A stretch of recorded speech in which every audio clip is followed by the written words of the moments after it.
ẹ̀jẹ̀ mi ní ẹ̀kí gbọ́ àkànbí ewé ayò ewé tún èyẹ ìtún ló ní ọtún ẹ ṣe ìfà ló ní kan fà ẹ mọ́ra àìbínú gbogbo àtàrẹ gbogbo méjì ọkà bàbà gbogbo mẹ́ta ọkà wáṣẹ́ orí ló túmọ̀ ẹ̀dùn gbogbo ọ̀nà ní túmọ̀ ẹsẹ̀ akọni ìmọ̀ tú ìmọ̀ ọjọ́ ìmọ̀ èmi ni wọn kì í dálẹ̀ bọ́bá lọ mẹ́lẹ́mọ́ wá fi jóye ẹlẹ́mọ́ akọni bọ́bá lọ gbé fèrè wá fi jóye ẹlòkò bọ́wọ́ wọn bá tẹ̀lé wá fi jóye aláre àwọn mẹ́tẹ̀ẹ̀ta parapọ̀ wọ́n wá jọ ń pẹ́ mọ́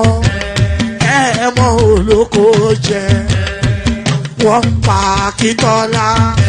Akíntọ́lá ọmọ Ògún wọ́n ń pàdé ìyọ̀dà ọmọ àtàràbọ̀bà àkọ́bí wọ́n ń pàdé ṣàtàdàdẹ ọmọ ọba Ìjẹ̀bú mèrè aṣíwájú odò gbólùkẹrẹ ajagun lólòdì ọ̀run tó bá ṣe pé tìyẹ tó bá ṣe pé tìyẹ náà bá ń darí jọ wí àpérò ní kún gbọ́wọ́ ọgọ́ ti ṣìgìdì bá gbé àgẹ́tì ló máa ń gbé àyàn ti ìlàyàn ewúrẹ́ ọlọ́run dákun má padà lẹ́yìn ẹ kó má gbàgbé ọ̀rọ̀ tẹ́ aṣíwájú ọlọ́run dákun má padà lẹ́yìn ẹ àkọ́bí ọlọ́run dákun má padà lẹ́yìn ẹ ọkọ̀ olúrẹ̀mí ọlọ́run dákun má padà lẹ́yìn ẹ òdòlé sọ bẹ́ẹ̀ gómìnà sọ bẹ́ẹ̀ dẹ́pútì. Ayandaba, ayandaba, ayandaba, ayandaba, ayandaba, ayandaba, ayandaba, ayandaba, ayandaba, ayandaba, ayandaba, ayandaba, ayandaba, ayandaba, ayandaba, ayandaba, ayandaba, ayandaba, ayandaba. Susu, baby, subramia. Baby, subramia. Suku, sunu, baby, subramia. Suku, sunu, baby, subramia. Suku, sunu, baby, subramia. Ejemo, ejemo, anamana. Ejemeje, ejemo, anamana. Wana mejemo, ejemo, anamu. Para chuba jodiri chukuma chuku chuba jodiri ndemawo egummawo ego. Para chuba jodiri chukuma chuku chuba jodiri ndemawo egummawo ego. Obodo jisike n'ụbọchị eruona. Oyibo obiego. It is everyone. Be free. Ayandaba, ayandaba, ayandaba, ayandaba, ayandaba, ayandaba, ayandaba, ayandaba, ayandaba, ayandaba, ayandaba, ayandaba, ayandaba, ayandaba, ayandaba. Asima ayandaba, ayandaba, ayandaba, ayandaba, ayandaba, ayandaba, ayandaba. Wana ayandaba, ayandaba, ayandaba, ayandaba, ayandaba, ayandaba, ayandaba. Susu baby subramia. Suku sunu baby subramia. Suku sunu baby subramia.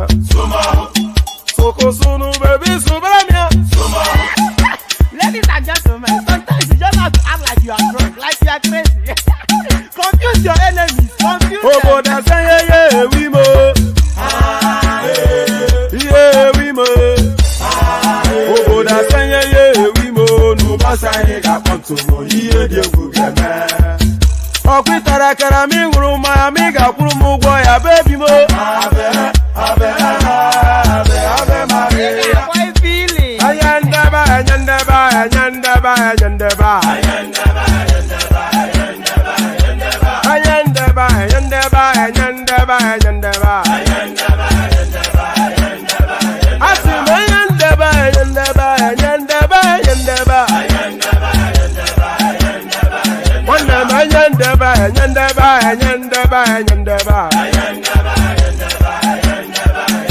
Susu baby subramia. Suku sunu baby subramia. Suku sunu baby subramia.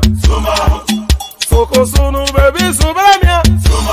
Ase kwa nefo jabani si akuna nyego bumkambasi ozo. Since I was born, but now I am getting old. Akuna motangu akuna koga book. And there it is, right there. Since I was born and now I am getting old. So there it is, right there. Pardon me. Pardon me. You know how disgusting. Since I was born and now I'm getting old. And that's what exactly what it's all about. So. Good day to see you. Good day to you. Good to see you. And how are you? That's the sequence I wanted to utter.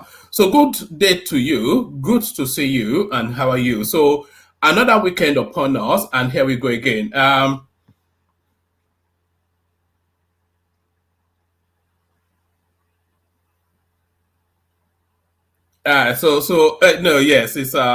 It's the last residues of fluid I'm shaking off. Thank you, Tim Jack. Good day to you. Good to see you. And another weekend upon us. So here we go again. We are fast forwarding now. What is it now? So today is the 8th of December, where I am. So we're virtually at Christmas now, really. And then Christmas keeps into a new year. And then we cycle another 12 months again. It's just, the time is going, irrespective of how you use it. So maybe you are best using it stay within the safety of the woman went to most platform, and then nothing will happen to you. Just come and hide here and be among friends. So just come and hide here and be amongst friends. The usual protocol, click on the like button just as soon as you're coming in. We want to see a real aggressive action in the like button area today. Every one of the panelists encourages you to do it. And sometimes you're looking at 300. No, we don't get 300 just yet. But you're looking at about 200 people at the peak of a stream. And you're looking at 30 likes. It makes for grim viewing. It's not an upliftment, is it? I'm not exactly uplifted, am I? When I look across and I see, this many people watching, and then you look at the likes. So just do that and don't be an ass. Don't be an ass. Do it. So click on the like button. Subscribe if you haven't done that already. All of our algorithms are moving at too slow a pace. So we want to see if we can ratchet it up. And the only way to ratchet it up is by your participation. So if you fulfill all righteousness, then righteousness will be fulfilled. So if you do your part, then it's a cascading effect. It has a cascading effect. And before you know it, it will just mushroom. But you have to do your part. That's just the only thing. So do your part by clicking on the like button. So click on like, click on subscribe, click on the hyperlink that says StreamYard. If you want to come and participate, if you want your voice to be part of the commentaries, if there is anything that you'd like to share, click on the hyperlink that says StreamYard, pop into the studio, and then we'll rub minds. So that's how it works. And then of course, your invitation to buy your host cups of coffee, that's there. If you want to use it, use it. So that's there. If you want to use it, use it. No, so now I have a bit of a confession to make. Since I'm missing the OB space, I have to confess that because during that OB phase, we had just an abundance of things to talk about that you had to pick the cream off the top, So you have to pick the cream off the top, even the cherry on top of the cream. That was what we were bringing to the platform. But now that OB has been beaten to a comatose, there is nothing left to talk about. So now we're scraping the bottom of the barrel in terms of news items that we feel will engage the audience. So that's where we are now. We're at a slow phase in the political cycle because we are at the administrative phase of the political cycle. So unless there's a breakout news that flashes really quite aggressively, it's just so some road has been constructed, some this, that, and that's just where we are now. There's no real punch of verve there. But we'll look at the top of the news items and try and bring you just as much as we can, just to keep you constantly engaged. So we do that, and then your participation is when you come across something that strikes you, send it to me via Instagram. So a lot of people do that. Even more people should be doing that, because of course it's an open source place. It's an open source place. We have joint responsibility for the platform. So anything you want to talk about, to bring them forward. But I bring this forward today. So I bring this forward today. Dangote gets our first 1 million barrels of crude shipment. So yes, this has been the top line of the news headlines today. So this is what's dominated the news essentially throughout today. So it looks as though now the Nigerian economy, because the fuel space really is the major determinant of the Nigerian economy. If there is abundant, sufficient enough fuel at a reasonable price, then it affects the prices of everything. So because a good amount of the cost to the end user is usually transportation cost within the Nigerian space. So if you remove the petroleum as a factor, then that should affect prices right across the board. Dangote Refinery gets new 1 million barrel of crude shipment. So there it is. Good news. Dangote Petroleum Refinery and Petrochemical Plant has purchased 1 million barrel of Agbami crude grade from Shell International Trading and Shipping Company Limited. So the first paragraph already. So this is not actually from the NNPC. Yes. So this is not from the NNPC, which was what all the anticipation was. So it looks as though, fed up now waiting for NNPC, Dangote has now gone into the open market to source crude. Dangote Refinery and Petrochemical Plant has purchased 1 million barrels of Agbami crude grade from Shell International Trading and Shipping Company, Stasco. This is targeted as increasing Nigeria's domestic refining capacity. This is targeted at increasing Nigeria's domestic refining capacity and attaining energy security, also self-sufficient. In a statement obtained by correspondents, Dangote Refinery stated, the Stasco cargo contained 1 million barrels from Agbami and sailed to Dangote Refinery's single port mooring, SPM, where it was discharged into the refinery's crude oil tanks.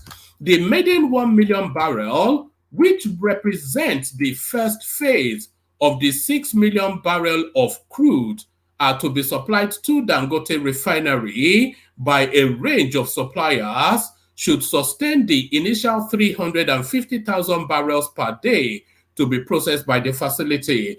The next 4 cargoes will be supplied by the NNPC in 2 to 3 weeks' time, and the final of the 6 cargoes will be supplied by ExxonMobil. This supply will facilitate the initial run of the refinery, as well as kickstart the production of diesel, aviation fuel, and LPG, before subsequently progressing to the production of premium petroleum spirit, PMS.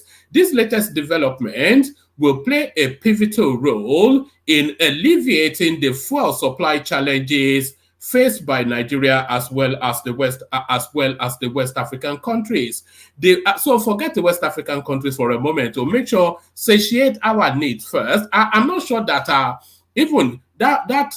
not sure that refinery has the capacity to both satiate Nigeria and have leftovers to spill over into other African countries. The latest development will play a pivotal role in alleviating the fuel supply challenges faced by Nigeria as well as the West African countries.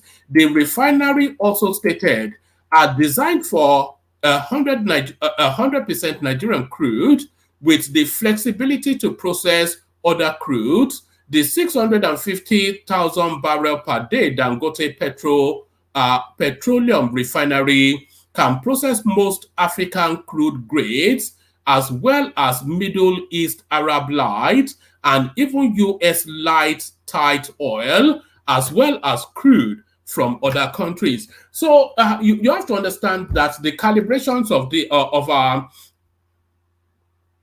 you have to understand that the calibrations of refineries is calibrated. It's not that you build a refinery and they can bring any crude from anywhere and you can refine it. Certainly not, because the calibration of the refinery, it has to have a bias towards a certain type of crude. And the bias of the Dangote refinery is towards the Nigerian grade crude. But what he's telling us now is that his refinery is so sophisticated that it can adjust to pretty much all types of crudes that is available. So it's biased largely 100% towards the Nigerian crude. And by extension, the Nigerian crude will have similar gradients with other African crudes because of climatic topology similarities. So because they come from the same sort of space, essentially, is what that means. So it's a fantastic thing that it's doing. It's a complex and a sophisticated space, is what it's telling us. The refinery also stated, designed for 100% Nigerian crude with the flexibility to process other crudes, the 650,000 barrel per day Dangote petroleum refinery can process most African crude grades as well as Middle Eastern Arab light. So now, I'm not sure if Middle Eastern Arab light is the catch-all for all crudes being produced in the Middle East, or is a specific strand of the crude being produced there. And even US light tight oil, as well as crude from other countries. That Dangote petroleum refinery can meet 100% of Nigeria's requirements of all refined products, gasoline, diesel, kerosene, and aviation jet, and also have surplus of each of these products for export. The refinery was built to take crude through 2 SPMs, located. So that will be, those are terminals really to take discharge. In addition, so I wonder what the road network is actually towards that, because that road needs reinforcement. The amount of vehicular movement in terms of heavy goods movement. In addition, the refinery has the capacity to load 2,900 trucks a day at its truck loading gantries. Dangote Refinery has a self-sufficient marine facility with the ability to handle the largest vessel globally available. So they have their own ports. This guy essentially, I hope the Nigerian customs are there though. That's just the main thing. Just a rich smuggling portal. In addition, all products from the refinery will conform to Euro V specifications. So that's the gradients then, hopefully, that are, because one of my biggest fears is that this guy will start producing petroleum that will start damaging people's cars. So I hope it's consistent with what our cars are used to. The refinery is designed to comply. So it goes on to tell us all manners of gobbledygook. But the upshot of it is Dangote now takes delivery. So Dangote now takes delivery. And by the way, if anybody wants to hop on. There's hardly anyone in the studio at the moment. So if you want to hop on, hop on. So if you want to hop on. Let's go on to this next one now. Shilo. I became minister after Oyedepo laid hands on me. See, this is Beta Edu. Minister of Humanitarian Affairs and Poverty Alleviation, Dr. Beta Edu, has recounted how the founder of the Living Faith Church Worldwide, let's do that again. The Minister of Humanitarian Affairs and Poverty Alleviation, Dr. Beta Edu, has recounted how the founder of the Living Faith Church Worldwide, Bishop David Oyedepo, prayed for her to become a minister in the country. Edu said that Oyedepo prayed for her after she expressed ambition to become a minister at the church's annual program Shiloh in 2022.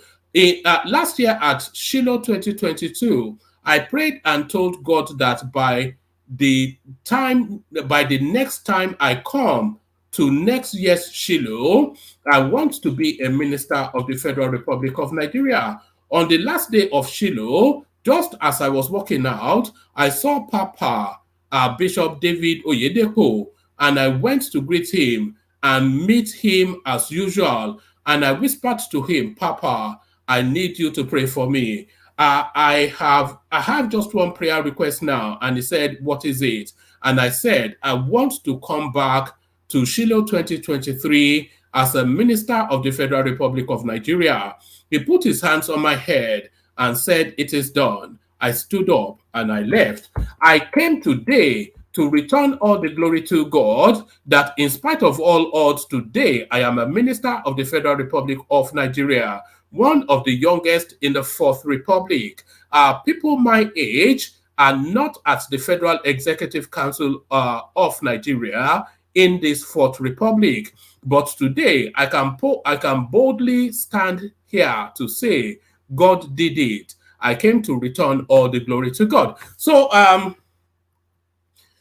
this, let me give you the last paragraph. The Senate screened and confirmed Edu as one of the ministers in early August. Prior to her nomination, she held the position of National Women Leader for the ruling All Progressive Congress APC, making her one of the youngest ministers in President Bola Tinubu's cabinet at the age of 37. So there it is right there. But really, why I'm really bringing this up is that this guy, this Bishop Oyedepo, the one with the squeaky voice, he will make bank off the back of this.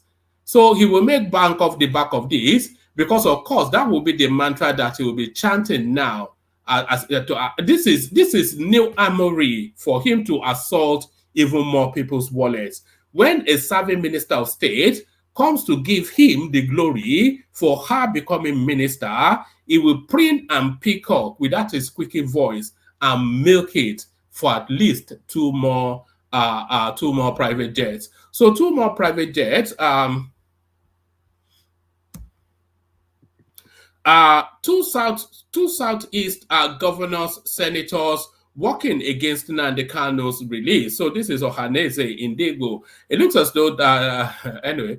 The Apex Igbo Social Political Organization Ohaneze Indigo has alleged that 2 Southeast governors, senators, and Igbo leaders are working against the release of Nnamdi Kanu, leader of the Indigenous People of Biafra IPOB. Ohaneze alleged that those identified want Kanu transferred to Kuje prison instead of being released due to the upcoming Anambra governorship election. So yes, I wonder if they will actually release Nnamdi Kanu into the midst, because we have the anticipation on this platform that Nnamdi Kanu will be released this year.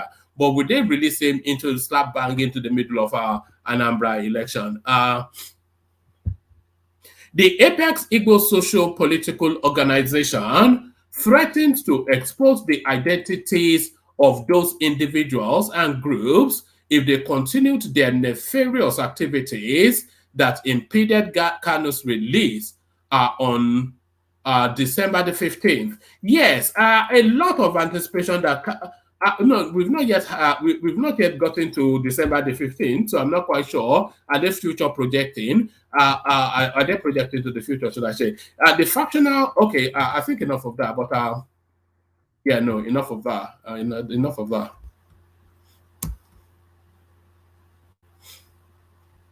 Let's go on to this one. Forensics show bedridden Governor Akeredolu's signature forged to endorse Ondo budget, other documents.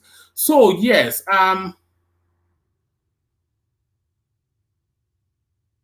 during his anyway, let me read it first.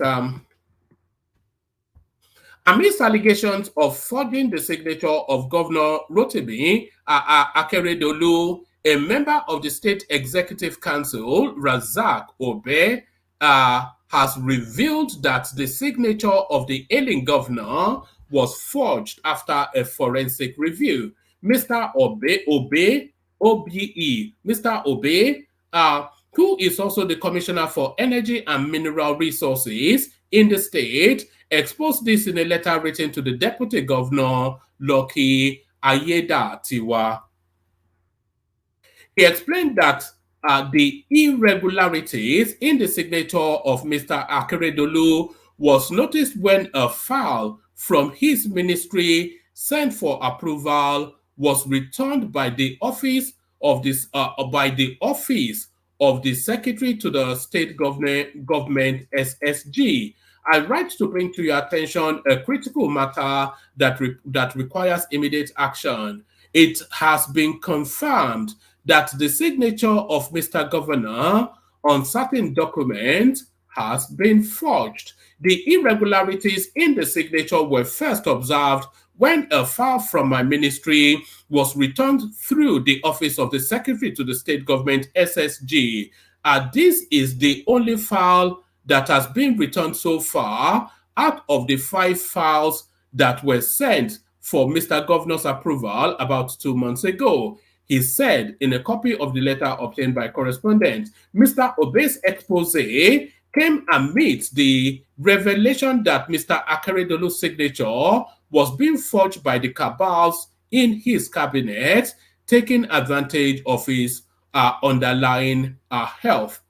Recall that an Abuja-based constitutional lawyer, Kayode Ajulo, had a few days ago made serious allegations against some officials of the government regarding forging the governor's signature on official documents. Mr. Ajulo, who appeared on national TV days ago, cited private investigator findings as damning evidence and asked the security agencies to immediately investigate the forgery allegations. So yes, it wouldn't be surprising if Akeredolu's signature was being forged, because of course he's totally incapacitated. And by the way, his signature being forged is not to say that he's not actually consenting to what is being signed. It is to say that he was so incapacitated that he couldn't even have the physical function to sign something, and then somebody just mimics his signature, which essentially is a forgery. So that is the never-ending saga, of course, that is on those stage. So the never-ending saga that is on those stage onto the never-ending saga that is the Naira space. Naira sinks to all-time low of 1,099 Naira to a dollar in the official market, that is. Look at that. With Christmas coming, you'd have thought that Naira would strengthen against the dollar with the influx of international money coming into the space, but it continues to plummet. Naira sinks to all-time. So this is the lowest Naira has ever exchanged officially to a dollar. Naira sinks to all-time low of 1,099 Naira 5 kobo to the dollar in official market, raising concerns ahead of Christmas. So I wonder what's playing out there. So let's go on to this one.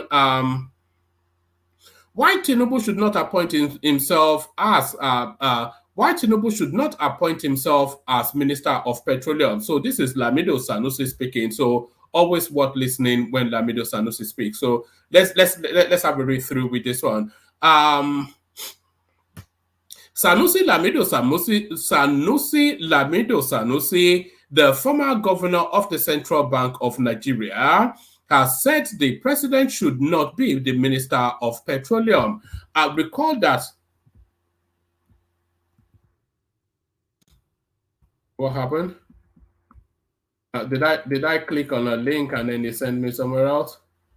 All right, let's take that again. Sanusi Lamido Sanusi, the former governor of the Central Bank of Nigeria, has said the president should not be the Minister of Petroleum. Recall that President Tinubu, in his several appointments, only appointed a Minister of State for Petroleum, suggesting that he will hold the position of the Minister of Petroleum. So, just for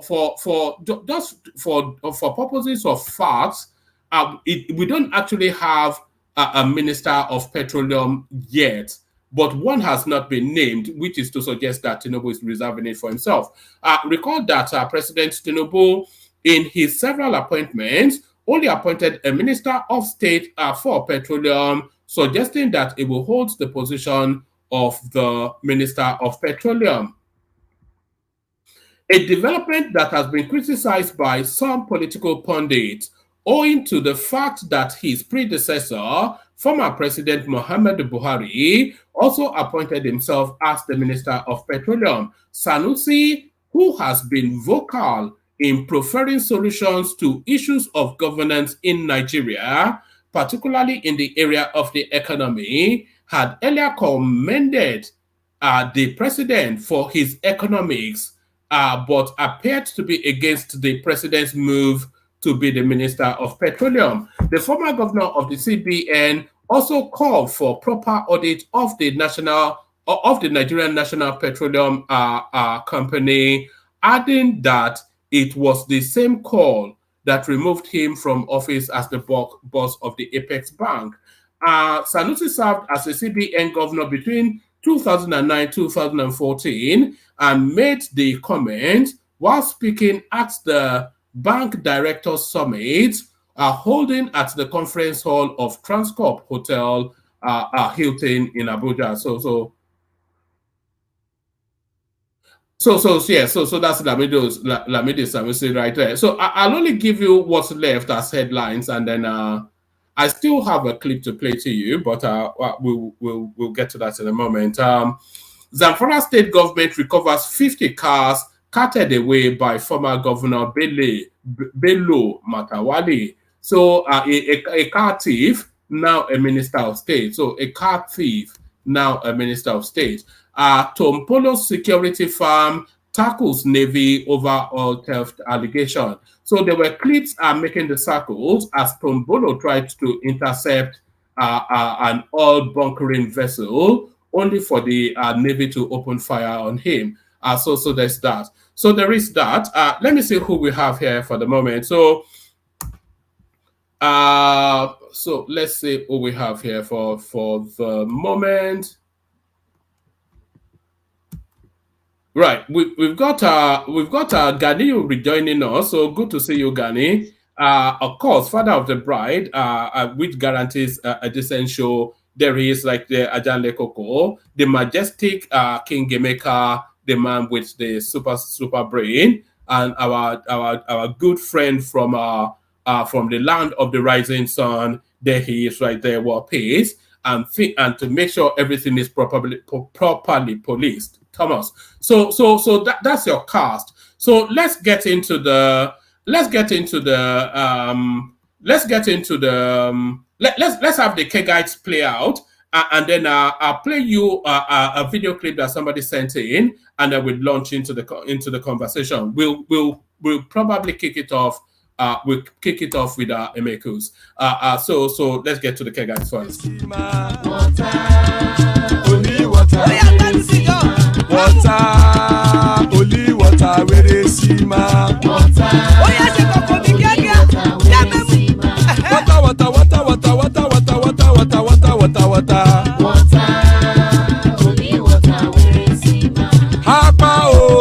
Naido.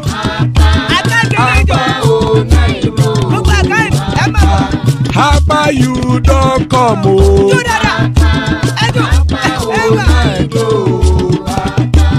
Hapa oh Naido.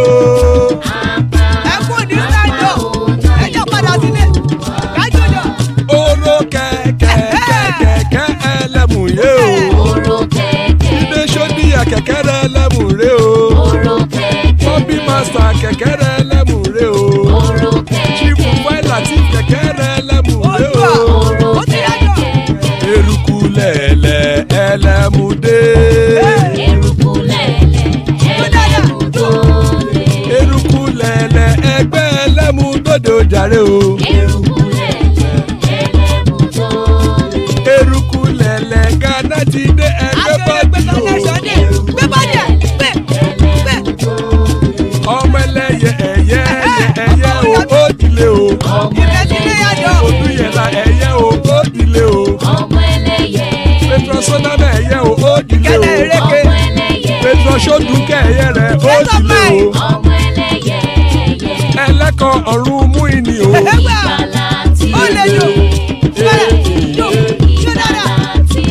Àkùkọ ọ̀run méjìkọ.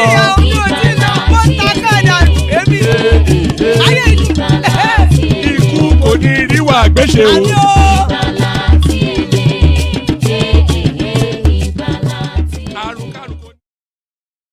There it is right there. Iku kò ní rí agbéṣe. So Iku kò ní rí agbéṣe. Let's have a watch of this video. Somebody sent it in. It struck me. Maybe it will strike you.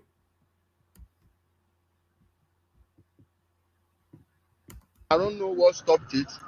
I don't know what. Yeah, my people were alive again. I don't know what stopped it.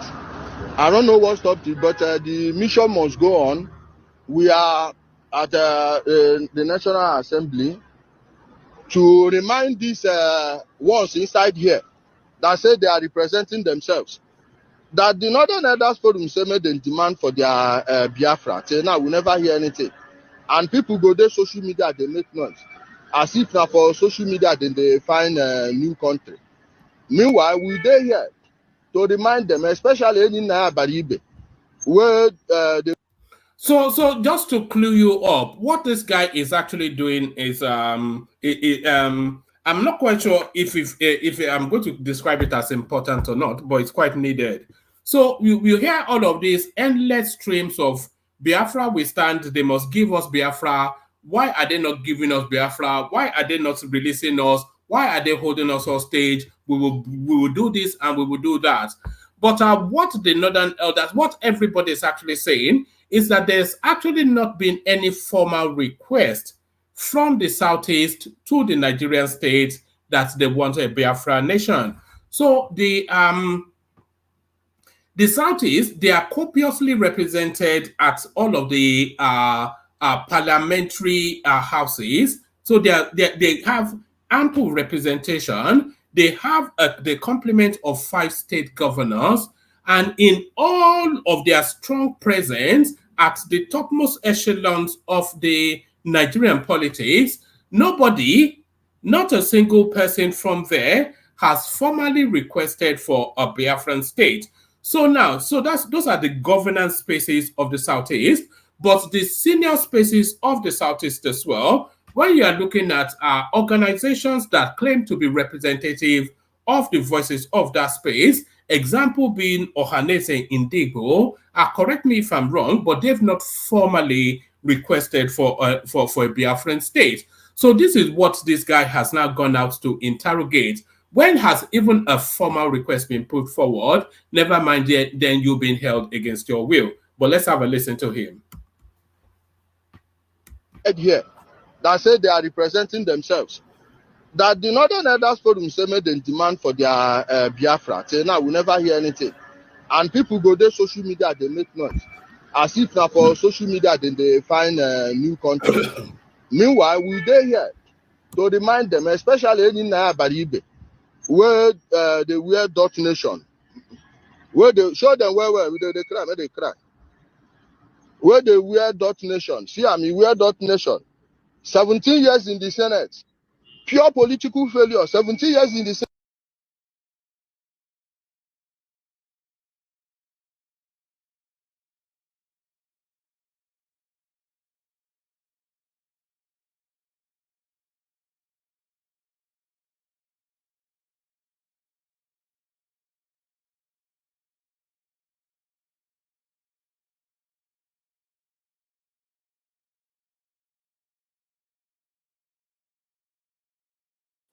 Woman, if you're speaking, you're mute.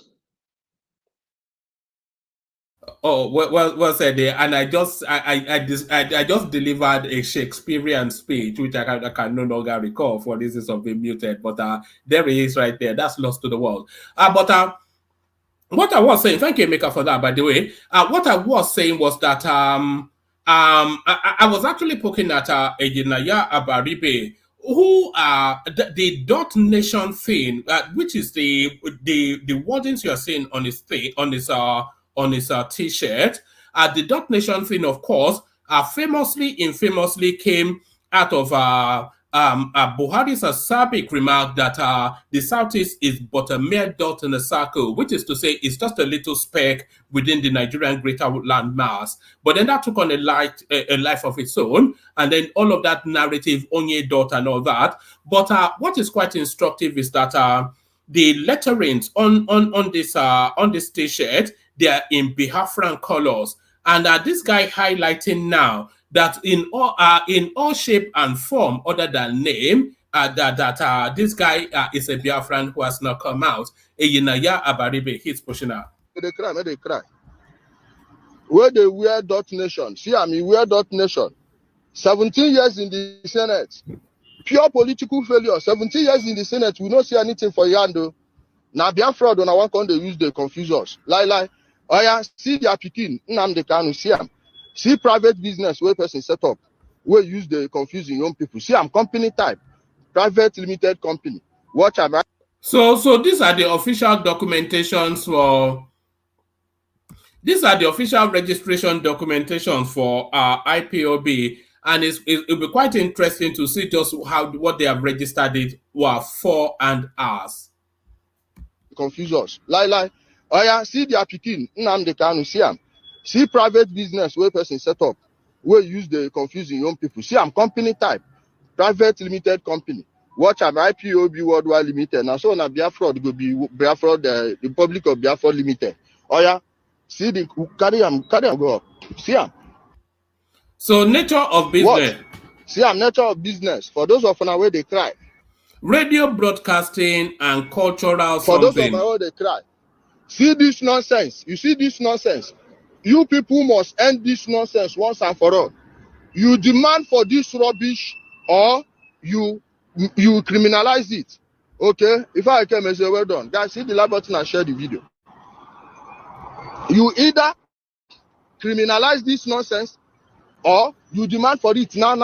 The Northern Elders Forum don't tell on her. Say more on a demander. So make I just give on a small loud speaker before I go ahead. They don't come. Come. Give me that one. Make I hold for you. No, okay. You know hold on. Go carry and come now. You see them? Oh, they show them and they see them. They show them and they see them. Show them and they see them. They show them and they see them. That criminality. Ndoshi. Made in the Siam. Made in the Siam. Na thief, then the thief. On a sale, now they find Biafra, now private business. Hold this one like this. Hold on. Mm-hmm. Wait, go back. Go stand here. You go to ask lawyer.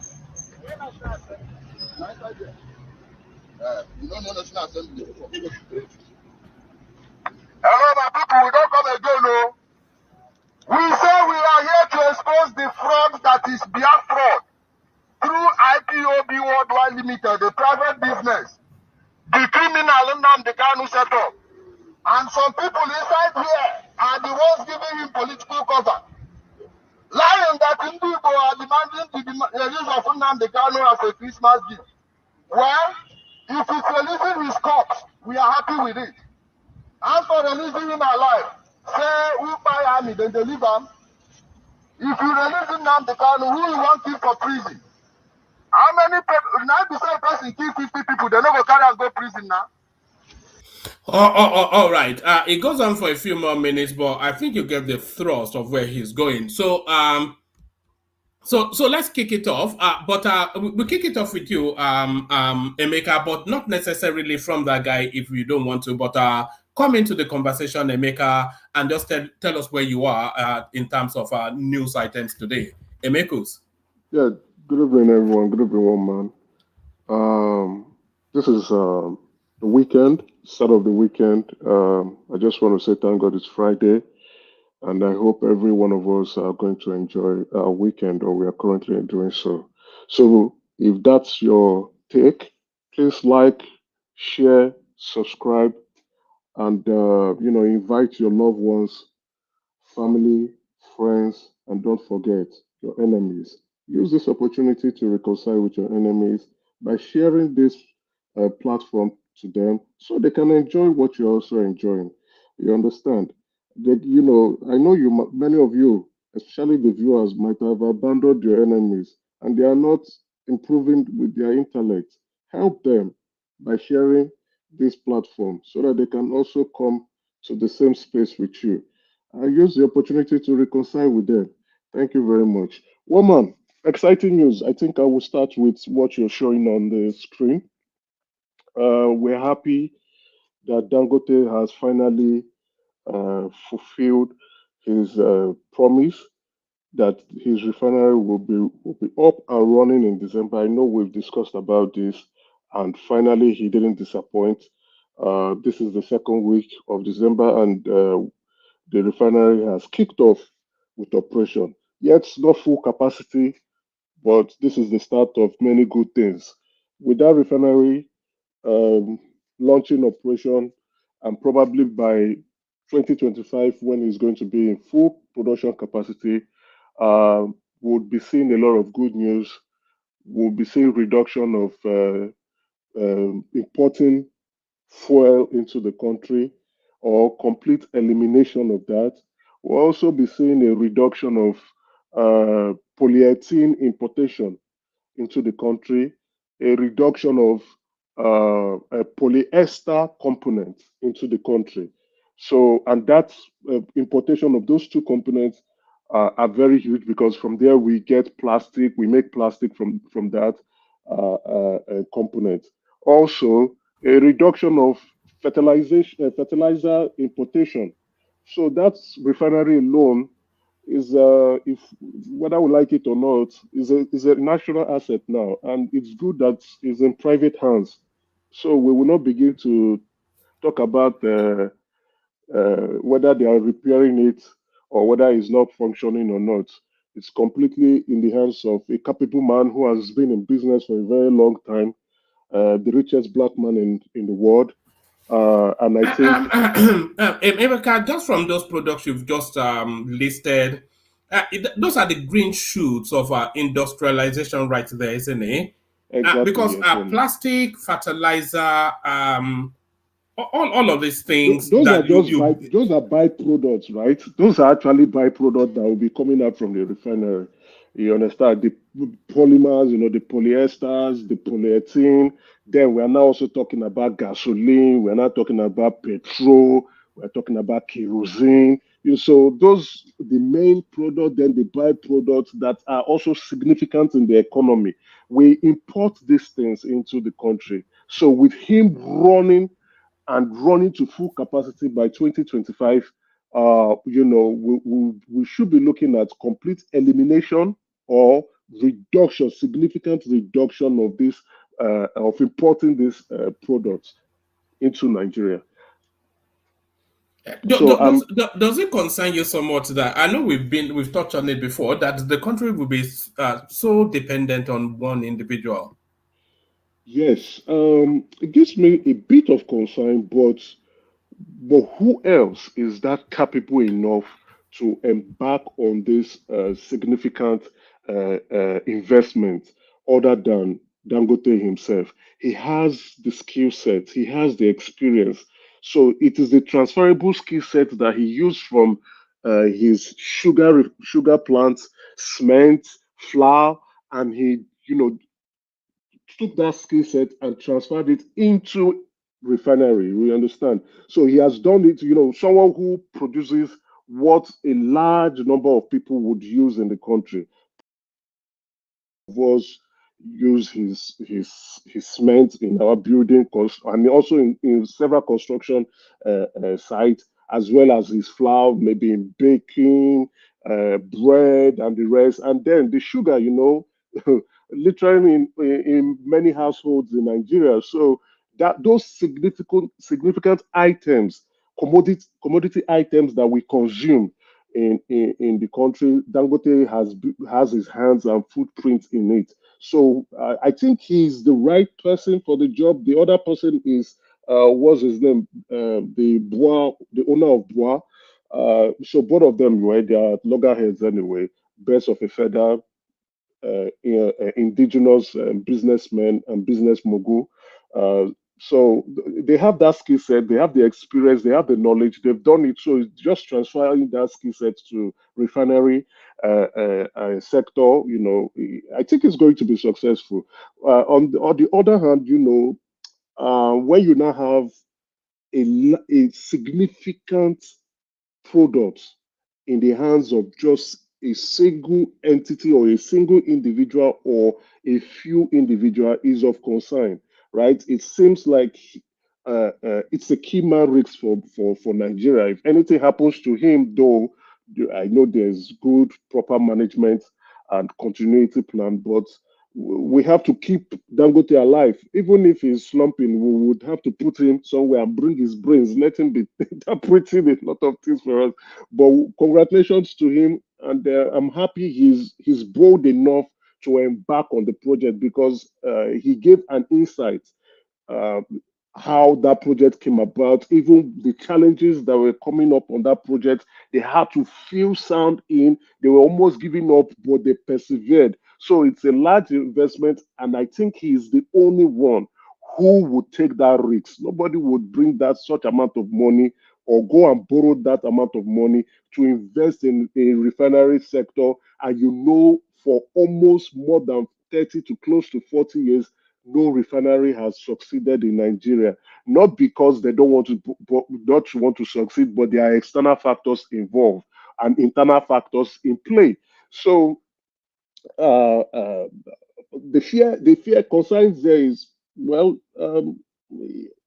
it appears like the man has our economy in his hands. So at this point, he can squeeze Nigeria economy by the balls, and we will all cough out and be begging, and we are all on our knees to Dangote because Dangote, what we have been talking about state capture. This one for Dangote is looking like economic capture, but I don't know who would have done it if not him. And I keep forgetting that man's name. What we will need is Tinubu opening up spaces, not creating monopoly so that other players can come in and invest. But we have few billionaires in the country. We can literally name them in one hand or two hands. Those are the kind of people, the kind of capitalists that can go in. They have the guts, not only the guts, they have the money. Not only the money, they know where to borrow. You understand? Not only that, they also have the political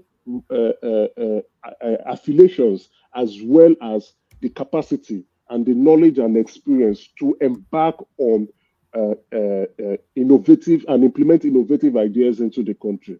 But we need more people. Not only that, we also need young people to come in and step up. And if the government can center around that area of creating new industries and getting younger people to come in and develop that country so that our manufacturing sector can increase and boom, then Nigeria is in for the game. But this refinery is going to be providing 5,000 jobs to direct employment, 5,000 direct employment. I just want to stress that.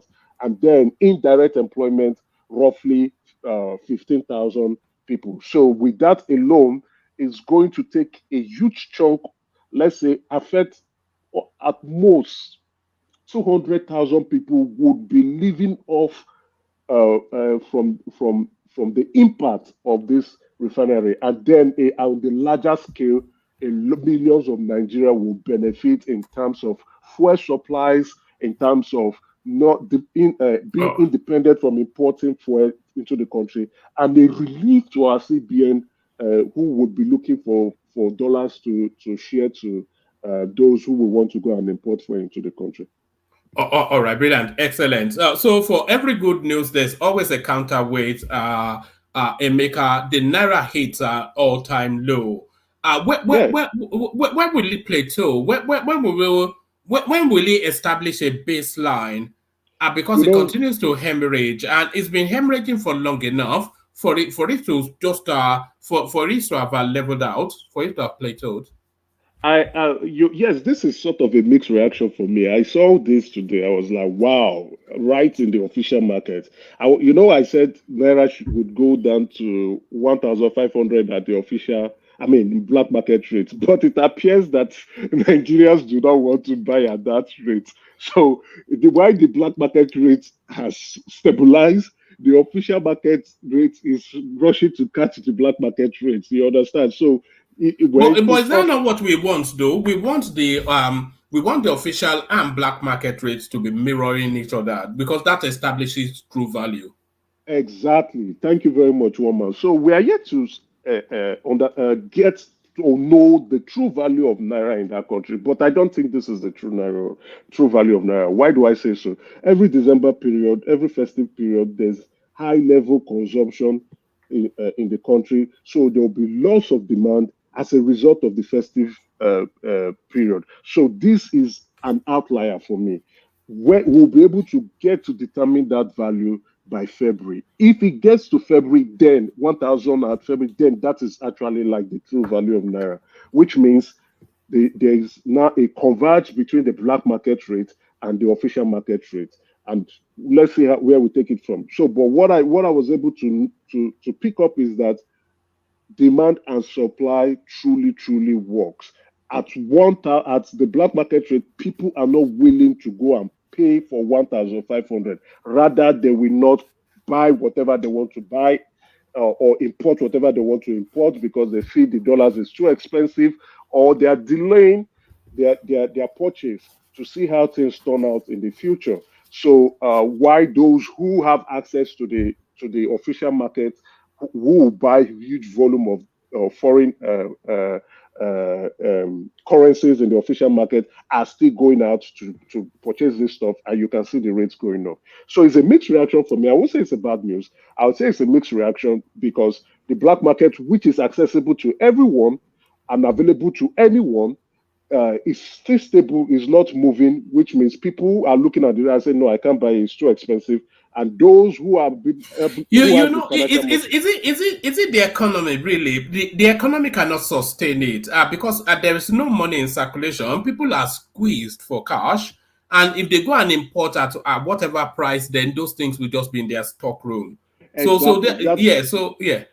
That's what they are looking at, right? That's what those who can purchase from the black market are looking at. And then I think what's happening with the official market are either they are purchasing items, they need these items for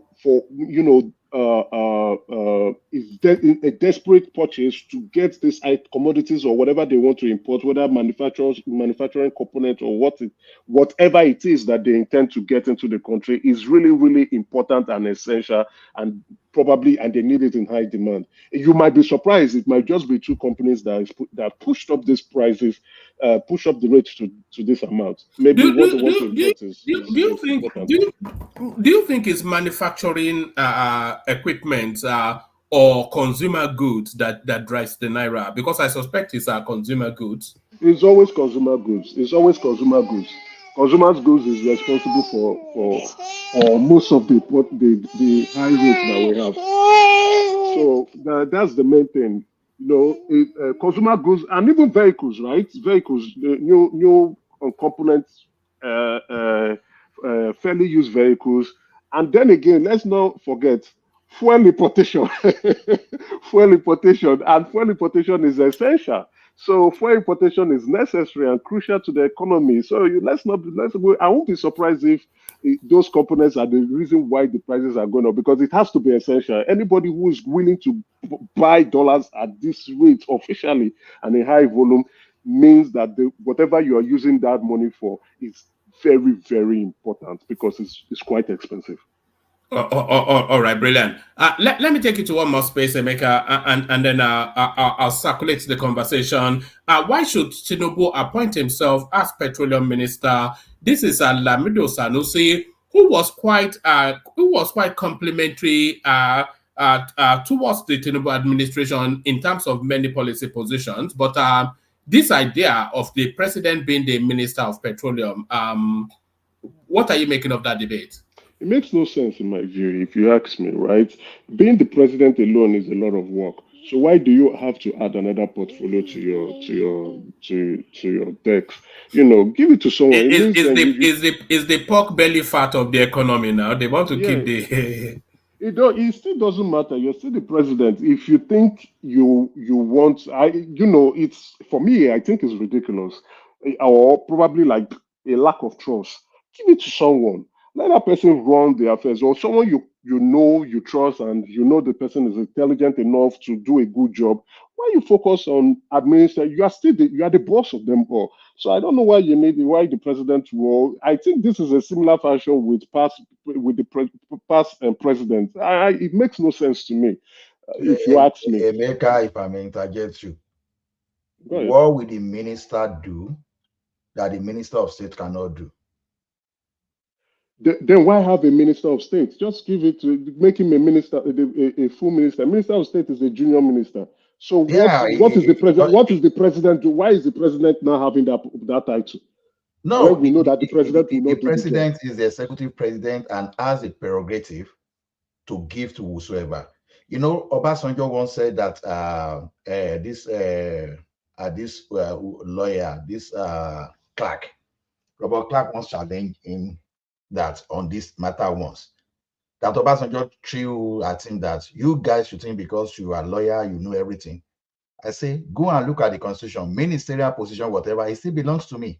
I'm only delegating my duty by appointing ministers.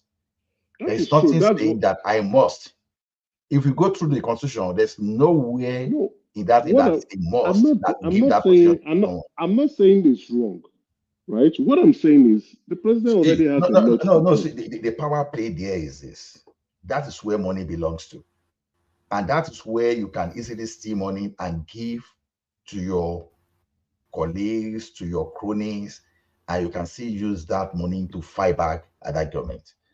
So that's the place that gives the majority of that money, and the corruption there, even what Desiani has shown that country is enough for anybody not to trust. So Obasanjo never trusted anybody with that position. It was when this guy trusted someone with that position, they are still running after Desiani to date. So Buhari too never trusted anybody with that position. So that position has been so strategic to the point of creating problems for the sitting president in the past. And I think they don't just want you to have another country within a country. If you ask me, right, the Minister of Petroleum is then redundant. So scrap it, because you have the NNPC, which is already a private company. The NNPC should be trying to issue shares and become public so that there will be more scrutiny. Scrap it. You also have the petroleum resources and the gas. They have their MDs or executive secretaries that are there. Those ones, then what you can do is you bring them up to speed, let them go to the market and raise more money and become independent companies and for more transparency.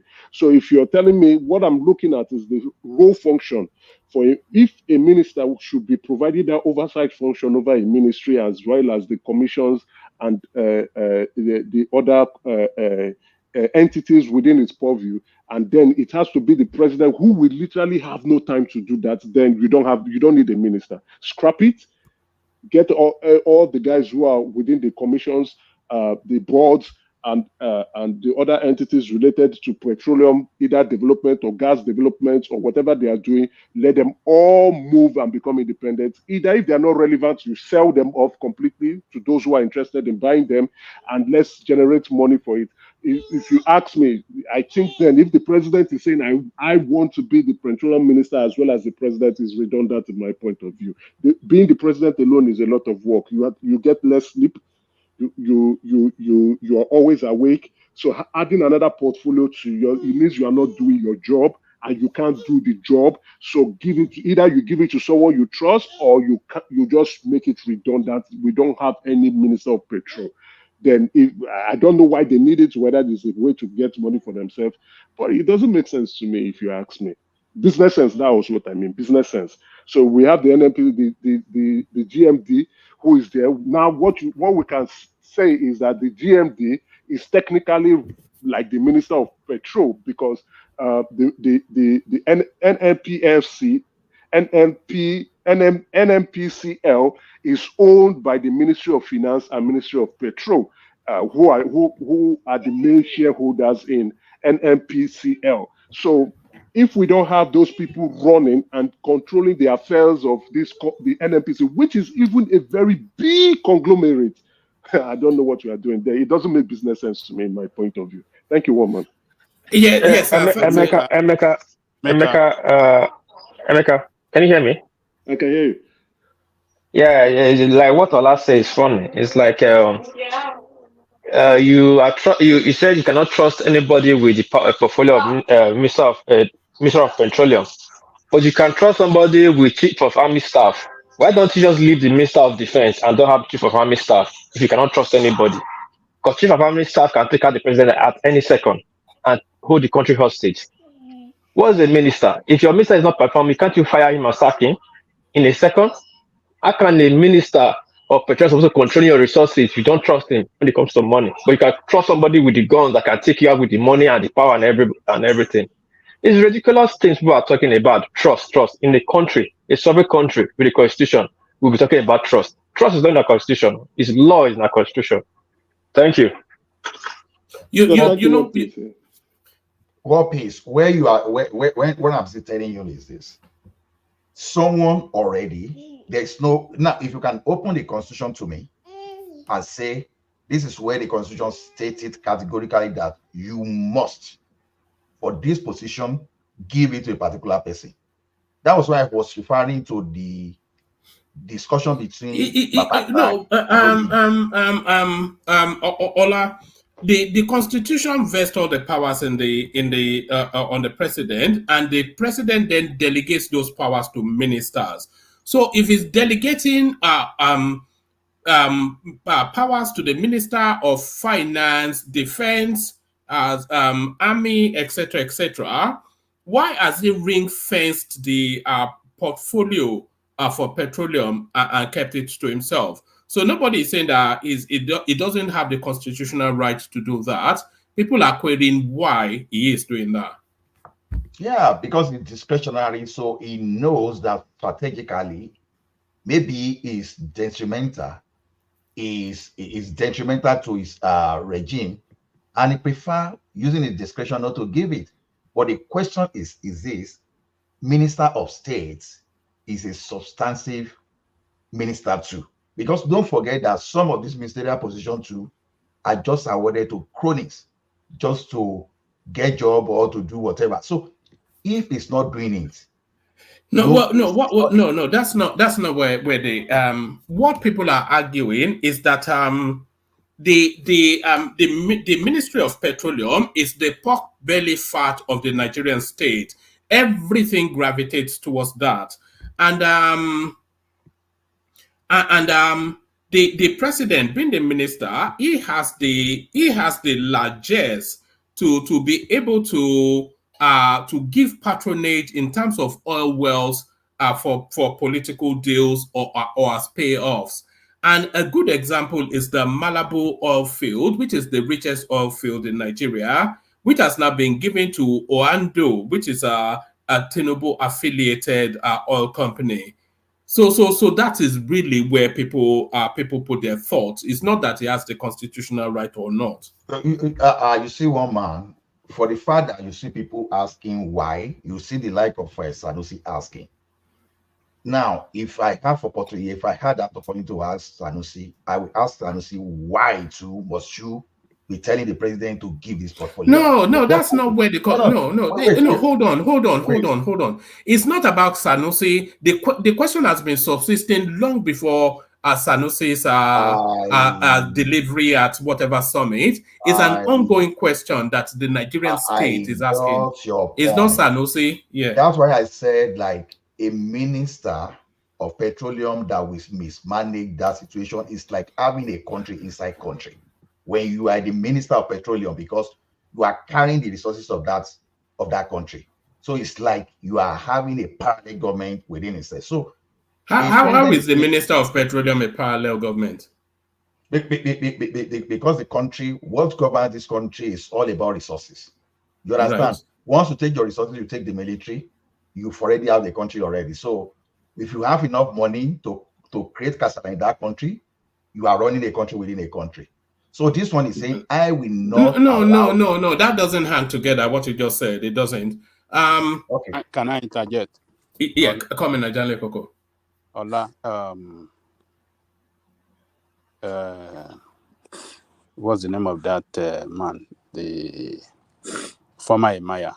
I think it's stated Lamido Sanusi. Yeah. Lamido Sanusi. In his speech why president should not hold on to that position. And he said that it's going to be very difficult to ask the president to account for his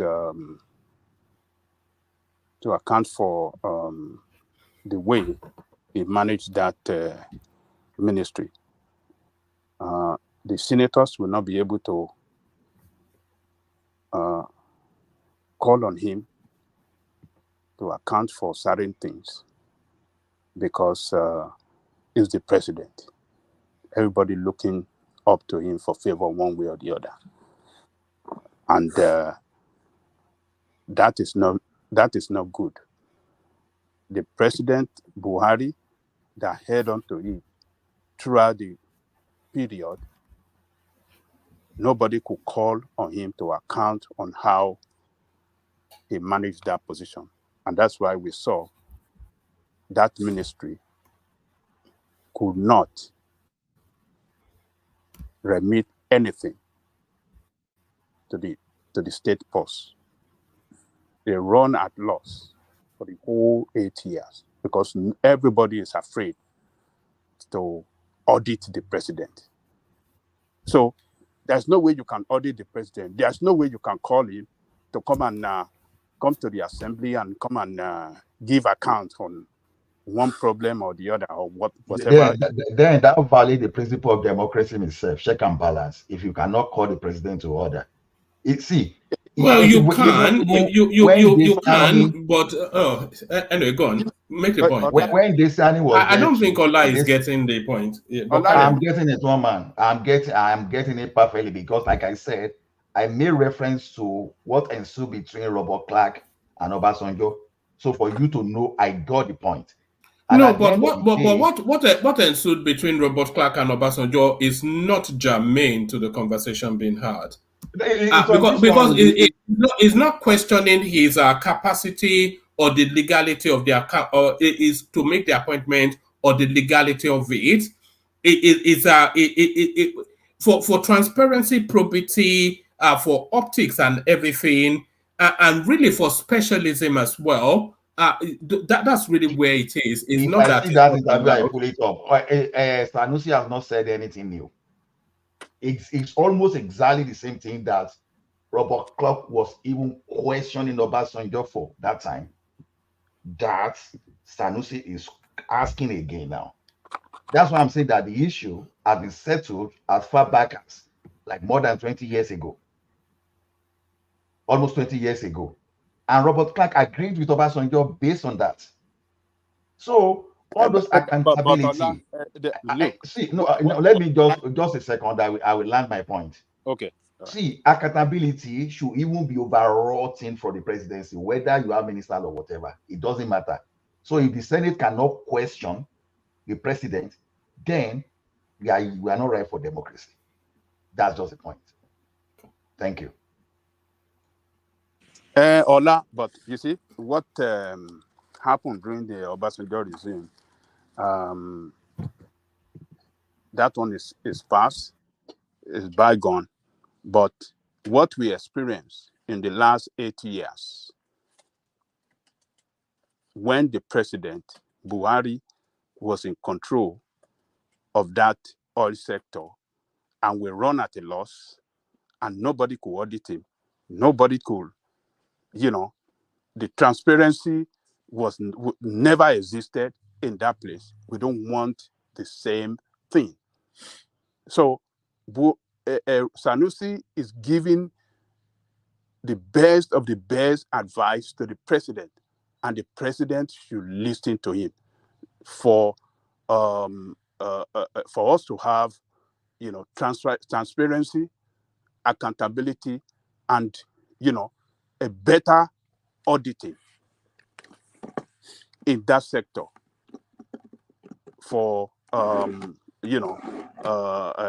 do I describe it? For better management of that sector.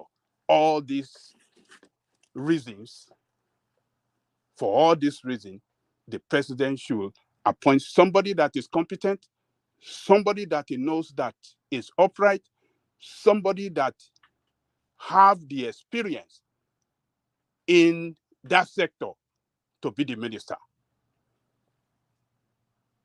That is the best thing that the president can do.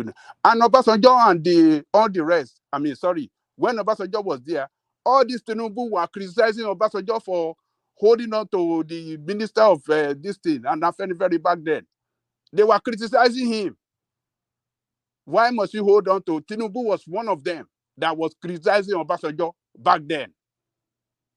Why can't he leave that position for competent hand to manage? Why they were saying it was even illegal, that it never happened in the history of Nigeria when the head of state, we have the Ministry of Ministry of is it petroleum, or what did they call it? Under the presidency. Under is the presidency. You see, so if you listen to Sanusi has given him a very useful advice, and I think it would be good for him to listen. Let me leave it there. All right, brilliant, excellent. So thank you, Ajale Koko. I was going to go to Baba, but let me go to Ganeo first, who came in first time yesterday, blowing hard. Ganeo. Baba Ganeo. Thank you, one man. Ogagba. So that you calm down, say, Yeah, I'm very sorry for what happened yesterday. First time ever. No, that was why I even came in, Your platform is a platform that people can learn a lot. People like me, like me, when I come there, when I hear the way you start your intro with the way you command your English, I so much love it. I can't tell you lie. And when you see people like what's his name, the lawyer Ogbeni, oh my God, I told a lot of people about your platform that this platform I always stay at night and I always listen to it. It's a very good platform. It's very educating, and I'll tell you one thing. I'll blow your mind now. You see, people like Emeka shade my mindset. I can't lie to you. I'm a full-blooded Yoruba man. But people like Emeka, when I hear Emeka talking, I now said, oh my God, these are, you understand? You know why I'm... Let me tell you one thing, Ganeo. Emeka is not extraordinary. Emeka is actually the mainstream Southeast. It's just that there is a silent majority. That's just it. All the noise that you hear, that's not representative of anything. It is people like Emeka, Kene, people like that. Those are the real Southeast, but they don't come out to talk much. But the abiding thinking mindset, you don't get more proudly Igbo than Emeka now, but you don't even get more proudly Nigerian than Emeka as well. And there's no divergence in the two. And that is what the majority of the Southeast is. But the outliers, they make so much noise. And like Madam Sita as well. And Madam Zita. So those are the majority of the Southeast. those voices represent them, but they don't speak enough. Yeah, you know why I go hot on a rational man. He's he always call Tinubu a criminal. You know what I mean? I don't mind if you're calling someone a criminal. Who comes to equity must come with a clean hand. Rational mind, come straight and tell us where you are from. You see, people like Emeka, everybody, we know you are from this place, you are from this place. All right, not here now. If you hear No, kì í ṣe pé mo jà mo all right, jà not. but mo kàn fẹ́ ṣẹ́rí èèyàn tó bá fẹ́ sọ̀rọ̀ when you come to a platform like this tó wà educating, don't hide on something láti to you know that's nǹkan tí Yorùbá máa ń sọ pé ó fẹ̀jẹ̀ dúdú ẹ̀jẹ̀ sínú òun pupa síta nítorí ò lè sọ Yorùbá. It should come straight. Let everybody knows. You know that this your platform. Ṣé Abakaliki the rational mind wa? That's all. Stop this gaslight. All right. Okay. All right. Okay, take us to politics, Ganiu. Yeah, I'll go to politics. I'm learning. You understand? I'll go. But just let rational mind know I'm not fighting with him. I'm a good man. That's why I said I came in with my full name and my everything. Everybody can know me. That's my surname. You understand what I mean? But what I'm saying is I'm just learning from you guys. Thank you very much, one man. All right, brilliant. All right, brilliant. All right, brilliant. So that's Ganeo. So thank you, Ganeo. Let's go on then from Ganeo to Baba, who we all learn from. Baba. Yes, woman. Good evening to you especially and to everybody on the platform. I salute you all. And the comment section, regulars are not there today. But we have the other side of the regulars, the irregulars. They are regulars, but they're on the other side of the road. The Mungo Park, the FSG, the T Majek, and we've not seen our lady of the house, Chioma, for some time now. I salute Crown too. Ayo is here already, waiting for his gang to complete. That is Oga to follow, and with the other one, they are a kind of trend. You follow me by now. I'm one of the gang. They are three musketeers, and at times Kulata join. I love staying with them and reading the vernacular. It's always hilarious. It's a topic of its own. And for Dupsy, I'm waiting for your topic for the weekend. It's a church time, but I managed to catch up later. I salute you all listening out there, Fatai, AI, and everyone there.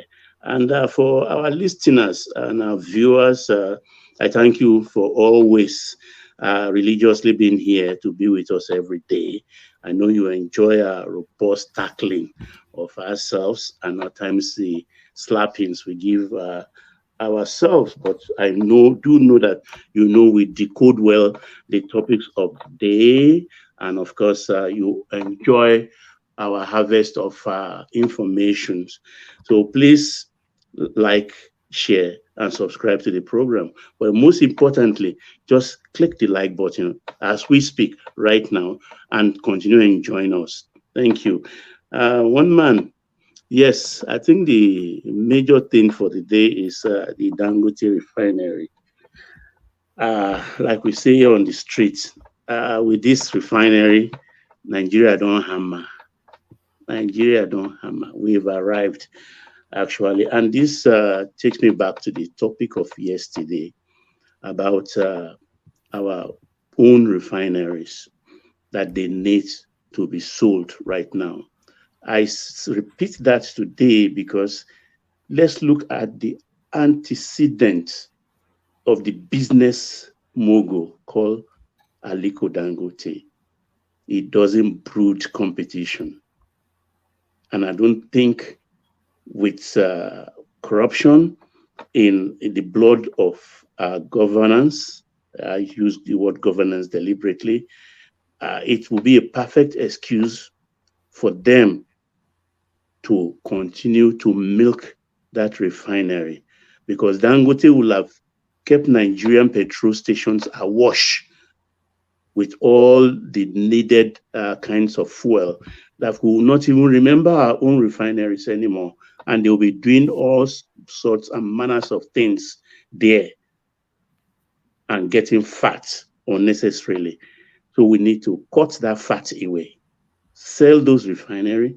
Firstly, I would suggest that all the locations where the refineries are, if sold, a certain percentage of that amount should be used to maybe build schools or hospitals in that locality. Or ecological repairs, all those damages. Remember, Yeah, I think there are United Nations. A lot of funds are available for the ecological things, but let's do those things we can see, so that they can be kind of monuments to the memory of we once owned this refinery.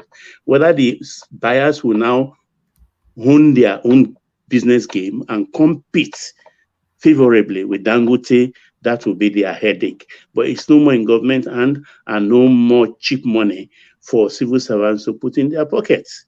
So this refinery has brought a lot of good tidings. I'm excited because I know the federal, apart from supply to us, because at full capacity, that refinery will be bringing out PMS alone, that is petroleum, 103 million liters.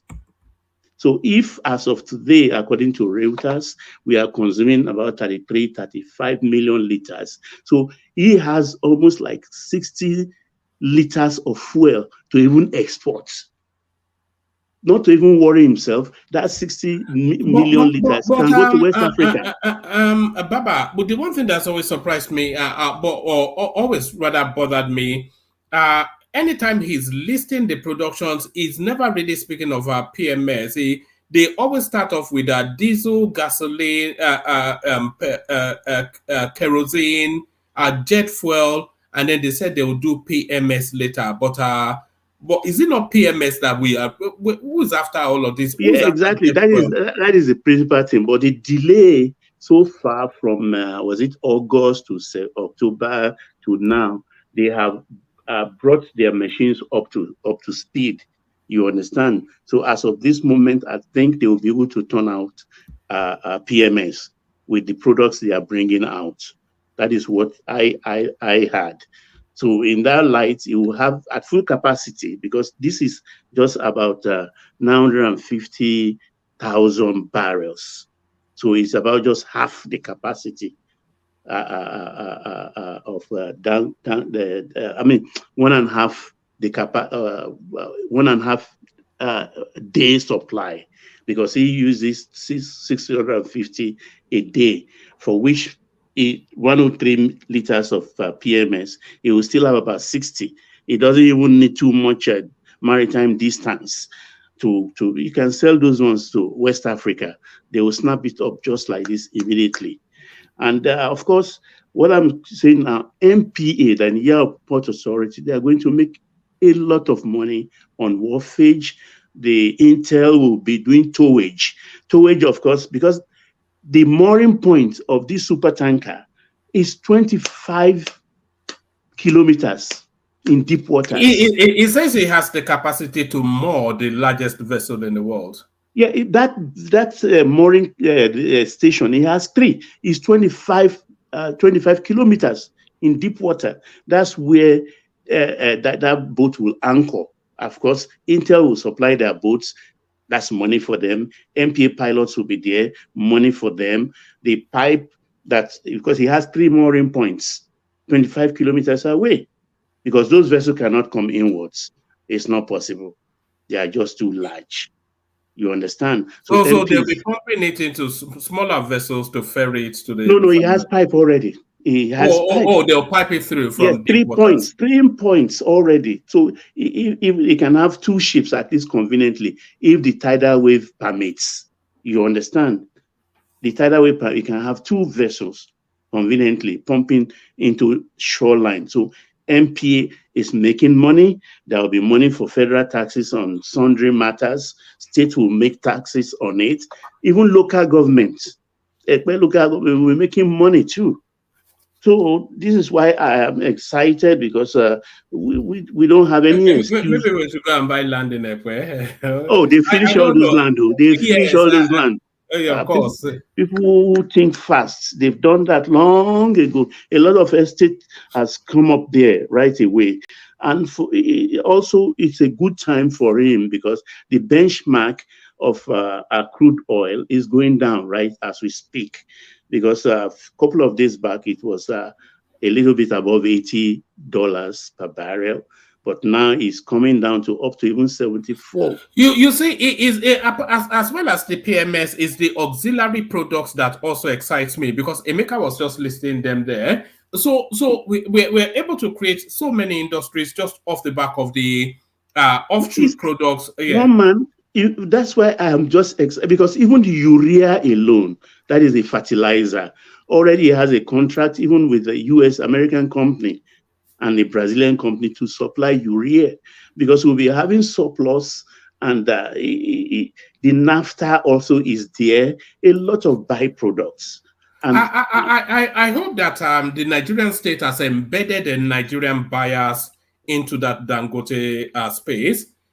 Because that guy could just be he could just be selling everything to the international market and continue to starve us. And I think he will not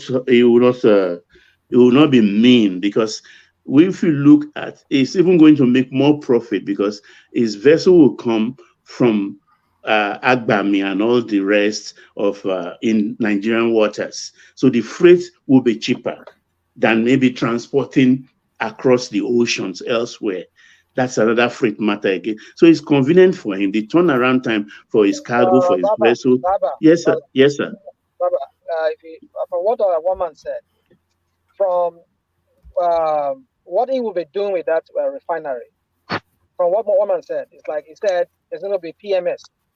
It's all of this, all that thing you just mentioned, urea, whatever, fertilizer, all this kind of things that Nigerians don't really need. We need PMS. We need petroleum, petrol. That's what we need. Yeah, correct. Yeah, premium methyl spirit.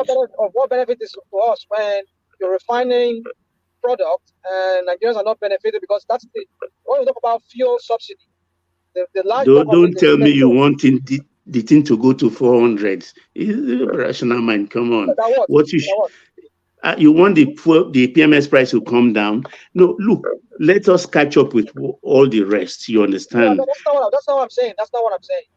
Let's raise what one man is saying, he's not going to be producing petrol. All he's going to produce is all these things that you guys mentioned, fertilizer.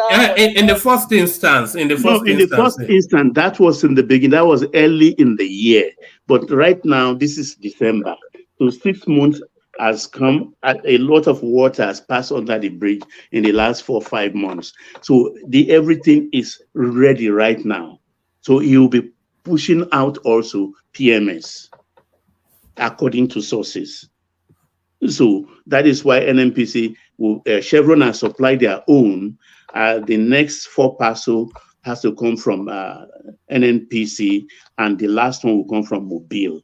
So all within Nigeria territory. But the refinery also, if Nigeria messes up, the refinery is so modern that they can even use the West Texas kind of crude oil, which is, they call it, I think, tight light crude oil. You can use the one from Libya, you can buy from Saudi Arabia. That's how modern the refinery is. So we have to be very careful with him. Very, very careful with him. Because it's not, and the good thing also, don't forget, Nigeria as a corporate country. Why should we be careful with him? What are you talking about? You're careful with who? It's in because it's holding us by the testicular. Yeah, it's a free port zone. Who gave him the money? Who gave him the money? The money that he used to build the refinery. Me, I don't know. Rational mind. It's lost it himself now. He gave account a few months ago. Emefiele said they gave him money from the Nigerian treasury. And so they didn't give him money, or they facilitated money. Fine, they facilitated for him. Why would you do that? I mean, well, I just hope Tinubu knows what he's doing. If Why, Tinubu, why yeah, I know. I hope that, we would just confiscate that thing because Nigeria. Why did you bring Tinubu into it now? I thought my $500 was secure. Look at National. You will confiscate what? Also, Nigeria, if I were to be Tinubu and he does that, and he's trying to like not serve the Nigerian people first, then I will confiscate it. I will confiscate You see, the thing we should all be excited about. Look, last year we spent 9 billion. Harmful stream. There's something to be excited about. These people, they know It's Freeport zone. It's Freeport zone.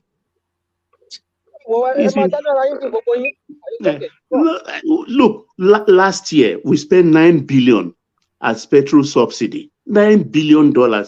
Even worse still, between January of this year and May, when Buhari handed over, we've already exceeded 1.89 trillion on fuel subsidy. So that is gone. So enough money to be saved. So we have to mark the government at the center closely, step for step, because there is plenty of money and our wages, I don't even want us, it's not going to be 75,000 anymore. As far as I'm concerned, pay every Nigerian minimum, BRS, 105,000 a year. Sell those refineries. And if Rabiu Kwankwaso is this thing in South, I think Akwa Ibom or Calabar is coming in, I know he has deep pocket enough to be able to produce PMS himself, because he has a competitive or spirit of competition. So his own model refinery is not going to be. Sorry, Baba. Yeah.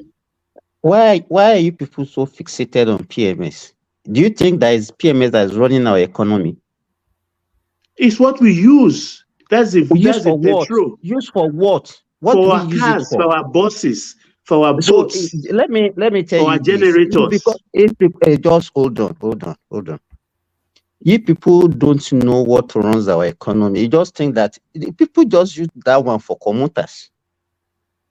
The truck that ferry goods, the one that we use to run industry, is diesel. The Lagos Red Line, diesel, the boats, diesel. I understand. Yes. No, let me tell you now. Do you know the price of diesel in Nigeria? Presently, I'm buying diesel for 1,400 naira. Yeah, I know. You understand? So that means you are in the middle. Let me tell you this. North Central, right? What I used to carry for about, let's say, 180,000. I carry a good just this last Monday for 550,000. What I used to carry for, they used to take one of my bed for me before at the rate of 25 naira. Now it's 100 naira per one, and I carry 10,000 bed.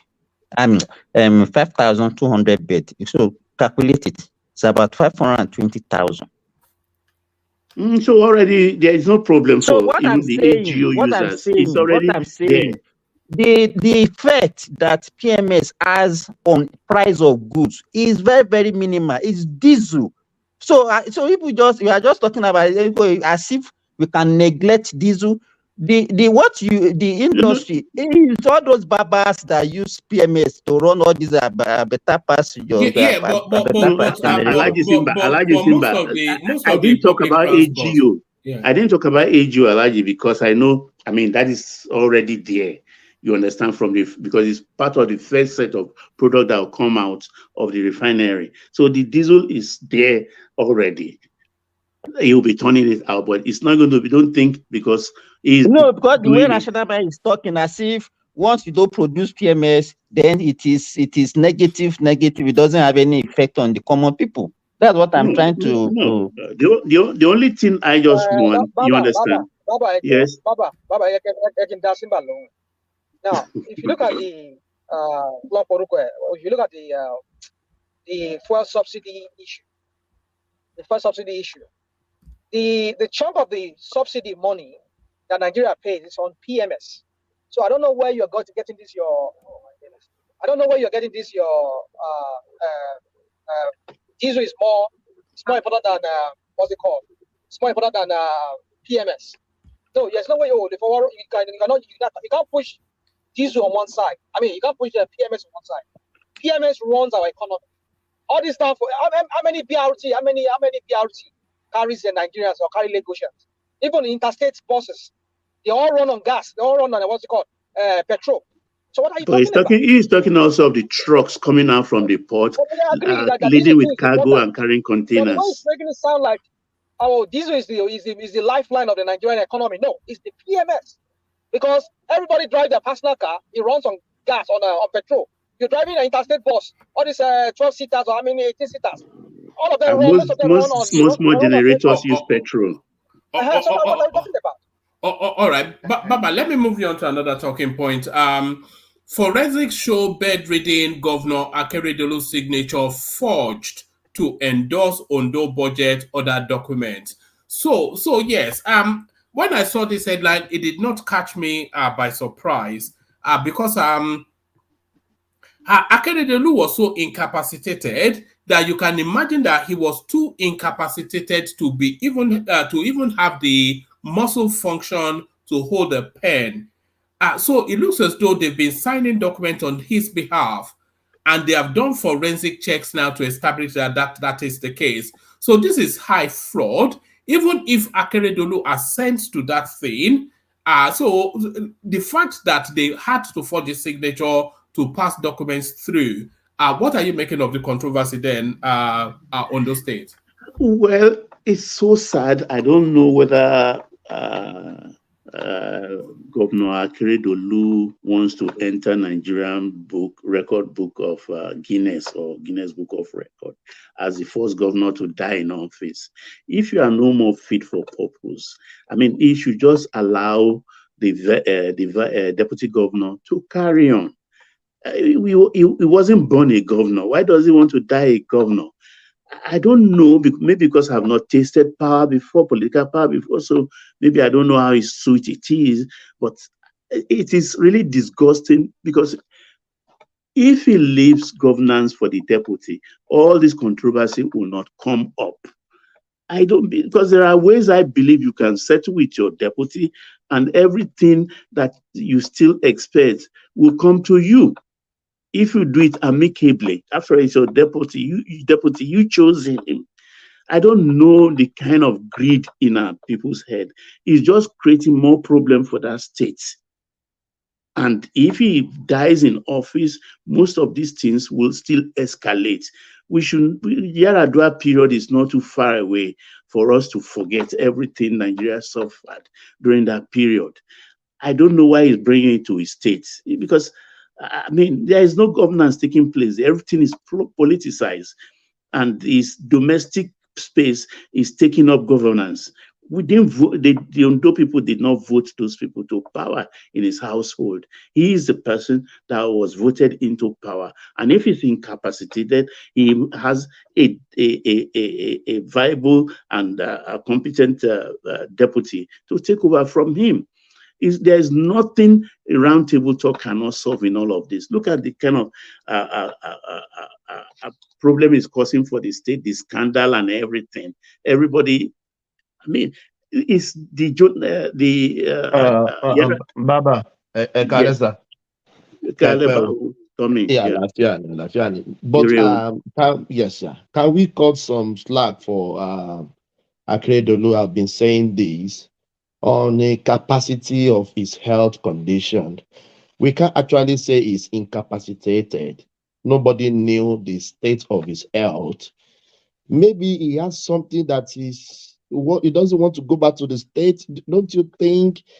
Because I don't think even when it's sick, I don't think something wrong with his brain. He can still delegate. He can still command. You know what I mean? Just, you know.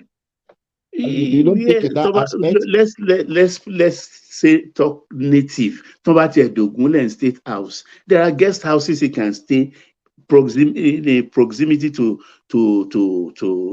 governance, not staying in your state. But do you remember there's some news that came out? No, we can't even confirm. Maybe it's true that maybe one girlfriend, the wife wants to kill him. So there's something that They want to take him out. That's in the realm of rumor. We shouldn't be talking about that on a platform like this. Baba. Yes. But yes, we know we heard about the health condition, this health condition, and we know the diagnosis. What's all this I girlfriend? think he said he's suffering from leukemia. Excuse me. He's suffering from leukemia. That, Dr. Simba, it's still speculation. Nobody saw this doctor's report. It's still speculation. He's suffering from. Just hold on. He's suffering from leukemia, which is a cancer of blood. And we can't confirm that, doctor. You know that you haven't seen his doctor report. As a doctor, you don't even you don't need to say that because you can't confirm that. What Baba is saying is not the first. I've seen so many governors have run out of the government house, and they are staying in their own private apartment, and they are still running their state within their state.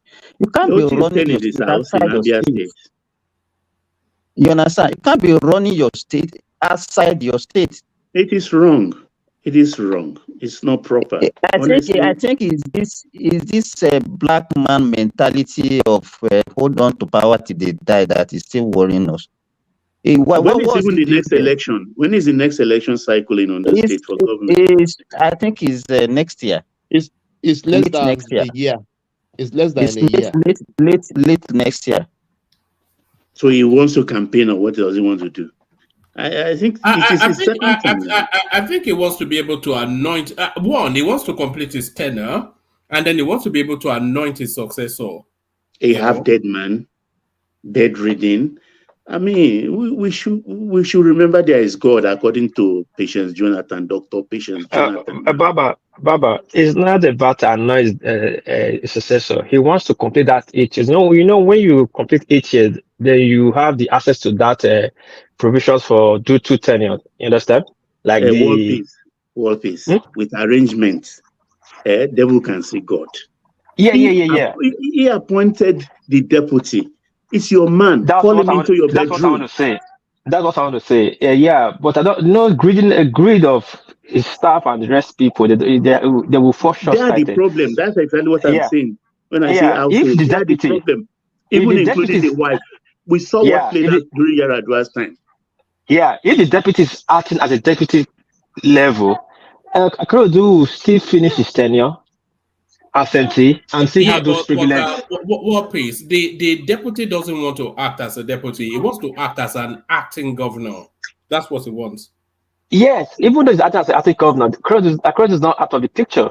He will still get those benefits. He will still get those benefits. Forget the benefits. It's the power of decision, isn't it? Because sorry, one man. It's not about decision right now for Akeredolu. That he has lost. Now, if he lose the power, what he's holding on to, that he will finish as a governor. If he doesn't finish as a governor, he will lose those privileges of allowances, retirement payment, housing. Is it not somebody that is alive that will enjoy those things? Why are you thinking that? It's the same. There is something that is called the doctrine. The doctrine that says you can negotiate yourself out of power. Yeah, that's what same thing we are saying. But people are hold on. Can you hold on? What benefits are you talking about? It's already completed a full term. If he resigns, no. He has to complete 8 years for him to get those benefits. What benefits? What benefits? Health for life, health for himself, house, the wife, everything. 4 children at least. All those useless things that they had allotted to themselves, one house in Abuja, another one in Lagos, all those useless for every 3 years they will change their cars. Those are but all those things, they are is it LD? How old is Akeredolu now? Those are just useless mentality that and you are not LD. So, and you are still looking at, I think maybe it's these people around him that is pushing him. I don't think he has not him. Yes, Baba, you got it. The people around him is the biggest problem. His wife. They are the problem. Exactly, his wife. May God bless you. What is that? Is the way women think. The women. That's the biggest problem. Yeah, exactly. One voice. Yeah. All right. All right. Back to you, Baba. Baba, let me take you to one more space, and then I'll go on to war peace after that. So for all that is good about the Dangote storyline, this one puts a dampener on it. Naira sinks to all-time low of 1,099 Naira and 5 kobo to the dollar, but this is at the official rate. So what are you then making of for all of the optimism, the Naira, which is the real test of the state of the economy, continues to hemorrhage against other currencies? Well, how much is the exchange rate now, woman? How much is the exchange rate? You mean at the black market or the black market? I couldn't tell you dollars, but 1,000 is 1,175. Even there are people offering 1,200.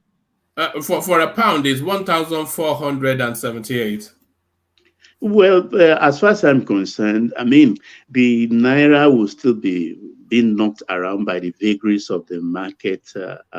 This thing, it's happening, and I think it will still take a lot of punches before it settles down at its a proper station monetarily.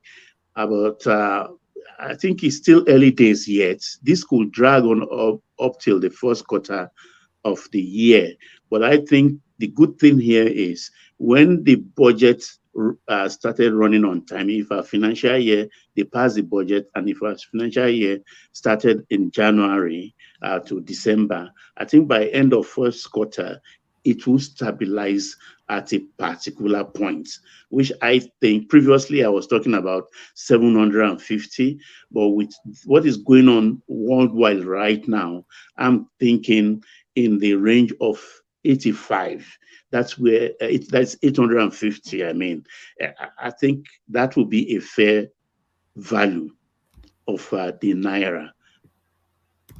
But it's not surprising that it's taking these knocks right now. And those who are even working against it, including me, including you, woman, including World Peace, everybody, we are how are we working against it? We now tell me for sure. Okay, let me talk about myself. I want maybe to send somebody 1,000. I'm not going to go to any electronic instrument. All I do is call Joe. I won't send 1,000. All he will tell me is it's also amount, and if I'm satisfied or not, I will haggle. And if he agrees, he will say, "Let me send me the account." It's done. All I have to do is call the other person in Lagos. That is unacceptable. It doesn't help our economy. Whether we like it or not, look in the mirror wherever you are right now. If you don't do it, at least 8 out of 10 times. So these are part of the factor. It may be small things in our eye, but it's big. It's one of those things. When small things spread into millions or hundreds of thousands, it becomes a heavy lift. So I know it's going to be difficult. It's like we are mumu. If now you go to Western Union to line up. Baba, yes, sir. Let me call you Baba. I don't know why this one man way of pronouncing things sometimes.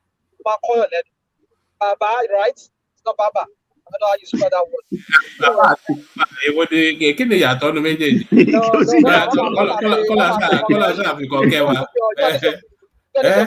Critical kind of all right, Baba. Okay, Baba. Oh yeah, they say Yoruba. Anyway, yeah, Baba. Okay, Chuku, according to Ganiu. Okay, Chuku. Let me say this. Yeah, carry on. If you ever send money to Nigeria, say again, start again, please. Sorry, I lost you there. Start again. Oh boy. Hello? All these American people, they don't have a better network there now, and they will be condemning Nigeria. Have you ever seen anybody from Nigeria having this issue? Maybe he's driving. Yeah. No, it sounds as though he is driving. I did drink kabu kabu. All of them. I did drink kabu kabu in America. All right, you are breaking out, rational mind, but or breaking off rather. All right, back to you, Baba. You were telling us about the Naira. Yeah, so I think with all the knocks it's getting, I think it will settle, but not until about end of first quarter next year, 2024. That was a maker's anticipation as well. But because it feels that it's the festive season, because a lot of consumer goods being imported into the country for the festive seasons, for the festive season. So after that, then it is anticipating that by February we should be done. But the gap between the black market and the official market is starting to squeeze. So if it's 1,200 at the official market, and it's about it's about 1,200 at the parallel market and 1,100 at the official market, then that is to tell you that is what we just want is the true value of this currency. At least we know once where and we for are. all, so that we can move on. One man, let me tell you this one for free. In the next 2 or 3 days, the parallel market will respond, and you get it at around 1,300 or 1,350. I can bet you. Yes, but people are not going to the parallel market anymore, is what they are saying. Simba, why you wicked like this? Hold on, Wapis. People are not going to. Hold on there now. People are not going to the parallel market as much because the economy cannot sustain that level. So if they are buying at 1,200 to the dollar, and they have to put a profit margin on top of that towards the end users, and the end user space is so squeezed, so the economy cannot sustain it. Is what people are saying. Yeah, I'm not concentrating there. I thought you were talking to Simba. No, I was talking to Simba, but to the general, because Simba was saying that the black market would respond. But people are not buying at the black market anymore because there's no profit. Or rather, the A and E window will respond. I and E window will respond to. It's either way. Do you understand what I'm trying to say? The I and E window could drop and drag the parallel market down with it too. So it's either way. I know in the next, like Tuesday, I'm thinking of Tuesday. Because when the markets open properly, officially on Monday, they have to do their normal mathematics and weigh the two currencies, all the currencies side by side. So I'm looking at Tuesday. So that is in the next 4 days. Baba, about a month ago, it was sold for over 1,300. Yeah, exactly. You understand? But there was a time also within that period, the I and E window dropped to I think 800 and something. Yes. So what I'm saying, the response will come, but most of these things are actually artificial. The way it dropped, it dropped, and that is the same weight we actually appreciate. You don't be surprised when you see that 200 naira gain in a day can happen in a very few days' time. The problem that we have in Nigeria is that, as you mentioned, Baba, Nigerians, most of us, especially the diasporans, we don't patronize official market. We send our money to black markets. That's where we send our money.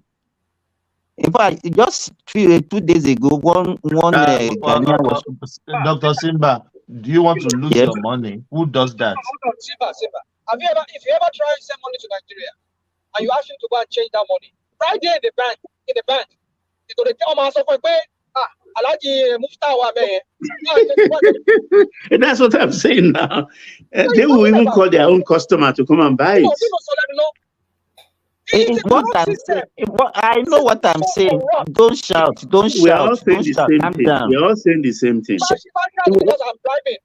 That's why I had to increase my cost. We are all saying the same thing. Alaji Simba, we are saying the same thing. What we Even are if saying that is all of us that are working against our economy. That's what we are saying. Why you say you are working against it? What are you talking about? When you go to a bank that should be doing it, they're telling you go and meet it's not the bank, it's the banker. It's the banker because they are also doing it for their own gain. They are doing it for their own gain. You are in Saudi Arabia there, right? When you enter the airport, I'm in Qatar. No, you're in Qatar, right? I didn't want to when you enter the airport there, right there at the airport, they have bureau de change there. Hold on. Right there at the airport, there are bureau de change there. And I'm sure they will collect some of your details when you're even changing money. How can we start employing all these things to keep track? You only do all these bureau de change. That way you know which of them is doing dubious things. You monitor all their accounts, but they will never do that because nothing else lower, here. You know, you see, Nigeria, I'm giving up on that country. Totally. Don't give up. Don't give up. And by the way, I was right. It's Baba, not Baba, because it's Baba Tunde, which is Baba, not Baba. So look at this guy. Yeah. Baba, not Baba, only Baba. Okay, but tell about Thomas first shot in Baba Tunde. Kinomako, you say Baba, ne abi Baba. One man. If you are looking for a big rational mind, too doesn't understand Yoruba now. Baba. Look at that. You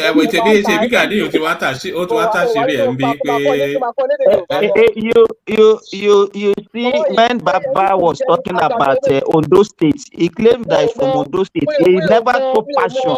He never showed passion towards Ondo State. When they are discussing Ondo problem, he will never say when. But when he try and mention Abia State now or talk about Tobi, he will be shouting on top of his voice. We are adapting your this thing. We are going to have to DNA test you at some point. Rational mind. We have to DNA test you. Rational mind. Rational mind. Now, fans were irrational mind. Fans rational mind. You will leave rational mind alone. See, let me tell you, without rational mind, everybody will be facing one direction. We will have what we call all this pluralistic ignorance. So everybody will just sleep and put head facing the same direction. So it's having a purpose actually. Though there is no way you may not, as a normal human being, you may even get angry or crystals. You understand? But if you understand, untemper yourself if there is a language like that and listen to him, you farabale with him. Game, please. Let's Ola, I do agree with you. That man lies a lot. He lies a lot. He can't be lying and say you are for you to have an opposing. If you have an opposing view, it must be realistic and must be true. But he's a liar. He lies a lot. It doesn't mean a lie. All of us will get our information online. It's not that we have access to information directly. All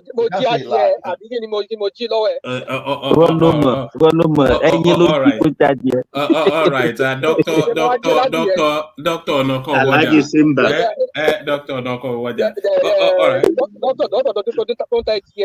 yes, there it is now. But you're calling here now.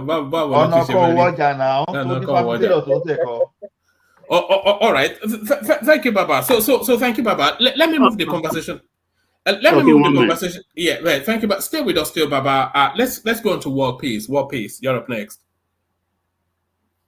Konnichiwa. Thank you, Wama. Konnichiwa. How's everybody? Mina Genki. I mean, is everybody okay? That's a Mina Genki. Yeah. Which state will I speak? Which of the topics should I start from? Do you want to go to this Biafra guy that is Ijele? His name is Jele. Oh, you know him? Yeah, I can bring him to your show. We're friends. We talk a lot. Bring him now. We need characters. Okay. I'll call him. I will call him. Give him your number. I'll tell him to call you so you guys make a plan. You know, yeah, this guy he has been fighting for Biafra for a long time, all the way from Turkey. He was actually deported by Nnamdi Kanu Iraq from Turkey because we started fighting with Nnamdi Kanu, and he got back to Lagos, Abuja. Then he started the fight, and actually got Nnamdi Kanu deported. What he said is not is true. It's not lie. None of them in the House of Assembly moving that motion for a separate nation. I remember the last time during Buhari tenure, the end of the Buhari tenure, when the Senate president raised the move to look into the clause of having a referendum. No Southeast senators raise up their hand. Baba, do you still remember? Baba, there, please. Oh, can anybody hear me? No, yeah, carry on. Yeah. Yeah, if anybody remember, they should, because it was a solid flow. They moved the motion. None of them, even Diaberibe, he didn't second the motion. They all kept quiet. So if the agenda was really important to them, they would have started that from that place to trigger the law. But you can see Diaberibe wearing dot in the circle shirt every day, trying to make a statement at our assembly. You know what, Peace? The guy actually makes a valid point. I have no recollection of any formal request for a Biafran state ever being put to the Nigerian state. Nobody, even Ojukwu did not put it formally, nobody has ever written a document to the Nigerian state saying, on behalf of my people, I want to secede. Yeah, nobody. Yeah. Actually, nobody. And all we hear is from online. Some people will run here, Nnamdi Kanu will run here, then you see people shouting, even the Johanese have not come up with a 10-page agenda for subsidy and take it to House of Assembly and drop it. Like, okay, this is what my people need. None. Yet, you'll be hearing them crying, why didn't they grant us referendum? We need referendum. You don't give referendum to a group of people. But even that referendum war piece, it has not been formally requested. Yes, that's what I'm saying. I said even when have not even written a 10-page agenda to trigger the referendum or to look into the referendum clause. Like, okay, this read the referendum, the show group, like they will write it and take it to a new stand, or just to make a statement. None. But we keep hearing all sorts of nonsense. But you can sit there run to Lagos to talk about when talking about how they build the slum, or talking about what's going on, what is relevant to the country. This is very important to you guys now, and you're not talking about it. And thank you asked me this question. I wanted to say this before, but I just keep skipping me. Do you know why they agitated for Nnamdi Kanu release? It's because they want to come home for Christmas. Most of them that make money from that last election. Let me just use the language last election. Let me just say not obedient, because them make money from obedient movement. People still make money from APC and PDP. But a lot of them made money. They invested that money, and they want to come home and show up with that money, and they cannot come to Southeast. That's why you see they are demanding they should release Nnamdi Kanu so that there will be peace for them in January. Okay, if you release Nnamdi Kanu in December, January, what next? No. I think they just want to break in the new year on a clean slate, and there's no reason why. We agree with you with that, but these people believe they are the smartest of all people on earth. That not other people have brain. You know how many of them want to come to Southeast that cannot come home now? Many. Is it not you that was showing here that day that they're going to do their? Even the jailer was the first. This guy that was first to break the news that they want to go and hold one of their festival in Lagos. Last year, most of them could not get to go beyond Asaba. They stayed in Asaba. Those that even managed to go home, they were kidnapped. But even those of them agitating that their Biafra member, we are here connected abroad, they were kidnapped. South is not a place to go right now. It's not really safe. What we say South is not also no, it's not all but some areas are like Anambra, Imo, some place of Imo is no go zone, no zone. And these are the areas people want to go to. Chunk of them is coming back to Nigeria to go and enjoy. They can go back there. Insecurity, what they cause with their own hand. And these guys be challenging them. From the beginning, from the onset, exposing them. I have not seen any of them that have come out to challenge Ijele. None. But they will leave this guy aside and such other people. They will insult other people's father and mother and sister, everything. If you want a nation, start from your local government. Start with your traditional rulers. Start with your governors. Those one will trigger the law. They'll take it to the House of Assembly. You have senators. You have House of Rep. That is enough to at least make a noise in the floor. Then the country will look into it like, okay, let's give this guy a referendum. But all we see is online extortion. Like what my friends say, these people are the most easiest people to convince, to deceive with Biafra. Just tell them what they want to hear. They will follow you. Oh man, take me to the next topic. It's annoying. All right, let me take you to this space. What is Tompolo security firm tackles Navy over oil theft allegation. So there was a clip circulating. Somebody sent it to me, but I can't find it. If you are listening and you are the one sending that sent it to me, the standoff between Tompolo and the Nigerian Navy where guns were being shot. So now Tompolo now hired to tackle that oil theft thing, but all of his efforts continuously being frustrated by the Nigerian Navy. Yeah, one man. Yeah, that job they give to Tompolo, it's not for it's not for kids, man. That job is a very serious job. That creek is a different world of its own. Those military, NDC, something, then Navy, custom, that in that area, they are cartel. That is their own world. For Tompolo to really have a good breakthrough, he has to have a free hand. The person has to give him executive order to operate fully. Otherwise, all those custom Navy that will frustrate him. You know how much the deal that is going on in that area? The deals that is going on in that area. Actually, Nigeria we don't have the record of what we really produce. We only have the record of what OPEC gave us to produce. OPEC told us to be producing 1.8 million barrels. Does not mean that's our capacity. Probably we will have the capacity up to 4 million barrels a day. So imagine 2 point something is going. So where? People are stealing it. Tompolo have to be really strong and he has to be careful because he's stepping in a lot of tools. All those Navy officers, the bosses, they are powerful, and the military there, they are powerful because they have money, they have guns, they have power, they have authority. For him to even have a standoff with them, yeah, I think he's going too far. And I pray the president stand behind him because that creek is a very serious matter. If we can settle creek issue, Nigeria problem is 40% solved. Then we can control our crude oil. We can control what we produce. We know what we have as a reserve. But now we don't know what to produce. We only just meet the quotas they're asking us to produce. The rest goes to private individuals.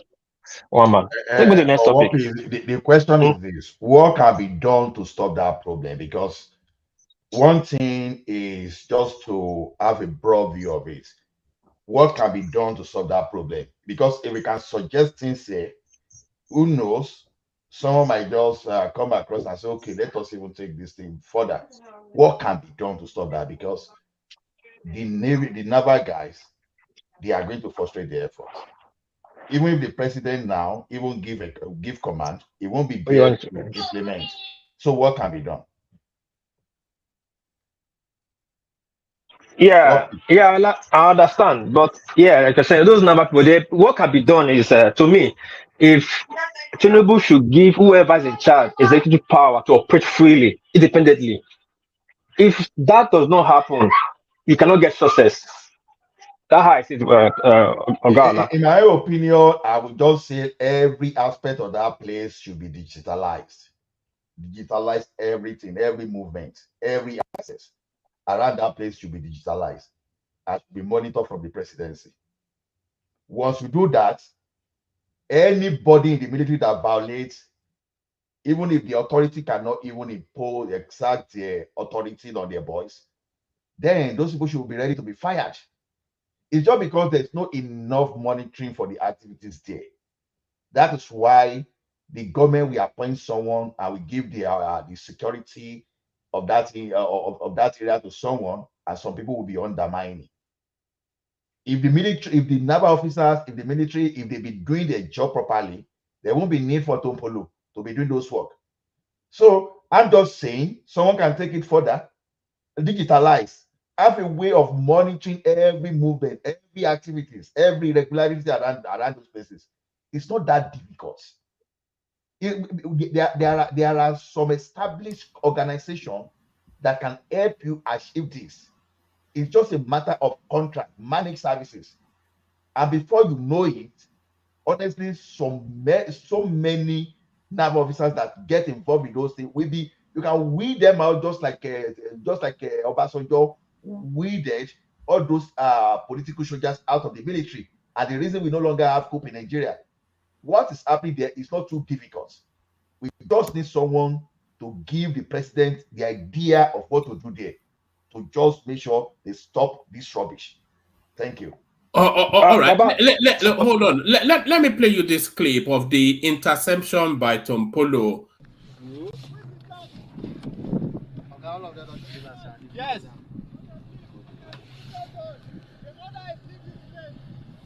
And who is giving the order? Who gave the order? They are not here to fight. If you na Navy. If you have father from somewhere, call the person and say the Nigerian Navy is a restricted zone. It's okay. You have to come like a baby. No. This area is a restricted zone. I want to have a full program and issue.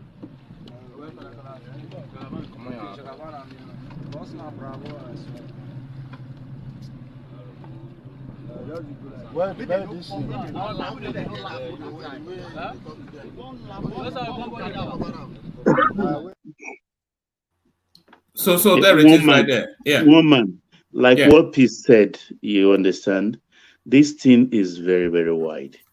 There is the Nigerian Navy are actually providing cover for generals, admirals, for who owned oil wells.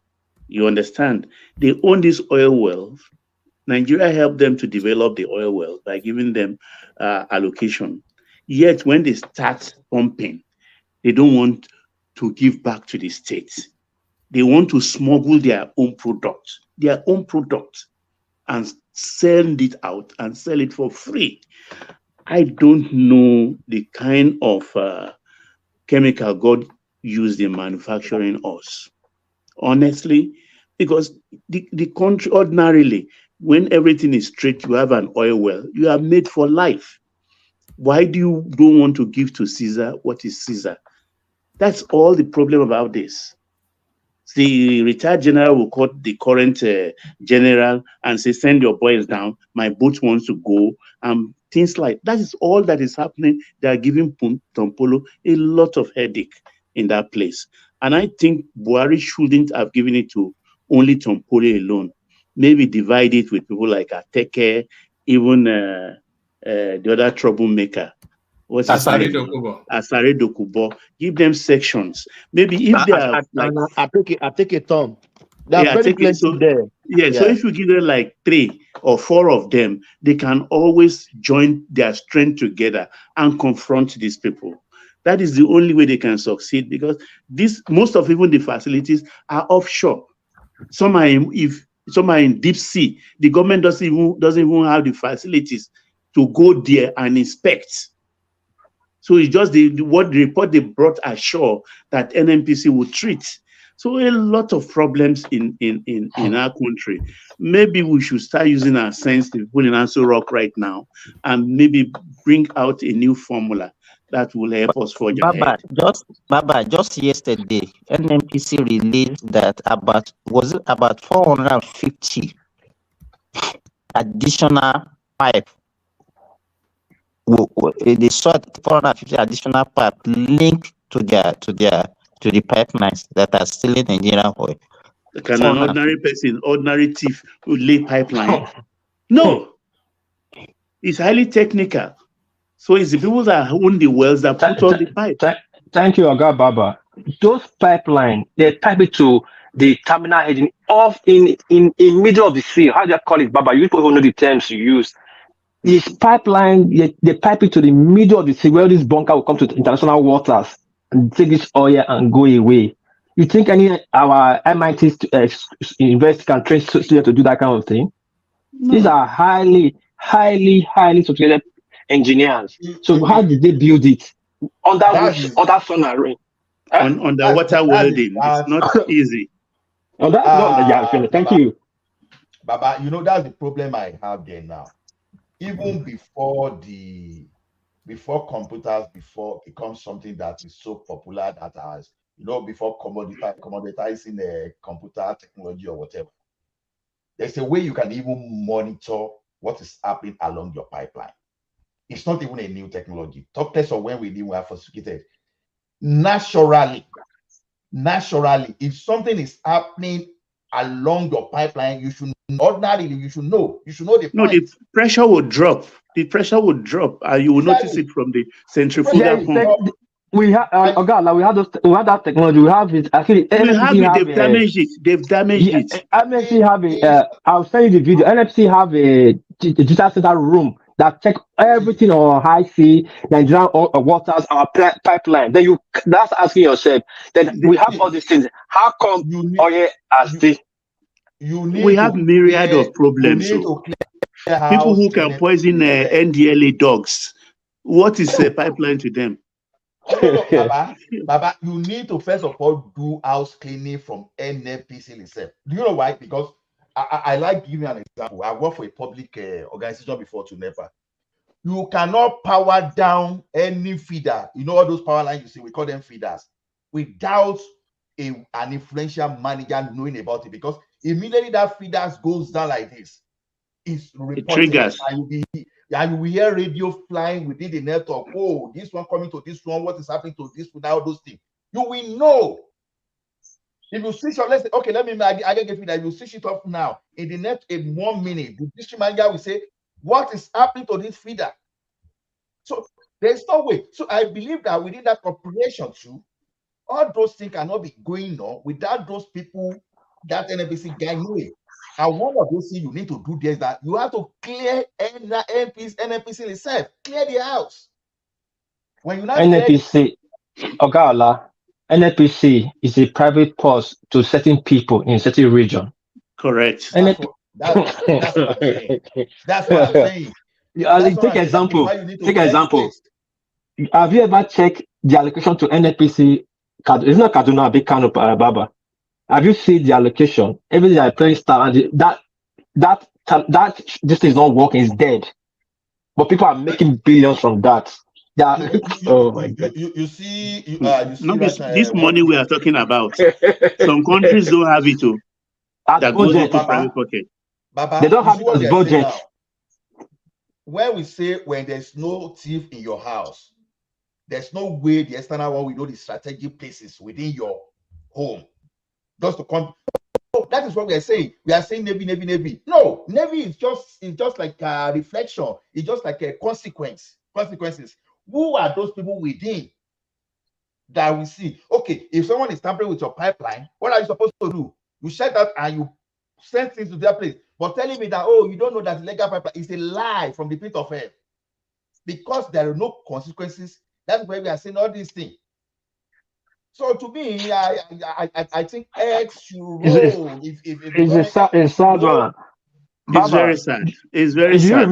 Do you remember during Ambassador regime when one vessel, Nigerian tanker, one of the biggest, goes missing with a full crude oil? 1 million. What the price of that time, it was about $2 billion. Got missing, and nothing happened to the admirers. They even came to court with full dress with their rank, did everything they did, and they walk free. You remember that time? Ship miss. The record is there. The record is there today. Where the money is, they know. Everybody knows. There are people who know it. Even in National Assembly, they know. Everybody, they've settled everybody. Look, Nigerians, we are being duped. You understand? All these things TV go to show you, they do it for camera. You cannot tap into an oil pipe. You can only do it when you have information that oil is not running, it's not pumping. That's the only way you can maybe tap it. And even with that, the pressure that will come out from that tap in form of air and residue will kill got my people. point now. Baba, You hold got my on. point now. Okay, make that point, Ola, and then round off that space, war piece, and then we go to Ekene. Baba, you got my point now. You see, why with NEPA, there's what you call backfeeding. You feed from the front, you feed from the back. Do you know how many staff that backfeeding killed? Just young, this thing. Even some ignorant senior manager that didn't know what their predecessor did. That kind of backfeeding still killed them too. Especially for all those 33 kV and 11 It's kV, dangerous. you cannot run it backfeeding without powering down a feeder.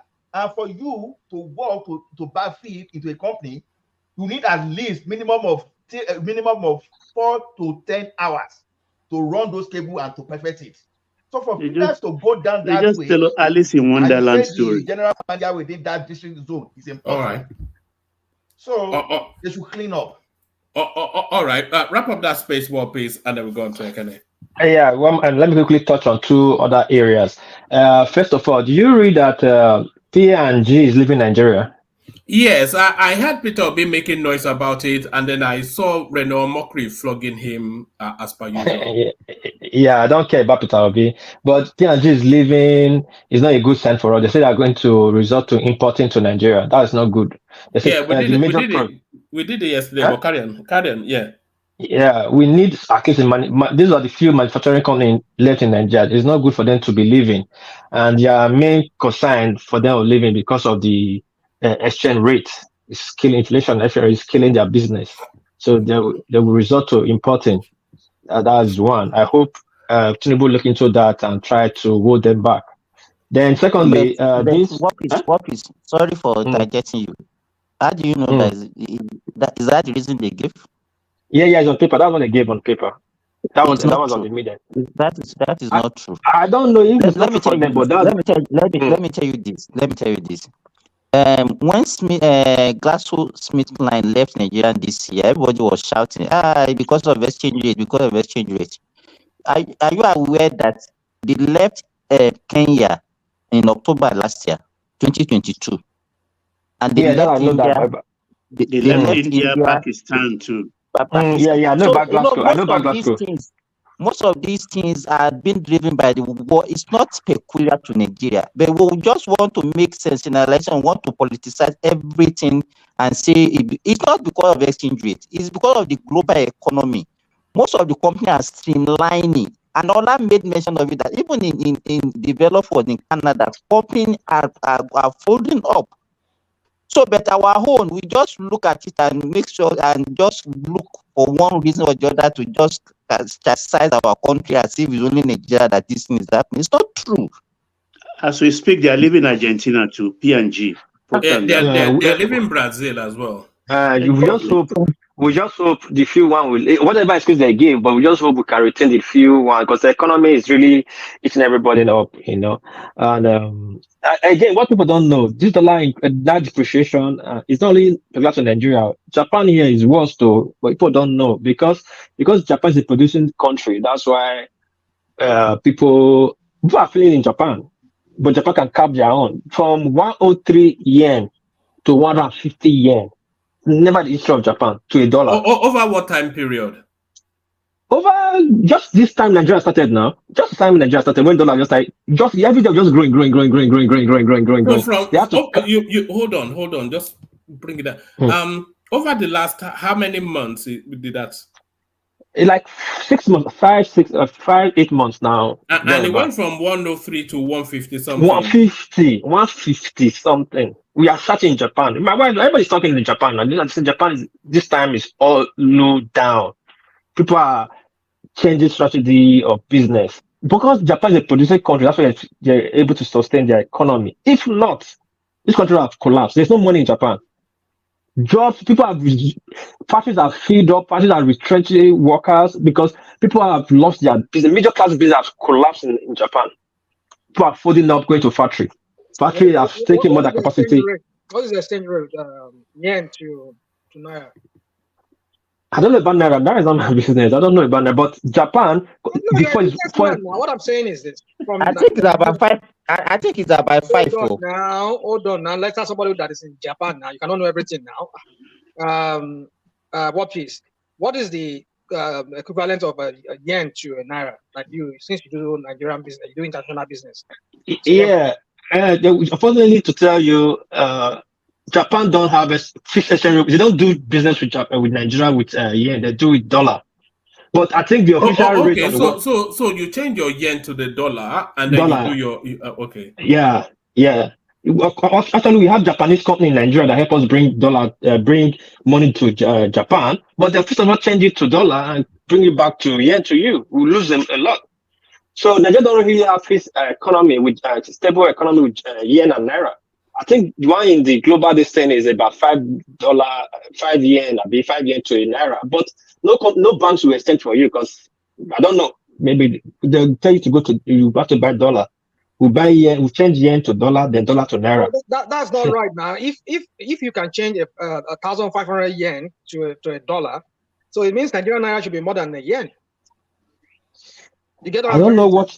But you I said understand. It's 150. It mentioned 150, not 1,500. You don't know mathematics.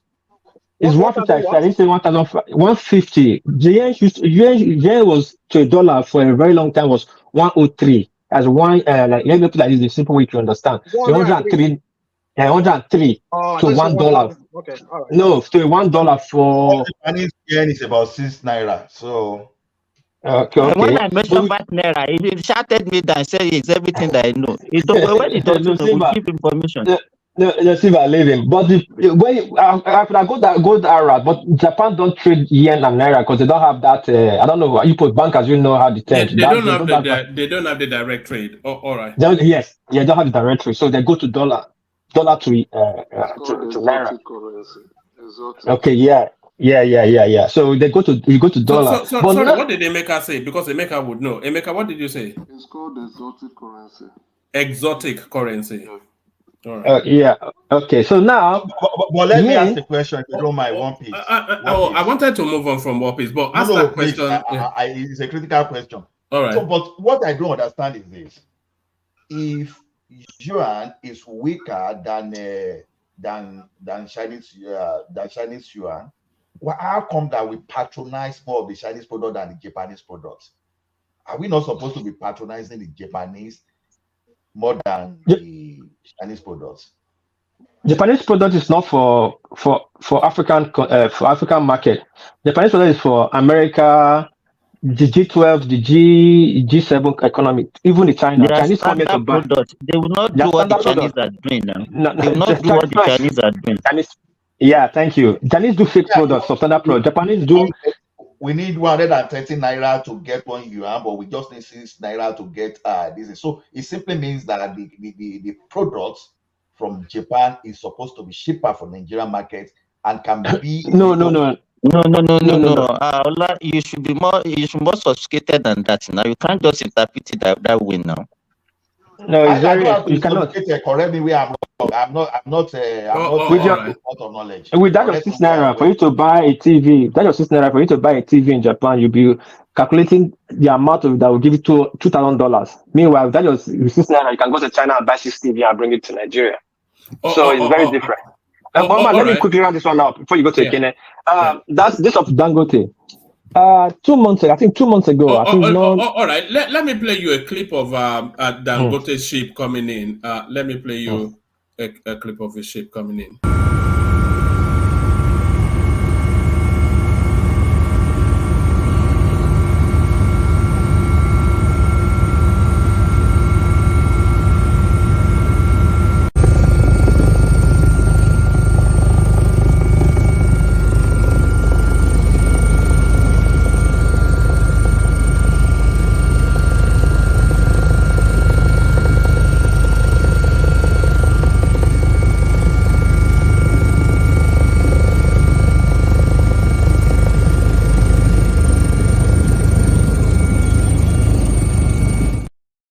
Now that one then they call Yam Don. So Yam Don. That's more money. But before I go to Dangote, sorry, that please. Does anybody know the price of cement today? No. Let's not do another question. No, I don't want to. I want to move. Yeah. Anyway, price of cement is still 5,800. With all those what Dangote and Bob was saying, they have reduced to 3.5 and 3.4. It's just a mere talk. Anyway, let me come to this.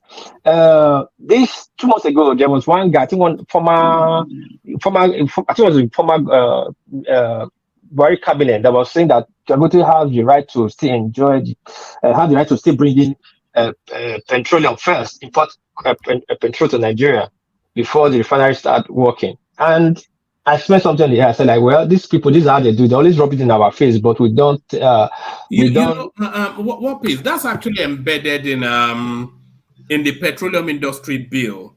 So the petroleum industry bill says that if there's a shortfall in petroleum supply, on a pro rata basis, refineries are allowed to import, are dependent on their capacity to refine. So him having the largest refinery almost gives him a monopoly on import. So if there's a shortfall in petrol in Nigeria, I think really Dangote has the first dibs. Yeah. I think that was the camera that was holding him for a long time. Probably that was why I wanted to see Tinubu, because probably I didn't align to import for a very long time because he had not started producing. So, but now when I saw that stuff, I knew that anything come up after that, it's not refining petrol in refinery. It's just importing with those option he has in this oil this thing. Well, I heard what people were saying that he starts the pride that is good for Nigeria, but for me, it's a good thing. It's not all the time we wish for bad thing in Nigeria, but because of the passes that have happened, you will not really you have to take it with an ego eye. This one to me is an imported oil, petroleum. Dangote have not started producing anything. It's refinery. This, come on. True. We have engineers working there now. To run that, any engineer, if you know about a refinery with its size, to run that Christmas tree, to test line the pipe alone is about 3-4 months. Just test line first and cool down. So 6 months will be gone. And the engineer stipulate that what the engineer said that by 2025, next year, 2025, by 2025, it can be running fully. That's sure. But from next year, it's test running. That's what I'm going to be doing. Just to test run all those pipes. And the Christmas tree alone, it takes 2 weeks to cool down. If you on it, taking 2 weeks to on, that is to generate to that full capacity. Then if you shut it down, it takes 2 weeks to cool down, and it takes 3 months to run one section. So you run the petrol, the gas, the kerosene, the diesel, and probably other ones. Then you say just done that in just 1 week. It's not possible. Engineers are there now, but we all know. Fine, he's bringing it crude. He's selling crude. Again, the monopoly have started. What we face in Dangote rice, what we face in cement, that's what we'll be facing again. And this is what we're going to excuse us to the last. He's bringing in dollar. He's going to sell in dollar. So, but it's okay. It's good. The simplest way, go to Lloyd's and find out the name of the vessel. Lloyd's will tell you when it took off, where it's headed, and the kind of cargo on board. Then you will come to accept the reality. Okay. All right. Thank you, Wapis. Yeah, thank you. Thank you for giving me the space. Let me leave the floor. Thank you, Wapis. Ekene, you're up next. Ekene. Oh, we've lost him now. I was keen to. There he is. Why are you so quiet, Ekene? Usually you would have been jumping all over the conversation. What happened? What's happened? I want to be hearing people now. You want to be hearing people? I just wake up now. One man, sorry, it's close on the panel. It just popped in now, yeah. Okay, I wanted to use the floor for him, so you can put somebody else in. I want to take care of my case. Thank you. All right, but before you go, what piece? It's gone. I've phoned you to ask then. Yeah, can I back to you? Yeah, thank you, one man. Thank You're you. Just waking up. Honestly, I'm just waking up. Yeah. Yesterday I couldn't join. I tried to join, but they know we would. But if I would, we want to do Christmas. With the hustle, make we know that this Christmas will sweet at all. Is Christmas slowly starting to build up now around you? Are people starting to get in the mood? Honestly. One of my uncle just came back from abroad today, so we are planning on by next week I'm moving my family down to East. So and I'll be joining them when I close market. How do you do that? Do you hire or do you drive them yourself? No, driver. I hire a driver for them. So later we'll join. So you will send them ahead, and then when you finish for the year, you go and join. Yes, that's how I do it. Do you sew new clothes for Christmas? Do you sew Christmas clothes?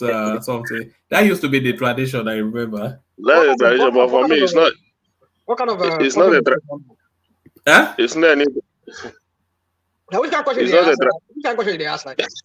I'm trying to find out what life is like in what the Christmas is like in the East. You spent all your life in Britain. In the East, in the East now. I've never lived in the East. You were poking at me for that. I want to know how Christmas is celebrated in the East. Yeah, that's it. Now you must buy new clothes at least for them now. But for me, it's not something to me. I don't. Is it anko? Is it anko? You wear anko to church, Abi? Is it anko? No, not like that. No. Be saying I go wear the same thing. Enter church. No, you buy designers now. You go. You go and go buy designers now. What if be JP? One man. Question for Ekene. Ekene, is that safe to go on road? Why don't you sell them on the flight? No, money for flight now is too expensive.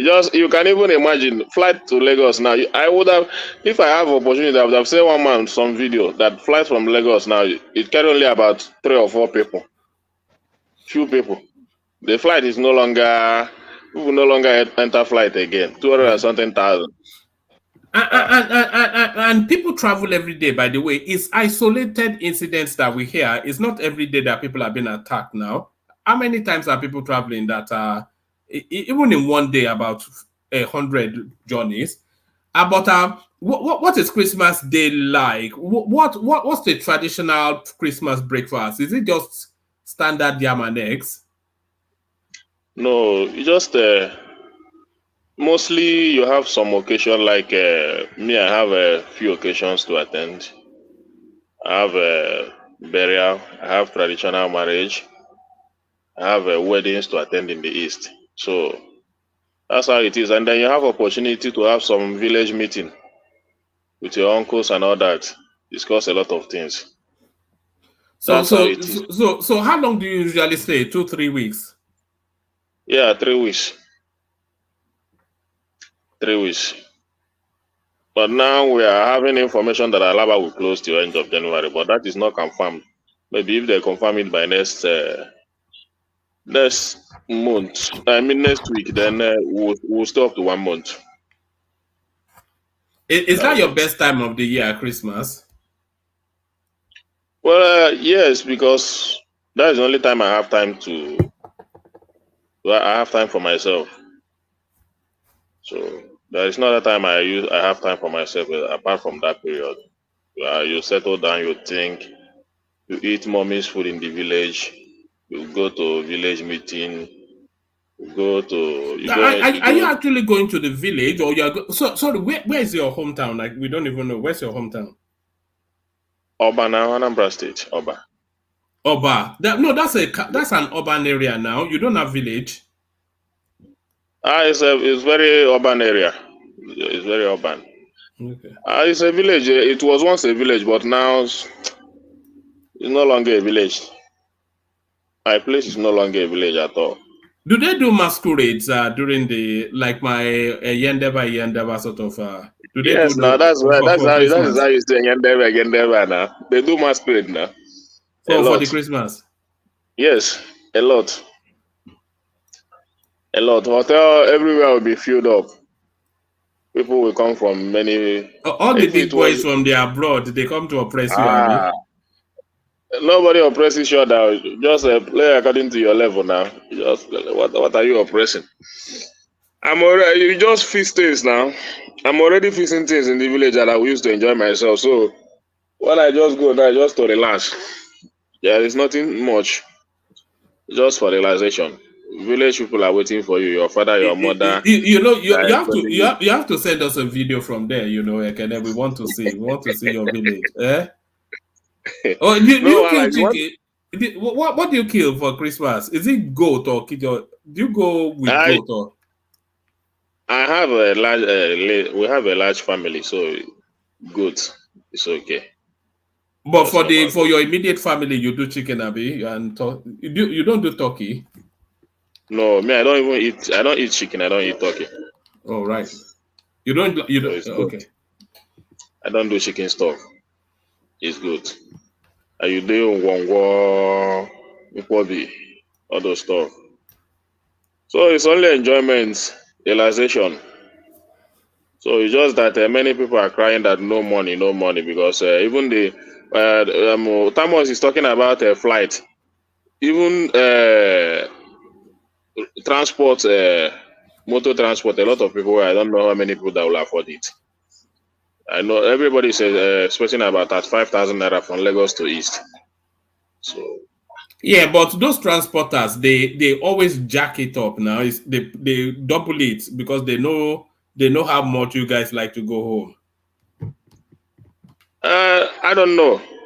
You know, the reason why they double it like that is because, you know, during that Christmas period, you cannot, when you transport people from Lagos to East, you come back empty. You don't wait for to load people, because that time you don't have people coming from the East. So you must come back empty. That is why you see that most of the time that doubling of the transport fare. Okay, so they make And you they pay make for you through load up. and through. Yeah. Yeah, they make you pay for through and through. So that's how it is. So those cars, you see them, this one will travel, they will be calling them, come back immediately. So you don't need to necessarily to load other passengers from the East. You just need to come back empty. So All those pepper soup joints, they'll be getting ready for you guys, Abby. honestly, it's a very good experience. So it's just that we are expecting it. We're just rounding up. You know, if Nigeria was a better place, I would love to experience Christmas in the East. You know, because I think you guys are keeping you are having some secret funds there that you're not. I want to come and find out what fund you are having that you're not letting And us no know. more sleeping on the road because the Niger bridge is open now. Yes, you know that Niger bridge is close to my house. So once I just drop, bam, I'm getting in just 100 naira bike or 50 naira bike to take me to my Wow, house. that's That close. means Buhari was your best president then. I said it here now. I said it here that he did me a lot of good now. Did they close the old one? Better than Obi. No, the old one is open because that Niger bridge is for people traveling to Nnewi, Owerri, Aba. But that old one is for people traveling to Enugu. So that old one is still functional, very much needed. Even that old one, you will not, that new one, you will not enter on it again. It's through that old one that you enter on it. So that new one, you enter Oba, my village, Gogo. So, but that old one, you use it to enter on it head bridge. But the land would have gone up in price. So off the back of this bridge, the land would have gone up in price. We have those places you cannot, even before the bridge itself, you cannot buy any land cheap in that area. Even before the bridge, even in my village itself, there is no cheap land in my village. Honestly. So that's how those places are. You know, even where that, you know, if you go to my village, there is this Obi Kubana quarter. Is it from your area, Obi Kubana? Now we are from the same village now.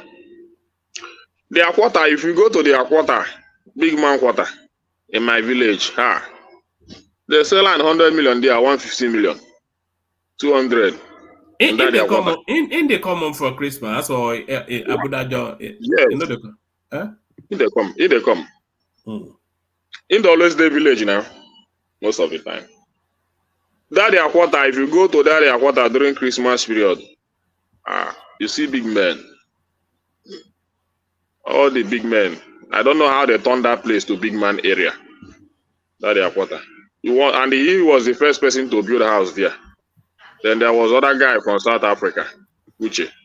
Then people started coming in, and that place, the land, the price of land just jack up, and they make it a big man quarter. They tie the roads, they put street lights, they put security. You cannot just enter that area anyhow.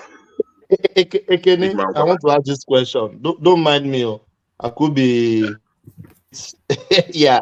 Do you think Southeasterners they are more wealthy than the other region, or do you think because you guys are a little bit you guys are a little bit flamboyant, that is why people think Ekene, there's some Yoruba and Hausa guy that they have money. It's not it's not that we are too rich or that. I know that we have outside billionaires, but it's the way the thinking of an Igbo man. Igbo man likes to build. They like to. Do you know that Igbo man will have a filled warehouse? He would like to have a warehouse filled with goods than to have money in his pocket. So that's the life of an Igbo man. They like to invest. They like to build. It's all about building. They will tell you, what have you achieved? In fact, people in the village will be telling you, boy, your mate are molding block. Oh, you better do something. Because if you're not block, come mold. Oh. So it's not as if you be carrying money in your pocket. But outside people, what I explained from them is that a lot of them, they have cash. In fact, you can see an outside farmer putting like 20 million or 50 million under his pillow, sleeping on top of it. Because most of the investment they buy these trailers so much. They have trailers. You see trailer, all those kind of business. That's what they know how to do much. So those guys are rich also, but most of them are rich in cash. But most Igbos are rich in investments and all that. So, but I don't know much about. I cannot tell much about Yorubas and their riches. Yorubas are rich in Owambe. They are rich in Owambe. I don't know. I think I'm babe chasing. I think Yoruba as an ethnic group are the richest people in Nigeria. No, they are, because the statistics tell us. But the individual richest person, of course, is a northerner.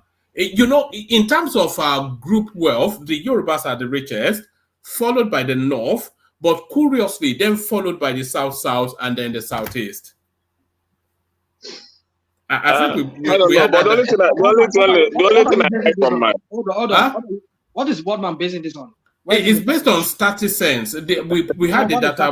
What do you mean by StatiSense? What do you mean by StatiSense? It's StatiSense. It's an organization that gives us data on Nigeria. StatiSense. I beg you. What is I beg you? And one man, you know that the East now have light even more than us that are in the city. Yes. Do you have light in your area? Why? No, I'm asking now because I like the idea of middle because it's not a village, but it's not a full town. So some nice little rustic area that has electricity, and then they have people like you that go out into the world to work and then come back home to rest. I like that idea. I will just send you many videos from my village. Then you will confirm. Even I will go to Big Cubana house if I have the opportunity, because it's not far from me. I'll just send you the video of his house. I want to ask you this question. This light that you say you have in the east, where is it coming from? It's a Emeka. Emeka is the one controlling the light in the east. So when is it generating electricity? I don't know. That time they do privatization, it's like he buys some of those electricity also. So, but Even Innocent has its own, but you know, like my family house, we used to attach to Innocent. But Innocent don't normally have a steady electricity supply. But when you that Emekofo line is Are you saying that the electricity in the East are privately generated? That's the question I'm asking you. Or is this from the national grid? It will be from the national grid now. It's from the national grid, but I don't know how they do it and attach it because what they call it is a Emekofo line. So I don't know how they do it to attach it. Everything is a Emekofo line. So whenever you are in that line, you will be enjoying light. So and you pay a lot of money to. I know I paid a lot of money to transfer my family line to that Emekofo, and they are enjoying like electricity even more than us in if and when you decide to move back to your town now, let's call it, how are you able to? Is there anything you can do there to sustain the lifestyle that you are used to? I have a lot of things to do now. If I want to base in the East, do you have a farm? Do you have a farm? No, we don't. We don't even have land itself. Talk less of farm. We don't have land. So, but there are. Is that not one of the reasons why land is expensive in the East, because you don't have land? That's one of the reasons. That's one of the reasons we don't have land this year. No land for farming, especially One man. Yeah. You know, in Africa, the 3 major tribes in Nigeria are actually the largest in Africa. Hausas are the number 1; they are the largest, followed by the Yoruba, followed by the Igbo. The Babas in the North Africas and the Oromos, the tribes of all these like Somalians and the Ethiopians, they are the 4th largest. The Babas are the 5th. But when you now look at the population of the Igbos, they have this least land compared to other population. But you're opening up a wider conversation though, because they will tell you that their land expands beyond the 5 states created by the Nigerian state. Where is it extend to? To people to the One piece village. To one piece village. Oh, they are on the good land now. And that is why you see what piece fight is, so that nobody will come and claim their land here. I know what one piece are fighting. But no, you know, I'm excited for your Christmas, even maybe more than mine. All we do is just we put you know what we do here? You buy a turkey, and then you buy a chicken, and then you buy a smaller chicken, and then you buy a smaller chicken, and then you put you put the first chicken inside the turkey, and then you put the smaller chicken inside the bigger chicken. And then you put the smallest chicken and you force it in, and then you have bird inside the bird, inside the bird, inside the bird. That's how we do it here. There's some funky, and then the whole thing just tastes like cardboard at the end of the day. It's just Christmas in Oyibo land is not really Christmas. We have to say it, you know. And then you're wrapped up. All the heater is on. Yeah. What is one man talking about? You see, Christmas in Canada, you can never compare to Christmas in Nigeria. I bet you, honestly, because if you see the way, in fact, Christmas economy here, I think it's even more than the budget. We're talking about the experience, not the economy now. The experience, yeah, because you know the problem of Nigerians in the overseas is that because we don't go out, or for us to go to work and buy big car and hit Inyoeba and now Shakara on Facebook. See, Christmas here is a big adventure if you are outgoing type like myself. But there is nothing you would tell me that you enjoy Christmas. Wait now. I'm not sure how Christmas can be better than jollof rice. Did they say in Canada? You are cooking your love rice outside. You have your hold on. You are cooking. You are cooking your love rice Christmas outside. in Canada is better in Nigeria. I mean, I've never heard such a thing. You even woke Emeka up. What's happening? Honestly speaking, I woke up from my slumber. Christmas is boring in Canada. Okay, please, so don't say Emeka lives in Canada, or you know that. And I, Emeka, me and Patrick. People don't go out. Wait now. People don't go out. Allah, please don't be saying this now. People don't go out on Christmas in Canada. The cold weather. Because the weather is cold. The weather is freezing cold. Yes. Everywhere shut down. Abba now. Allah, why are you saying this now? I have driven on last 2 Christmas, on Christmas Day. I have driven round, going to all the shops. Everywhere is closed. Everybody's indoors. Completely indoors, no shop opens, nothing opens, nothing. It's either you go to Niagara, and even the hotel will tell you everywhere closed. All I don't be saying this now. Emeka, talk with you know. Let me talk with I know. See, I be Ghanaian. Emeka, talk with you know. Let me talk with I know. In BC, I go tell where do you say Canada? You are dominating this discussion without even listening to my point. In BC, it's different. No, in BC, yeah, it could be different. I've never been to BC before. In Calgary, okay, I've never been to Calgary yet. No, but I still doubt Calgary because you are in Canada without a Canadian experience. That's what I'm telling you. No, okay, I'm in Ontario. No. I'm in Ontario, where the life of Canada is, Ontario, and then. I'll be serious guy, man. There's a Christmas culture. Wait now. Wait now. You are justifying it. There's a Christmas culture. It's indoors. We know. Even one man who stays in the UK, you know, it's indoors. Emeka, I'm on board with you. You know what? If you go out in this country on Christmas Day, like you rightly said, all the shops are shut, so forget all that. All the shops are shut, the train stations are shut down. People will decorate the... Who's that? People will decorate the outside. People will decorate the outside of their house. And then they will stay indoors, and then they will be pulling Christmas crackers. Except you are inviting people to come to your house. The only thing you know. Emeka, since you've been in Canada, how do you spend your holiday to start with? How do I spend my holiday? Wait, have you been to Niagara before? How do you spend? Okay, for example, how many times have you been to a camp? How many times have you done camping as in Canada? I don't enjoy going to camping, but it doesn't mean I wait. Let me don't wait now. That activity. Well, of course. What do you mean by how many times have I gone? In Toronto, where we go boat cruising all the time. You want to make at the open, you want to make my madam be in the year stuff. You go cruising. What do you want? You're talking to a proper guy, man. Don't make me the No. Christmas in the West is boring. It's just that's boring. It's very boring. It's either you invite people. It's either you invite people.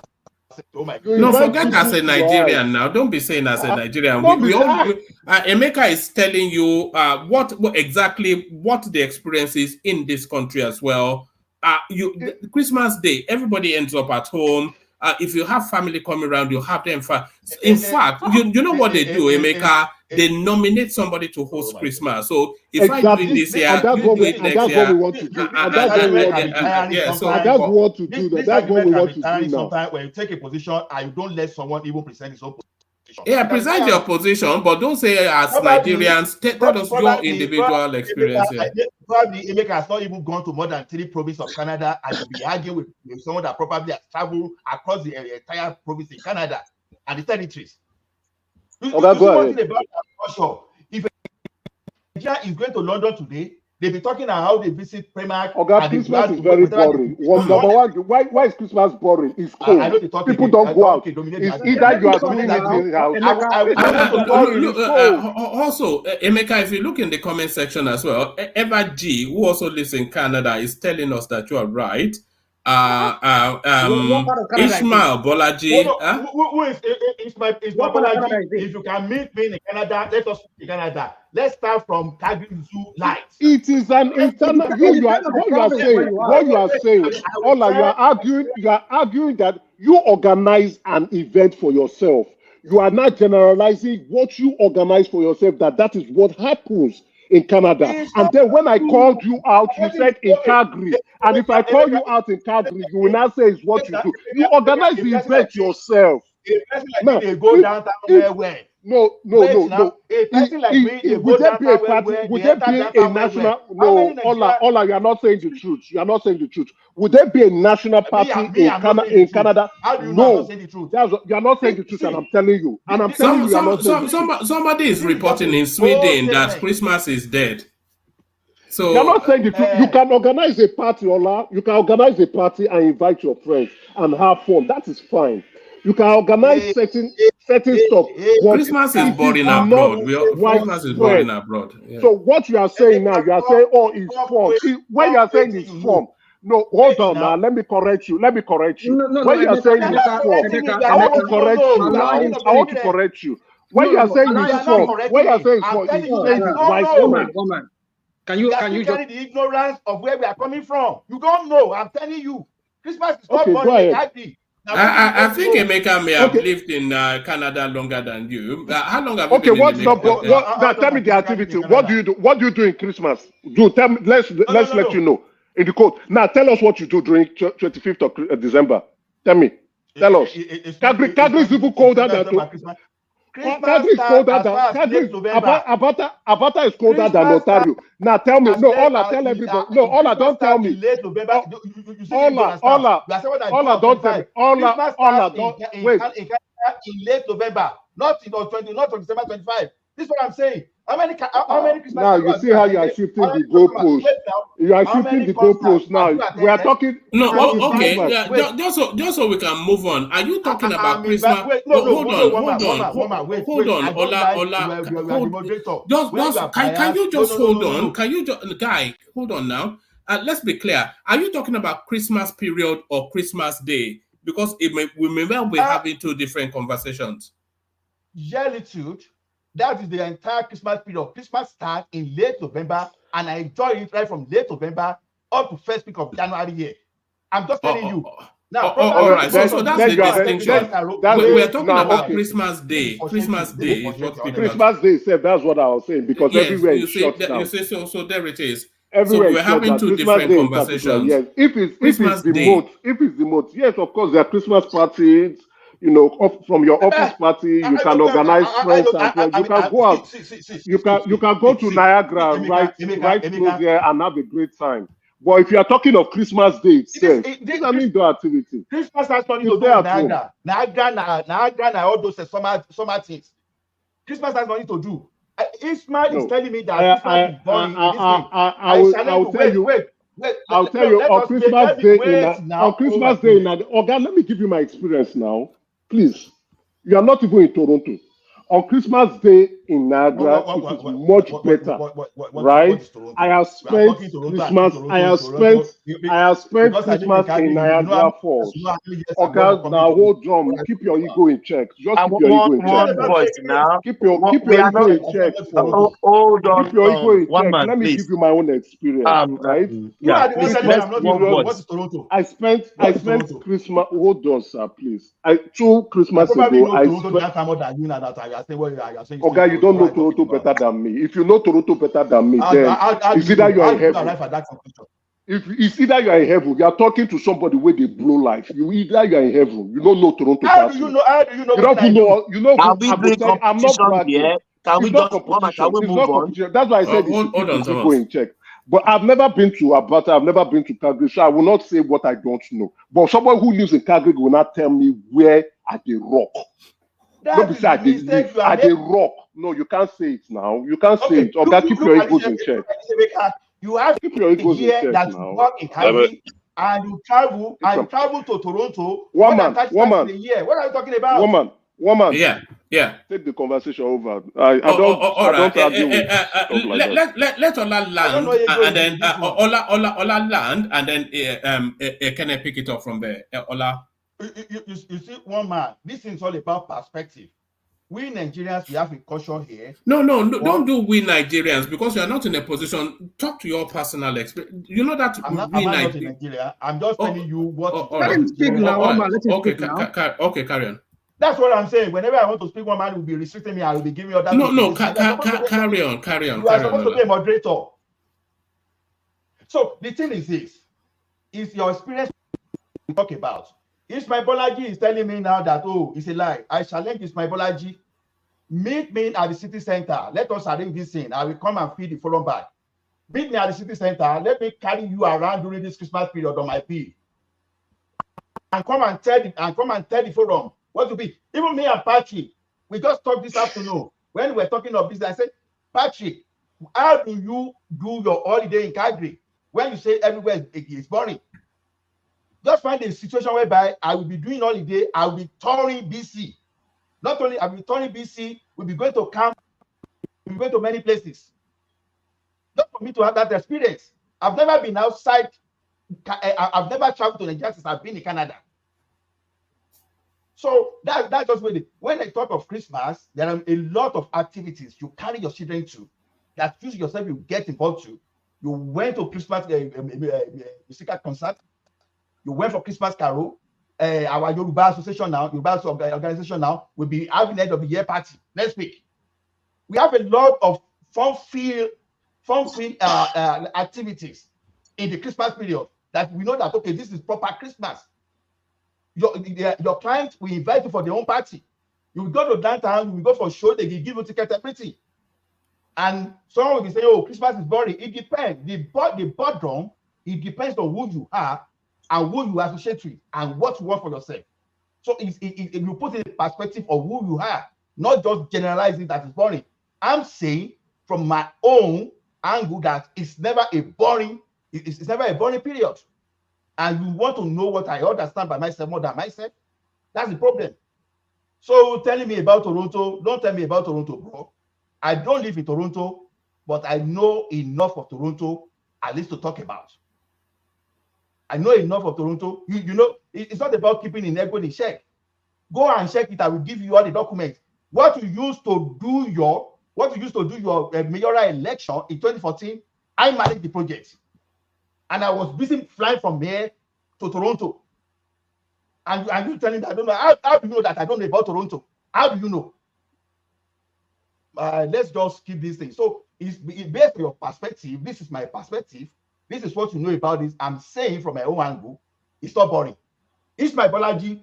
You have said though, you have been talking for 5 minutes. You have not even told us your experience. I will take you around Calgary. Now, for me to even judge what you do, name the kind of experiences that you have in Canada, and let me even know the kind of individual you are. Name the experiences. You talk of boat cruise. That what is that? That was just your experiences. Let me even know the kind of thing. Now, if you want to go on that trip with me, you want to go on that road with me, you want to go on that journey with me, name your experiences, and I will tell you who you are. You are talking of project. Name it. Tell me the kind of things you do, the kind of lifestyle you live here in Canada. Then I will know what you are saying. You can't tell me that I don't want to go on that ego. That's why I say keep your egos in check. Tell me, I will tell you the kind of individual you are. I'll tell you where you need to take places where you go to. You want to talk? No, that's what you are saying. I'm telling you, Christmas. You not say Christmas Day. You not say Christmas Day. No, Oga, hold on. Let me explain. Hold on, let me explain. I said Christmas Day is boring. You said Christmas Day now starts from November to January, first week of January. That's not Christmas Day. Christmas Day is 25th of I didn't mention day. I said Christmas. I didn't even mention day. Okay, maybe we understand you wrong. But if you are talking of it's a normal mode. It's a normal mode. You go out for your activities. You go out for things. People go out all the time. It's not something to be bragging about. On Christmas Day, nobody opens shop. I work on Mount Sinai Hospital in Toronto. I work for City of Toronto itself. What are you talking about? What are you saying? You are going to hospital, or you are going to hospital when you come to Toronto. I beg, okay, one man take the conversation over. Oga, keep quiet. One man take the conversation over. And I say, and you are just saying, you are just bragging, you live in Toronto. What do you do in Toronto? And you are not saying because you live in Toronto, you know what that means. Because I live in Calgary. Calgary is where my family is. It's different from where I work. All right. It's not because I live a lifestyle you cannot even afford. It's not because I live. No, Ola is a big boy. Ola is an employer of labor. He's not an employee. He's an employer of labor. No, not because. Not because you are telling me you come hospital for Toronto, you say na activity you come. Oga, keep quiet. One man carry conversation and go. I don't argue this kind of thing. I don't like it. I don't like it when people push. I don't like it when people push the goalpost. I called you out. You came on a public forum and you said Christmas is not boring in Canada. People are telling you Christmas is boring in the West. I have driven round on Christmas Day and no one shop opened.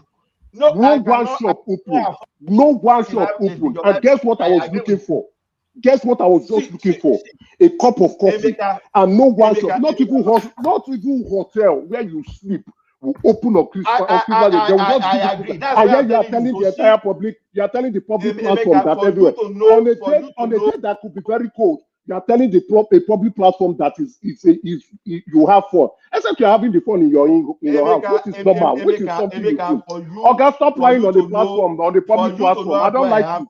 Go ahead. I beg one man carry change the conversation. I don't like it when people come to tell lies. I drove Uber for almost a year. I work in warehouse. It's not. I'm not questioning the occupation you do. I don't do that. I don't do that. I will not question. I don't ridicule people's experiences. I don't ridicule anything to be arrogant about. I know people who have driven with Uber. I know people who have done factory jobs. Though I've never done it once. I've never done it. But it's not your occupation. I'm telling you, what I'm saying is, number one, you came on the public platform to say something that is not true. There was a pushback. You push your goalpost. What is not true? You push your goalpost. Would you admit that Christmas Day, that no shop open? I said Christmas is not boring in Canada. That's what you said. You said Christmas is not boring in an entire country. And I'm telling you that you are wrong. Because on that day, the entire place closes down. No train moves, nobody moves, no office opens, no shop opens. Everywhere is shut down. Even when you rent, even when you... You are saying Christmas Day. I said Christmas is not boring in Canada. Do you know the difference between Christmas and Christmas Day? You are talking of 25 when it's a public holiday. Who is arguing that one with you? That's not what I'm saying. I said but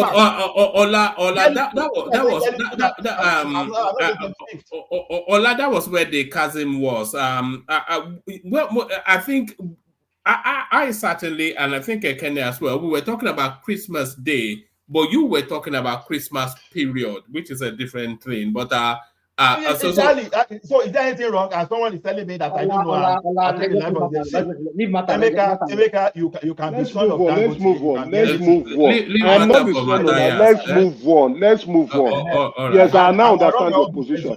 Yes, Christmas period is not boring. Let's move on. Christmas period is not boring. Let's move on. One man. Yes. One thing I noticed about on your platform is this: whenever an obedient has the floor, that is when you see all these arguments here and there. They will just put your post aside inside your garden. They will make you just. They don't want to hear any obedience on this platform. They will just bring what kind of. Man, let Ekene take the floor before another thing happens. Ekene is the chairman. Emeka spoke for however long he spoke. What's his name? I mean, all of them they spoke. Nobody interjected. We never had this kind of argument. No, I didn't bother. I was actually sleeping. I didn't want to interject. You don't need to respond to rational mind. It's not the same conversation. It's not the same conversation. Ekene was enjoying the conversation with one man. He was enjoying it. They didn't change the topic. The topic was not changed. He was busy telling us about the East. He was enjoying it. Nobody got it. Thank you, Siba. Please, one man, please move this conversation. Back to you, Ekene. So now you have had the opportunity to experience to Christmas. Are you wanting to go and spend Christmas with Emeka and Ola in Canada, or you happy to just spend it in your village? My village now. I'm even surprised that you people are arguing enjoying Christmas in another man's land. It's Which unbelievable, isn't it? I wish for all these days we discussed for many months now. Let Ekene carry on. If not for a year now, Ekene, imagine this Christmas. Imagine this Christmas. You are in your village or large house, and then you've arranged the goat, about 3 or 4. The big ones for the main event, but those little ones, when the boys come round, and then you are drinking Guinness and you know how we drink Guinness in my own part of the world in Oyo Alaafin. We mix it with palm wine, Guinness and palm wine. That's how we drink it. Wow. So that's why we're so big boned. So you are drinking Guinness with palm wine and then they are frying that little goat that you've just killed. And then you stop by your madam and you pick one. They say never done now. You say I will detest that. How can you? And then that is one Christmas. So and then another Christmas before you go out, you wear thermal underwear.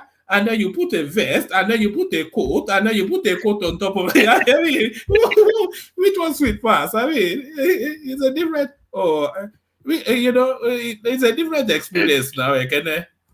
Yeah, they drink palm wine, drink your palm wine, mix it with mustard, all those stuff. Now they are more sweet than you're in the village. You even go to your mother's kitchen. As in a lot of experience. And a lot of people here are talking about West Christmas. How can you compare Western world with what we're enjoying here? I'm expecting Emeka in the village. Emeka not there, they argue Canada. No, now Hello. So you better come back. May we do Christmas. I'm even surprised that this Christmas I'm not seeing any of you in the village. I think the planes will start to land by next week. The plane supposed to be landing by now. I don't know. You are talking about coming down to the village to enjoy ourselves. You guys are saying you're enjoying Christmas in Canada, Toronto, all that. Man, the village they sweet you, and that is the reason I don't want to stay far from my village. Lagos is okay. Right. So, don't worry. Prepare a room for me for next year. I think I'll be spending Christmas in your village.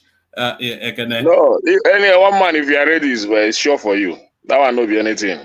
You can enjoy them. Now you go run. You can enjoy. If na Maurice he go tell you saying he go put Look at that. Go put There are things about that Maurice that we would never want to know. He's just one of those sort of characters. There are things about him that you would never want to know. All right. So what did they happen for Lagos now? Which noise then they make about politics? Anything they happen there? Well, nothing much. It's just everybody just keeping calm. Everywhere just this Christmas, how you are preparing all that. So Lagos is cool. Lagos is calm. It's just that people are complaining, no money, this and all that. But by the grace of God, whether money there, money no there, we can enjoy the Christmas. So no matter what, you manage yourself. So that is the issue. So, but our government, I don't know what they are putting in place for us. At least we are looking up for a better next year. For now, for me, this year is gone. So nothing in the news that will excite me this year again. I'm looking for next year. So nothing excites me in the new cycle again this year. It's concluded by the grace of God. So this exchange rate of stuff, Naira sinking, we notice it in our market today. Price going up, all those stuff, so. But is that not? I heard that Lagos State is releasing rice, eco rice. We are the rice there. I saw it now all over the news that they were releasing eco rice, which they have been putting together for over the last few months. I never see them more. Never see the eco rice. If I don't say I forgot, don't go carry one safe. I never see them. It's some brown rice like that anyway, which is healthier, by the way. Anyway, if that is, maybe they have people in mind that are giving it to, but maybe. Is it your father rice? No, they call it a cold rice. I saw snippets of it just a day or two ago. How do you know it's a quality rice? Are you eating one of it? You know, Lagos State has been farming rice in the north over the last 2 years, and I think they are now bringing it to the market now. I think I know the problem. A lot of family, that rice, the price of rice is the challenge we have this period. 60,000 per bag of rice, man, it's too much. But what can we do? We must buy it now. So there is nothing there, and there is this argument that Simba brought up, the issue of what is really causing this the increase in price of especially in all this rice and the food stuff. I think Simba is right. That diesel, people are not looking into it. Diesel is very costly in Nigeria now. 1,400. It's very costly. So the goods that they used to carry for 900,000, maybe from Lagos to Port Harcourt, is close to 2 point something million now. So when you calculate all those things, these are the challenges. Even when you go to the market, what all these women will be telling you is that the transportation price is too costly. Not even necessarily the price of the stuff, the amount they bought it, but the price of transportation. That gas stuff is very. Who is this guy that is wearing glasses? Is he not this pastor that I used to see on Twitter, one man? No, this is the eco rice that they are bringing to you for Christmas. I will never send for market too. You know they look check Alabarago next week. Yeah. Alabarago. Yeah, check next week. I used to go to Alabarago now. Almost. Check next week now. You go see I'm there. Okay. You did come out for Ojo local government. Look at you. Alabalago no be Ojo in there. You will never enter train. We don't dey there for 1 year now. Ekene. Yeah. Sorry, good evening, everyone. Ekene, do you know if the banks still buy rice for their staff every December? No, we only rice. Who they buy rice for you for bank? Do you know we are having a cash scarcity now? One man, do you know that? Yes, and I hear there's fake Naira in circulation as well. Fake Naira. Yeah, and the bank are not giving it. The bank are not giving anything. It's just 10,000 Naira they're giving. There is scarcity now. You know, when I first joined banking, I think Ola can bear me with. They used to give us that big bag. That's like a big, I don't know how many kids there, but very huge one. Before you know, it started doing it to the smaller version. And then they will put groundnut oil. And then you receive 13 months, I think half of the salary or something. We're always looking forward to December. So that's why I'm trying to find out if the bank is still giving out rice. No, they don't give like that again, no. Honestly, even that time when that time that Wally is talking, that was when they were doing all those that dubious thing in banking now. That was when they are sharing the money. Even they give you rice now. Nobody they give rice for bank now. You know the funny thing, that rice was like when you collect bright price. Where I come from, that rice I will share it to different parts. When I will give to some uncles, I will make sure that every of my family members, no matter how big or small they are, it's not really about, but just like the way you make everybody happy, at least they know they are going to eat your rice. So that big bag that they give everyone, I mean, some supervisors get 2 bags. That was how they treated people at that time. So you can imagine you have a whole big bag, that huge, large bag that but before you know it, they started separating it and all that. Even before, sir, you don't wait for before.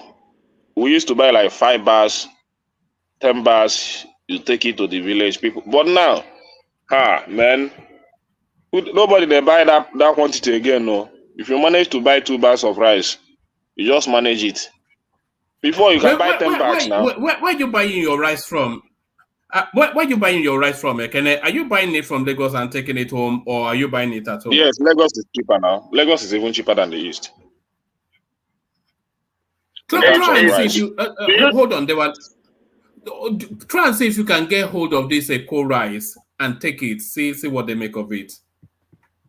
I'll look for it there. Babasa should go to Alaba. Alaba Lago is not far for it. It's close to my market now, in front of my market, so it's not far. So I'll go and check it now, as Baba said. So I'm going to check it. Yeah. I started from Calico market there. Do you know that market is finished? Yeah. You know, Dangote actually had a shop there.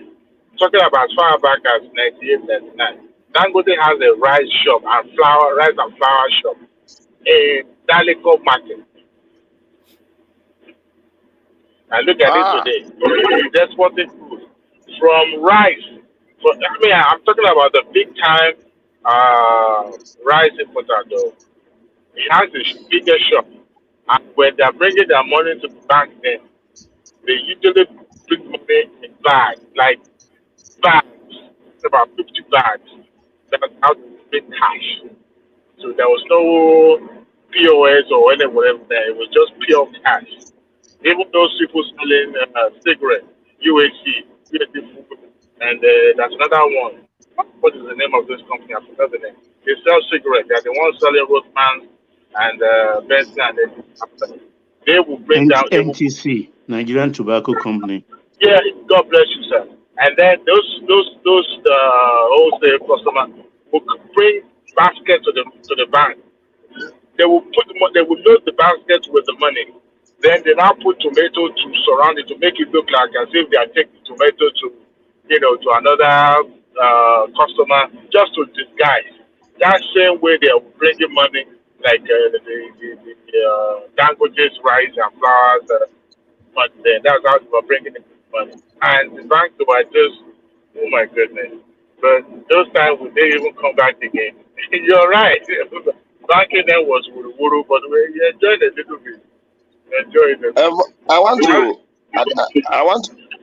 want to put a question to you guys abroad. I want to ask, what are you guys enjoying in abroad? Because somebody will use 1.8 million to pay for flight tickets to come back to Nigeria or travel back to What is that not recklessness? One man, how can somebody be paying close to 2 million naira? Where do you make you go village? Where do you make you go village? Eh? Where do you make you go village for Christmas? Just to relax and enjoy myself now. Now Nigeria won't come Nigeria relax. That money, how much is 1.2 million naira? How much is it? That is not money now. It's a chicken change now. It's a chicken change.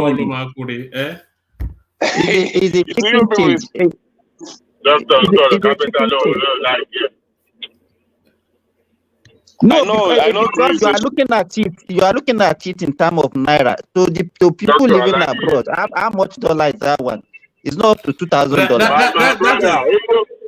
That is how much Kulata spends on lunch. That's just right. Yeah, right. Even $1 we account for it here in America. So it's not about big money. Okay. But I still believe that whether it's a small money or not, but I still believe that making it is not easy. So when you make it, you just use it to go and buy a flight ticket, $2,000. If I'm not doing medical fraud, why should I be wasting money unnecessarily? Let me address you real quick. Ekene, yeah. The thing is this: you see, sometimes some of us, what we do here is that if you know how to shop for cheap flight tickets online, you can get like $700. You can get like even like $500, $600, Which National Man, which state is that? You can. From which state? Tell me, I want to know. From which state? Hold on, Dewale, let him come in for a moment. There are certain sites where you can do that. Although maybe the states depends. Maybe like if you live in like New York, Maybe you want to go to Angola airline. No. Even like Air France and KLM. Even Angola line. Say we can your shot today, Abi. They will take to Turkey and back to Russia and come back. That's another way. Yeah, it could be that there are several stops. So, but then what I'm trying to say is that some of us. Hold on. Let me. Hold on, Dewale. Some of us, there's a way we do that sometimes. Sometimes if you buy early, if you book your ticket very early, you might get it cheaper. That's another way. So not really like you're saying like $1,000 or $2,000 of ticket. I mean, there are some people buy it instantly because they need it because that's why you have to pay more. So what I'm trying to say is that it depends on how you book the ticket, when and how you book it would determine if you're going to pay up to that $2,000 or lesser than that, or even like three-quarter of that money. So not everybody comes into Nigeria that you see that comes to Nigeria and they come on a $2,000 ticket, flight ticket. No, it's not always the case. I'm just making sure that. Some people like we now. Me, I don't pay for my flight ticket. My employer pay for my flight ticket, even for my family. Yeah. So anyway, Dr. Aladi, you're breaking up. It's can cool, you imagine your employer is paying for your flight ticket? Yeah, that's the truth now. That's the truth. That's no crime then. If I somebody will pay my flight ticket, why not? I will go now. Why not? So what are you saying? Is there any crime there? No, I'm just saying that he's enjoying now. I mean, which company where you work in America? You have to remember that Simba is an expatriate, and it's a different contract. He's an expatriate, isn't he? But back to you, Kene. Has business started to slow down? What sort of traffic are you still getting at Alaba? What sort of traffic? No, this is time for business now. Like, really? People are buying now? Yeah, normally now, every Christmas period is time for business. So you concentrate on your business more. Yeah. I thought money would be pointing away from Alaba market to meat market and rice market now. Are they still buying what people don't buy electronics during this period, surely?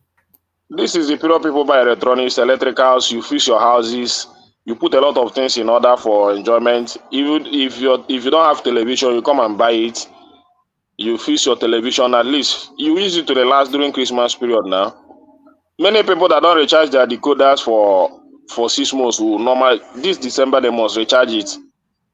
Anything that spoil, you must put it in order. You do a lot of house maintenance. So this is the period. So this is time for business. So that is why and if you don't do from now to January, yeah. Please, woman, can I please ask a connected question, please? Yeah, carry on. Yes. Do you do new electronics or you do Tokumbo or you do everything? I do mix up both new and the Tokumbo. You do mix up? Yeah, I do mix up. Maybe I'll get your number. Maybe we'll talk off the camera. Yeah. Thank you. If you can give your number to one man, please. If you don't mind. Yeah. No problem. One man have my contact. No problem. Oh yes, I'll get it. Am I allowed to take it from one man? No problem. Yeah, yes. Thank you. Yeah. So this is time for business. Nothing much. So if you from now till January how much of your profit do you make at this time of day? Because there are certain industries that maybe a quarter of their annual like the shops, for instance, the shops in these spaces, maybe a quarter of their annual revenue profit is made just during this window. So yes, does that apply to you as well? Yes, you can even make 4 months profit in just 1 week during this period, depending on how lucky you are or how your customer. People that never buy market of millions of naira can buy it this period of time. But Nigerians don't have money now. So where is the money that you are making coming from? That's business. I'm talking about business now. Business is something. Are they not the people that are patronizing? Are they not Nigerians? They are Nigerians also now from other states now. The Alaba is a big market. It's not where you come, you buy one. It's for people that resell. Is that not people that buy one? Is that are you more wholesale than retail, Ekene? Yeah, wholesale. Yes, wholesale. We don't do retail. They then take it to go and resell it at a retail. At retail, other state and all that. So we do more wholesale than retail. So that's always better anyway. Yeah, wholesale is better now. It's better. You can even you can be in your, just put your list out there. Nothing much. Wrap all those goods. They said retailers get more profit more than you wholesales. Is that true? Yeah, retailers can sell. You can use a more profit to sell one item, which you can use to sell about 100 pieces. So, but that doesn't make it, because wholesalers sell almost every day. But most of the time, retailers don't sell almost every day. So it don't really matter. Unless if there are retailers, the retailers that make much profit is the one that is, maybe they are well established, their business is in a very good site. Those guys are better than wholesalers. I know some of them. Do you agree? Can I just this last question? Do you agree prices on amongst you in the market?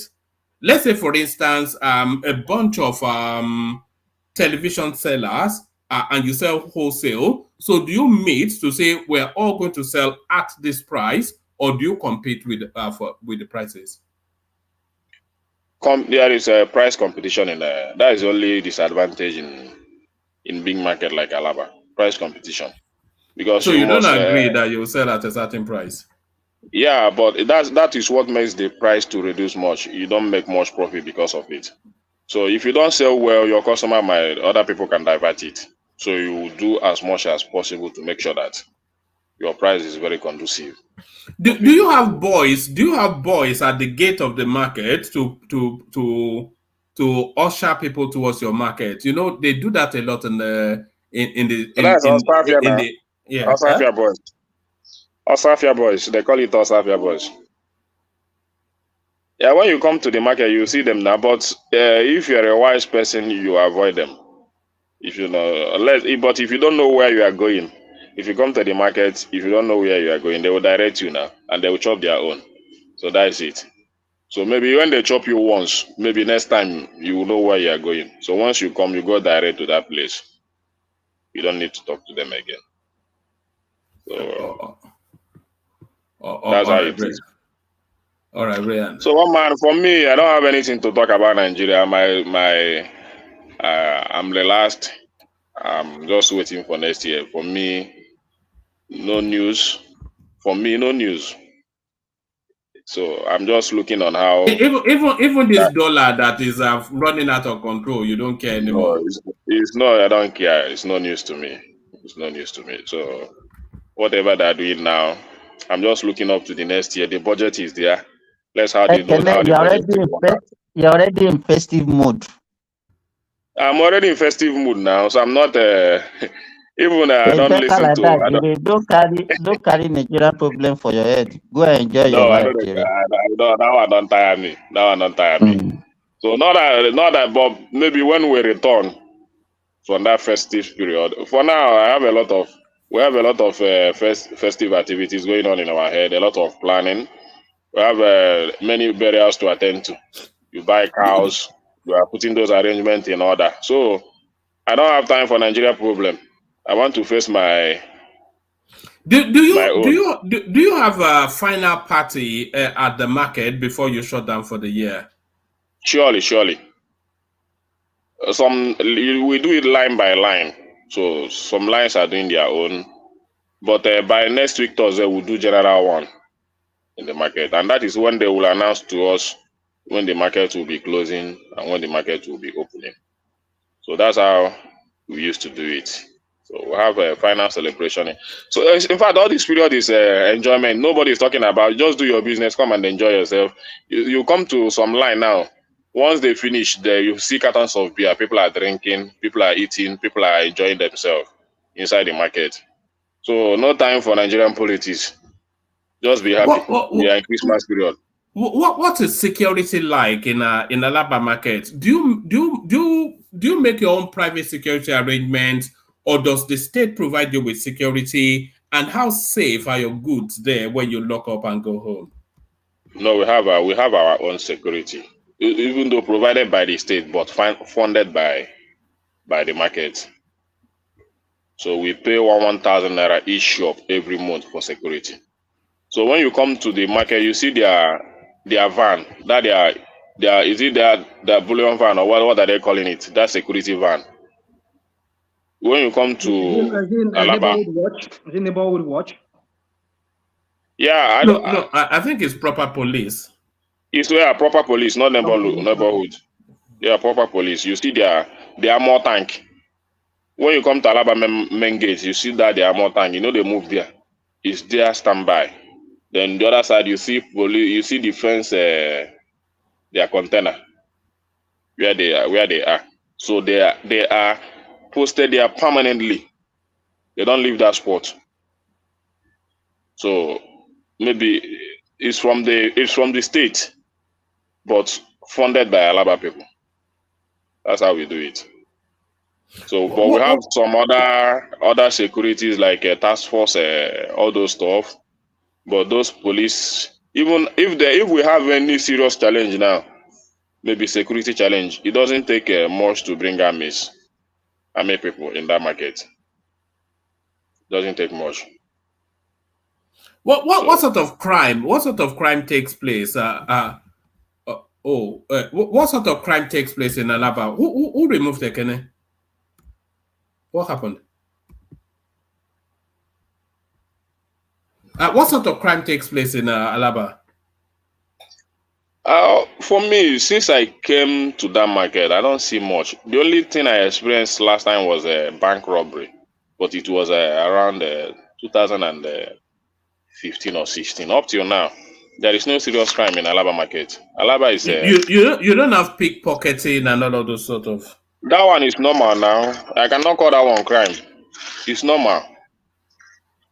I'm talking about heavy crime like a bank robbery, all those stuff, and it's not that pickpocket is normal. Even no much pickpocket in there.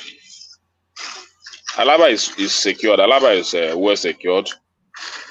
Since I came to that market, I've never experienced any negative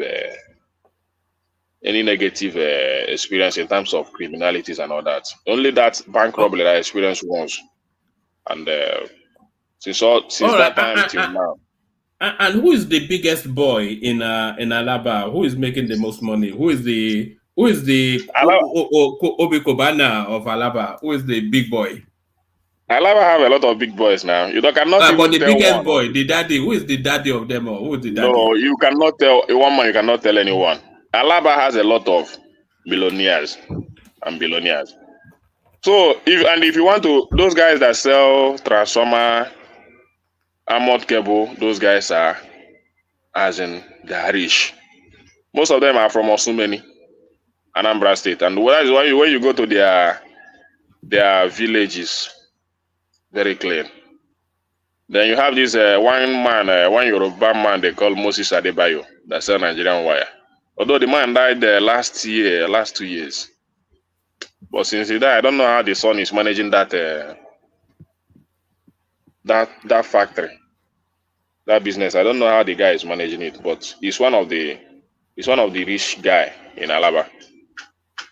Moses Adebayo. Then you talk about C Divine. You talk about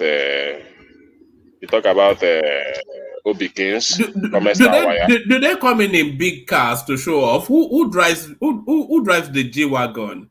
Who drives the G-Wagon in Alaba? All these guys drive G-Wagon, oh. Most of them, all of them. You guys have video. I mean, let us know. This is your questioning. I mean, like, why do you want to know who drives the biggest G? I want to know that. I want to know the economy of this space. Now, are you not fascinated? It fascinates me. All right. I'm not impressed by people's wealth or whatever. So yeah. Look at that. Are you intimidated? One man wants to come to Alaba now. That's what I'm saying. One man wants to do business in Alaba. All right. Tell us who has the biggest G-Wagon, and then we go on to rational mind from there. A lot of guys. One man, Alaba is filled with rich people. Oh. Forget about what color is your G-Wagon? What color is your G-Wagon? One man, now you dash your G-Wagon. I know. Well, we don't say you get two now, but what color is the one that you want for you, one for Madam? Oh man, forget that one. Forget that one. I don't get G-Wagon. I don't get G-Wagon, one man. I don't get. So. Even if you get G-Wagon now, don't be to buy for put them in the matter. Would they try to avoid this fuel price of it? Let's talk about G-Wagon. I beg if you get G-Wagon, carry on giving me a carry load, I beg. No, when we buy truck now to carry load, even some people they use that in post. But if you see me, if you see me with truck, not to carry tools. When you see a Kenneth joining us every day on this show, look, my friend, he's a rich man, No doubt at all. No doubt. In fact, you know the fight in Nigeria now, Dewale. Some people are arguing that it's Dangote. Some people are arguing that it's a Kenneth. Nobody knows who the richest man is in Nigeria. Is it Ekene or Dangote? But Ekene is my friend, so I'm backing Ekene. He's richer than Dangote. One man, maybe you are praying for me. I like it though. You are praying for me. Can I say amen? Amen. Say amen. Amen. You know, Ekene, you are a typical man. A typical man will have millions or billions in his account. He'll be wearing slippers with you. You won't know. Until the day the container arrives, that's when you know your level. You know, sometimes they say Igbo guys are loud, but I don't believe that. No, it's the younger ones that are loud. The ones that are coming up rich overnight that we don't know the source of their wealth. Those are the ones that are very loud. New money is always loud though. If you make money new money is always loud. Woman, if you sweat for your money, I'm telling you, you will not spend it anyhow. Will hide his wealth. It is all these young, obnoxiously loud ones that are very, very, they're coming across as if do you know when money is quiet? It's when it's 3 generations deep. If it's 3 generations deep, then it's quiet because they are used to it now. They don't know anything other than they don't need the noise anymore. Even with others, when you see people, if you come to the market, all these guys that I'm mentioning to you, you don't see them. You don't see them anywhere. The people you see that money is their boys, the people serving under them. You see them enjoying that money. But those guys, you cannot see them around. If any of them pass here, they tell you this is the guy controlling this money. You say no. Very simple. Most of them, they don't, unless that person don't chop belly food, the belly don't they come out. Now you can notice. You understand? But most of them. I know you have shop in Alaba and you are into trading. How did he make his money? Talking about chopping belly food, belly they come out. You mean like this one? This one don't chop belly food, belly they come out. Look at that. No, that one no chop. This one is one of the. See, this guy is one of the humble millionaire we have in Anambra State. But you guys look at that. Is it because this guy came into politics that you people are exposing him? This guy na better billionaire. Which If I can live the lifestyle of this man, I'll be very happy. This guy, they give me joy. The only question to ask him, is when is the baby due? When is the baby due? Look at this. Look at your man. He's 61 years old now. You need to start spending the money. That is Anambra's treasury right there. This guy, one man. This guy is one of the humble billionaire we have. Humble, very humble guy. I like him so much. So no play with that guy. Whether I'm president or not be president, I just love him for whom he is, and I'll continue to love him because that man, I learn a lot of things from him. He's one of my mentors. So it's not about politics itself. Even if people don't like him, I like him more. They follow his ideology is very okay to me. So he has a lot of ideology. That is a typical Igbo man mentality. They have the money, but they're trying to pretend and act humble, as if they don't have nothing. Who would have thought of COB the way he looks in that picture? That he was once the chairman of a bank, financial institution in Nigeria. But no, he will be carrying his own bag, going through the public air transportation and, checking in and see. He needs to start chopping his money. He's 60-something years old. For how long is he going to be acting like, look, tell him, you need to change. The guy, if you go to his, if you see his, even people are even his villagers are even saying, "Oh man, you don't pass this house or where they live, this and all that." But the guy don't even care. He lives in a nice house. So because I saw when Njenje Media went to his house, it lives in it's just a normal house now. That is just if you go to his normal village. house. So he has a big mansion. And then he built a bungalow behind it to pretend, But his village now. I know that guy, man. But that's just a normal house now. The money he has, the guy is leash. He's a billionaire. Most of the people from Agro, he's richer than almost all of them. But if you come to Agro, he's acting like all these small millionaires, all these small millionaires. You know who he reminds me of? He reminds me of the general overseer of RCCG, Pastor Adeboye. And then the guy will say, and then I said one of my sons, and he gave me 10,000 naira. And I say, this much? That guy, it must be worth at least $5 billion. And he'll be telling you stories about somebody giving him 10 naira, and then he thought, all this Sakamaje. Anyway, can I round it off? We go on to Rational Mind. Okay, one man, I don't have much to say, just to come and enjoy myself. And I'm in a happy mood. I am not in a Nigerian mood now. I'm in a very good spirit this time around. So it's just to enjoy myself, looking forward for how next year will be. Because as for this year, it's already... What is Nigerian mood? Yeah? I want to go on to... you know what Nigerian mood is now? So, yeah, I don't know. But that's not my mood now. That's not my mood. I'm in my own God-given mood. You're happy place. Yeah, the happy place.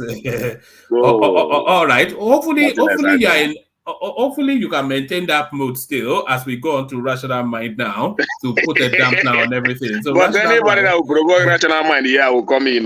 Rational Mind is my respected elder brother in this platform. So if Rational Mind bring up any topic that anybody will tackle him, I will jump in, one man. So for now, let me allow my brother to come in. Rational Mind. All right. So Bar Humbug, Rational Mind, Ebenezer Scrooge. Rational Mind, are you there? Yeah, I'm here. I'm still here. I just hope my who's best friend? Mute for a moment, Dewale, because the feedback coming from you. Rational Mind. Is it my side? You're up next. Okay, so you give me the topics because I don't think we have any topic that is really interesting to me. That will make no, the news cycle it's been somewhat Spartan. I keep saying that if we are not kicking Peter Obi in the face or abusing Tinubu, then we just have to. Then it turns into a gisting session. But let me play you this clip. That somebody sent in. Maybe this might ignite something. Let me tell you, I've never been to Dirty December, but I do have mainly Nigerian friends or African friends. I've only really dated African guys. And let me tell you something, like, when I started hanging out with like my American friends in law school, it was just such a culture shock. Like, let me just give you a preview of how it goes. When we would go out with our Nigerian guy friends, first of all, if we were going to a club or we were going to a party or out or whatever, we would get there. He would first of all buy us drinks. And what are you drinking? Hey, you, what are you drinking? Okay. He'd go buy the drinks, bring them over. We're sipping drinks at the bar. Next thing you know, and this is the section. Oh yeah, you people can sit there. The drinks are here, paid for, taken care of. There's no Venmo charge. There's no Cash App. We come, we look nice, we drink, we chill, we laugh, we dance. And listen, there was no innuendo. There was no expectation of like someone was going to have to give it up in exchange. They just knew what their role was. And when we're ready to go home, a lot of times they'd be like, you going? Okay, let me drop you. Or are you going? Oh, let me get your Uber. Listen, ladies, I'm not putting down any group of people. I'm just speaking for the group that I know. If that's the kind of treatment you want, get you some African friends. Or if they're not African, get you some friends from the South. I've also seen that with them too. Okay, so there it is right there, rational mind. You know, all this emasculation of masculinity, it looks as though the Nigerian male globally is now reasserting what a man should be. Well, I won't say that. It's just that, you see, let me begin this way. I think I've heard many people say that many African women, I'm not talking about African American, talking about African women, like Kenyans, Ugandans, and I think South Africans.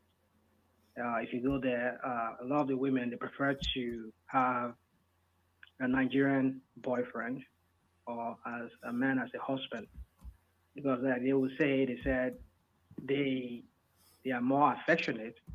They know how to treat women better than their own men. Well, I would say not quite. Would I say Nigerian men are romantic? Well, maybe, depending on the person you happen to chance by to meet. The only thing I know about Nigerian men is that they get sweet mouth. They know how to use sweet mouth to make you feel like, yeah. I think really what they're talking about is traditional male roles, because I get it. Yeah. You see, I wouldn't say the traditional male. You see, that's what they want. If a woman, maybe you're not here in America to understand. So Nigerian men are alpha men. That's what we are saying. Alpha men. So no, not really. Not quite. You see, that's the thing. You see, okay. The dating scene here in America is so bastardized, so convoluted that if you're not careful, you start wondering what is wrong. Maybe you wonder, maybe you are the problem. It depends on the woman you meet. Some of them, they want a man to open the door for them to be, is it chivalry? Is it chivalry you call it? Or what's that word they call it? Is like they want a man to be like, you open the door for a woman, you treat it. But these women do not like that. I mean, if a man does that to some women, they lose respect for you. Some of them, they want you to treat them like trash. I mean, it all depends on the woman you meet. So then, woman, it's a very convoluted space. I don't think we have all the time tonight to speak on that. And I think my battery is going to die any minute from now if I go making that my battery. You know, because what you are talking about is you're talking about niche areas, but in general terms, what that woman is saying is that these are traditional roles, isn't it? Being a decision maker, being strong, putting yourself forward to cover the bills, being polite, not really pushing as a trade-off for take you to dinner, then you have to give it up. So those were traditional male hubs. Yeah, But it in used to these be. times now, everything is so Exactly. transactional, and there's so much fluidity. There's an affemination of the masculine space where everybody is a boy girl and every girl is a girl boy, and the Nigerian male still represents this traditional stock standard male form. You see, it's even more so here in America. Some European countries that I've been to. I mean, a few months ago I was in Europe. Most of their women there are still more feminine, more traditional, more. I know, this European flavor is still there with them, wanting to assert themselves sometimes. But compared to American women here, they are more feminine, more agreeable. They still let you be your man, be the man. I mean, the old craze that we carry here, like Gala, the old craze of feminism, the way they practice over there in Europe is quite different. They do their own with sense, and they understand that their men will have to be their men. And so I get what you're saying. That's how it's supposed to be. But like I said, it's been so confused in recent years. It's been so a space whereby you be with some women, some girls, you treat them like a queen, and then they treat you like trash. I mean, they like, no, they just lose respect for you. Some of them, I know some of the such women, they have problems. You see that they have daddy issues, or they have some emotional problems or emotional baggages they've had over the years. Maybe this lady you're just showing us, I just hope she's true to what she's saying, that she likes a man that acts that traditional role, and that's being a man as a man who takes care of everything. Oh, I'll get you drinks. You want to go home? Okay, I take you home. I pay your Uber. I mean, that's how it's supposed to be. Have you ever dated any other African ladies apart from Nigeria? This your gotcha, I gotcha. Don't remember much every time. You right, No, the question is a question. Because what you are talking about is. Our question about me, don't man bury. Our question about me, don't man bury. Láti fi ká. Ṣẹ́rùmbẹ̀ni, ṣéyàwó ẹ̀ wà lọ́dọ̀ ẹ̀ ní ẹ̀rùmbẹ̀ni. I've never dated a black woman before. That's just true. I've said that before. You what do you mean ever? You mean since you left Nigeria? Never. Well, maybe as a teenager, maybe with those years in school when we were in secondary school, maybe I did. But I mean, when I became an adult of my own, I never dated a black woman. So they repel you. You find them repulsive. No, let's not go there. No, you've not dated what? Let me hear it, please. People, Sherry. People don't talk. No. I'm your fan. Rational mind. Only ìgbà tó wà ń I'm your fan. Rational mind. Ó ti bàlágà nígbà tó wà ń secondary school ni. No bàlágà, but really.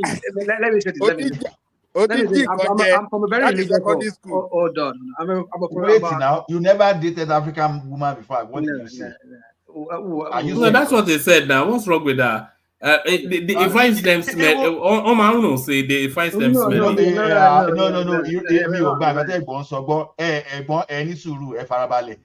That face me and face you.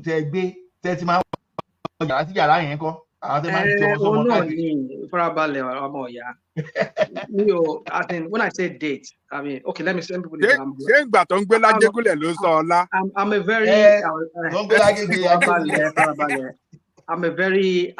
very religious home.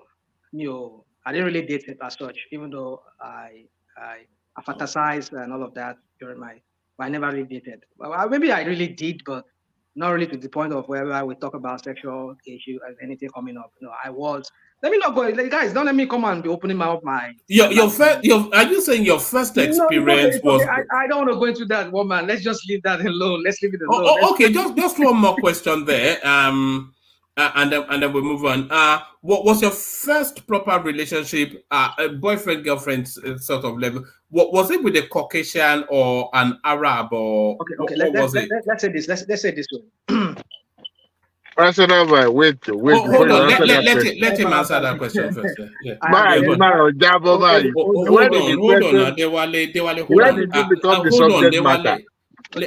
on. Let him answer. Yeah. Because more of a question. Yeah. Okay. All right. So the thing is, mo lè ti ní phone pẹ̀lú black woman, but mi ò date yẹ to the point where No. In terms of proper girlfriend, because that's what I'm saying. from black to white, there are different colors. Proper girlfriend that I dated. I've never dated a black woman. But I need phone or possible. No.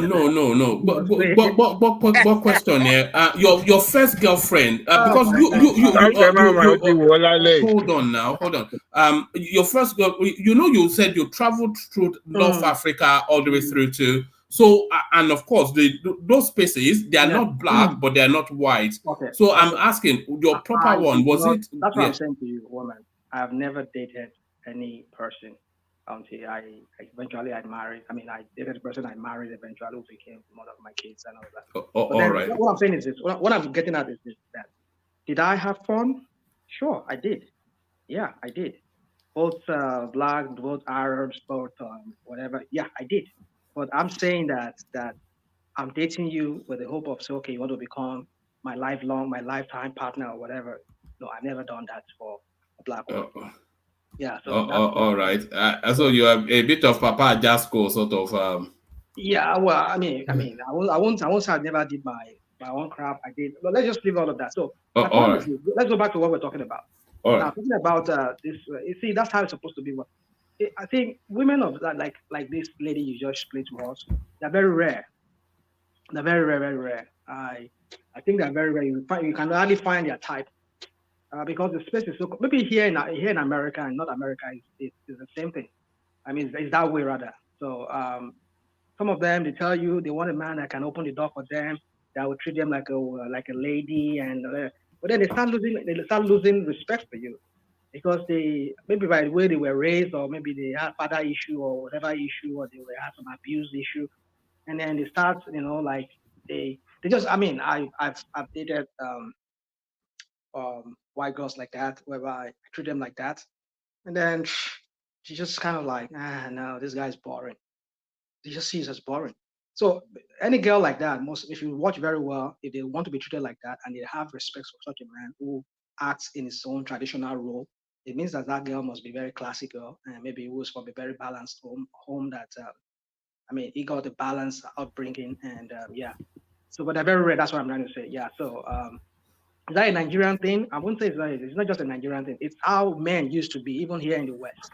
That's how men used to be. Even if you Rational man, you should be hosting a show on this kind of topic, so you're very fluent in it. Yeah, Sheikh Boro. The Andrew Tate of One Man Show. No, I'm not Andrew Tate. I'm just. So, now you make how they talk so. Now you make how they talk so. Me, I know open your show. Yeah. All those things you do for a Butemeta Yaba area. You make how you know say I know you well. Me, I know open your show. That's a different. In fact, that phrase, even please don't do that to him now. Don't do that to him. So for me, woman, just for me, see, it's the dating scene is it's just a mess right now. My daughter, sometimes I mean, one of them is already married, have kids of her own. But then the one and my sons, they have it. They find it. I mean, they've been having it tough with their girlfriends and all of that. And it's just this whole crap we're talking about. America right now is a mess. I do advise my kids. I say, look, take time, vet whoever you want to marry. Do not let emotion rule over you. I have been through that before. I've done my mistakes. Yeah. So you guys, I want you guys to have a very enjoyable relationship with your partners, especially your wives or your husbands. But the thing here is that I think the word is chivalry. Is it chivalry? Somewhere? I think men are now here in the West now. More and more men are now becoming so like they are becoming more like they don't care. They don't care anymore. They just treat you however they want to treat you. That you tell them, open the door for me, open the car door for me. When you're going to a restaurant with me, put the seat for me. They don't have time for that. Because when you start doing that for some women, I mean, some of them, maybe because some of them, the way they be like, okay, like me now, I've done somebody treated me in the past now like that. And I have that view, is that how it is? Okay, I'll never do that to any woman. Even my own wife, I don't do that for her. She complain at some point. I say, no, I don't do that for you. That's the thing. So because when you start at that time, you see, I don't want to go into all those kind of things because even at some point, even my own wife, when I started doing that for her, started looking at it like, that somebody once said, let them prove that they deserve. I mean, let them earn it. If they behave in a manner that shows that they earn it, then you can do it for them. But then you rather just opening door for women.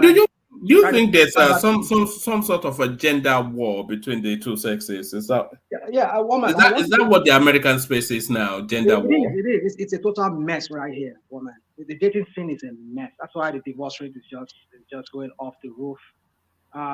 It's a total mess. The dating scene is just Anybody that's here in America, if you have it good, maybe you are so fortunate to have it good. A lot of people are having it tough because the women. People are crossing the borders to Uruguay, not even passport bro, but I think that's just a new. Because people are fed up with all that emancipated, whatever it is.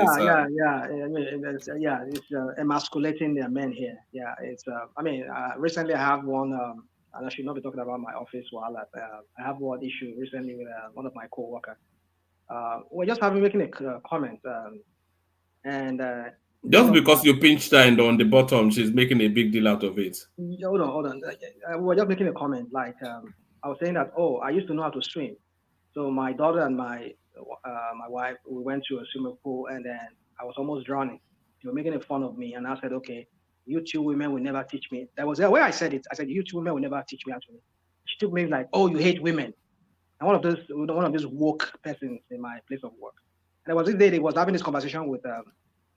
They were having this conversation with another guy, my other friend, my other work colleague, and we have one girl transformed into a man, and so they were like, he was saying that I will transgender. You mean? Yeah. Well, so I will call her, or call him, whatever I want to call it. You not impose to me how to. So they were having that argument. So I was trying to butt in, and then this guy just like shushed me like, oh my goodness, right there in the office. I was like, whoa, and then it became like something we have to go to before the HR and all of that for that. And it became a real problem. So just tell you how toxic it's becoming. This whole wokeness and this feminism, how they've feminists they've turned the whole table around. Turn the table over, and then a lot of them are suffering. A lot of them, you go on Twitter, go on TikTok, go on YouTube here. You see a lot of them, they are crying how lonely it is for them to even find a man. Because no man wants to be with a woman that would always yap in your ear every time. You have just turn it to emasculate you. You cannot say anything at home. Anything you say, it will be used against you. You are this, you're that. It tells you to go and pick up the trash, but you cannot tell her to go and pick up the trash. No, it's a mess here in America. That's why a lot of men, you have the passport bros. A lot of them are moving to Asia and South America to look for more women that are more agreeable, women that are more feminine, that knows their traditional role as a woman. Let me be a man and let you be a woman, But no, they want to be a man. They want to, It's a very convoluted space here in America. So going back to that video, woman, for me, I just believe it's maybe it's one of those few. But I want to take a word by what she said, because I've heard that before. To tell you, open the door for them, do this for them, and then when you start doing it, they start treating you like trash and start losing respect for you. Women, some women, they like to be put on suspense. They like you to put them and let them hang and then leave them hanging. Always desire, somebody once said this to me. It's a friend that once said this to me. He said, maybe that applies to more of not American women. He says they get bored easily. Yeah. Oh man, I said, give rational mind this show. He will do well with it. No, I'm not doing any show here. You have to question. Women get bored easily. It applies to not. This is hope for rational mind. He's so fluent in it. Not just even I'm not American. Even I've seen that with Nigerian women. They get bored easily. I know of some African women that just they just lose interest in their marriage. They lose interest in the family. They just want to they just want out of relationship. So women get bored easily.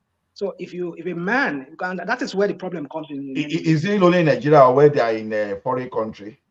Both. It happens in Nigeria. It happens in. I've seen that. Okay. You know that the first Because going I think the Western country provide incentives for those women that's to true. misbehave. Yeah, true. I mean, it used to be that So for better for worse, that's how it used to be in Africa. But now, you know, some of them will run away from the husband, start assessing the rent subsidy. They collect child support. So they collect. See, it's like the Western world is meant for the women, and the men are supposed to be slave forever.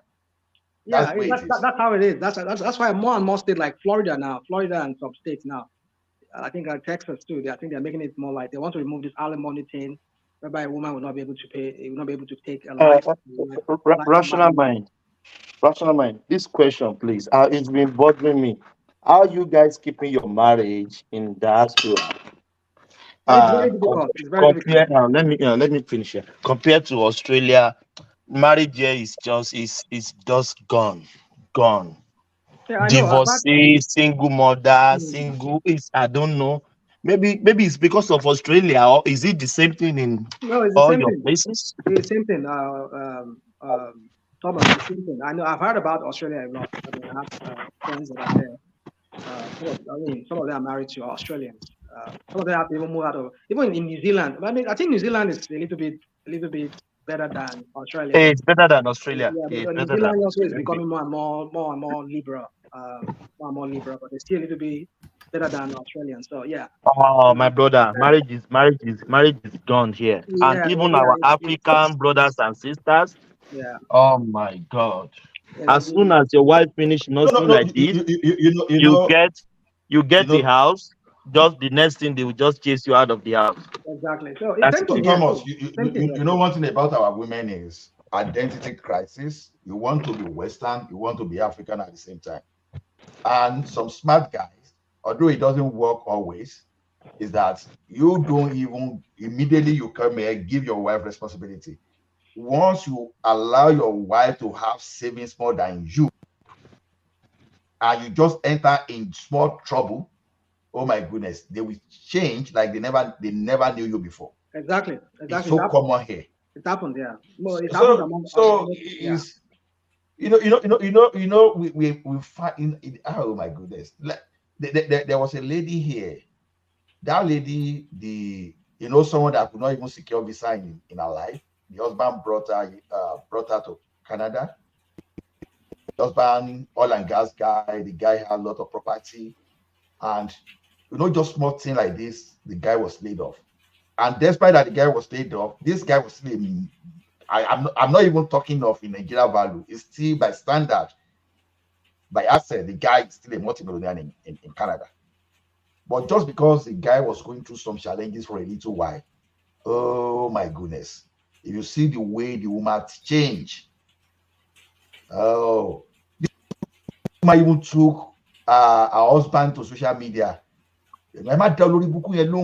Canada, feed here. The family lawyer that just had that kind of thing say, if you don't even know this family will say, oh my goodness, before you know it, they don't divorce you sharp. They don't begin to assess different kind of money. Oh my goodness, that little money, that incentives here. Do you know the problem here? The children is the one bearing the burden now. The children are on the streets, smoking, vaping, because the father and mother, they are not together. You can't control them. I'm telling you, even when the mother and father are even together, you say you cannot. Ola, I want to ask this question. Sorry, at least for you people who are living in the so-called Western world. You said that the women has identity crisis. It's not only people, it's not only women. Even you men, you also have identity crisis, because you speak from both sides of your mouth. When you are talking about all this freedom of speech, freedom of this, freedom of that, these are the consequences that you are facing. But when you see some society who are somehow regulated, you also come and condemn them and say, okay, because the women don't have rights, you don't have this, you can't live in such a society. So, which one do you want? Because here in South, Simba, it's not as easy as you say. If you know about the women It's movement in missing the the context. It's 1950s, actually 60s, missing the context. Hold on, Ola. Because you understand how it all came about. You know, when here in the West they said men were subjugating women. Women doesn't have the right to vote, doesn't have the right to properties and all of that. And when there's a divorce, a woman is maltreated. That was how this feminist movement started in the I think 50s, 60s, and up to today.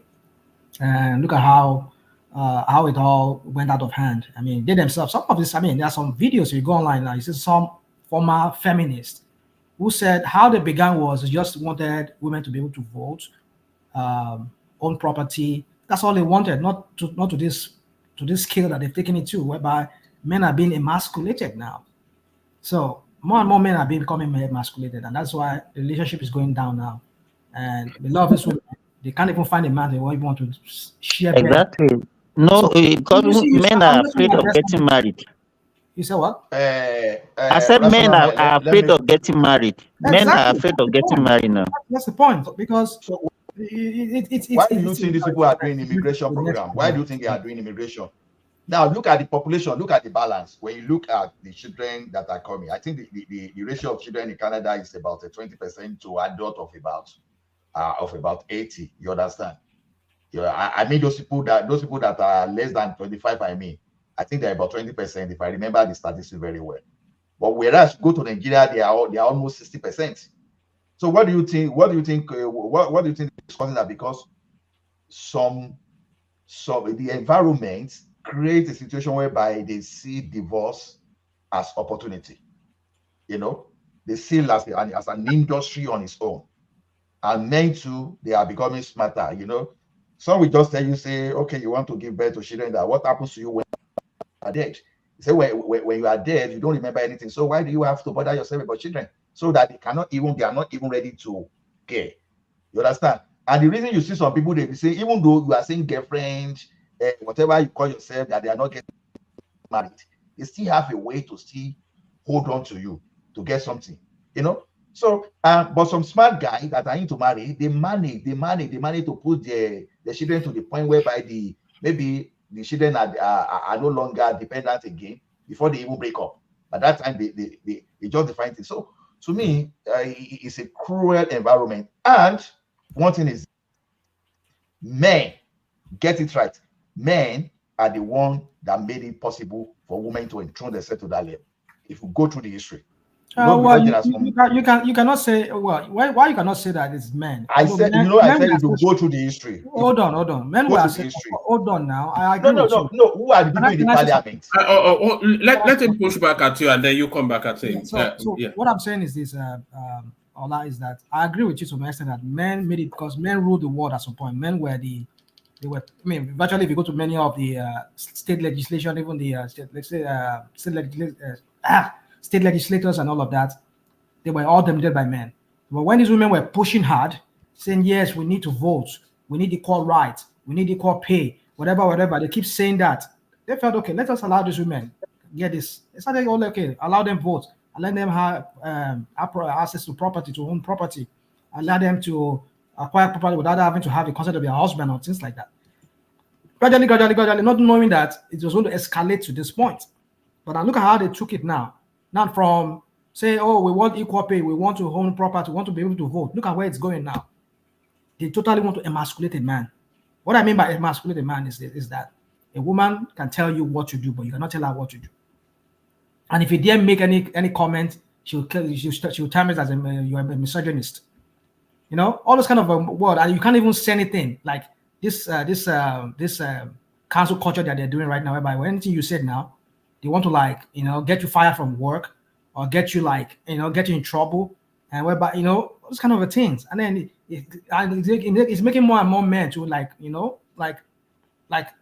go back. I mean, they just don't want to say anything anymore because if they say anything now, it's going to be used against them. That's how they've been trying to emasculate it. Like in a marriage now, you have a wife, she tells you this, she tells you that, and you say no, let's do this. I say no, you cannot tell me what to do. And then you find at some point you don't want to tell her anything what to do anymore. She's an entity of her own because she earns her own money. She's a boss at where she works. She mean like that. I mean, what kind of marriage is that? Whereby as a man, you can't even say how the house should go anyway. Rational mind. Sorry, So just 10 seconds. Yeah, let me just say this, please. One man called me here. Yeah, that's Okay, all right. go on. Oh, but Decoland, yeah. So the point I'm trying to say is that it's ruining a lot of relationships because the way the whole thing is going right now is it's a mess. It's a total mess. And so sad enough too. Some people, yeah, you think that they've been like married for like 30-something years, 20-something years, and they're also doing the same mistakes. I mean, I've seen people who have been married for 40 years divorcing. Uku mentioned Bill Gates now. Uku mentioned Bill Gates. Yeah, people like Bill Gates. I mean, like Bill Gates. So you can imagine. So it's a cancer that is eating into every kind of relationship. I mean, however long the relationship is. So for me, I won't tell any guy to resort to that whole custom of opening her car opening the car door for a woman, opening the door. Well, if you let her earn it, that's what I would say. Let her earn it. Let her prove to you that yes, I love you. I want to be with you. I respect you as a man, and you are my head. When I mean head, doesn't mean you're a tyrant. I mean you're somebody who dictates to her. But I mean it's all about respect. What I'm trying to say is that take marriage allows you to take the lead. Serious business transaction. Take marriage as a serious business transaction. Even if you have emotion, okay. John, listen. Let me use the word head because some people just take offense at that word head. It lets you lead the relationship. Let me use the word. It allows you to lead because that's how women are wired. We are wired to want to lead in any relationship. We're not wired to take the second place. It's when you take a second place, that's when you start rebelling against the woman. You start creating problems. You start butting it with the woman. So the point is this: let her show to you, prove to you. That's how I tell my kids. I mean, I tell my female kids, I said, look, you need to just let your man be the man. Let him lead. Doesn't mean you're subservient to him. Just means that you're aligning. I mean, what nature has designed him to act.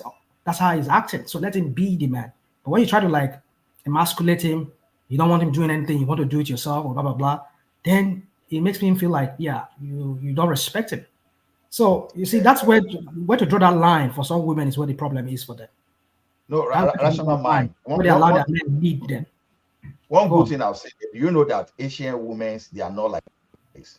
Not all of them, though. And they are even more hardworking than our even Nigerian. You see, but what you need to understand is the Asian women you're talking about, depending on the one you're talking about. If it's the one that are raised here, that are very, very highly educated, not all of them, though. So most of them that are highly educated here, they are more like the Americans women too. Like they become westernized. Okay. Let me bust your bubble now from that thing you talk. You'll be shocked. You'll be shocked. Do you know that if you never got married in Nigeria before you arrive here, it's better for you not to bring a lady from Nigeria. If you're a postgraduate student, it's better for you to marry your peer, to be your classmate at that postgraduate. Statistics, go and check the statistics. You see people like that sometimes their marriage lasts longer than those people that they didn't find themselves that way. Because already both were independent mind already. They were coming out of mutual respect transactions. So what I'm saying is this: the Asian women, they don't have some kind of identity crisis like I always say. You will see a man and woman that will be driving trailer together, truck, Indian woman, Asian woman.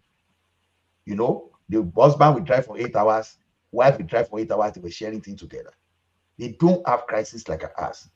But our ass that will not want to contribute, once it's able to save against you, that he has power against you, the next thing is seeing you as someone that you should trash.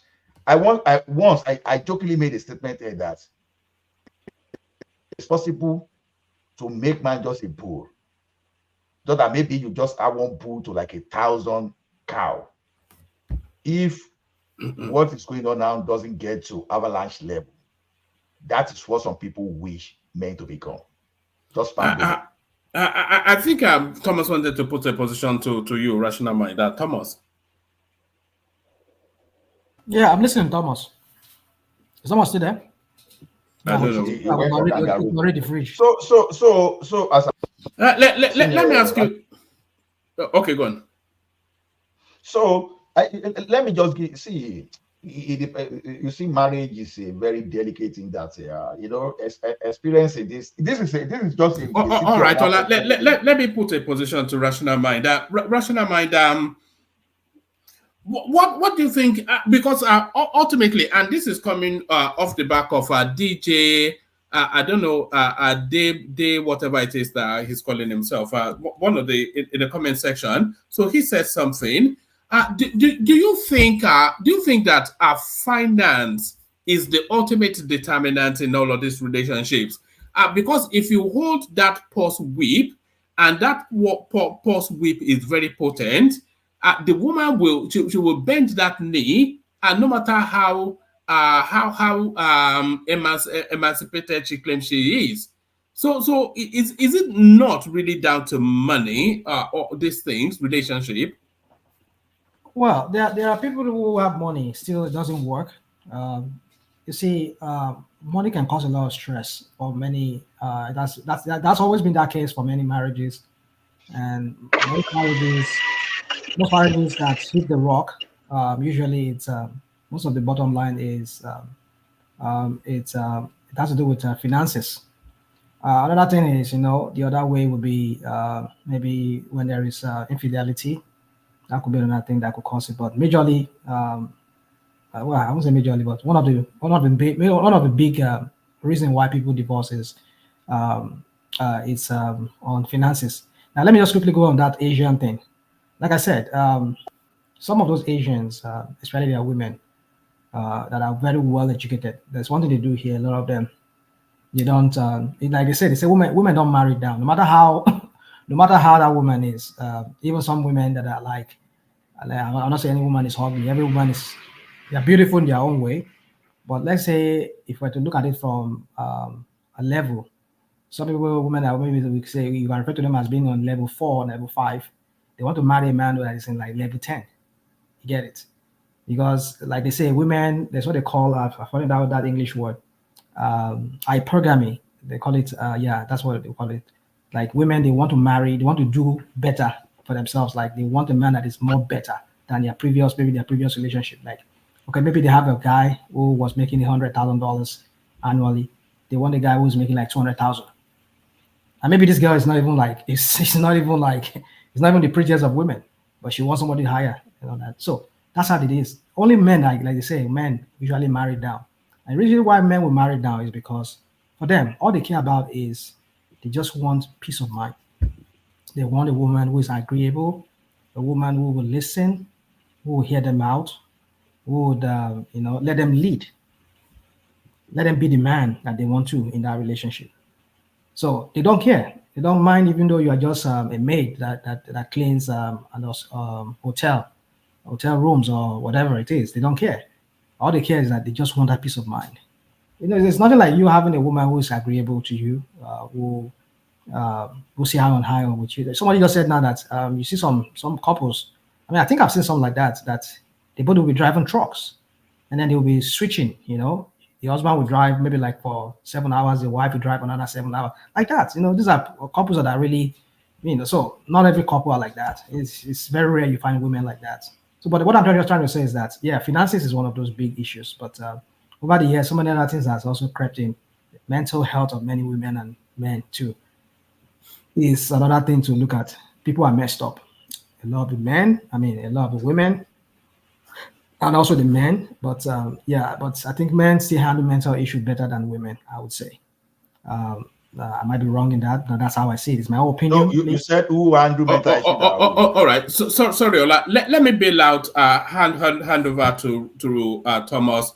The only person that brought his wallet to the session today, of course, is Ayo, who rattled off quite a series of them. So that's Ayo, and that's Ayo, and that's Ayo again, and that's still Ayo, and that's still Ayo, and that's still Ayo, and of course that is still Ayo. So only Ayo kept the lights on in the session today. So thank you, Ayo.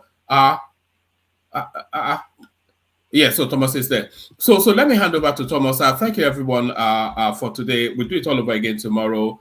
Thomas, over to you. Before you go, Aman, do you always watch our section later?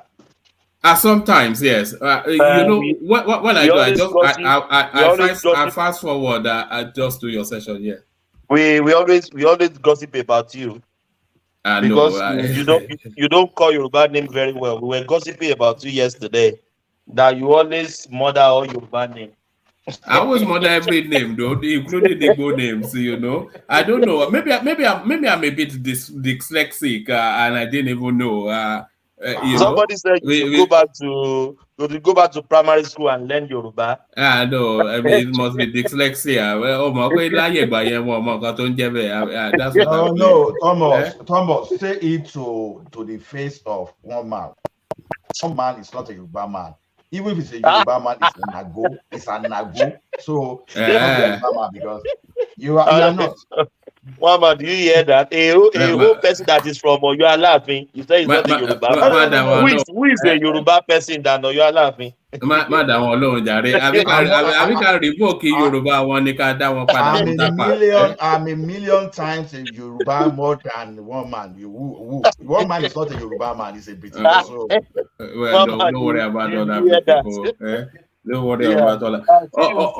See you tomorrow. Yeah. All right. Thanks a lot, gentlemen. To the family. Yeah. Thank you. All right. See you tomorrow. Yeah. Yeah. I'm enjoying the rational mind. This thing, you said something I wanted to respond to. Rational mind, go on. Yeah.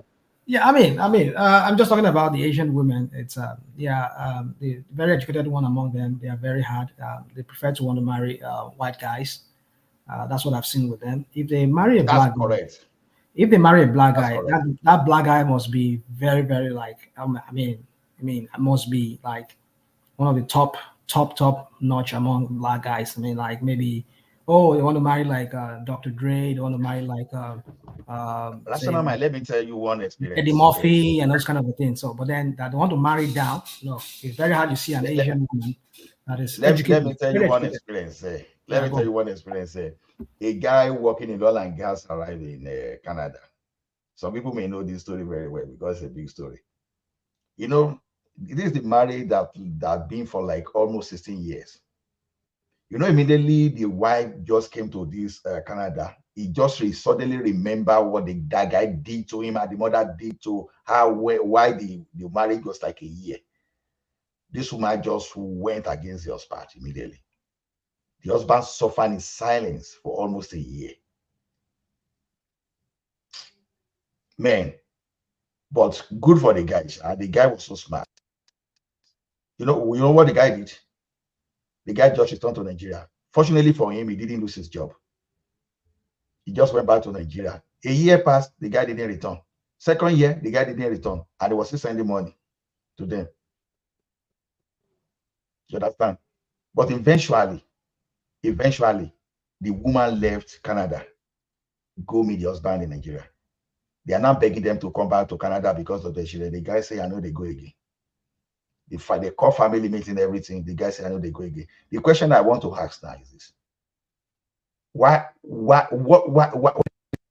do you think that woman went back to Nigeria? Why? Because it can be only one thing. If it is love, should not have mistreated her husband in Canada. I think that man was well to do enough that the woman knew that, okay, staying in Canada, probably she will never have the same type of life she used to have with that guy. And she Ola, let me ask you this question. Ola, let me ask you a rational mind. Don't you think many marriages broken in Western world, if they were to be in Nigerian soil or in African soil, I'm not talking particularly about Nigeria now, all African countries, they could, if they should be in their own soil, the marriage could have still be intact. Why do I say that? A man walked up to me here and he was shedding tears. If a man shed tears, if you know that, no be small things. That what is still keeping his marriage is the house. He doesn't want to lose the house to the wife because the wife doesn't listen. This I don't know about you guys. This country is a female world and a child world. They don't regard any man. If your wife walk up to police station today that you slap him, The police will not think twice. They will not even ask her, where is the bruise? How did it happen? So don't you think this Western world has empowered women so much? It's getting That's crazy what we here. are saying.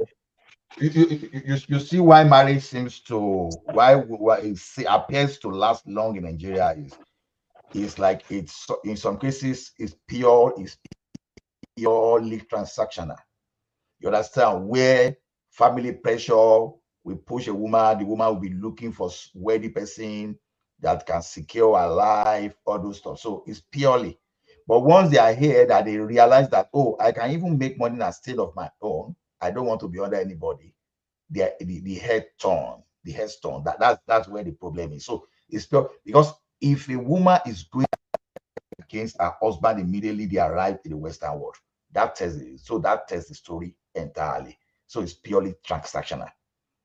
So it's a very terrible thing that these people are encouraging. And we used to joke with these people. I say, comes in the next 1 or 2 centuries, the demographical configuration of the entire Western world will change.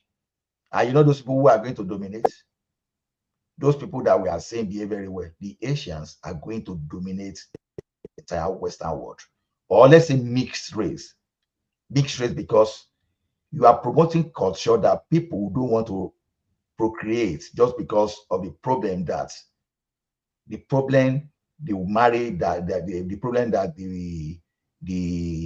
marriage is causing them. And like Rational Mind was saying the other time, that I was trying to say, you see, one thing that in a divorce, I think women can easily move on more than men. Is that what the Rational Mind was saying? So because the thing is, because we have a lot of support, as you be going to women's center, you will be going to the court will be allocating some kind of alimony, child care, all those kind of things towards you. But men will be left alone. Like, and nobody cares about men. The only people that cares about men is that if you make the case for, because immediately your friend knows that you are going through trouble, the next thing that they take you to the pub and be buying you drinks, and you before you know, you can become alcoholic. So now, if we now see at the end of the day, for men that have no heir, their life can even go from that bad to the worst, because nobody is supporting them, because the little they be doing, they be giving to someone that has already seen them as opportunity, just for them to feed. But the woman will be collecting the rent, subsidy, will be collecting the child care, all those things, but the men will be left alone. So it is time for men to start thinking about how to transition men from divorce. When women divorce, said, what they do? They do party. Women will divorce, and the next thing they will throw party. Can you just imagine? And they will have forum that they will be discussing that, this thing is just for one village. It's just an experience in the one village. I beg the person, and someone we know, someone will be hearing what I say. That in the office they will even be talking, my former ex was not like this, and this one is better. That they will even be talking of ex, like 1 or 2 that they've had, that they'll be comparing them. So it's gradually becoming things of class in this environment. It's what they now enjoy. And the best way to stop this thing is that remove incentives. If you can remove incentives, although something happened in this category, I laugh, and because I never heard it before. I heard this thing for the first time about 3 or 4 years ago. I never knew that women too can pay child care or child support. I never knew. I said, really? Yeah, I said, that's interesting. So if you can remove incentives, you divorce your husband, government is not supporting you. Okay, government is not putting the unnecessary burden on this. Okay, this boy will be schooling. Okay, what we'll be doing that, let us have some kind of organization that will take care of the money that we use to take care of the children. Don't let the money go to the women. Find a way to get money from, if it's possible, from both parents to take care of the children. Don't make it the responsibility of men to be the one to. If you remove all those things, honestly, marriage will work. it will work perfectly. Because marriage is just another job opportunity. It's just like someone is starting a business enterprise. That's how some people view marriage. But going back to Nigeria now, the system is not there. Okay, your man can just throw you out, or maybe a influential woman too will just throw the man out of that house without anything. But hey, man, you just have to know how to be momo. Well, it's not well. You speak well. For me, I just think relationship this time and age is one has to use his sense very well to do it. If you're just, like somebody once said, marriage is a lottery. I don't believe in lottery, but another word is if you're so fortunate, you like you went to go and do, you went to go and play Babajebu. If you're very fortunate, you find a good woman or you find a good man for yourself. It's very rare. I think some people, some who are Christians here would recognize well with a part of the Bible that says that a good wife or a good woman or a capable woman who can how can you find such a woman who can find her? So it says that a value is far more than a precious gem. So for you to, if King Solomon that has so many wives, we know him as a womanizer, could be talking about a woman, a really good woman who can find that kind of woman. It tells you that they are very rare. So going to back to that video, for me, it's just I just look at it like, you see, one thing about somebody once said to me, never listen to a woman. If you want to hear relationship matters, do not listen to a woman. I used to say, if you want to learn about a woman, do not hear a woman tell you how a woman is. No, because what they say is that they will mislead you, because every woman is different. That's another thing they say. So if you're looking for relationship advice, you never take one from a woman. That's what they say. Because, like they say, women are usually ruled by emotion and all of that, not by rational thoughts or thinking. You just go by emotion. So sorry, rational mind. You remind me of something now. What do you think? What do you see about the roles of all these emergency online marriage counselor? One Nigerian popular. I don't know. I don't think that man is a pastor anyway. I don't want to mention the name. He answered one of his name is similar to one of these basketball player. The person I'm talking about. Is that the one in UK? And he's in UK, in the US. I don't know. Understand? I might know her, but I don't know. Go on. Shola, maybe I don't. I'm not feminine anyway. Oh, okay. I think I've heard that. I think the one in the. You understand? In Virginia. If you go to that forum, you will see a lot of things. That women will say, I will just sit there and laugh and laugh and laugh. How come that the men are the only devil in this case, and women are always the angel? So those are the things, because the contribution, it's just like, I think this era of online too, where the women now have access to information that are creating a problem in their marriage. Yeah, you're right. It's this exactly that would be because people giving these people advice, they just need crowd, and they know how to invite emotion. Just like someone was asking me today to join online prayer. I said, look, I'm a Christian truly, but I believe some pastors that are now praying every day for 8 hours every day, they are just getting to me. What I was thinking, they are just getting some kind of patronage, click and not views, so to make money too. Let's just leave all those talk show, tele evangelists and tele whatever they call themselves. Tele economists here. No, the thing they pay me when my time for example, why the thing they camera is when my friends say, they pay there, go and just see. My point is, the point I'm just trying to make is that I don't enjoy. The point I'm just trying to make is that you see, anybody who wants to marry now, who wants to go into a relationship, just think twice before you leap. Because don't get me wrong, I'm not trying to scare anybody, but it's just I'm talking from experience as well. It's a very convoluted space right now. I can understand even back in Nigeria, I have so many black market, rational mind. black market people. I think marriage is black market now. Ọjọ́ òkùnkùn ni, ọjọ́ òkùnkùn. Good morning, everyone. Good morning, No, everyone. I know with time men will become wiser too, because it's going to get to it's another going to line. get, it's going to get worse before it can get good. I mean, Rational man, do you know what men they are will doing start. here? it's going to get Partner. No marriage anymore there. exactly. I mean, Partner. that's what we do here too. Yeah, that's what we do. Ẹ jẹ́ kí n dẹ́rìn pa yín. A guy told his wife, àti bọ̀bọ̀ yìí ó ti hash jù, ó ní ọ̀rẹ́ òótọ́ ni mo sọ pé àbí my dear, ọjọ́ tí o bá sọ pé ó máa divorce mi ọjọ́ yìí ni mo máa kúrò ní Canada fún ẹ. Tí bá dẹ̀ kúrò ní Canada, màá ya passport mi, màá fi hàn ẹ́, mi ò padà wá mọ́. You know, let me say this to you, Ola, and to everybody. You see, you said something the other time. You said a woman who for me about to and the husband that almost, I mean, that frustrated his husband, and the husband went back to Nigeria. He went back to Nigeria, never returned. Yeah. Hold on. So the question one should be asking is that, okay, when the husband left for like 1 year and like more than 1 year, or something, I mean, if there to be some other women like our Western women, I mean, like Uyghur women, they have probably moved on and probably go look for another guy to mama you know, they will just forget the guy. But women, black women, they are the disadvantage here in the West.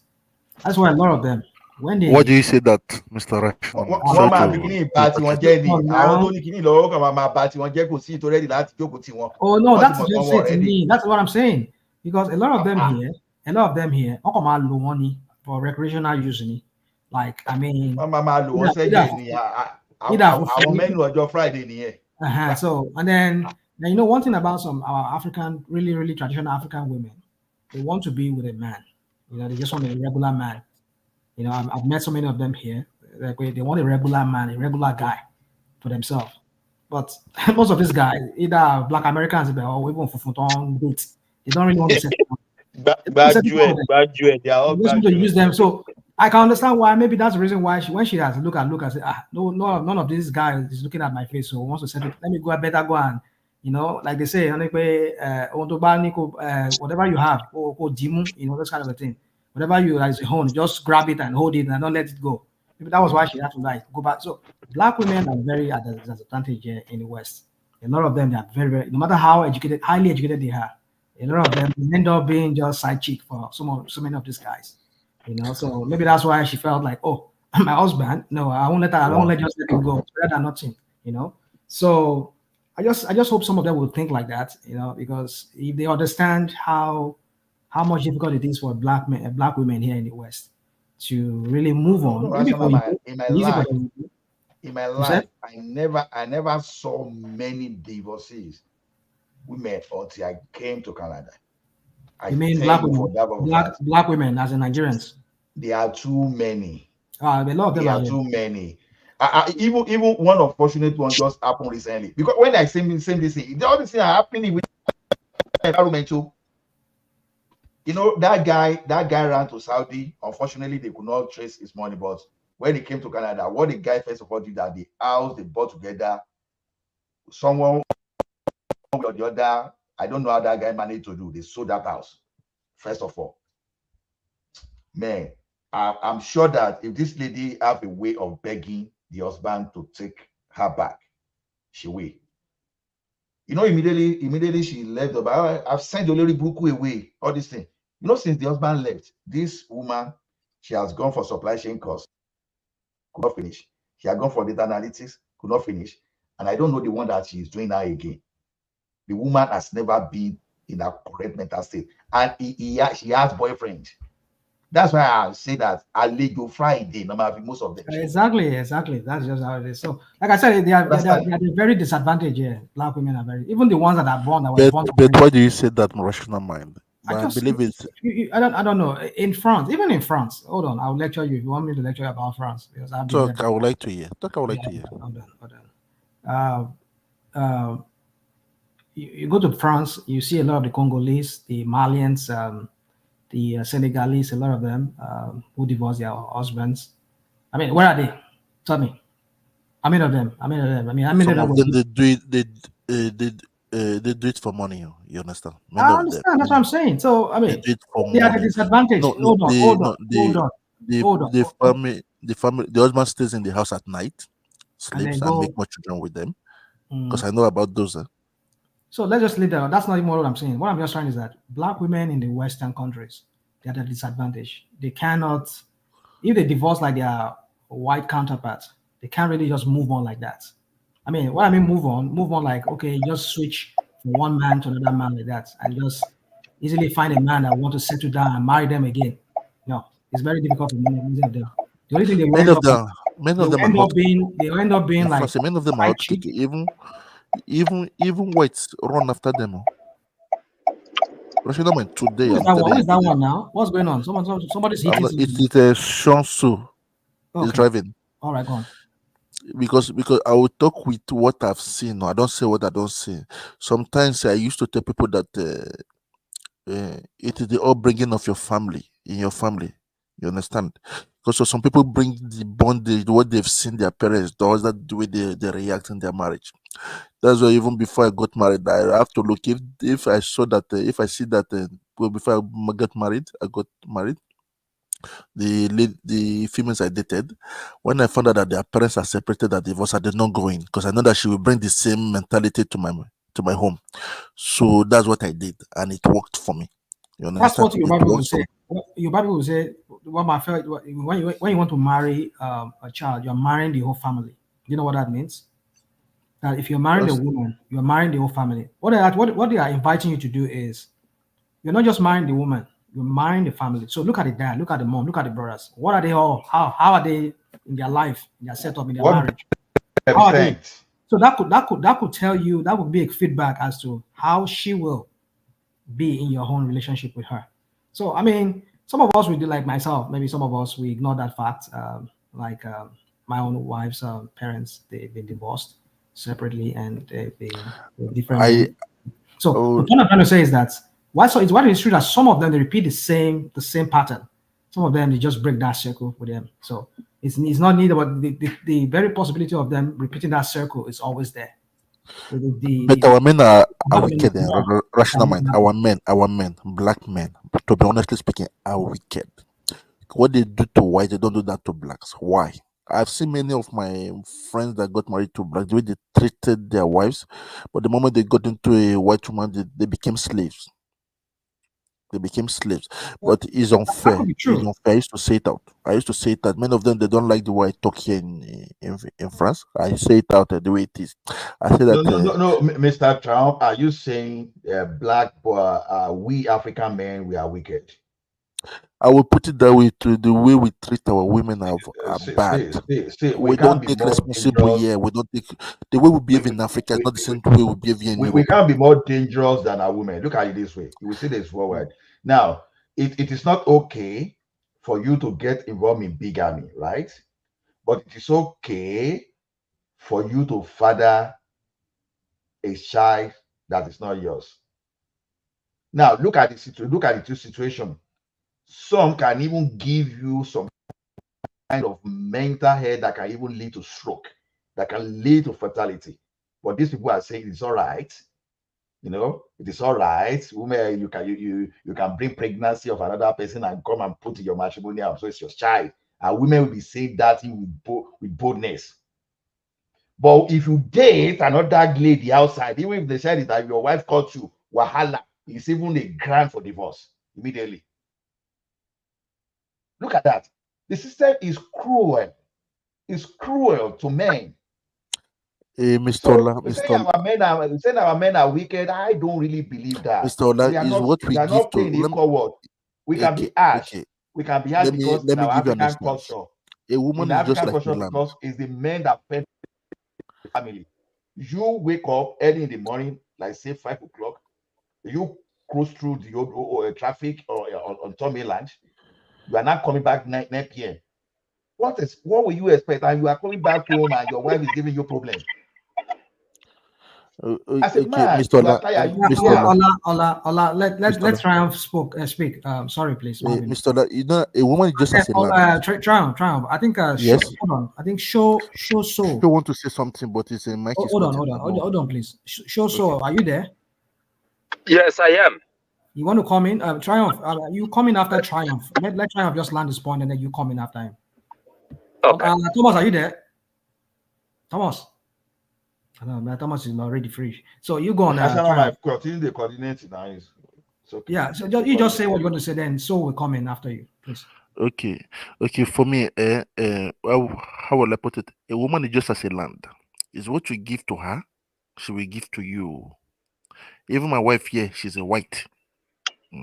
I never knew that that a woman sees what we don't see. I was working, doing business. I never knew that someone was interested in me. I never knew, but my wife saw it from a distance that this lady wants you. I said, "Come on, leave her." I was just saying that, "Leave me alone. It's for business. It's for this." But later, when I looked at it, I said, "He's right," but I did not say it in front of her. I didn't say in front of her. Then I have to tell the person, no, please, I don't like the way you are behaving to me. Women are just like a land. It's what you give to them, they will give to you back, even double. So for me, I'm not happy the way we blacks treat our men. I have two sisters. The way their husband treated them, I don't like. One of them got married, was misbehaving. I have to send the person out. They told me it's not done anywhere in Nigeria. I say, it's not go better for anybody when talk that rubbish. I have a daughter too. It's the way you want people to treat your own child, your daughter, you treat your wife. You treat them. I respect women a lot. I have a mother too. She's still alive. Okay, I have a question for you. I know. Just a question Okay. to continue. How come that people generally believe that women like bad guys? How come? If they don't enjoy bad, It's just so if you understand what I said earlier, it is the upbringing. You understand that? Because women looks at their father as a role model, the way they pick their husband.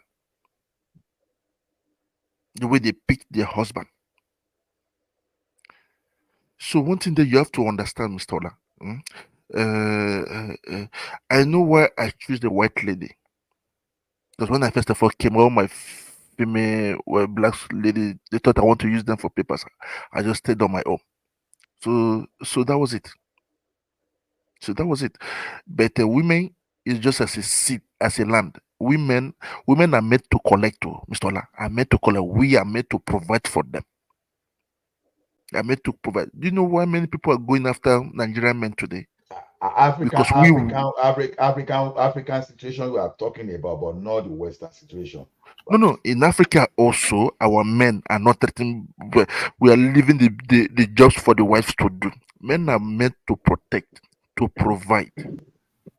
Mr. Triumph, sorry.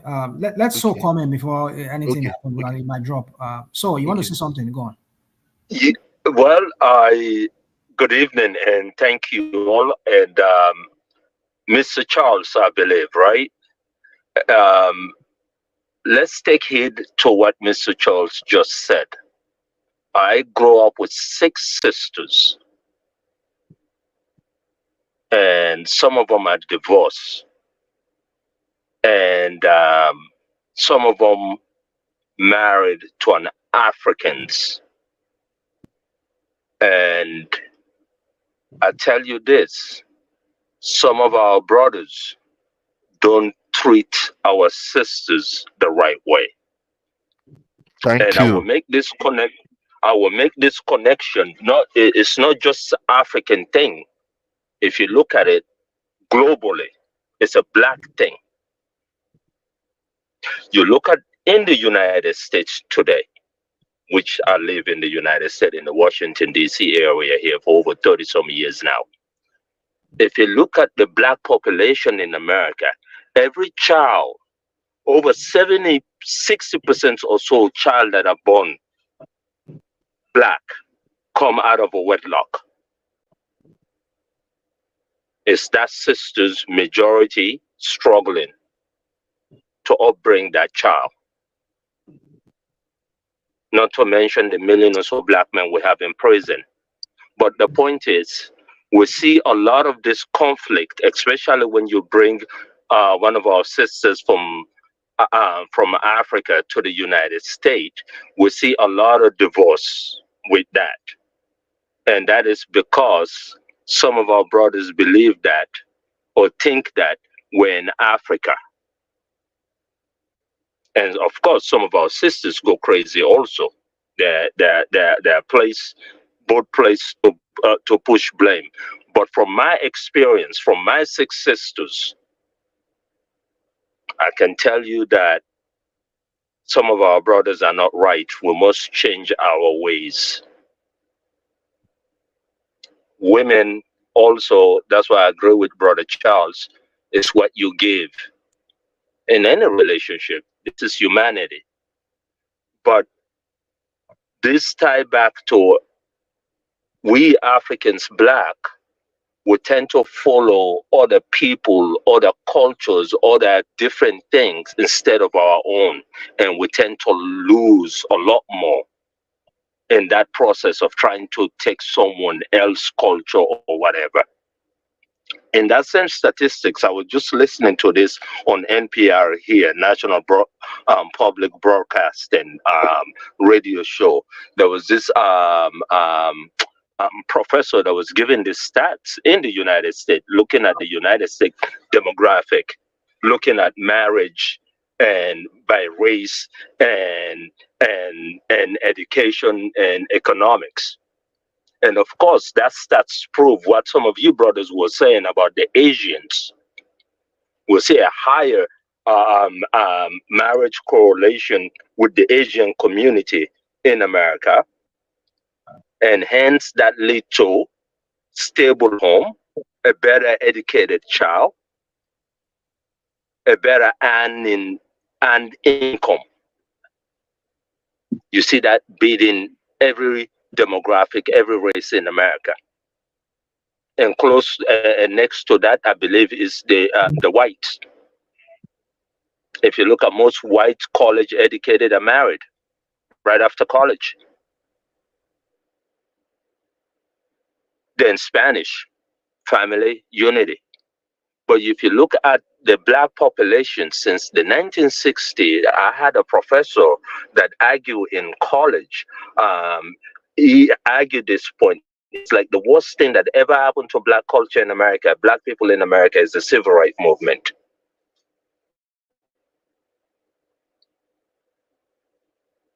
So because we try to take a culture that is not ours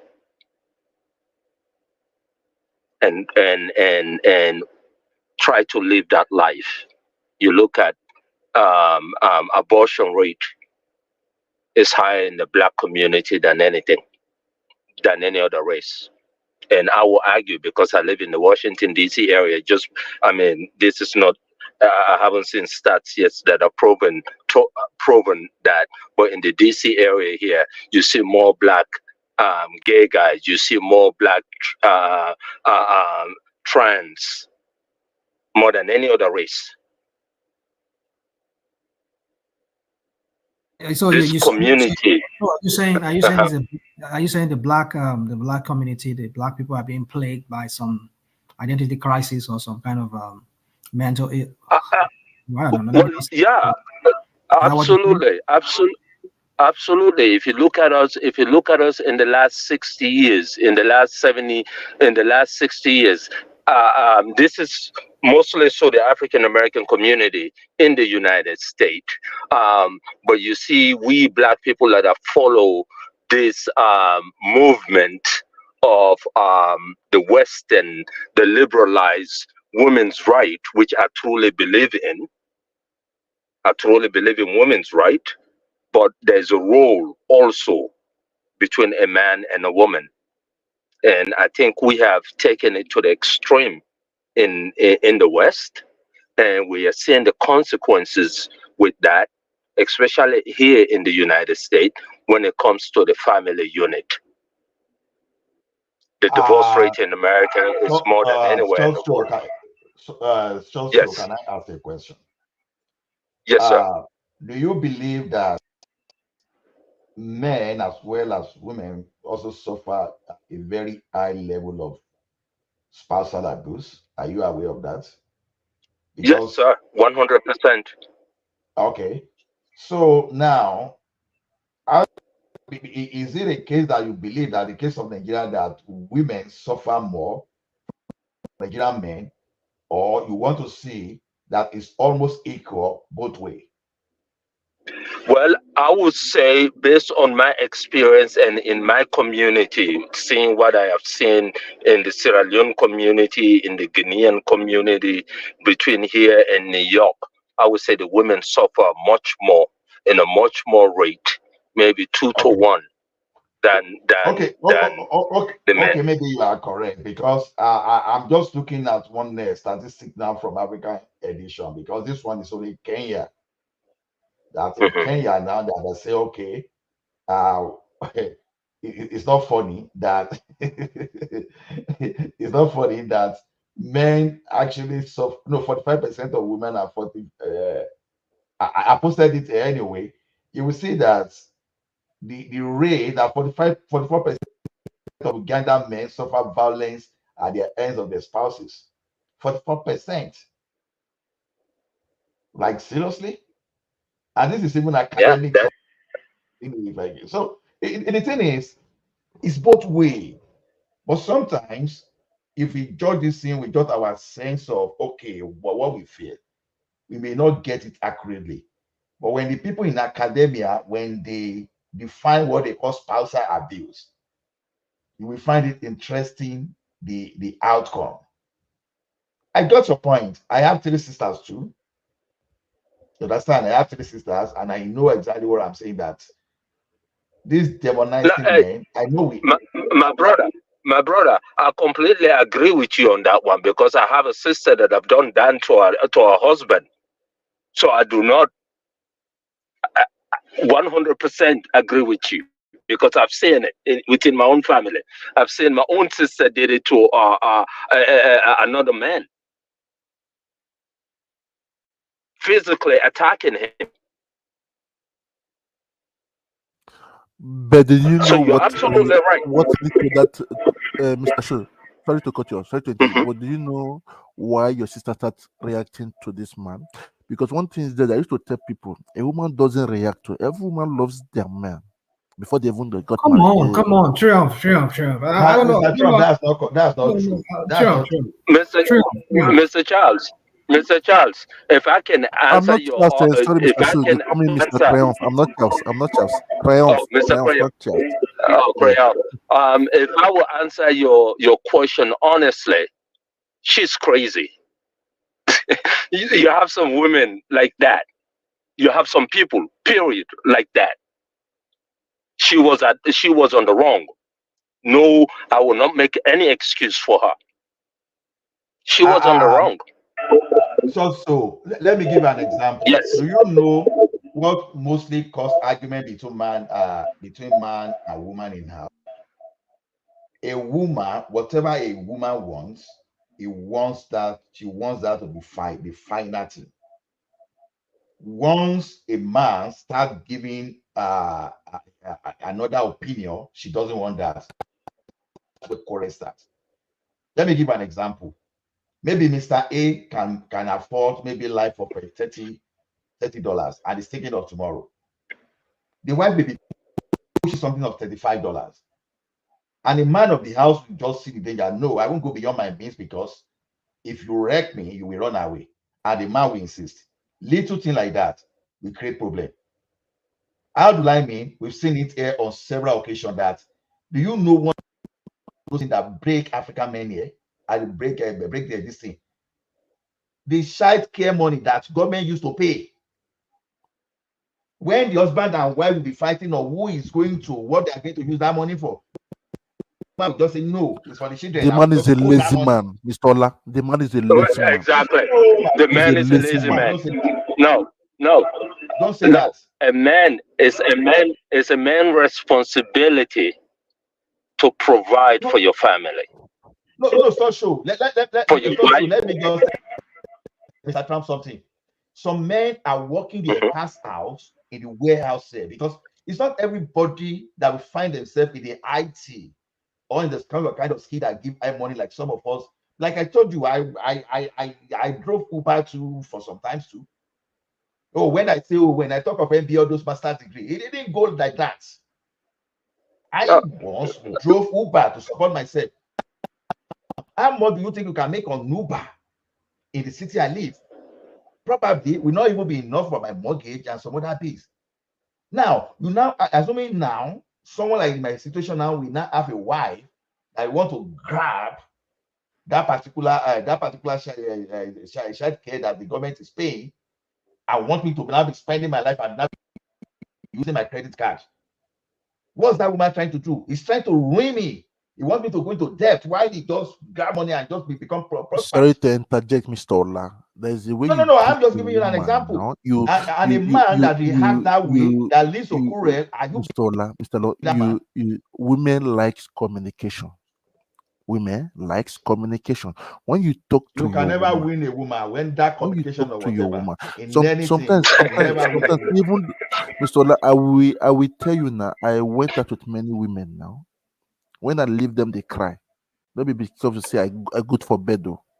No, it's the character. Character matters. If you see a woman shouting, just keep silent.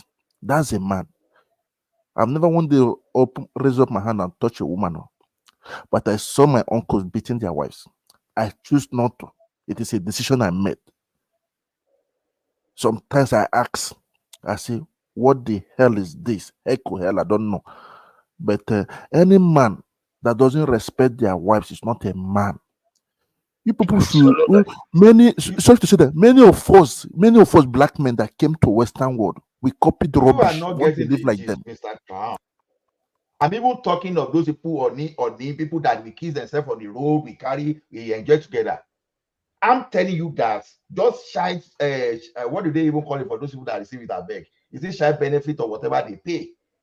It's causing divorce, high level of divorce in Canada just because the man is when stupid. the husband Me, I said if I show that man, I will beat that man. Triumph.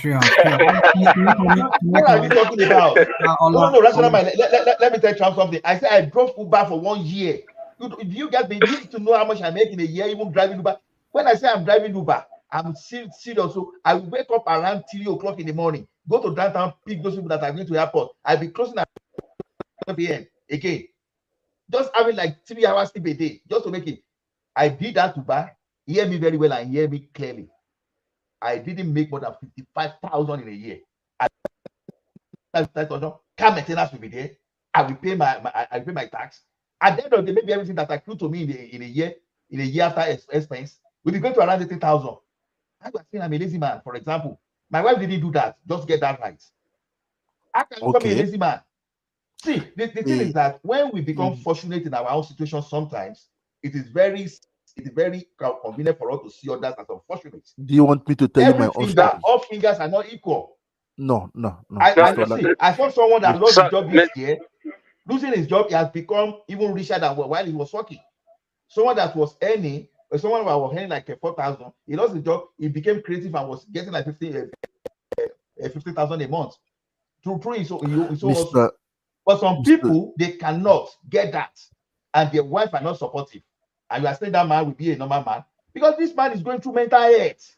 If you're thinking of mortgage, if you don't meet up your mortgage, they will take your house. You can become homeless. You cut your coat according to your cloth, Mr. Ola. You cut your coat according to your cloth. One thing I used to tell people, these young boys today, they want to go out with high, this high model women. You go every woman gets size. If you don't see your hand no reach, no go there. Every woman gets size. See. You are getting it wrong. You are getting it wrong now. Someone has been working, has been doing for a very long time. If you've been doing very well consistently for like 15, 20 years, already you are settled within your mind that you are okay. And you come here, maybe you probably buy a house of 500,000. You won't say that one is beyond the scope of that person. All of a sudden, the person lost his job and cannot get that. And you pay bill, you pay mortgage, you pay everything because you are paying in dollars now, and it's very difficult to make dollars in Canada. It's not about this thing because he never see that, because the only option he has is to sell the house, and you don't want to sell your house because of your family. You only need to keep you know one thing. Once a man loses his mental health and your mental health is not functional properly, you can to succeed, it becomes very difficult. Mental health first. If you get a very bad mental health, to move forward will be very difficult. If your That's if the why wife, there is education that on the man is not internet supporting today, that Mr. kind, it's a Ola. catastrophe. There's education today. We learn every day, Mr. Ola. Let me tell you mine. Many people when they see me, they think that they never knew that I Mr. went Trump, to you are rock. not getting it. Honestly, I'm married over 10 you see, years some of today. us, some of I'm us that married over 10. Do you we know that? move within our Let me community, tell we know Mr. what's Saul, happening within you our cannot community. don't use your experience to generalize. Don't use your own experience. If you are fortunate to have a successful marriage, Why? or for now, then you can thank your God. But a lot of people are finding it very difficult. That's what you should understand. And they're not lazy. A man that will go and do I work see in many men warehouse, here, they hard are labor. lazy. We can't say it's They are lazy. lazy here in Europe. Even rational man, we bear me weakness because I know that he has been to Europe. Many of our men are lazy. I will tell you what I've seen now. See, Mr. How can a man? There was a time. There was a time. My wife money is for her. Hold on. Triumph, again, you're doing the same thing that Simba just said to you. Of course, there are men that are lazy. I'm not disputing that fact, but you don't generalize. Okay, let me give you an example. I was in Europe recently. I met some Nigerians. I met some other people from other countries, blacks. A lot of them in some of the countries that I traveled through, that I met. I stayed some days there. A lot of them that I met, because I usually go to a Nigerian restaurant, African restaurant, any place, any city I landed, like the first thing is I'm looking for an African restaurant there. So I'll go there, I'll interact, and from there I start knowing them. And so the point what I gleaned from by being there with them and seeing them was that I come to realize that a lot of them, not because they are lazy. Number one is the system. I see a lot of them who are doing taxi drivers. In some, I think in Frankfurt, I think in Germany, I think as an African, you cannot even do. There's a city like that that I got to. You cannot even do taxi. They will not allow you to be. Maybe in Prague, I think I saw a black guy. No, I know one of the city. You hardly can even find a black guy even doing taxi. They won't even allow you. So what else are they going to do? Some of them don't even have papers. Not because they want to be lazy, because the system, there's a way the system they operates, whereby it doesn't let them to really be able to do something that will really like help them and help their family. It could be language barrier. It could be because they have to study the language, understand the language to be able to work maybe in offices or whatever that will make them like, okay, fine. But then you cannot just generalize it because you are fortunate. You and I were fortunate to be like, okay, we entered countries and then we start working like a normal, like as average citizen here. We're working in the office, sitting down with big dignitaries and all of that. Not everybody has that. Not everybody has that opportunity. So we cannot use our own situation and generalize everybody's, that because you must pay Even rational mind. Me as a citizen of this country. You say what? In 2016, me as a citizen of this country, for example, in 2016, things went so bad. I wish Emeka is here. Maybe he can just bear me witness. People were coming from Toronto. They were coming from Nova Scotia to come and look for warehouse and labor job in Calgary. That even when you will be doing something, they will not even give you 40 hours. So bad that some people were walking away from mortgage. You know what it means? That people will just post the key, just post to the bank, and we just walk away. And people, you will just hear some people just tie themselves because the system will not give them anything. Even those times when Dubai has never arrived here, people were even looking for taxi to drive. They didn't get taxi to drive. Was that bad? So we can say, see, in that situation, people will start losing it gradually. It takes a serious effort for you to control your mental health at that time. Like I said, once you lose your thinking capacity, things become difficult for you. Then you now have a wife that doesn't support you. It's not like some of them we try to convince the wife, but some wife, they will never listen to you. Ola, let me say this.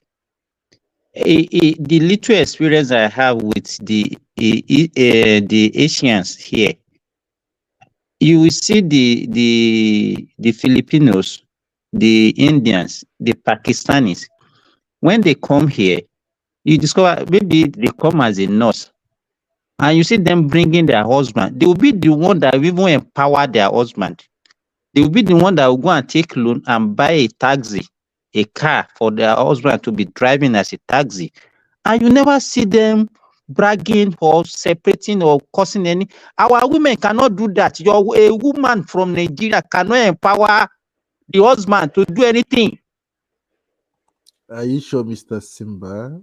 Are you Our women are sure? not wired that way. They were not wired. They were not raised that way. They were raised that men should provide for them.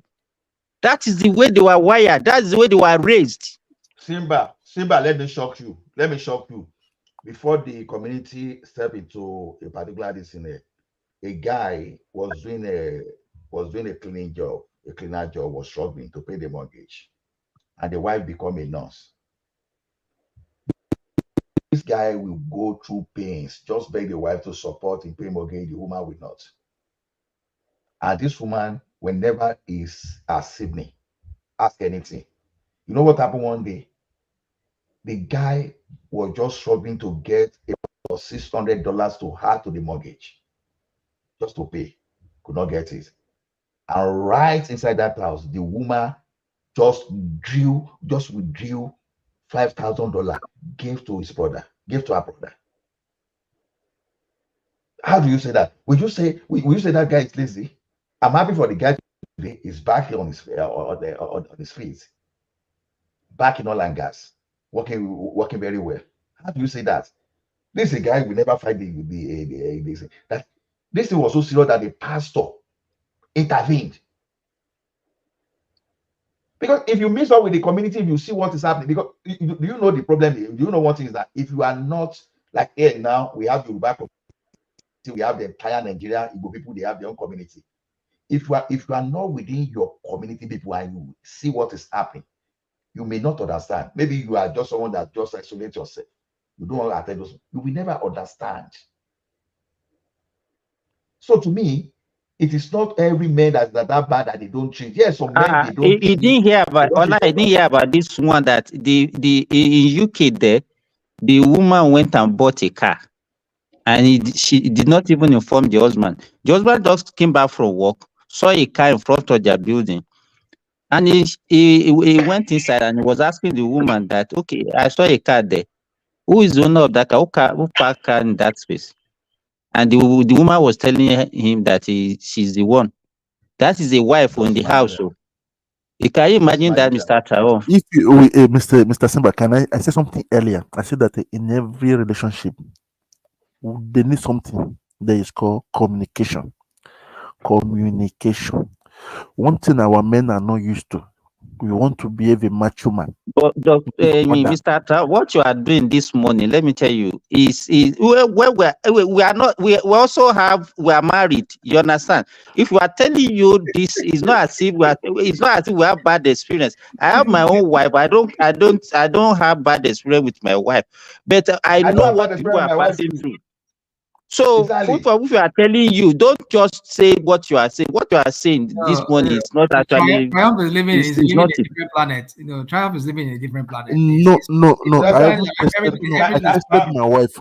I tested my wife for 6 months. Mr. Ola, I tested my wife for 6 months. I tested her for 6 months. You know what? I sat. You know that I was making my own personal gain, my own money. I was making 300 minimum 1,000 euro a year. Just my own. Just if I don't do anything. There's something happened along the line. It's not everybody that will make that money, Mr. Trump. Like I said, I know. Okay. Do you in France say not everybody makes that same money? Yes, it's around 18 to 30 a year. Hear me. If I present my balance sheet to you now, you will say this guy is I has made it. You can easily do this thing. Even on that balance sheet, for example. You just mentioned 300 now. If you see the volume of transaction I don't talk about the wait. If you see the volume of transaction I do, the same way I pay workers on it too. Even like as I call myself hustler, if I get this in now, you give me okay. I need a job now, for example, 30,000. 30,000, but it's low. Do you know, for example, how much I will even use to pay technician that work to me to execute that job? Now, at the end of the day, if I call myself entrepreneur, for example, someone working as an employee may even make money than me in a year. And what led to my story of becoming an entrepreneur? Because when things difficult, for me to go and drive Uber, you know how crazy it could be. Should I call that one the lowest of my life? I don't know. Maybe there's something bad in riding Uber, but something must have pushed me there that I just have to survive. When it becomes difficult for me to even sustain some job, I have to create something for myself. And if you don't if you don't know how to drive, what will you do then? Let me ask you this question, Mr. Ola. Wait, if you don't wait. It's not everybody. Let me tell you one thing. Do you know what it will take me before I can do that? I went for 80,000 loan to go and study for me to get my mental health straight. You took the right decision. Many of them will sit and wait for now because I have the opportunity. It's not everybody that we have that opportunity. Not that I took the right decision. It's not everybody that we have that opportunity. Not everybody. So the person that is unable to take the same opportunity, it doesn't mean that the person is a lazy person. His mental health has been messed up. That even for the person to even think, the person is doing everything that he believes is right. See, Mr. Trump, when I was applying for a job, sending 1,000 resume is just like when people say, "Oh, I just sent 1,000 resume, I only got to an interview." People will be laughing and say, "You just say." Some will say, "I've already sent 1,500." Oh, some employment agencies, so you don't know how to do it. They will call you. They will assist you how to write resume. Right in their presence, that you are sending over 1,000 resume, and you may not even get more than one interview. And the reason some Canadians are running to the UK, are running to Saudi, and they are running to America. And some of us then we know, okay, let us go and look at the rural area to see what they are doing. It got to a point some people say, okay, at this stage, we have to create something for ourselves. There was a time I was going into serious debt, even not because of a friend that pulled it, but I said, don't go into it. When I was putting money to get loan to buy 4 cargo van for a company that will be delivering tire. Truly, what that guy predicted that time, for example, was for terrible, because those people working for that tire company for that delivery, under 6 months, they lost their contract. What happened to your factory? So it's not that people are not making initiative. You know, when people talk of business, I like taking my cup. Oh, you have not run business. I just laugh and laugh and laugh. There's a guy that used to comment that we talk very well about how to what is okay, let's have this kind of stream of business and all those stuff. It's not that people are not trying. Some people, they try once and they're making like 600,000 a year. Some people, they need to try 500 times before they will move forward. It's not that they're lazy. It's just like, oh, you look at someone that's working in the warehouse, oh, this guy is a stupid guy, he doesn't know what to do. He knows a lot to do, but the life changed the person. He has no option. He has to keep life going. So it depends on how create one, Mr. Ola. You create one. Mr. Rationalman can bear me witness with this one. Honestly, I create what? Mr. Rationalman, I know you know more about France. In France, here, if you don't have papers, you cannot work. You cannot survive. Let me do an example. I was also an illegal immigrant here in France when I came. I wanted to go to UK. They stopped me. They seized all my documents. I had nobody. Let me tell you, I did not fall from the sky like that. What I did, there's only one thing I know. One thing that everybody has something in them that can make you thrive in life. Understand? What I did, I said that I went to a business center, printed, they wrote it for me. I started giving English classes, 20 euro for 1 hour. 20 euro for 1 hour. That's where I started using it to survive. Even all my friends that were the same, they were looking at me. They were laughing at me in the beginning. They were laughing at me. And then I enrolled myself in a course, and I started doing those educational program. One thing is that I don't like defending men that are lazy. How can a man be asking for money for the child benefits? That's not a man. I don't ask my wife. No, Mr. Trump. All this even though it is hard. A man is a man. You have to put your ego, your respect. Mr. Trump, I went to Alabama. in 2017. I was intimidated. Now, when I was there, Dr. Lagbaja, 20 Nigerians then. You now saw more than 11 of them that they were doctors. I say, how come everybody's a doctor here? These people are hot too. You know, a friend of mine just told me, say, you don't know what is happening. That when people come here, once they finish their master's degree, that was on that when Trump was there, that maybe they were unable to settle. They quickly, for them to maintain their status, they find themselves, they get themselves into the PhD program. Now, even those guys, they got themselves into a PhD program, they are struggling. Now, Mr. Trump, can you sincerely tell me that someone that went through PhD program that is still suffering, can you call that person lazy man or a serious person? See, when things work, the just going for reputation or degrees. When things work for you, give glory to God, celebrate. I thank others God, are doing more than us. Some people are better than some people. They put in more effort than exactly. Some people put in more effort than Bill Gates of this world. Some people put in more effort than Elon Musk. It's just because the way they think. It's not as if they are not smart. Sometimes they don't meet the opportunity. One thing, luck. I don't believe in luck, Mr. Ola. I don't believe in luck. I don't believe that word luck. You create your luck. You create your chance. Because of I know how many doors, how many company doors I know. Mr. Trump, I just made an analogy now. Do you know what it takes to become a PhD? Do you know what it takes? Now, for your information, you know I said it here before. Ran away from a PhD program, not once, not twice. Because I could not cope. I could not cope. A friend of mine that said, I will do my PhD 3 years, all this kind of thing. The guy, after 6 years, is still there. Has not finished the PhD that we speak today. PhD that will break you down, that won't be able. And some people still manage to push through that PhD within 4 years. And still not working for them. Are they lazy? Come on. Let's scrap it, honestly. When things work for us, let us celebrate. When things don't work for others, we can find a way to say, okay, what is happening? How can we help them? Not that we are better. Sometimes their preparedness meet the opportunity. That's the way I say it. You understand? Some of us that are you just made a very good point since when you've been talking. You prepare for something. And like now, when the government want to give me money, I refuse it. They tell me why. I say that it is not the right moment to take it. Because of greed, many of our guys take this money. Many people do that mistake and take the money instead of them to prepare. I look at the negative aspect, the positive aspect, and the long-term goals. What will I achieve from it? If not, no. I wanted this that Mr. Sam was saying that not everybody have a chance like that. I want this that because you did not take it does not mean that they are wrong taking it. Your own situation might be different from them. You might have enough. Many of them they fall to the booby trap. Maybe your wife. Maybe your wife makes enough to take care of you, even if you are not working. Or maybe you are working and you have enough saved up. So maybe they don't have anything saved up. So you cannot compare yourself. You see, I don't ask my wife money. That's why I respect myself now. Even though when I was struggling, I did not ask a dime.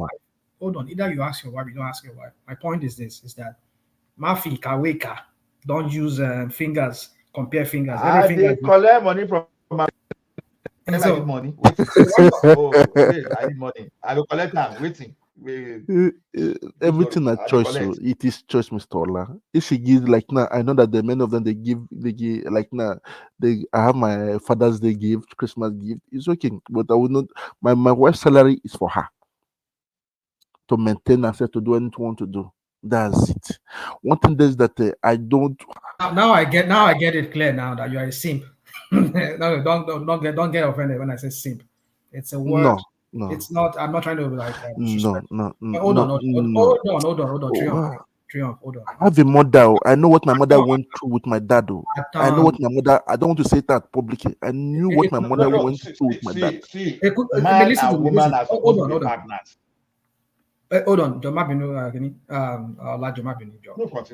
Yeah. So you just said now that your wife's money is her own money. So your own money is your wife's, is both of you's money, but our own money is our own money. Is that how it is? Is that how it runs between both of you? No. Men are made to provide now, Mr. Rational Mind. That was why I said you are a simp. No, That's no. not totally true. Even in the animal kingdom, we see what lioness do. Hold on. You see, the only way I can say the money you make is your both of you's money. Is if she's a full-time housewife, she takes care of the kids. Yes, both of your money is our money.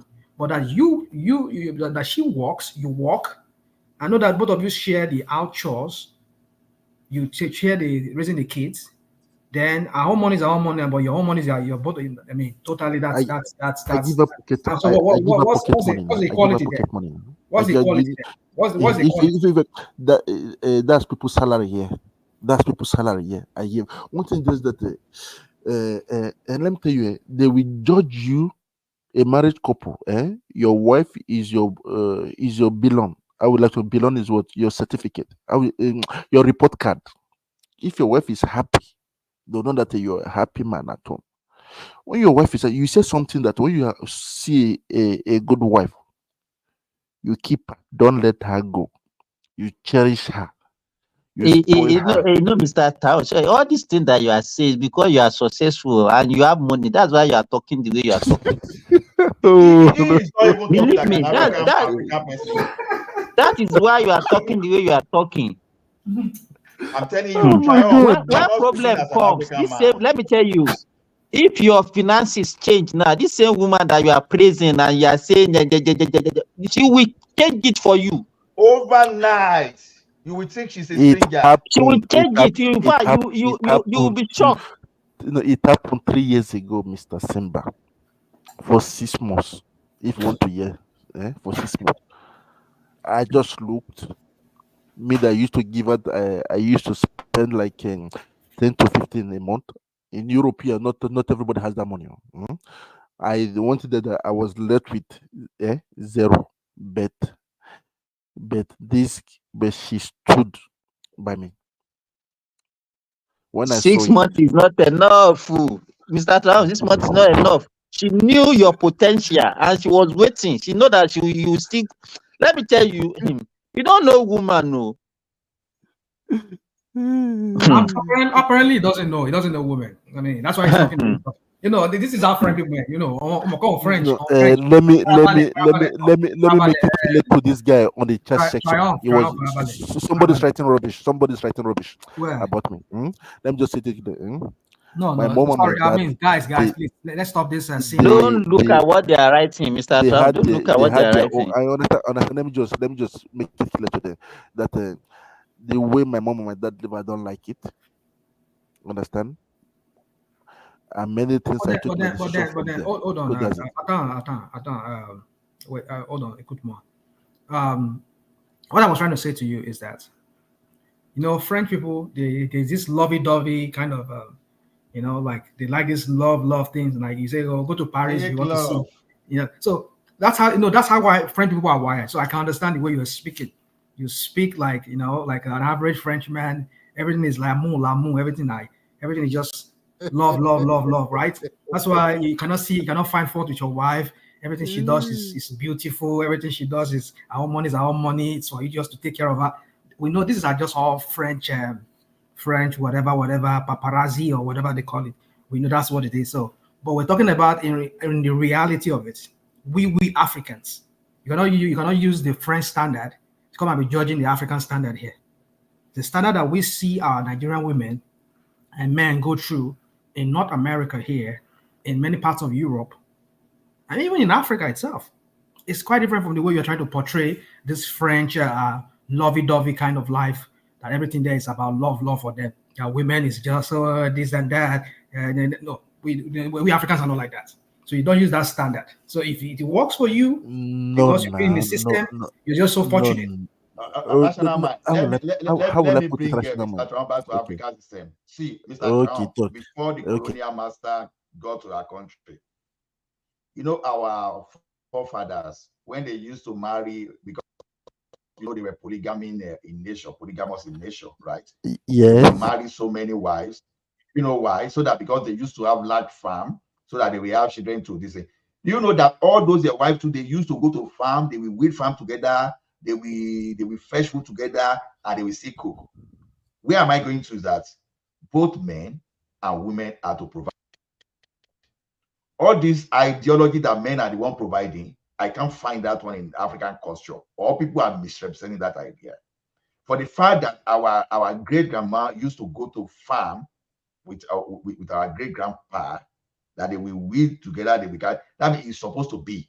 But the question we are now getting now that I don't even know where that thing came from. Oh, men are supposed to provide for women.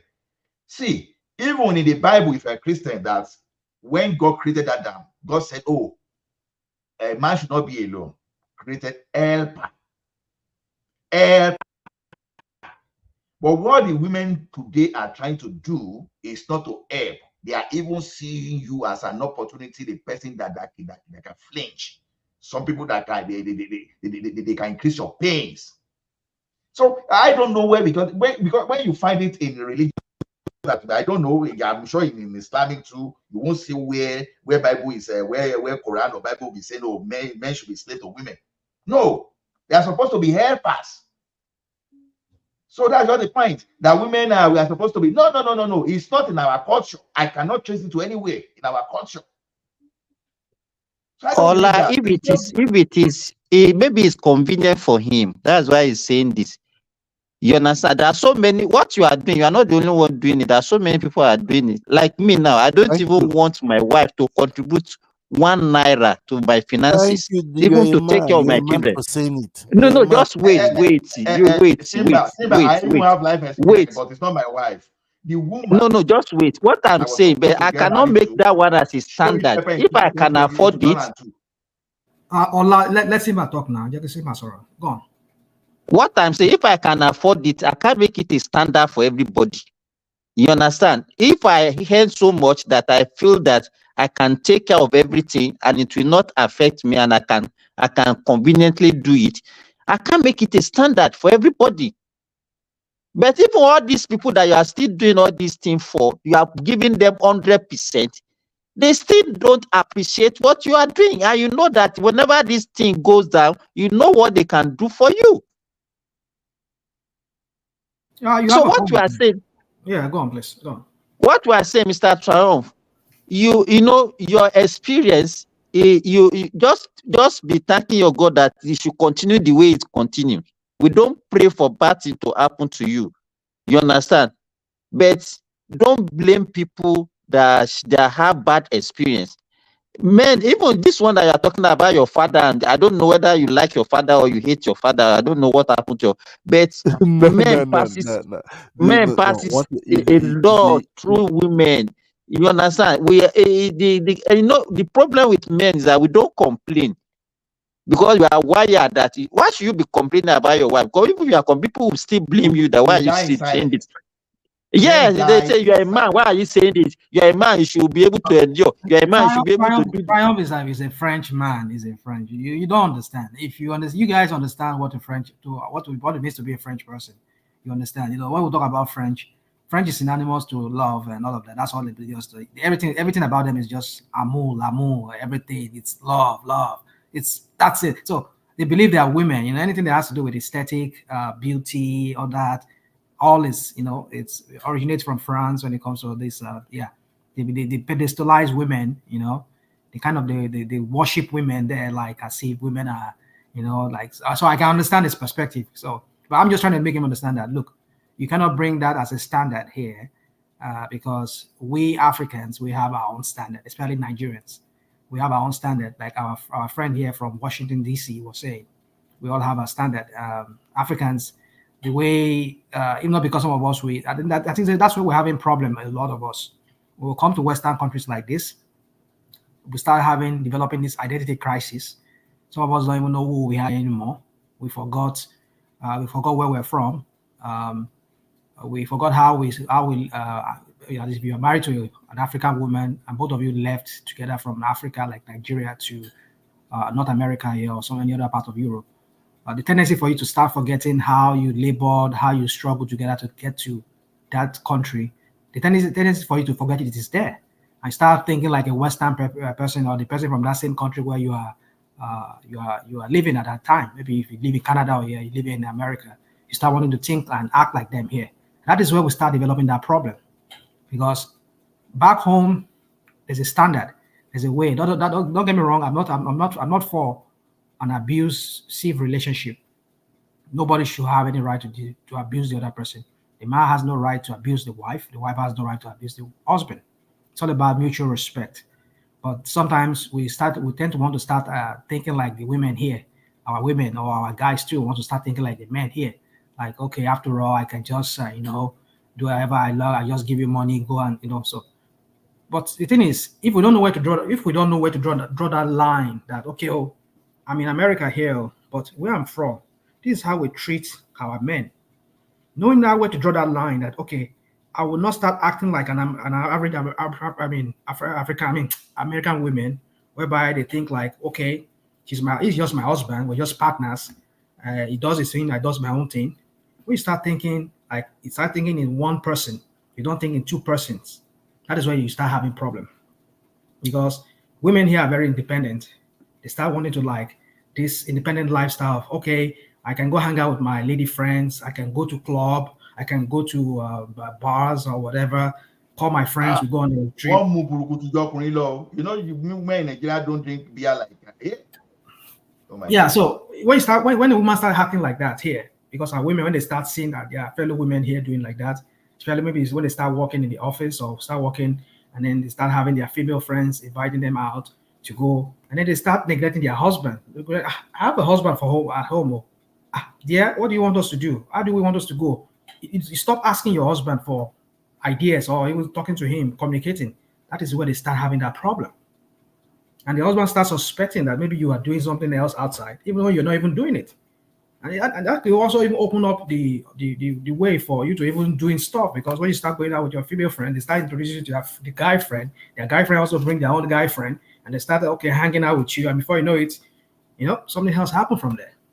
And from there, you just felt like, oh, okay, I've cheated on my husband. I can't go back to him. I like this guy. This guy is very romantic, blah, blah, blah. And then the whole story is coming into it. So, you see, that's when we don't know where to draw that line that, okay, I'm an African woman or I'm an African man. I don't go beyond this. This is where I don't go. If I go there, this might be the repercussion from it. When we fail to understand that is when we start having all these problems. But trying to use this French standard that you're trying to do here, Mr. Trial, it won't work. It only applies for people who live in France. But don't get me wrong. I subscribe to some people understand where you're going. No man should be lazy. No man should be lazy. I agree with you on that. No, what I don't like, Mr. Lance said something earlier that a man is waiting for a child benefit. It's too low now. It's too low. It's too man low. Is what? A man was fighting with his wife for child benefits. Oh my God, the government pays. It's too low. God go punish the man. Don't say so. Don't say so. Again, don't say so. There could be background to all of that. There could be context. Some child benefit is as much as 1,200, 1,500. Why will a man be suffering? Will be running his credit, and the woman will be posting like we'll be banking like 1,200 free money from the government every month. Do you know that the hardest job Wait, on earth no. You don't get it, Mr. Trump. You don't get it, Mr. Trump. This guy is working his ass out, doing out job, doing overtime, doing everything, and he will see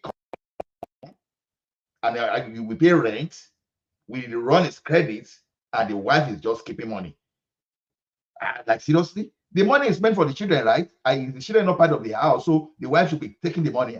No. It's when they save that money that they now have capacity now to now be overrun. You don't know how people do. They will save those money. Well, maybe they manage to get some kind of little money and they think they can get freedom, or they can even use that one to deposit for their own house. Then they start challenging their husband. You see. Because the thing is happening here, and I said it that, of course, a man is asking for the wife to support him with the child benefit or whatever they call it. It does not mean laziness. It's not every one of us that work in now. It is not appropriate for me to ask of it. I would like us to have this discussion once a week. You don't get like it, this, Mr. I will be You happy don't because get it. at least many of our men will start This man, learning. wait, Mr. Trump. This man, you have a man that normally you are supposed to work for 40 hours in a week. You have a man that is working for 60 hours in a week, right? So making 120 hours a month, bi-weekly, making 240 hours in a month, but still not making enough to cover for the family because you will pay for gas, electricity, you have your cable TV or whatever, you pay for mortgage, then you pay for tax, you have your phone. Abba. The man is doing everything. You heard the cases of that happen in America that some guys will use taxi to train their wife. Once they become nurse and they turn against them. Are you saying? And people will say, oh, that guy is driving taxi. Does she came there to come and suffer, Mr. Ola? Why people? Why don't say like that now? Even though you send your wife to go and do a trade, you should just at least marriage is not to enslave the other partner. Marriage is not to enslave the other partner. If marriage is to enslave the other partner, then it's good for you. You can stay and go and be running guests on Alien Abedi or where again, or Pepe or I see John Abi, if I'm correct. Then you don't need to have a woman. But women are supposed to be helpers. Women are supposed to be helpers. They are not supposed to be the one to enslave you. That is what we are getting wrong in Africa, and that is what these people in this world are getting right. I just said an example that our own grandparents, our own grandma, grandparents in terms of mother and this thing, they never enslaved one another. The head of the family will be in the farm, the woman will be in the farm too to support, to do everything together. They are supposed to work together as a partner, not that you want to take resources from your own, you want to take it to yourself, and you want to now turn your husband to your slave. No. Please, if you are fortunate, like I'm saying now, I can tell you for sure. I'm not depending on my wife. I've been so fortunate with I've been so fortunate with my own marriage. I can say that. But I told you, the lady I was actually supposed to get married to in 2002, things changed a little bit like this. She ran away. What about that? I had a very terrible experience. Sorry.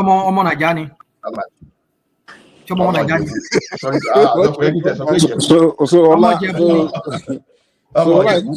does that mean? Mike, Abby. So what does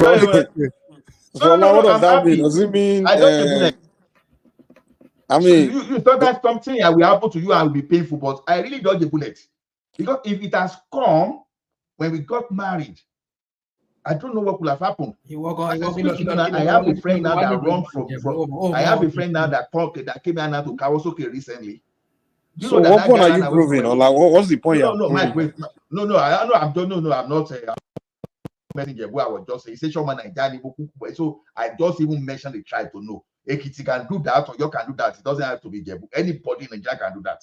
So what I'm saying is this. Bad go. Wait, rational mind. Let me just land. Just kidding. You let me lose my thought too. Now, the thing is this. If I got married to that person, sometimes I'm lucky to dodge a bullet. And you'll be painful. But as you get matured, you now thank your star that you didn't fall into such trap. A friend now is here now. Used to be a professor, But are you making this point to say what? We're trying to understand the point you're making. You're like, are you saying this to say what? No. We are saying just backing me and be asking questions like as if you. No. We are saying the husband and wife they should be partner, not that wife will just be the one because Mr. Trump saying that women are supposed to be taking care of you. Sit down so that men should not be the one to be doing everything for. I say no. Even though they are working, a woman will respect you. What women want is safety. No, Mr. If you have the means, you can do it. If you have the means, but if you don't have the means, it's not a rule. I was once a tenant before I became a God has blessed you. We agree. But but don't make it a rule. What's the whole point of this? What's the point we're trying to make here? Yeah. Okay, Mike, let me tell you don't, what's happening. Mike, let me ask you this question. We said, this is what we said. Olajeki Triumph explains. So that way, I mean, Michael will understand it. Let me ask. I mean, I understand one big question. Oh, understand. Okay, understand. But that's what I'm asking now. That's what I'm saying. That's what I'm saying. Okay, wait, Mr. Mark. Okay, Mr. Mike. What brought this earlier is that we were saying before we landed to this discussion, to many discussions now. Like, will you be dragging child benefits with your wife? Yes or no? That's the question I want to ask. That doesn't make sense. Will I be dragging child benefit with my wife? What does that mean? I mean, what's one of your question? In what context? I mean, I don't get it. In what context? You have to break it down more. You can't just ask it. Asking child benefits from your wife that you people will be sharing. We'll be sharing the money of that which government gives give to your children. At least some person will be taking it. Will you accept it, or will you share it with your wife, or will you reject it? Which part of you? Which part are you? When government wait. You say when government give money to children, in what sense? Like now, these child benefits now they used to give children now, like they give here in Europe, they give in the Western one, just to assist the family. Well, let me understand now, so that I can respond to what are you married? Are you married, Mr. Mike? Are you married? Understand. No, I think. Well, can we get a conversation now? You cannot be taking us back because whatever we've tried to explain. Okay. You tell me what you want me to say then. Okay, that's what I'm asking. Will you like to share child benefits with your wife? Understand? No, Mr. Trump, you are asking the question wrongly. No, you're asking a better way. Thank you. I said child benefit used to split husband and wife here. Now, Trump said that any man that is asking for child benefit, trying to share child benefit with the wife, is a lazy man. Thank you. Now, and I said, okay. And I said, what of a man that is working 240 hours in the warehouse, but yet is not making enough, cannot meet up with the mortgage, cannot meet up with the bill? Are you saying that person is a lazy man? Are you saying the wife now, out of that child benefit, should not be able to support the husband? Mr. Trump is saying that man is a lazy man. That's what causes this argument. That's the cause of this argument. Okay, so here's what I think. I think what you guys are arguing is basically that something should be like this or like that. This should be the general rule. Are you married? Wait. Are you married? First of all, Mr. Are you married? No, dude. No. Yeah. So what? So what does that make my point? Would that make my point more intelligent? What? Because of, at least you can give in your based on your own experience, Mr. Mike. I know what I'm saying. Like okay, makes sense. Yeah. You cannot give somebody that does not have food cannot give people that are hungry food. You understand? That's it. That's just it. Yeah. Okay, so here's the deal. Here's what I know. I think one mistake we're making in this world is we have this preconceived mind that something's supposed to be like this or like that. You understand? Life is dynamic, not static. In some ways, sometime in life, you can't just expect that something's supposed to be one way. If you are with someone, I think it's a matter of just reasoning and using logic and just sit down and discuss what you should do, what's best, what's best for that moment or for that situation. Sometimes you have to be able to sit down and just reason. But when people already have in mind that a woman is supposed to be this, this is supposed to be this is not, a man is not supposed to have this, a woman is supposed, that's what kills, that's what creates a lot of this argument and problem in relationships with husband and wives, because everybody already have that. No, my mother was like this, my father in our culture is this. No. The world has changed. You got with someone, just sit down as true intelligent human being and look at what situation you have in hand and just trying to think through it. Like, what's the best way to handle this situation? What's the best way we have to do this? How do we move with it? What are we trying to achieve? Where are we going? Just think, rather than just being committed to this one way of, in our culture, this is where we have to do it. This is where a man should be. This is where a woman should be. No, forget that, man. Just be human being that have brain and be freaking, creative in your approach to life. To me, that's a simple way to deal with relationships. To be honest, I don't sit around and just tell my woman that, hey, listen, this is the way it is. Oh, in Africa, a woman is like this. Oh, a man is supposed to do this. Oh, no, we just sit down and discuss. Okay, what we got going on? What's at hand? What do you think? Let's be creative. Let's calculate. Let's discuss this. Let's think of this. That's how you do things, man. That's how you do things.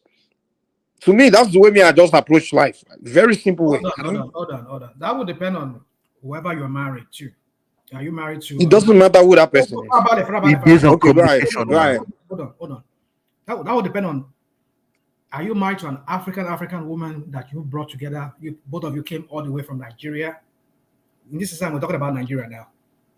From Nigeria Okay. to the Western country, or are you talking about?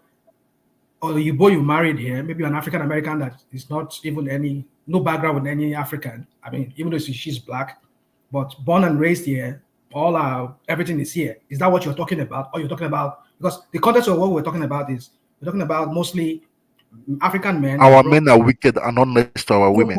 We said that earlier. Hold on. African men that brought wives, mostly from Africa, to here.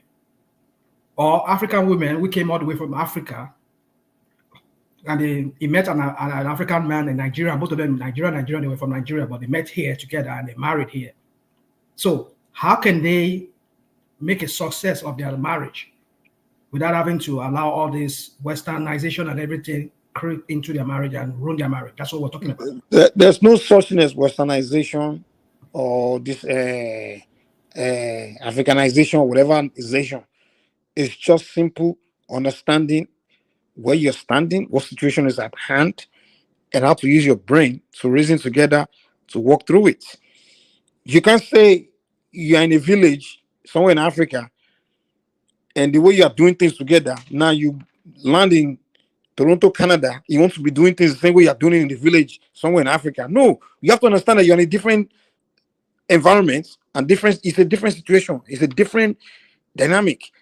You just have to look at it, and as intelligent human beings, you just sit down, actually analyze the environment together, analyze the situation, figure where you're trying to go together, discuss it, plan it, and move it. That's what we call communication. It's just simple. Communication. Okay. Let me put a situation to you. Imagine you're married to a woman, and she doesn't tell you anything about her much. Hi, and tell you to go pick up the trash and do your own chores. She do her own chores. Both of you just meet whatever. That's your wife. She does her own thing. You do your own thing.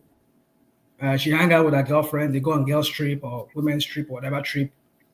And are you saying you're going to be okay with that? And would that not emasculate you? Why would they emasculate me? This guy asked you a question a while ago, but I'm not too surprised with the way you answered the question. Wait. Ask your question again. Let me answer it correctly. I won't answer you. You're saying you're surprised I'm answering question. If he asks you if you're married and you're saying you're not, then yes, I am.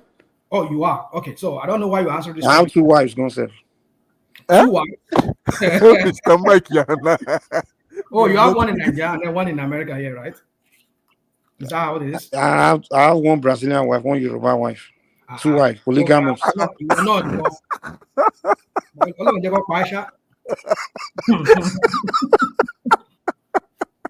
Okay, go on. So go on. To me, you say you are cool with your wife doing her own thing without even telling you. Is that what you're saying? The deal is, first of all, when you and someone are getting married, you know the person. To me, when you get into relationship, it's kind of like when you are starting a company or you are starting an organization. You have to set rules, right? In the beginning, like, okay, we are getting into this. These are things that maybe I will forbid, and this is things you will forbid, or whatever. You set those basic things that you accept and you won't accept, right? And if you both have agreed that that's the way, and then when the relationship starts, now you have a ground to say no, you can't do that because we agree that we will not do this. You understand? But if you didn't set any of these rules prior to getting into a relationship and it's happening, there's no point we fighting over it. What you can do is see the person there and say, okay, wow, I know we have never set this rule, but this thing here, I think I'm not too comfortable with it, whatever. And is it okay that we make it a rule that you don't do this, or I don't do this, or we don't do it like that? And then if the person said, no, I don't accept the rule, you either bye. you have two choices. You either say, okay, let's end the relationship, or you just live with it. It's simple. There's no fight in this. Now you can't blame the person and say the person is bad. That's a bad woman or whatever. No. No, it's not saying it's Nigerian women. No, it's not true. Maybe that woman just like that thing. Another woman, a different African woman may not like to do that. So it's not a problem. Life is not that difficult. It's not that difficult. I used to tell people that love close your eye, marriage open your eyes. You are very. You people make life difficult. It's like you want to control another human being. Yeah. Oh, you're emasculating me because you are going out. No, you don't know. See, the deal is this. One thing people need to understand is this: every human being should be in control of their own destiny, their own life. Just because someone is married to you doesn't mean now you're in control of them or you own them. You have to dictate their life, their direction, what they have to do, how they have to enjoy their life. I see it happen a lot. Like, I have a friend that we before he got married, we used to go and play football. The guy loved football, die. Every weekend he must play. That's his source of joy. Like, that was his source of joy. You understand? That's what makes him happy in life. And when he got married to this chick, he didn't even let her know that, hey, this is what I do. This is what makes me happy. And she wants him to stop. Literally, like, oh, he must stop playing football every 2 days a week, this and that. Now he forced himself to stop doing it. Now he's a miserable guy. So now I had to call his wife and say, listen, you understand something? Just because you're married to somebody doesn't now mean you take away their source of joy. This guy here loves this game, loves playing football. That's it. That's what makes him happy. And what I noticed is, since you guys have been married, since he stopped, like, literally cannot come out, he's been not as happy as he used to. Do me a favor. Allow this guy to do something he enjoys doing, man. You know what I'm saying? Let him play. Let him go out and come and play football with us. That's what makes him happy. He loves. So people get married to people and they want to take away their happiness because for your own personal. That's just wrong. You know, maybe a woman, the girl, she just likes certain things because she's married to you doesn't mean that stop her.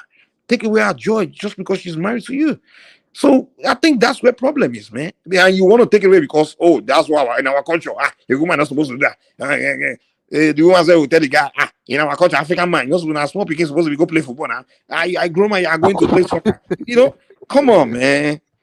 Because your father at that age, stop running around with football. Means a man is not supposed to be running around with football at the. Come on, that's what he might enjoy. Let him enjoy his life. You know. Well, you know, in the situation you just gave now, the hypothetical situation you just gave now, there's nothing wrong with the way you presented matters and the way you said it. But one thing you need to understand is relationship is very intricate. There's so many intricacies in a relationship that what you just simply just say in a word, in a way that you make it sound like, oh, it's so easy. Children are already involved, though. Hold on. So, so it's more than just you understand yourself, which I'm not saying is wrong. Yeah, you need to have said something. I mean, both of you need to have agreed on certain things before you tie the knot. Like they say these days, you're tying the knot, which can be untied still. So, you have to communicate and everything. Yeah, I agree that communication is key in any relationship. But like I said, it's very intricate, very complex. Okay, give me examples. There are so many. No, I can't be giving you. There are so many. Okay. Tell me exactly what it is. So, Mike. It's just one thing. We've shifted out from something. In the earliest part, we said that will you pay the bill alone, or you share it with your spouse? Let me ask you this question, Mike. Are you going to do that? It doesn't matter. It depends on the situation. No. I want to ask you, Mr. Mike, you personally. Like that, in every relationship, there's up and down. My home, there's up and down. Let me answer your question. As for me, this is what I do. I don't give responsibility to my wife. I take the part. I make things easier for her, just for her to be happy. Because when she's happy, at least I can do anything I want to do. That's it. That's my own I completely agree with you. Okay, You Mr. have Mike, to will you let, like to pay every bills at home? let, So let your me wife let gets to me be let me let me comfortable. tell you. If I feel like, oh, I want to pay the bills, let's pay all the bills. I'll do it. If I don't Right? feel like I mean, it, wait now, it's not a wait. Hold on now. I'm answering your question. If I no longer feel like it, or for the moment I don't feel like it, then I will sit down with her and say, hey, I really don't feel like doing this. Let's work it out. I'll you however I want to do it. Maybe I want her to pay some or whatever. I'll just tell her. It's simple as that. I want you It's to what be I feel like. It's what I feel that Mr. I Mike, would I want do. you to be It's authentic. not. It's not a set rule. It's not I a know what set rule. Wait, hold on, I hold know on, what hold on. No, Let me Mike. land. Let me It's not. question. No, you will land Yeah, now. just let it land. Just let it I land. want to Because ask you will question. learn, Mike. We there have is to no give you this set rule, question. fixed rule. It's just what I desire that I will carry out. I may desire it for a while. Maybe at some point I may not feel like doing it again, and then it will change. It's that Mike, simple. you are a very tough person. Your wife is right. This is what you turn married to something you just. Okay, Simba. Well, okay, if you do, Let what me will ask she that do? What question, will she Mike. do? Let me ask What will my she do question, to you? Mike. Will Now, she force you? Okay, wait, so Mr. Ola, Mike, Mr. Ola, ask your let me question, ask my Mr. question Mike. now. The thing now is this. Let me ask Mike my question now. It's not as if you don't want to pay, but everything you have, you are using that thing to pay while your wife is banking her home money. Now, you now Is she even forcing went you to to the do it? extent. Is she forcing you?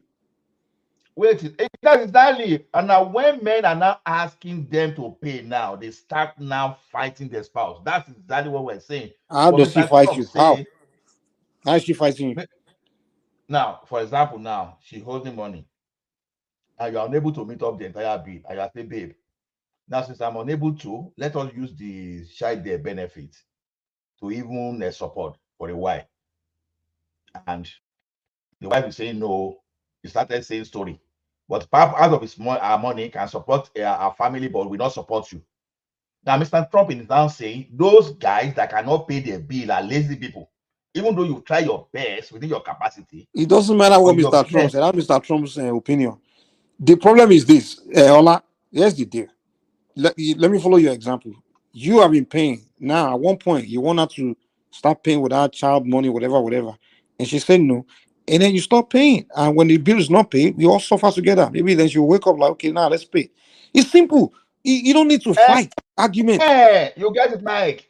And that is what is causing divorce. That's what we are saying. That is what is causing divorce because the woman now wants to pay because you don't have the That's means. the move on. I mean, divorce. Not be by force we marry. Exactly. No, we are saying that is what's leading to divorce. But Mr. Trump is Mr. saying Mike, if a man. you've changed direction. No, you've changed direction. No, That I means didn't change direction. I'm just you saying. don't pay bills, Mr. Mike. At the No. moment you I just said already this kind told of you. thing, I don't. you don't There's pay no bills. fixed rules. There's no fixed rules. You don't pay bills. You don't Every pay man bills is enough. different, Mr. Triumph. Every man is Okay. different. Everyone have different personalities. You understand? The way you You just can't talk, say, you don't pay when bills. Mr. You Triumph, don't pay listen. bills. You can't say Okay. because this is the way you are. Every man must be that way. That's the way every man must be. No, that's not right. That's not true. It's the same thing with women. You can't. A woman can say because this is one woman, every woman is the same way. No, everyone is different, and people have to learn to accept people for their different, for who they are. You understand? A woman have to understand this is where my man is. Hey, and the man have to understand where my woman is, and you just have to sit down, work it out, meet in the middle, whatever. Do you?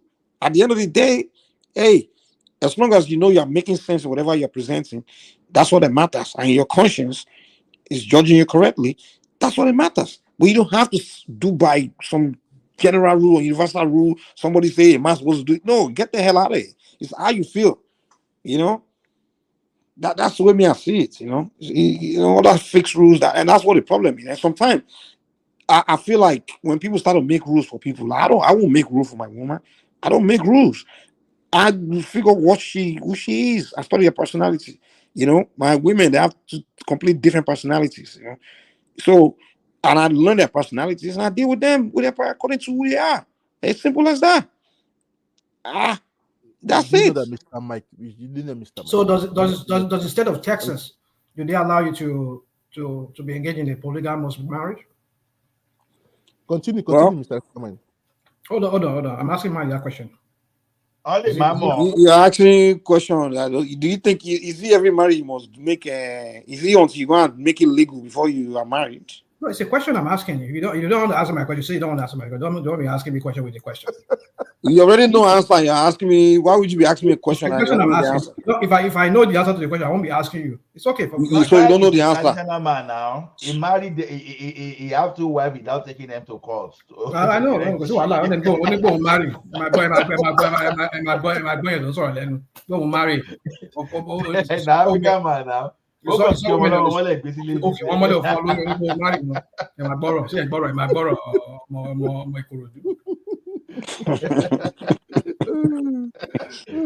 No, rational mind. I've heard of a German.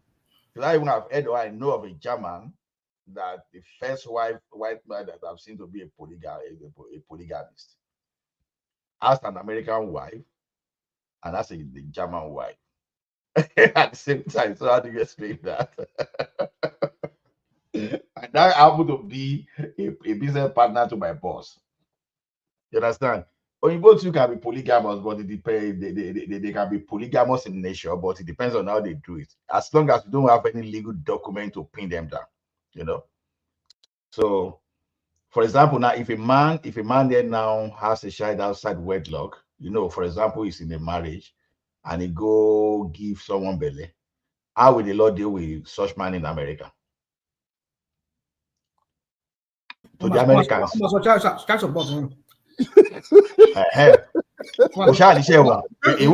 go to jail. Hold on. It depends on the woman. The woman, some women, they were just like, depending on how. So women don't kill. Hold on now. Depend on how desperate the woman is. Some women they're looking for a child. They don't mind you having kids with them, and then they won't even bother you with the child support. You just want a kid. So, and if they do, they might want full custody of the kid, depending on how you guys agreed upon. But there are some they will see that as an opportunity for them to start milking you, especially those African American women who are from the hood, like where Mike is from in Texas. So those hood rats. I don't even know how you know why you make it think I live in Texas. Let me give you a funny thing. Let me give you. You that is keeping 3 Glock in your apartment. That tells me that you're living in the hood now. Hood, don't you work? You're so there's only Texas that has hood. Well, no, I mean no more because I'm not from America, right? So I mean, I thought you live in America. You just said some few days ago here that you keep 3 Glock in your. I didn't say Glock. I said I usually carry 3 different guns. Or whatever, or whatever you call it. You keep 3 machines in your. I don't want to call the name because it's like you also say someone man's apart from. You say so no, but if you live in a decent neighborhood, you will never. I think when I used to live in tough neighborhood, that's what I said. That's what I'm saying, and I still believe you still live in the hood because the way you call me on this platform, you talk sometimes, you talk hood sometimes. So no, I'm just kidding. Mike. It's okay. So anyway, yeah. So what I was trying to say that then was that I was talking about the 2 women you married. You didn't marry them. Somebody just asked you a question. Are you married? You said yes. No, that's not marriage. You're just cohabiting with these women. So you cannot come here. So until what? Before you are married, before you can give, you can talk in a midst of men that are married. All right. Are you married? Is that what? Are you married? Am I married? Oh my goodness. All right. You can't. Oh, that's the answer. Oh my goodness. He didn't work out for you now. That's why you're here crying like a. It didn't work out for you can't even keep one, and you're here challenging me about is it can it come?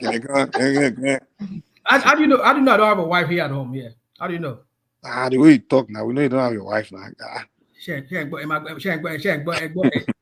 no way you have your wife. You come here without logic. You come here with everything. And I've been married for over. She go don't address you. So you need to get that into your head. Get that into your head, real fast. Get that into your head. So, what? You heard me. If you don't hear me, I won't repeat myself. I just said it. You didn't say anything now, just like you never said. Go back and rewind you it. married or you are in a common law You mean me? I'm legally married. Rational man, we I don't live on 20 years ago. My gave the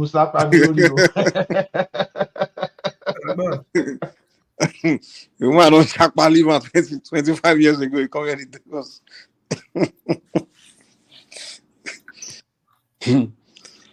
Rational mind. See, it's simple, man. It's just the way rational mind think. That's why it didn't work out. It's not really because it's a woman's fault, you know. It's the way you think. You are too self-centered. When you're so self-centered and you are telling a woman, yeah. This is, oh my God, it's the way you think. You frustrated your woman to leave you, so that's what happened, man. Frustrated. Yeah, now who doesn't know you here? You don't frustrate the woman. And when you are talking, you start arguing with the woman, you don't land any points.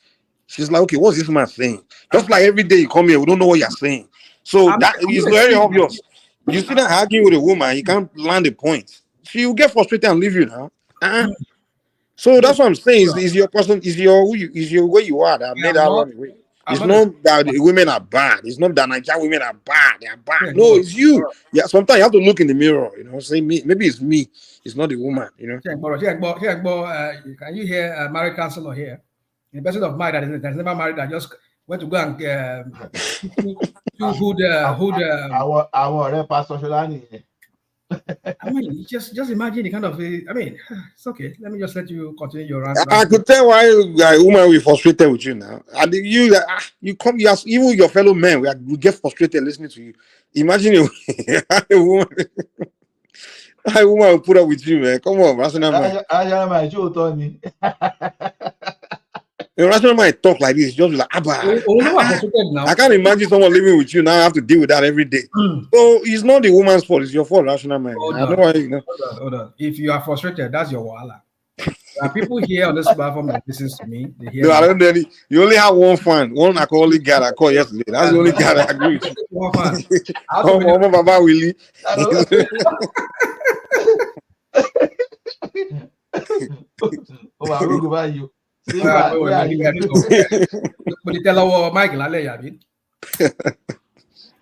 Oh my goodness.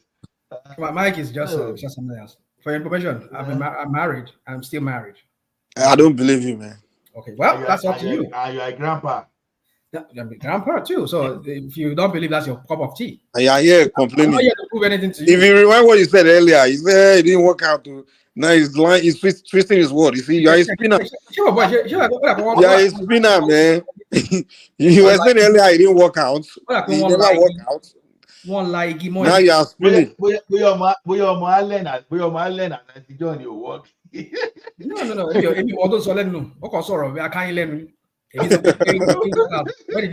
I say that to you? When did I say that to you? The whole conversation we tell now it doesn't work out. It didn't work out. Now you are twisting it about you're happily married. You always hear the opposite of whatever anybody says here. Like you're happily married and you're complaining. You barge in here and you were acting like as if you knew what we were talking about, and you were like, and then people have to put you. Okay, where's your wife from? Where's your wife from? Where's your wife from? Right, rational mind. Let me ask you. Wait now, where's she from? Which day is she from? Abia, from southeast or southwest? Where? Oh, I've said it here.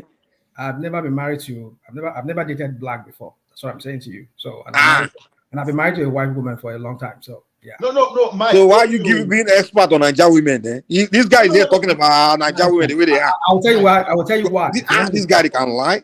No, Mike. Only he never did. But today he's giving us he's describing Nigerian women and all those things. Like he has experience with them. But Mike, you always like to twist things. You don't like to spin things around. I don't know what's the problem. You've been being an expert on Nigerian women. As always, I'm on You better watch your mouth, man, because if I begin to say things to you, trust me, we will catch you. How long? If I begin to say things back to you in that area, ọmọ tó pè ní má darí kan the man think my friend má darí kan ìwọ. let's not go there. I No, will no, not no. advise you, Sha. Let's not go No, that no. What direction. do you call it now? What? What do you call What it I say? now? Madari What I Kina. say? Madari Kina. Which one do you go? I'm just saying, let's not go that direction because Don't go what direction? Now you are the one. You are the one. You I'm want just saying you don't want to be going that direction. Ẹgbẹ́ níbo lè da ogun? Ológun lára bí? Okay. Má jẹ́ kí Máìkì lọ máa bá sọ pé bọ́mọdé bá dárí sápá apá bọ́mọdé sáré sòrógbò ìrókò á kó lọ́nà. Má lọ ta bíọ́bíọ́.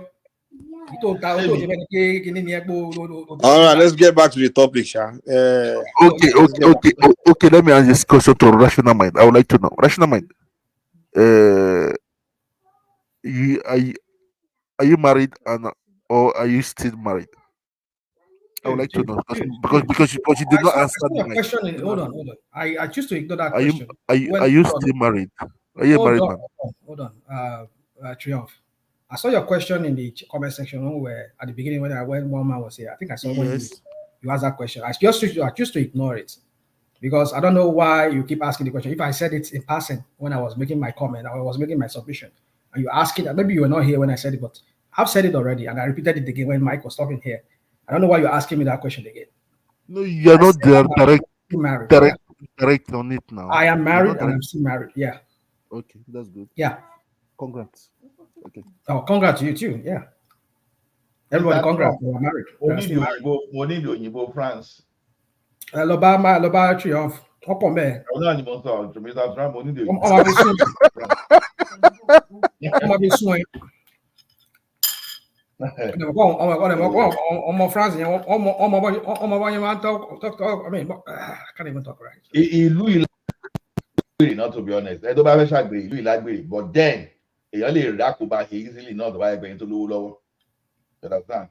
So èèyàn lè rí àkóbá. Tóbìnrin bá fẹ́ gbó lọ́wọ́ èèyàn pé kíní èèyàn lè rí àkóbá easily tó bá gé yín tó lówó lọ́wọ́. Èèyàn tí ò bá lówó lọ́wọ́ á ní kó á forget it. Bọ̀dà tó bá lówó lọ́wọ́ wọ́n lè gbogbo kíní ẹ̀ náà léwu. All those things are dangerous too now. Pé gbogbo àwọn géèmì ó wà dangerous náà kò straightforward. So one thing I noticed the American women complain about Nigerian men. They say Nigerian men are too controlling. Ottoman complain about it. We are so controlling. We make too much rules for them. So that's their complaint. And I kind of believe that too. We are too. But how come that other African, all of them, that many African ladies they like Nigerian men more than their women? Because we provide. We provide. We provide. The thing is this. Let me tell you why even the American women that complain that we are controlling, they still want us because they know the Nigerian men they commit to the relationship. We commit even when we do polygamy. We commit even when Nigerian men are doing player. They still commit. You understand? They don't. Nigerian men don't break up women. You understand? It's only when the woman leave them. We don't just we do, but it's rare. Like even the Black American women, they will say, one thing they like about Nigerian men is that at least that relationship will last at least minimum a month. See their own men, sometimes 2 days they don't break up. They got don't smash, don't work out. Within 1 week, you got don't leave them. You know. Even the worst of them, we say, man, a Nigerian guy at least we stick around for a little bit. You know.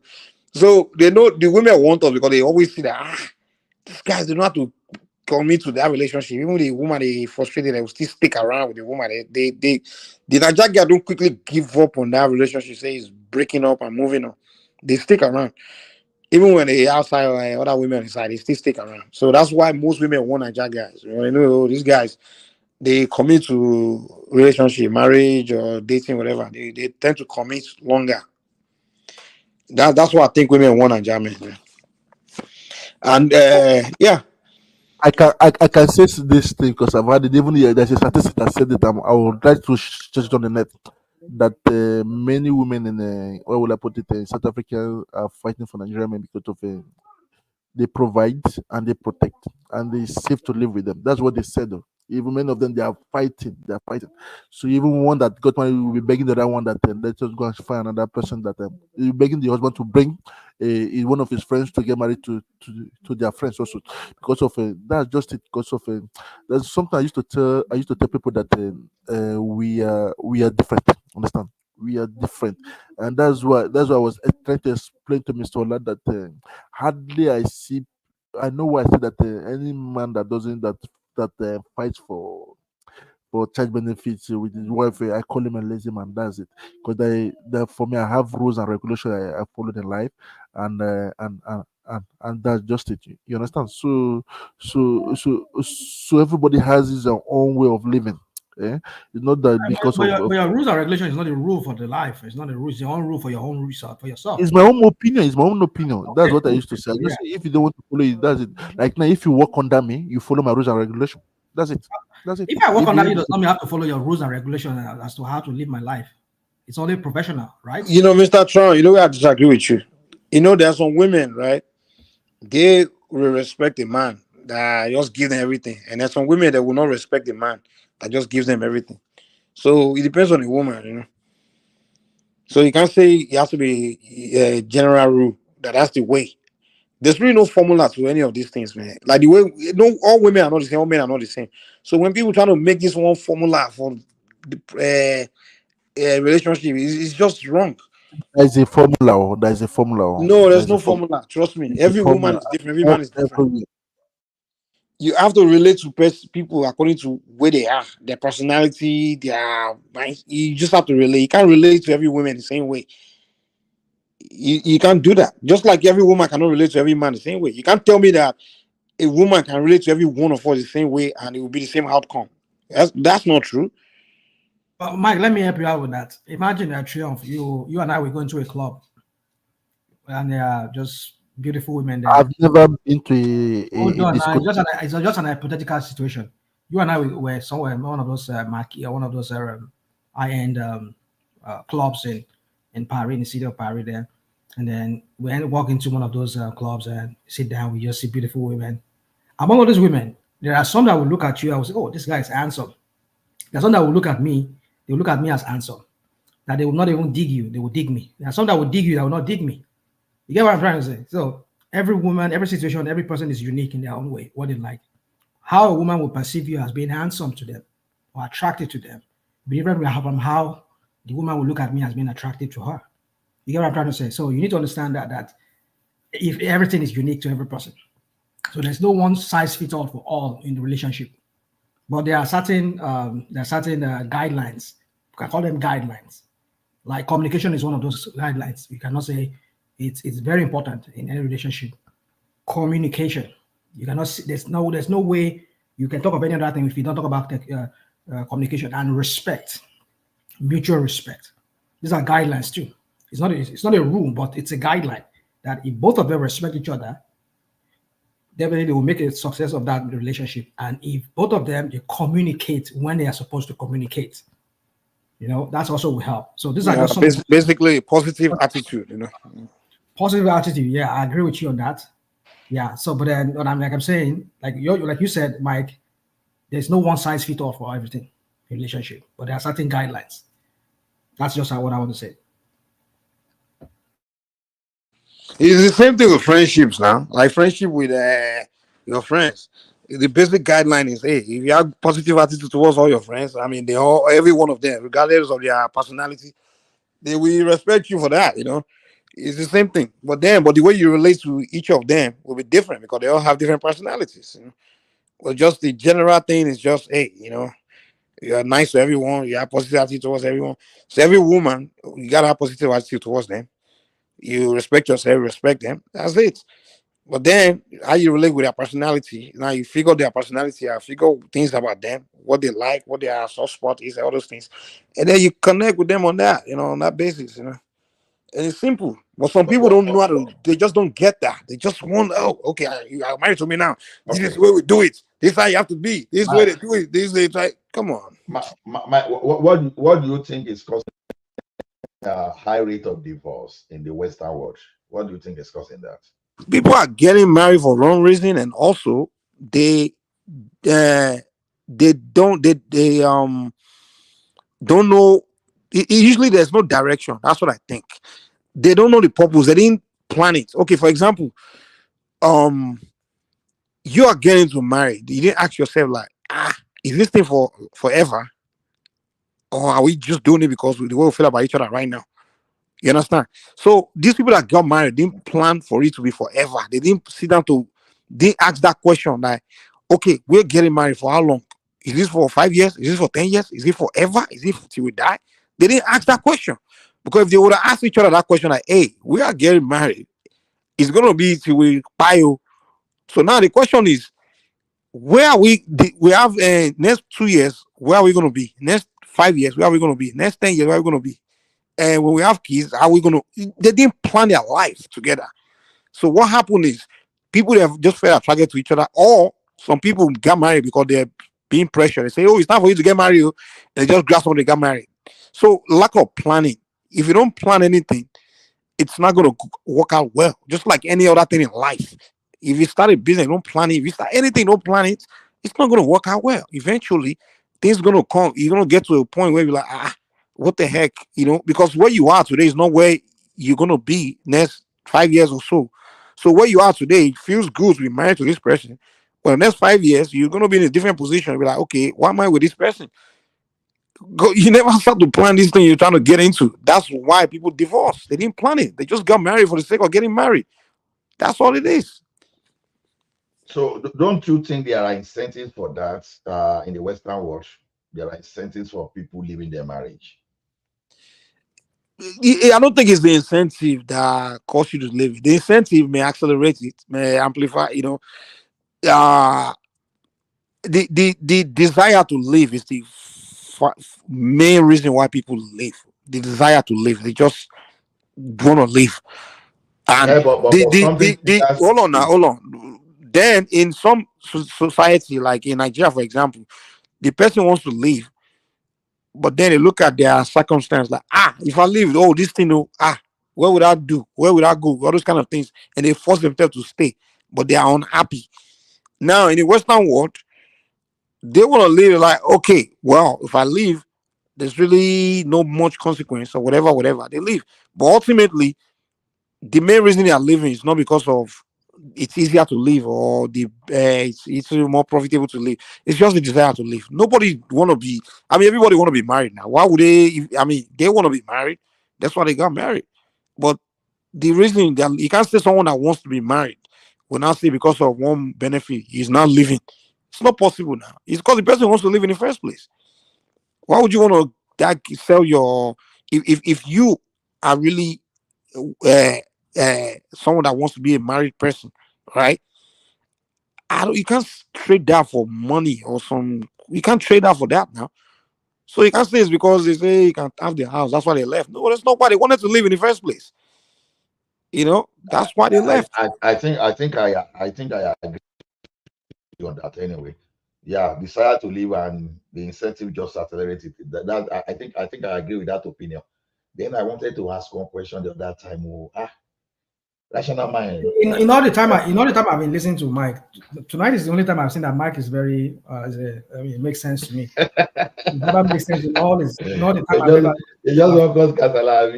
Yeah, whoever saw don't tell me. Don't go that upon daddy. We don't read. But then the more that way, more the possible. I can understand. But rational mind. People think you are not a Yoruba man, but can you really prove it? Because the other time, you want to call Madarikon.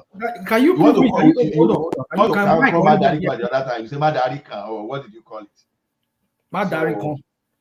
Madarikon. It's not Madarikon. It's Madarikon. Farabalẹ̀. Where you call it? Farabalẹ̀. Báwa ṣe máa ń sọ Yorùbá lédi ibi tèmi ti wá. Ó yàtọ̀ sí báyìí máa ń sọ Yorùbá lẹ́kìtì yín. Okay, Madarikon. What's the meaning of Madarikon? Farabalẹ̀. Tàbí máa wà tí máa sọ Yorùbá ọmọ ìyá farabalẹ̀ lọ. Má bínú jọ farabalẹ̀. Tí máa sọ Yorùbá ń gbà mí, ahọ́n, that is my tongue, the tongue of my dialect, sometimes it pops in. It pops in. Ó máa affect it. Mo ṣe máa sọ Yorùbá ń gbà mí. So yeah, but that does not mean that the standard Yorùbá tá máa ń sọ lẹ́kọ̀ọ́ or generally maybe Southwest.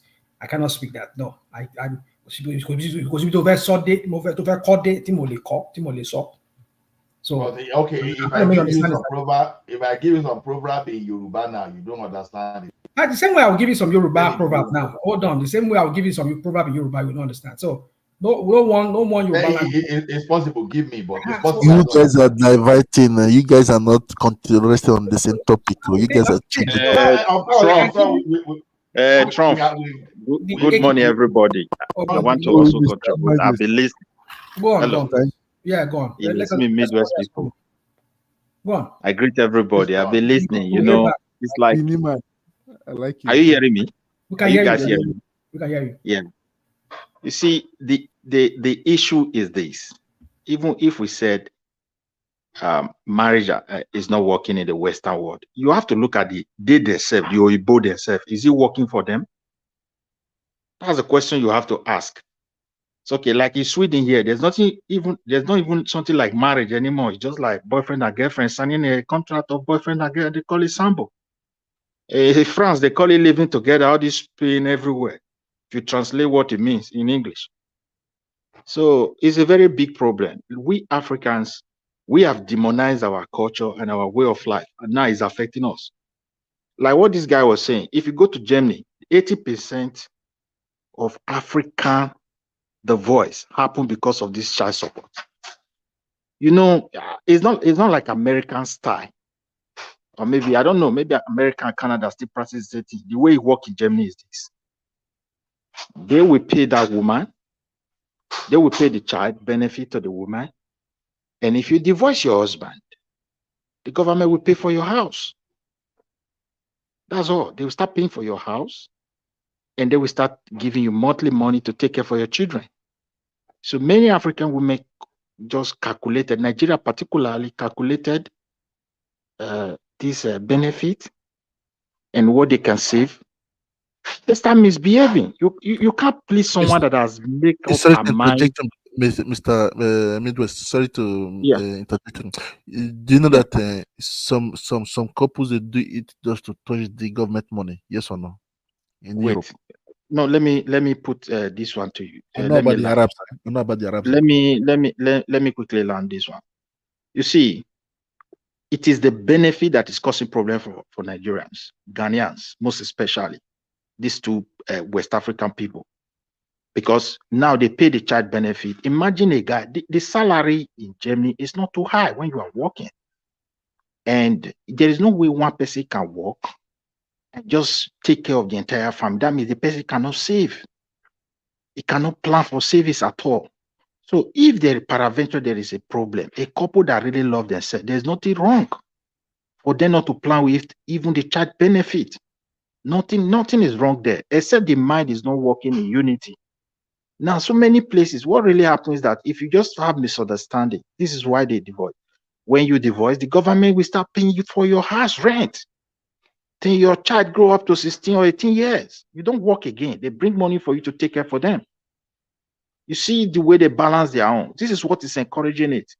It's not just like only the house rent. Most of our Igbo brothers who went back home to go and bring all those women from village, they suffer so much. They couldn't believe what happened to them. You understand me? They couldn't believe what happened. You bring this woman here, before you know, she make friends in the church and all. Before you know what she start misbehaving. Okay, I want to tell this guy, Trump, look, you will only please a woman that has made up her mind to be your wife. Once her mind is out of the marriage, there's no sacrifice you can make that can make sense to her. Just have that one in your mind. That's just the truth. And all this child benefit, if child benefit is causing problem, two couple cannot go to child benefit when the house is broke. That union is not a faithful union. It's not balanced. No condition is permanent. You understand me? Because every one of us, all men are not the same, all women are not the same, and situation can change at any time. For me, I brought my own family from Nigeria, and when I brought them to Spain, look, we were in a double digit recession. It was a catastrophe, my brother.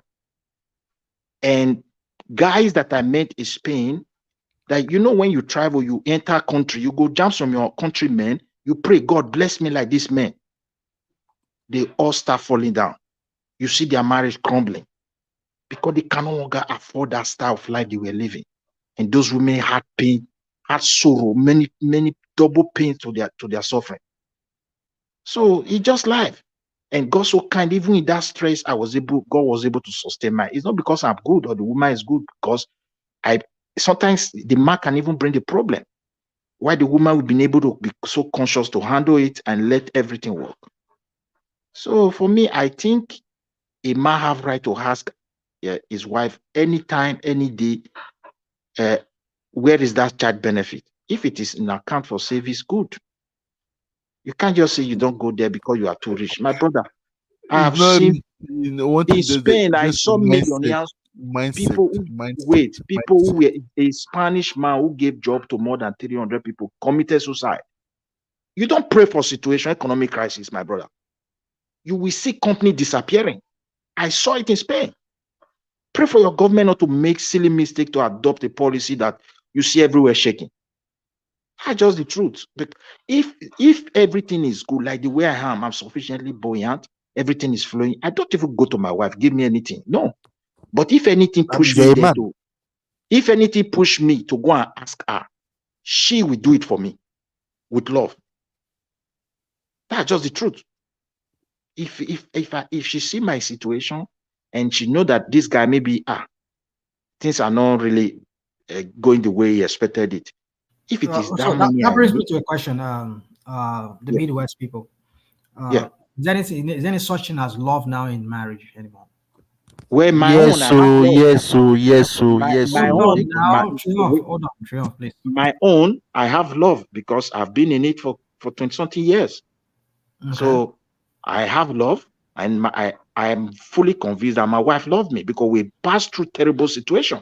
Rational, I agree with you. There's no love. There's nothing like love, Jerry. You are just tolerating yourself. That's it. Tolerance. That's the truth. I don't. Even friendship is tolerance. Don't say there is no love. Don't say there's no love. If you midway, what we call love is about you be able to accept the weakness of each other. You understand? If a polygamy is one another, right? Okay, wait. Let us not confuse ourselves. Let us not confuse ourselves. If love is not there, you will not be able to tolerate, to forgive. You will just make decision and go away. No, you still tolerate. What is love? What is the definition of love? You have to define it. The way everyone, like somebody like you with 3 wives, how will you know what is love? Midwest this one now. Midwest this one. Love call love. Midwest, you have a business partner, you tolerate your business partner. As some business partner there, so the same way, your wife is your relationship partner. Look at them. The only difference is that the type of business relationship between you is the matrimonial. So it's tolerance. The word love is just ephemeral. It's just like how do we call it? It's vague. Okay. Vague. See it this way. When you see a woman or a woman being attracted, a partner be attracted to one another from the beginning, that kind of attraction, if you take that as love, that is where the mistake lies. That attraction is fantastic. That's lust, motion. So that one is fantastic. That is not the love at all. Because the love, once you build that relationship and there is love inside, that is when you start tolerating one another. Without it, that is why you see people just walk away. You try to settle them, they don't see the need to even come back. Let's just end it here. And sometimes they end it in peace. I love that anyway. Not fighting. So how come there is love and later there will be no love when they divorce? I think love is supposed to be something forever. You see, it's just me, I don't know. Yeah, no, and not you get to say you can no longer tolerate. Love. It is love that can give tolerance. Look, you know what is happening in the world today. Okay, see what is going on. Just see what is going on. See what is going on to the new trend. I want to tell you, the new trend now in Europe. I don't know whether it's happening in America. And you see these people, all these Oibo or Africa, they will tell you, okay, we divorce, they separate. And later the man will say, I want to go and see my children. He will go there, go and hammer. But they don't separate. You see, guys, this life, everything have changed. This one is not love, it's just infatuation. So, but the thing is that they can't stay together. The woman sometimes, when call too much, you go see, call the man, your child, or this and that, or that man will take excuse. My son is this, or my daughter is that. Let me quickly go and see them. My ex just called me. When they go there, they go do the do. So you can see what is happening. The truth is that Thomas, let me want to enter, or let me say you should let him know. So the thing Thomas, I know is that we can build that love and through tolerance. Tolerance make marriage to last. We must forgive one another. We can never be perfect to make it to work at all. Nice point. Nice point. Yeah, we can never be perfect. Is both of you must see yourself like. So now you agree that even though in a situation whereby there is love, let's just assume there's love, there's still love. Love in itself is not enough to sustain a marriage. It's okay, look, I don't understand what you want to describe as a love. For example, wait. Hold on, let us hear what Mike is saying. Hold on, let us hear what Mike is saying. I wanted to quickly put this one because you people keep on asking me that love. I want to quickly make an example, please. Someone is working and he earns very less, and maybe he's a male and he's a female, and she decided to assist any of the partner, it can still be man or woman, to further her education to a certain level, have a better certificate, and you start earning better salary now. Before you know what is happening, you throw this person away. You know what you're able to do? You don't have that love. If you have it, your conscience will always tell you not to do that. And if you do it, you will never have peace of mind. Because you have attached love to that person. Do you understand me? So I just want to put that example. Mind is never mature. All those men that they go to Allen Avenue, they go to all those in they care, they don't care. It's only man that never mature that is it. The thing that we don't tell you say that tolerance. Which mind that we go to Kaduna that we hammer there, we go to Kano hammer everywhere. Which now mind that never mature, they do all those kind of things. Mike even get three. Mike will get three wife. Now one mind can never. No, I don't go around sleeping around cheating on. I don't do that.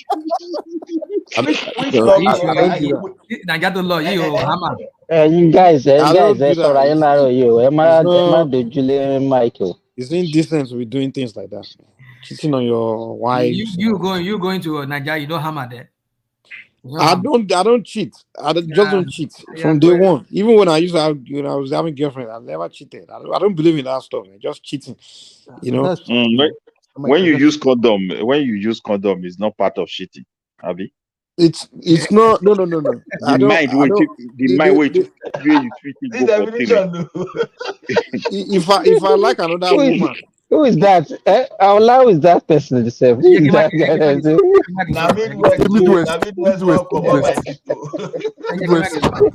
If you like another woman, go on.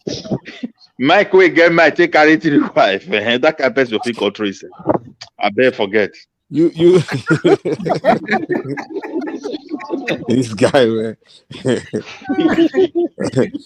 If you want more wife, you marry more wife. You want to run around the street and be cheating around. Just bring extra one. You have to run around. Hold on. We're not saying you're running around. Say, you guys, you don't believe that side chicks used to keep marriage, yeah? Some people use side chicks to keep their marriage. Which kind? That's why they are dying now. You know the same for Nigeria, they will put knife for their belly. Because let me tell you, if you have a very terrible wife, the guy will tolerate the wife very good. The side chick will put his head outside. But Simba, why don't let your wife just say, okay, you want side chick, you know, and then and just so that way you're not sneaking around. Because to me, I'll be honest. I think when you have side chick, I think the reason why your wife is upset and bitter is because you kept her in suspense. You did it behind her back. You understand? I think that's what make women get frustrated, because they know that when you are not enjoying them, they know you are not enjoying them anymore.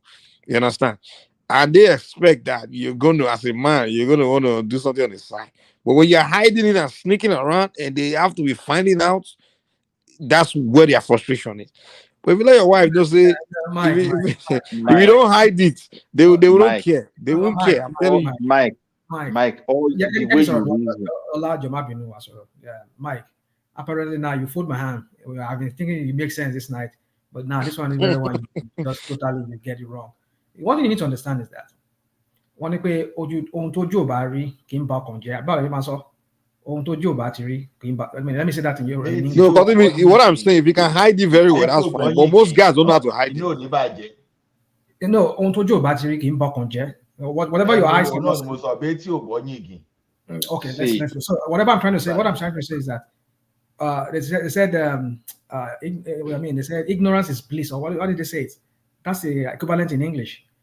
Ignorance is bliss. Yeah, I think that's what they said. So if somebody's oblivious of what you're doing, it's bliss to them. It gives them peace of mind.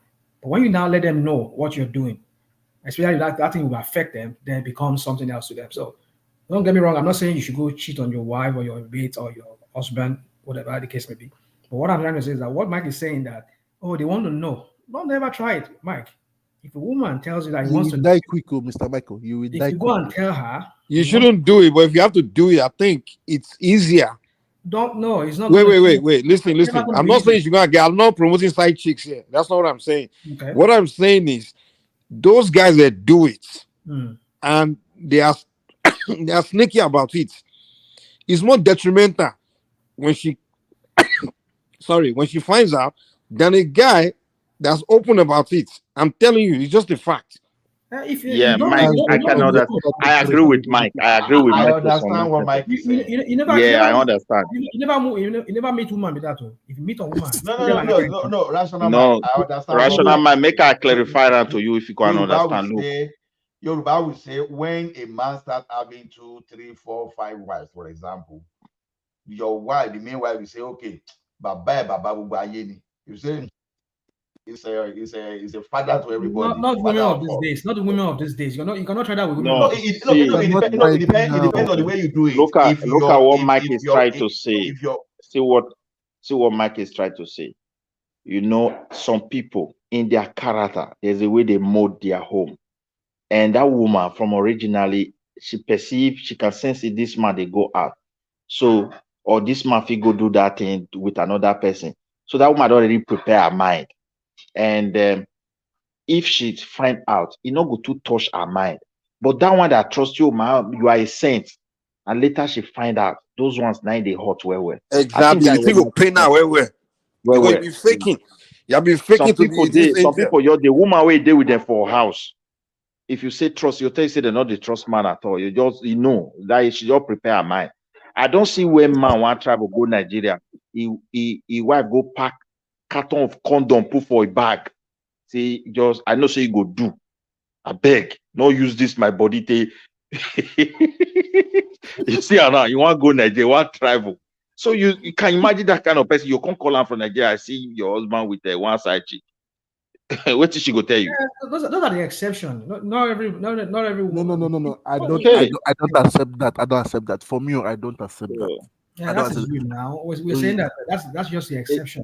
That is for you, and that is for me as well. I will not accept that. But everybody is not the same, and if men are different, there are some men the way they take mold their house. Their wife knows say you will not accept their wife. No, I don't support all those flirting and side chick. No, I don't like those. Let me tell you something before I change. I there is open confession. Ìyàwó mi ká mi rí bọ̀ mo sọ pé irọ́ ló pa èmi kọ́. Go bring bottle for your head. Or my best speaker. No, I know. Of course, Omo now, but both deny. That was when our marriage was still young that time. I denied it tomorrow. I'm only already making What is a good man? Yeah, I mean, it's for me. I just believe I mean, love these days, you can't talk about love when you talk about relationship these days. No, these days there's no love. Love is The not young enough. guys. Love is not enough. There's still love now. Even though there's love, it's not enough. These There's a days. formula I learned to. There's a formula I learned to.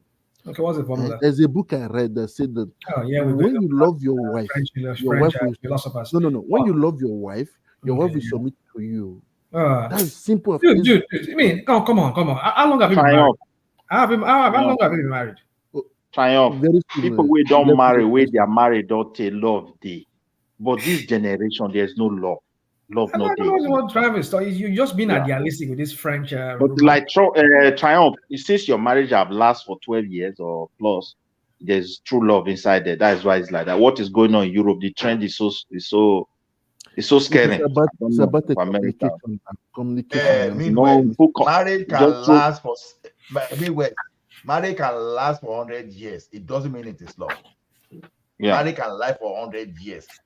Okay, ask yourself a question. Why would Bill Gates and the wife divorce?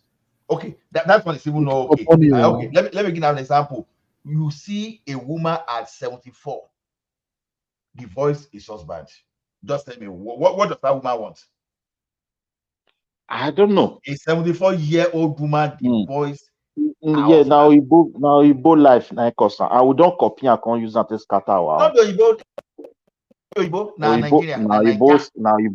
Now then we they imitate. We don't want to. We think say me and wife they discuss that we go just laugh about it. That woman don't divorce the husband. Mr. Ola, sorry to cut you. I went to Nigeria, 2017, and I was talking to those elders in my community that I would like them to introduce that they should stop harassing, abusing their wives. They chased me out. They chased me out. Understand? They chased me out. I wasn't happy with them, but they chased me out. They said I should go away with Europeans. Triumph. I want to ask you a question. Okay. How will you define abuse to those people? Oh, now the question I want to ask you that too. How will you be able to define it and explain it to them? So you can't go there and tell them those people were very disciplined. Their marriage worked. That's why they were not having enough resources. It doesn't mean they were not good people. We're supposed to, what we ought to have done is to amend society things. But we thought now so Igbo they do. Even here for Europe, self, our women they were kind of men not able to mix to them. Nobody they whistle them. Make I tell you. You don't know what they are suffering, my dear. Go there and see the one that will confess to you. Okay. Hold on, John. Midwest. I just want to say this. I was in Europe recently, and I saw our black women, our Nigerian women. A lot of them. I saw them for this. What you call this? Your train station. You call it Okbanov. A lot of them.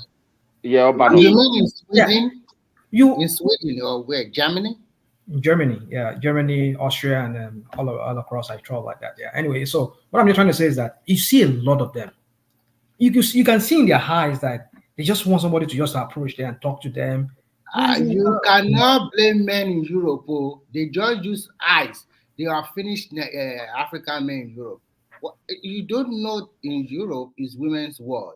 Even if you say hello and then she complains you are harassing her. What is that?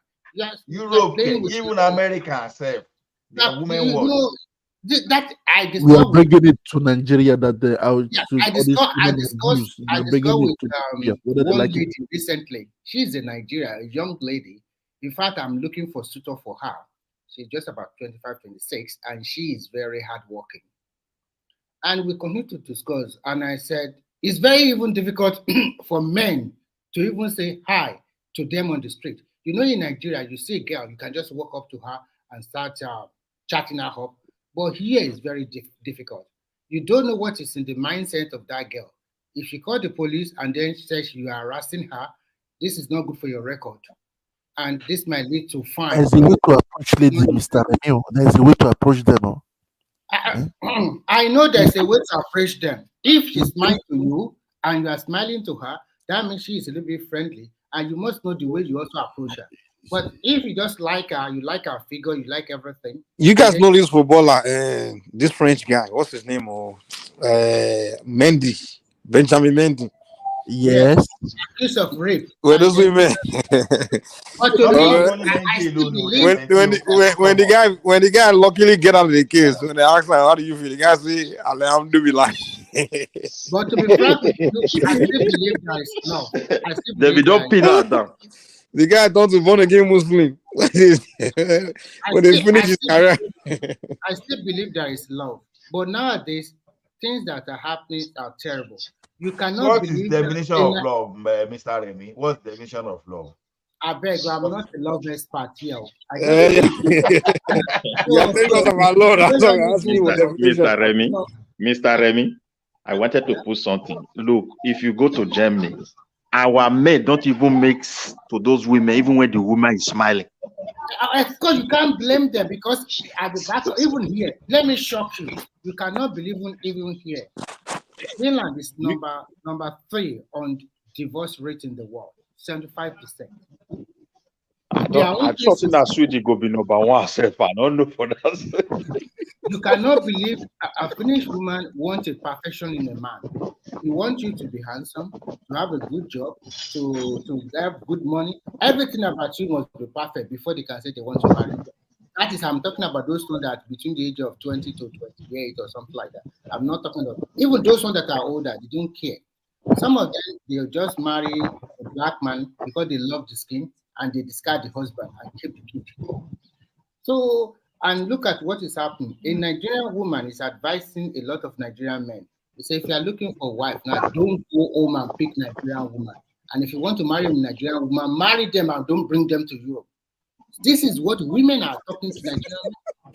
Marry them, keep them in Nigeria, and don't bring them here. There was a time I mentioned London. When you're London, try. Because of what?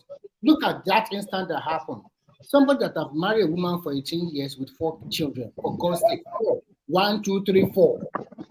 And then he brought all of them to UK. And then the woman said that you have done something for me so many years ago. And you open your leg to have 4 children. And then you not retaliated. What do you mean? The father of your 4 children. Now, she's no more now. What again? And the man will go to jail, and the children will give them to asylum, to foster care. Mr. Simba is laughing. No, one thing does that thing. I used to tell people. It's not a joke, now serious issue. People, remember what I said earlier. Mr. Middle, 80% of those women we don't divorce. Now these are Duro people can't they help them. No responsible man even they smart.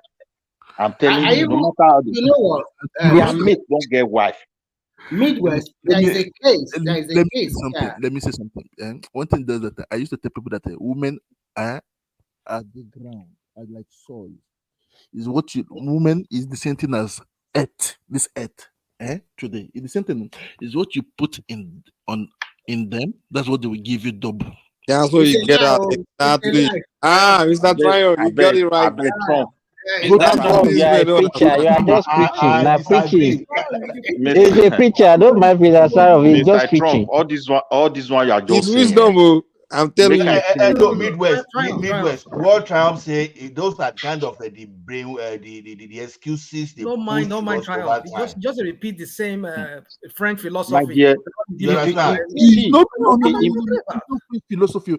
This earth is something like a woman. Forget that thing. No, that is not true. That's an excuse they are giving for women. It's not true. Just forget. I don't know what you are giving. I don't know what you are giving. You know what? Once that person don't make up, once the partner don't make up, you don't sweet talk women before. Put correct word inside that. Where you go respond? Hey, that's you trying to talk now. Yeah, it's what you put inside them. What you say to them.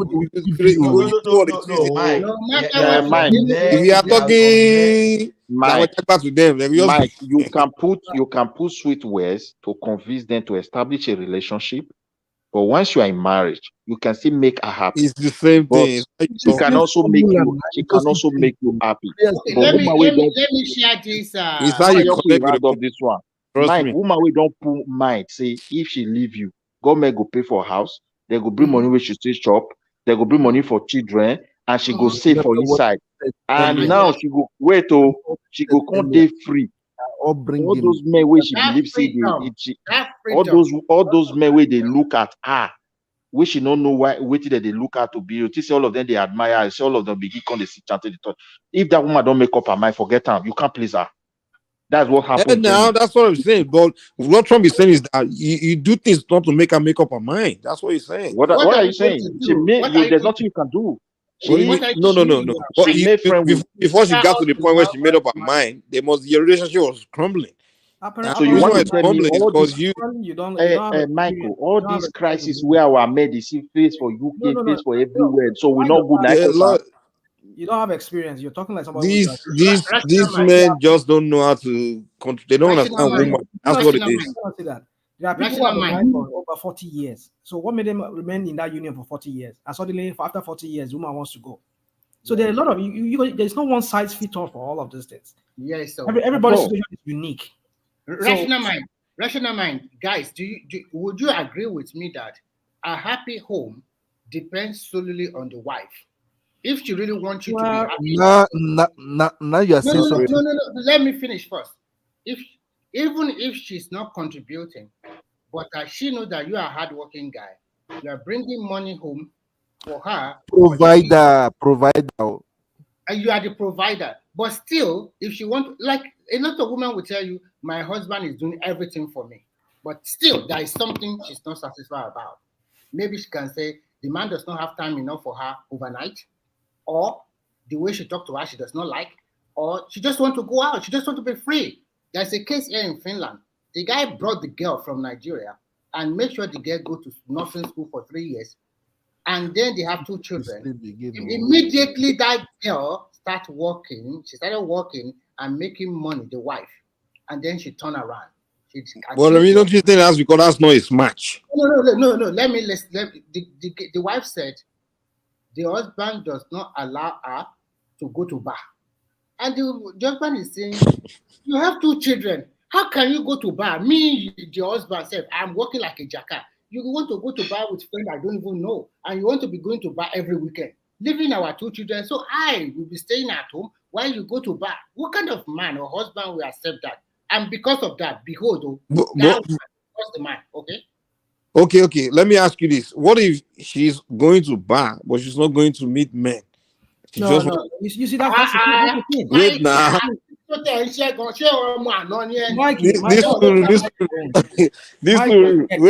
Wait. I'm just asking hypothetically.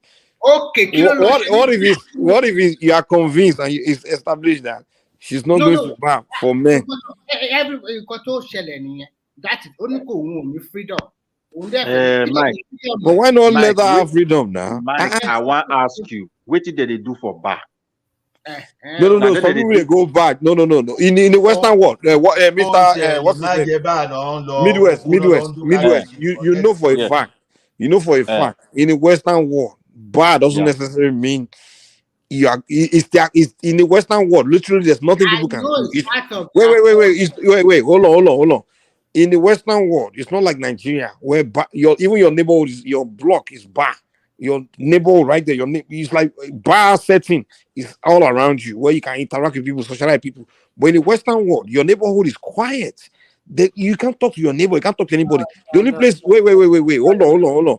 We all know that the only place where you can go and sit and just watch game and chat with people is bar. That's what it is in the Western world.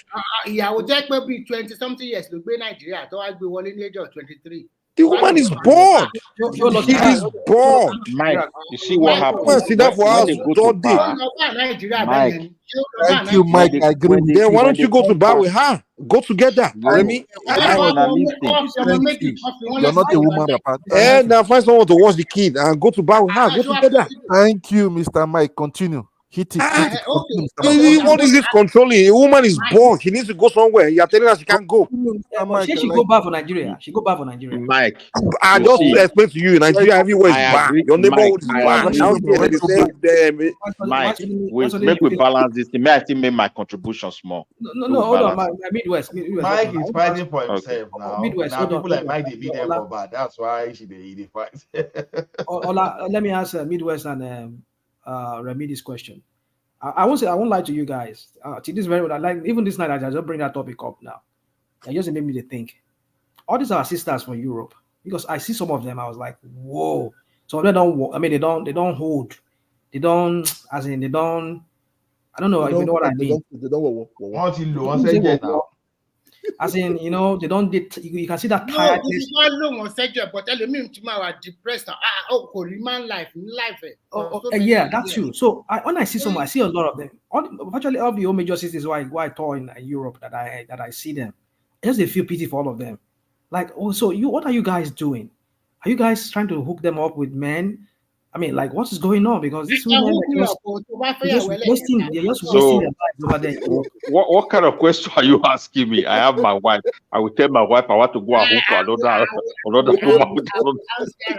I mean, rational man is asking questions directly.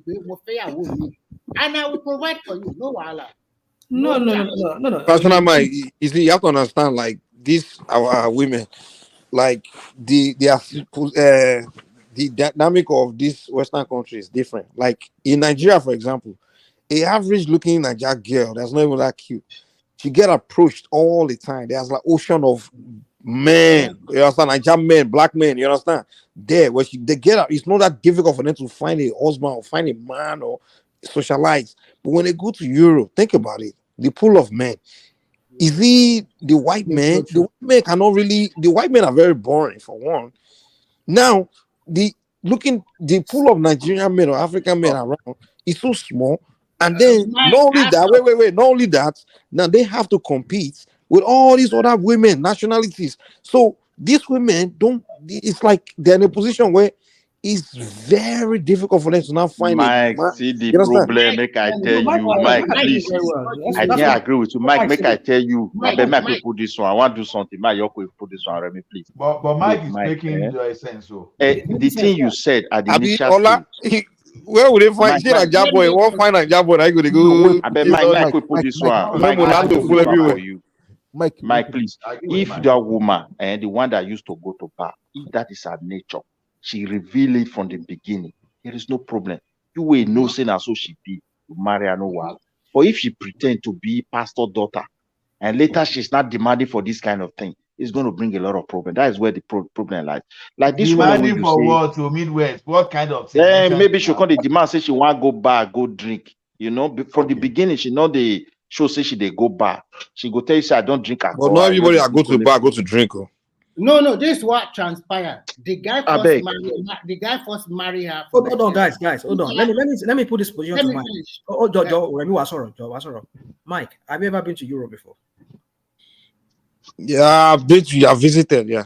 Okay, so have you ever been to any of the bar in Europe, like their clubs? It's not different from America. It's just. It is different. There's difference between bar and club. You know that, right? No, they have pub. They have pub more. Yeah, pub, exactly. That's what they have in America too. There's difference between. They just sit down and drink their beer. They just sit down and watch. They usually watch a game. They talk to people. That's the culture. That's their culture. In the pub, yeah, you see a lot of. That's how they socialize in Western world. Rational mind. There's much more that goes on besides that. No. In Nigeria, bar is the place where you go meet prostitutes, you go do all kinds of crazy things. In Europe. Yeah, so some things go beyond that. So yeah, I'm saying, but generally, they are where they go to socialize, where people want to interact. It's usually bar. No, I think you guys are not getting it. If you go to their pub here, if you go as a group, you can be chatting. But if you go alone by yourself, even I've seen so many ladies, they will sit down alone, drinking their beer, and no man will approach them. Some of them will stand up playing that game. They have a game board. They're playing the game alone. So because Europe is an individualistic lifestyle. Ọkùnrin tó bá wá ló máa approach wọn.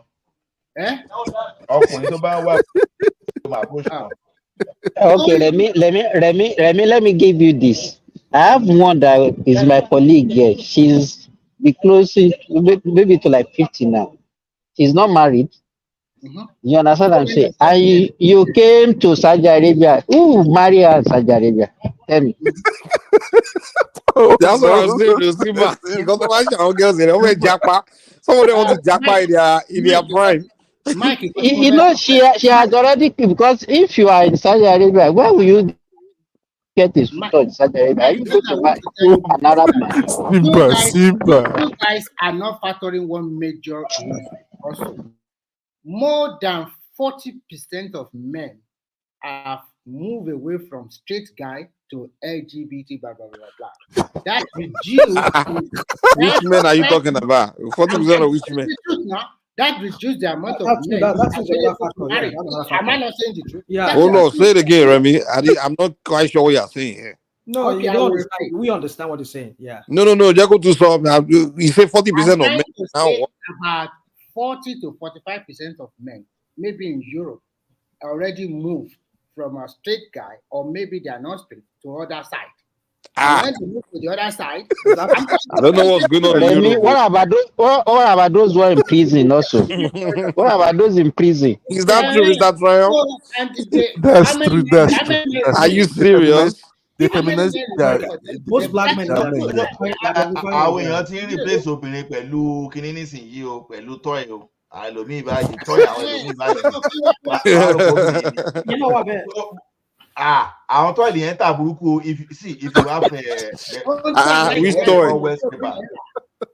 Yeah, the data is there. Àwọn èèyàn wá ra size yẹn bọ́n ṣe fẹ́ ni. Wọ́n á ra ó máa dàbí. Allah is making up rubbish. So at the end of the day, in the next 10 years, Nigeria will have a lot of single parents. Go and write it down. Exactly. I agree with you. No. As from next year, you start to. It's already going on now. So many Nigerian chicks. He plenty for Ireland, though. He plenty for Ireland, though. Even some self don't even know the baba of the this thing. They just go sign contracts. Some will just go to the bank to just collect this thing and use for themselves, because nobody who want to approach Yamatanga. So any woman, Yamatanga now. That was way back in the 90s or 80s, Connie. I am Atanga. I think it's 90. All those but Kiri, at the same time, this situation is also not good for men also. Because if men too cannot find a partner to cohabit or maybe release themselves, satisfy themselves, it's also not good for men. Although manufacture Kiri matter, won't improve on it. See, I'm even scared. The word has changed totally or not. AI ma rope with time. You know now, most of them now they are using vibrator now. Yeah, borrow. And the kind of vibrator they are giving them, technology don't take over. Don't take over men. Tomorrow if you see the kind of vibrator they give them now, you get one girl where I say a vibrator, I say, yay, that one there.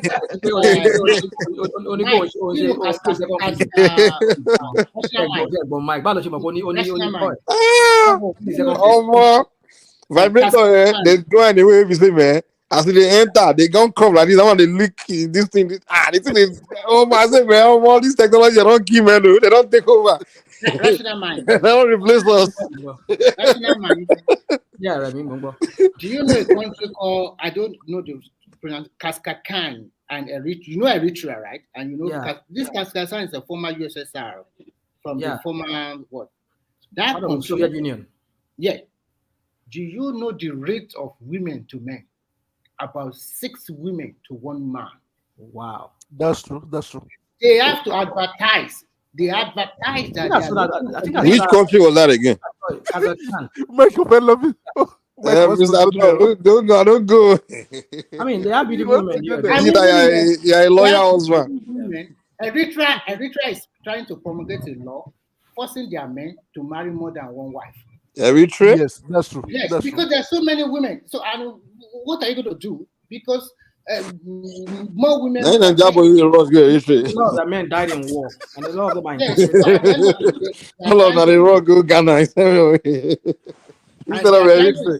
No, Nigerian women are losing Nigerian men to Uganda, Kenya, Zambia or wherever, South African women, they are losing out. And our government are not phased about it. Our government What can we do now? When Nigerian women too, they are killing their It's Tinubu now. It's Tinubu. Yeah,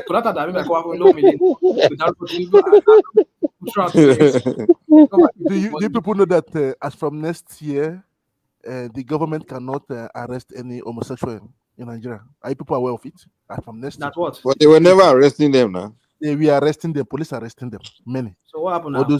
Those gay marriage. Yeah, from next year, it will be legalized in Nigeria. They are working on it. Are you people aware of it? No.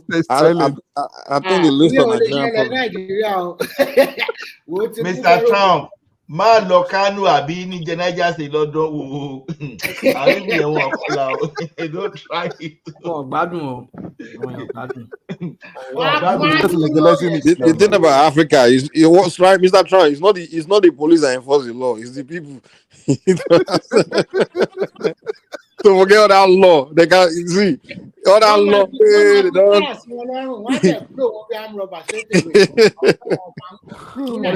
The funny thing is that the hypocrisy there is that baffles me. In the north, there, you see a lot of them into that thing.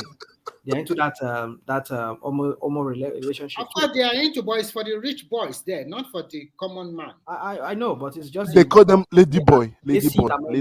Don't say anything. They call them lady boy. A lot of them are very powerful men that does that. Yes, and so that is more common, prevalent in the northern part of Nigeria, but it's for the rich. But they cannot even exhibit it outside like that. Okay, so the populace know that they are doing it. But and our president will sign it now. He will sign it. Our president will sign it now. Let's see now. Let's everybody sign it. But I want to ask you guys: have you ever worked with any gay guy before? Maybe I have them. I have two as my workers. In America, you work with them. Oh no! But America come over, she came my son you bad. Tí mo go ba rin, o ma ro ni o ma tó bá fẹ́ bẹ̀rẹ̀ o ma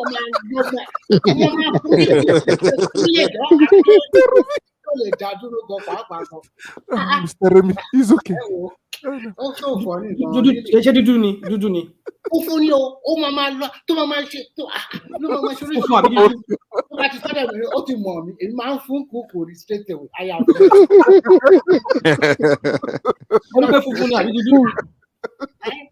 Dúdú àbí dúdú? Kí ló sọ? Ṣé funfun ni àbí dúdú? Fún ọmọ California. California, that's the capital. San Francisco. Tó bá rán fún ẹ báyìí wá wò pé ṣọ́ọ̀ṣì pè fún bọ̀bọ̀ ìgan tí wọ́n máa bí obìnrin kankan ìfàkìrì tí wọ́n máa ṣe tó bá fẹ́ bẹ́ẹ̀ sọ̀rọ̀ kò lè bẹ́ẹ̀ sọ̀rọ̀ kó dó síwájú ẹ̀ straight ìṣẹ́dá kó di ọwọ́ ẹ̀ mú kó máa fi ṣeré àbí kó máa lọ ó ṣàní láti I don't know. Remy, what do you share? Where do you work? That time I was working as an English teacher in one very famous school in China. So there are so many of my colleagues are from Australia, Canada, America. So this was in China. This American person, LGBT that you met, was in China. They are in China, but they can exhibit it among ourselves, but they cannot go outside to be doing like that. Okay. So when they get bad, long in China. One they have. That's what I want to visit.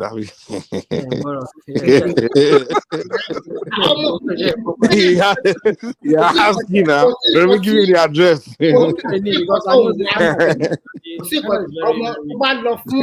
Massage.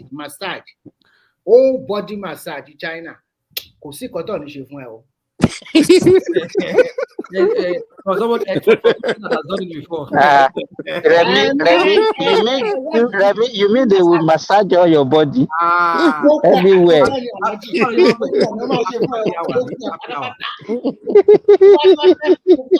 mean, Mike, tell me now. Happy ending.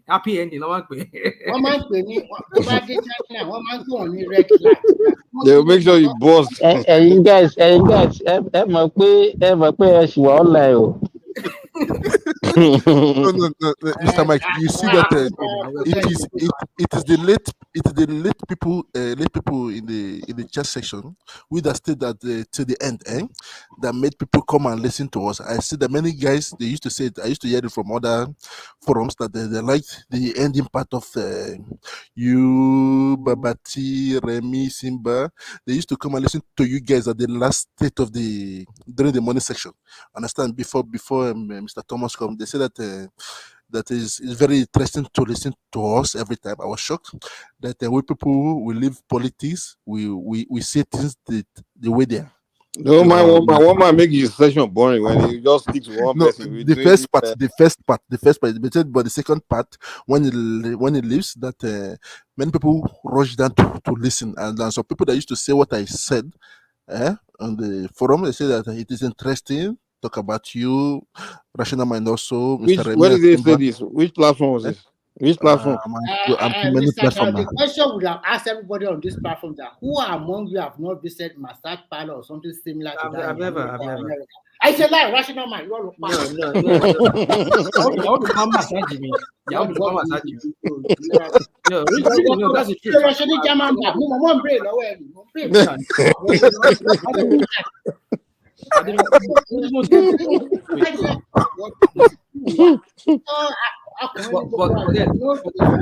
Listen, have I gotten a massage from some other woman? Yes. But have I gotten a massage from other women apart from your wife? Borrow. First clear that one. From other women, not even woman. You said other women. Yeah. So sure. Borrow. Yeah. Any Kobale man wanting people. I'm just answering your question. I've never. I want to roast only other women. Women, not women. We'll take it back. Take it back.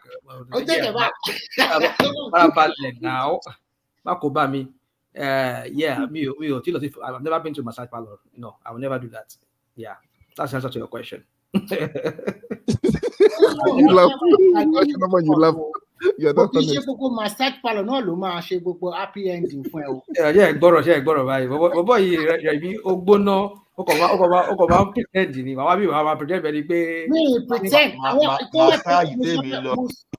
told you. I said, physio ni but massage o da o honestly yi to dey ma to dey ṣe physio mo lo ma ma re check tí mo dey force ara mi control kí ló dé I want to crack a joke. A friend of mine from Maryland came to visit me in Shanghai. He's like, go man, Los Angeles, man should be pastor. One day, massage. Man. All more record than Latin Canada. No, nígbà tán ṣe fún tó 1 hour wọn wá bọ́ta ni wọ́n dún mo ní kílẹ̀ rí ń bẹ̀ wọ́n ní ọmọ burúkú ni mi mo ní kílẹ̀ dé mo ní ẹ̀jẹ̀ wà mo lẹ́yìn méjì kí ni wọ́n ṣe fún wọn ò lè sọ́jọ́ ni wọ́n kàn your faith ẹlẹ́ṣẹ̀ ti pọ̀ jù ní báyìí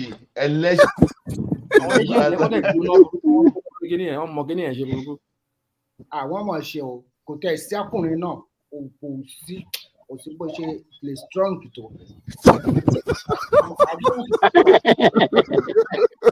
That's the more reason mo fi lọ síbi mo mọ̀ pé ìṣekúṣe náà máa ṣe ń bẹ̀ yẹn, so I don't like going there. Yeah. Mo lè gbà kí ìyàwó mi ṣe fún mi nílé.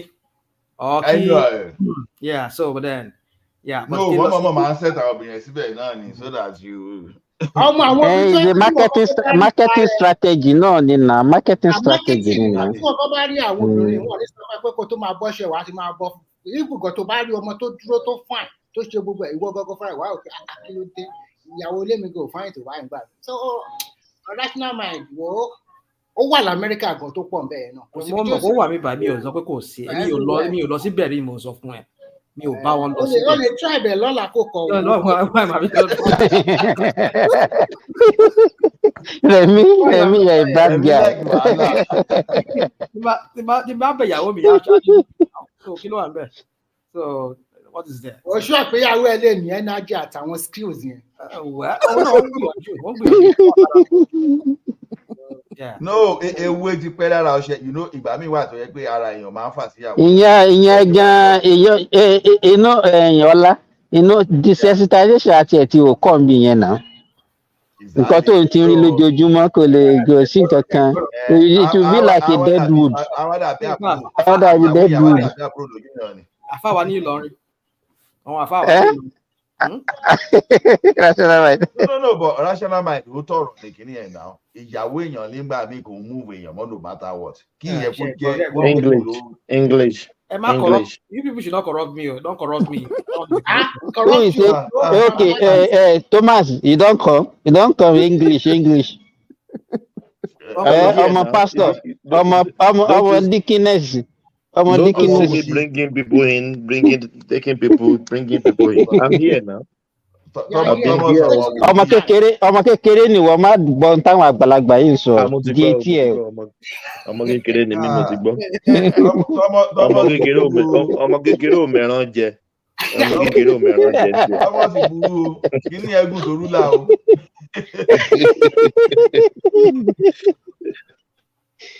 I've always suspected Remy to be one kind person. Come on, pretending. Remy gbóná mọ́ ọmọ Finland. No. Remy is like all those àwọn military people yẹn o. Mo ti rójú Remy rí ní Finland. Wàá rí ẹ má wọrí. Wàá mú mi lọ sí àwọn. Tó bá jẹ́ pé rational mind I would disappoint. ẹnìkan mo trust ní platform yìí náà ní pàtó gbogbo ẹ̀yin yòókù ẹ̀rọ ni gbogbo yín. Oh, trust me ni. Rational mind, I don't trust you at all. You want number one. Why you trust me? Èmi ò ń ṣe. Èmi ti born again. So kò sí nǹkan tó wà níbẹ̀. Mo ti born again. Rẹ̀mí ti bá wá sí Finland. Mo ń wò wá because I wanted to come to Iceland. Wá sí ní Finland, but I will assure you, I don't know those places in Finland, but we can go to bar together. But I cannot assure you that you see massage or whatever here. Èmi ò wá massage. Mo fẹ́ kí ọmọ kan mọ́lẹ̀ ni mo fẹ́ fún lóyún máa.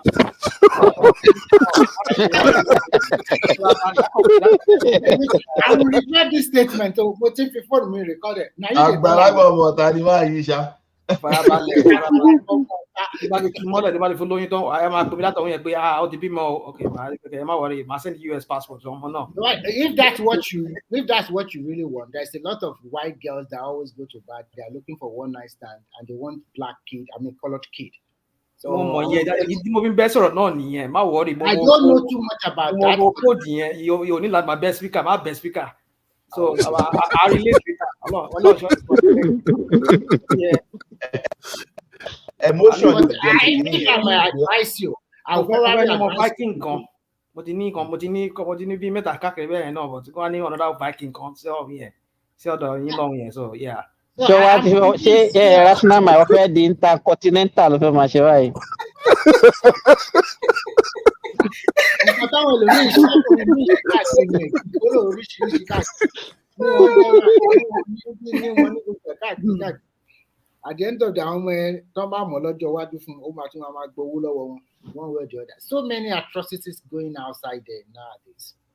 So men and women. But tó bá lóyún tó bá bọ́ ọmọ náà now, at least government máa fi lówó now. Let me tell you something here. You can see now you're not bringing out your weak identity, rational mind. You know what I'm saying? That's actually that black men are not. Listen. How will I put it? Tó bá fi ránṣẹ́ sí mi báyìí, màá gba ọmọ mi lọ́wọ́ ẹ̀ kò sí wá problem, mi ò ṣe problem fún mi. The beauty of it here is that I always see a lot of black women here that are pregnant. It's like they are pregnant every year. Because here, what they lock up? No, if you take dúdú lórí tó lóyún, ó lọ́kàn lé nìyẹn. Ó lọ́kàn lé because people yóò fi bẹ́ẹ̀ wà promiscuous. Èmi ò wá dúdú o, kí mo sọ pé mi ò dá sí dúdú. Èmi yóò gbọ́ wá ní kí n fún lóyún kó bí ọmọ fún mi lọ́hùn yẹn, so wá tọ̀. Rational man is investing. Òyìnbó ni rational man ń wá òyìnbó tó sọ̀rọ̀ àbílẹ̀ pa. kí ló pé jẹ́ pé nǹkan tó fẹ́ nìyẹn tó bá pa àwọn èmi ò fẹ́ tó bá sanra oníkùnkùn má lè má sọ pé ó sanra tó mọ̀ tí mo fẹ́ ni tó sọ pé mo sanra. ó ní kó specification náà ń béèrè náà. àwọn ìjọba wá sí Finland àmọ́ oníṣẹ́ ọ̀rọ̀ bọ̀ ni àbílẹ̀ pa. ilẹ̀ pápọ̀ ní Canada you fit come Canada. ilẹ̀ pápọ̀ ní Canada. Kò sí yàtọ̀ nù Canada àti Amẹ́ríkà Europe ló ń lọ sí. àwọn ọmọ Amẹ́ríkà yẹn. mo ní méjì náà yẹn mo ní méjì náà. apá àwọn ọmọ Amẹ́ríkà yẹn tó ìtàn mi kankan. mi ò kọ́ mọ́ bí tó wà ní. so méjì tí mo ní yẹn mi ò mọ ibi tó wà wọ́n sọ pé mo ti ní wọn bọ̀ tí mi ò mọ ibi tó wà mo dá láti track wọn sílẹ̀ kí n track wọn mi ò. How are you comfortable having that without having emotion for those children? That's the point. Oh my goodness. Dude. Má lecture mi lórí yẹn. Deadbeat. You know what they call deadbeat? No, not you. I'm talking generally. How are they able to do it without? Remy, Ola. You know, the European guys, especially àwọn tí German kankan yẹn, kí ni náà máa ń lọ náà Thailand náà máa ń lọ ní Bangkok. They have a lot of children there. Gbogbo wọn máa sapọ̀ máa sí.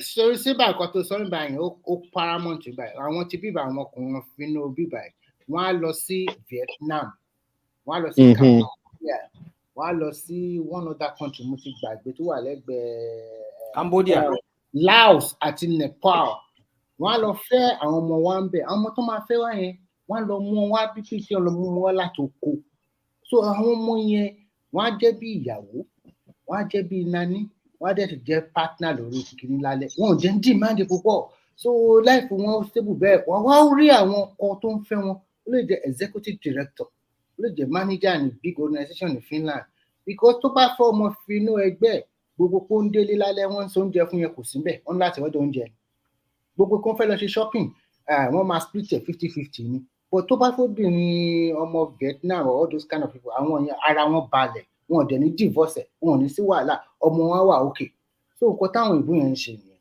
unfortunately wọ́n ń ta sí dúdú náà bọ̀. táà sọ mí ìbàlẹ̀ ọ̀nà lẹ́ẹ̀kan táà sọ mí ìbàlẹ̀ lẹ́ẹ̀kan náà ní táwọn ọ̀tọ̀ nǹkan ti pé rọ́ọ̀nì kíníkà everything must be. bọ̀ nǹkan tó fi fẹ́ dúdú púpọ̀ mọ́ sínú pé àwọn dúdú obìnrin ti ń ya wèrè kan. sọ́ni ìyàwó náà ti ya wèrè wọ́n lọ sí Gambia wọ́n lọ sí Senegal.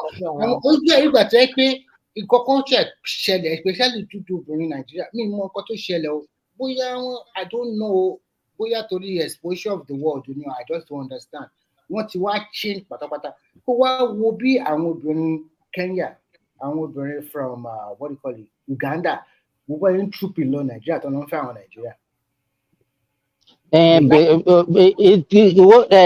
That was why I asked you that question earlier on.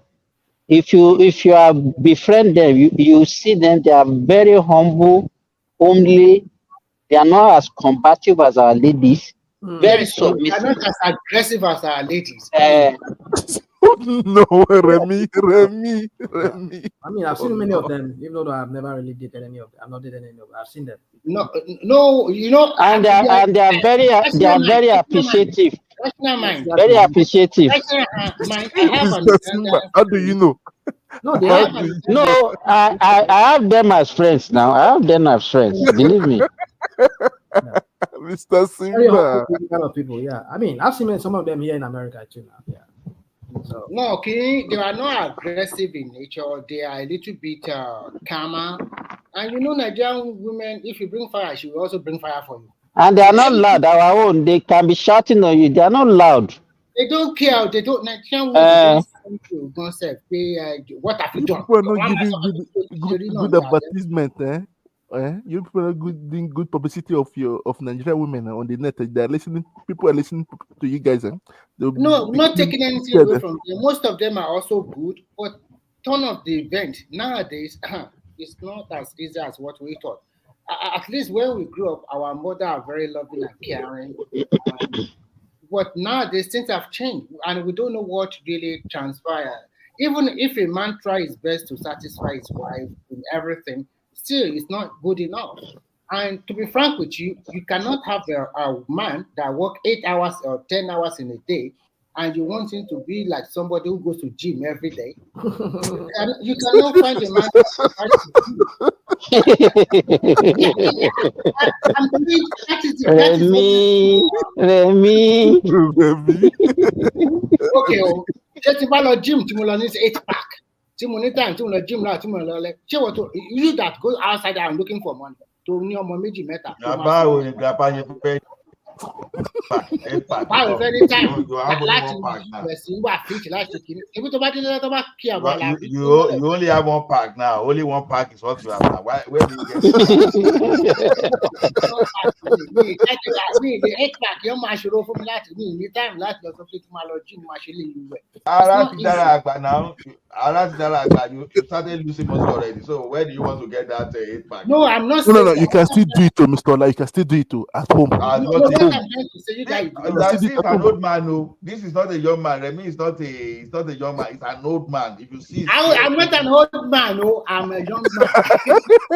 Hey, where you get all those white hair? What are you talking about? But that is I do have some, but it might come out of stress. You can between you and rational mind, I don't know who gets a white hair pass. I can get you. I don't know how Remy looks like now. Yeah. I still look more younger than. I know Remy is competing with you for white hair, gray hair. Is competing with you, so I don't know. No, I don't have a lot of like that. But you know white hair sometimes it can be hereditary. Some people grow white hair very gray hair, very young when they are serious. No. This Remy, you see that it's eyelid. You will see his eyelid the way it is. You know, when you will see that it's an old man. So she can't even argue that. She may be pretending, but some of us know how to identify old people. Before I start calling this person a boy, you will know saying a real old man. So. So you take that for sure. Are you talking about me, Ola? Now you are the talking about now. Who are the talk before? No, I'm not so old like that. You cannot compare with national. But you are old. You are old, but you are also. I know. I'm just above 40. What are you talking about? Yes. Say that again. I'm above 40. I'm telling you the truth. What is are you even up to 40? I will show. I cannot show you my internet. I'm not lying now. I will show you. No, they can swear up here. I will show that to the court of law. Nigerians, they used to change their age. Not in abroad. I've been abroad for more than how many years? If I tell you, you'll be shocked. So you can I can't do that. I can't change my name. I can't change my age or whatever. It's not easy to do. It's not an easy thing. So, but what I'm trying to say is this: if as a man you go out there to work 8 or 9 or 10 hours, you don't have time for other things, especially those immigrants like us, like we move away from our country to other country. You want to make an ends meet. You want best things for your family here because you have a lot of bills on the table. It's not going to be easy for you to find time to go to your gym or to do that. Your health matters, Mr. Remy. Health matters. No. You don't understand me. I'm not saying. At least I'm okay. I'm not fat. I'm still strong. I say I'm not. Nobody say you're fat, man. Nobody say. But do you have a little pot belly? Do you have a pot belly? No, do you have a pot belly? I don't have a point. When you are talking to someone that is slim here, I'm the slimmest person here because Allah, you can't be the slimmer. Have you seen me? No, I know. I'm sure I'm slimmer than you. What's your height and what's your BMI? I'm still last a 6 footer. Wait now. I'm 6 feet and I'm 65, 66 in 60K. 75, 76 in weight. Okay. See, what do you mean by 6 in meters? I don't understand what do you mean by 6 feet. And it's about 75 kilograms. I'm 6. 1 meter. 1 meter. 1 point something. My weight is 75, 76. It's okay. My height. I'm 177, and my weight is 78. Yes. 177. You are Yeah, tall. so, you know what I did? I cut my weight from it. And every weekend here in the desert, I do jogging, and I can do like 11 kilometers. How many press up can you do? How many press up can you do? How many press up can you do? No, I don't do press up. I just jog. I will say, Kilo so rational mind. I put on weight lately. I put on weight lately. You will put on weight because you are always on business trip and you don't have time. No. If anybody's saying not try French food are very low in very low in carb.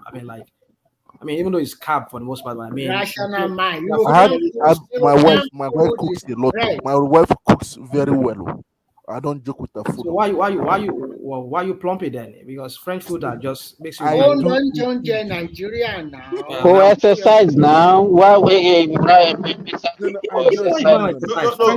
not burning the calorie. It's not burning it. If you drink a lot of alcohol, you'll be consuming. I don't drink alcohol, but I eat a lot. I eat well. Red wine. Are you saying you are plumpy? Are you plumpy? No. I'm big and well built. Understand? I'm very big and well built. Because French food. I'm almost the same height with Mr. Simba. I'm a 1.78. 7 on. Wow, that you're tall. 7.78. I'm tall and I weigh over 100. No, you must have a lot of fat then. No. I have Moses. Yes, Moses. It can also be family. My bones are. Because I know if you are weighing 100, then you should be a wrestler because something like that. I'm very big. You don't need to be like up to 100 before you even look muscular. Even at 70. But guys, some people have heavy bones. They are not fat. Like me, I have heavy bones. This is look at me. This is me. This is Simba. How can you weigh Nico, look at me. Nico, look at me. We know how Simba looks like now. How can you weigh Simba before? Nico, see my flat tummy. The only thing my head is not as big as yours. My head is not as big as yours. That's the only thing.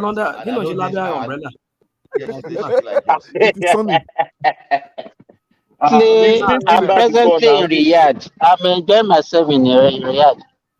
I know how Simba looks like. Simba is not a big person now. We've seen Simba before now. I've seen him before. Not the first time. I've seen him before. Yeah, but I'm saying to him, man, we haven't seen. But I saw him in the underground. Why would you say you don't not seen me before? What are you talking about? I've seen you before. No, I said in public. We haven't seen you in public. But I've seen you many times now. Even that. No. People don't really see you then now. Abiasho, we see you are going Abiasho. But at least 2 months ago, you saw me here. I was here when I was in Europe. Yeah, yes, I know. Yes, when you went, I think you went for holiday or so. Yeah. The only person I've not seen here is we've not seen Triumph. We've not seen Ola. It's been a while. Have I ever seen Ola before? I don't think I've seen Ola before. I've never seen Ola. No. Yeah, those ones are. Only one man don't see me before Apatu. Yeah, where you want those one are Tinubu people. They will not show their face. Yeah, I've seen Mike before. Mike, we know Mike very well. He should be a tall guy. That's just my perception about him. The way he talks, maybe about 6 footer. I mean, Mike, maybe tall. Mike is not tall, though. Mike is not tall. Mike, you know they tall. Mike, you know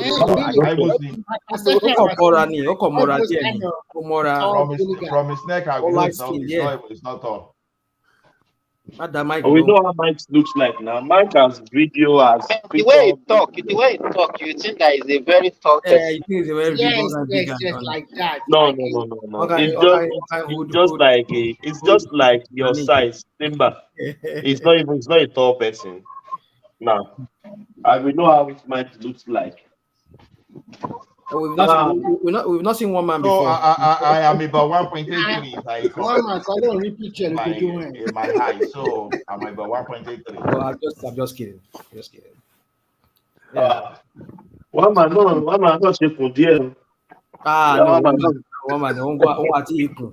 Or maybe one man to be now. One man will to be now. I think one man should be like 5, like 6 foot. One man is a big person, not big like that with big tummy, but it's a little bit. It's a huge person. Let him hire me as his coach. I will be coaching him on exercises. He will pay me now. So. Rational mind. How many press up can you do at a time? How many press up? Yeah, that's a good exercise. I can do 5 at a time. I can do 20. I can do 20.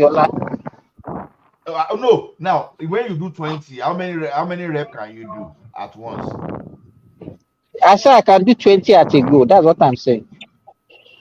And then in a rep now, rep of 20. How many times can you do 20 by 5? Can you do that? Maybe like 2 or 3 times. I'll be tired. Okay, you still try. How many can rational man grandpa don't let me ask question. Grandpa Remy, how many reps can you? How many? Me, I can do 20 and I can go for 100 in a day. Not in a day. How many times? My God. Let me tell you what. Yeah. You don't know. Okay. I can. It depends. It depends on how I feel. I can do between 40 and 50 to point of failure. At a time, right? Yeah. Once I do that at a time, the next one I'm not going to reach that 50. Like maybe because what I try to do sometimes in the morning, I like twice a week is when I do 50 like that. Some days I won't do more than 40 to 45.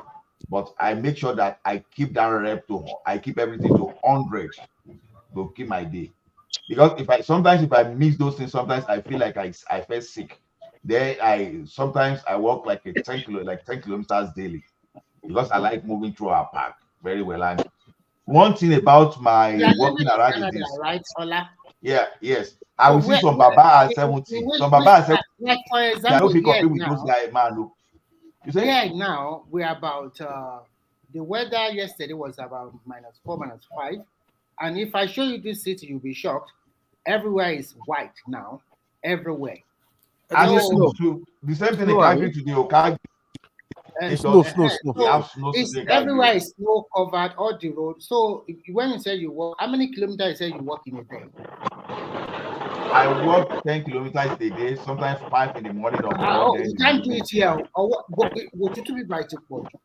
No, that's not an excuse, Mr. Remy. I walk every day. That's the summer period, not the winter period. Winter period. I walk every day, Mr. Remy. To be honestly, even my wife complains. I walk every night. I walk like Mr. Trump. Mr. Trump, why I don't walk every day during the winter? France is not as cold as Finland. This is cold. It's cold, man. It's cold. It's cold. It's cold. It's cold. I've already taken my bath outside. I've already slept outside minus 40. I slept What's outside. the temperature in Finland? Let me check. Hold on.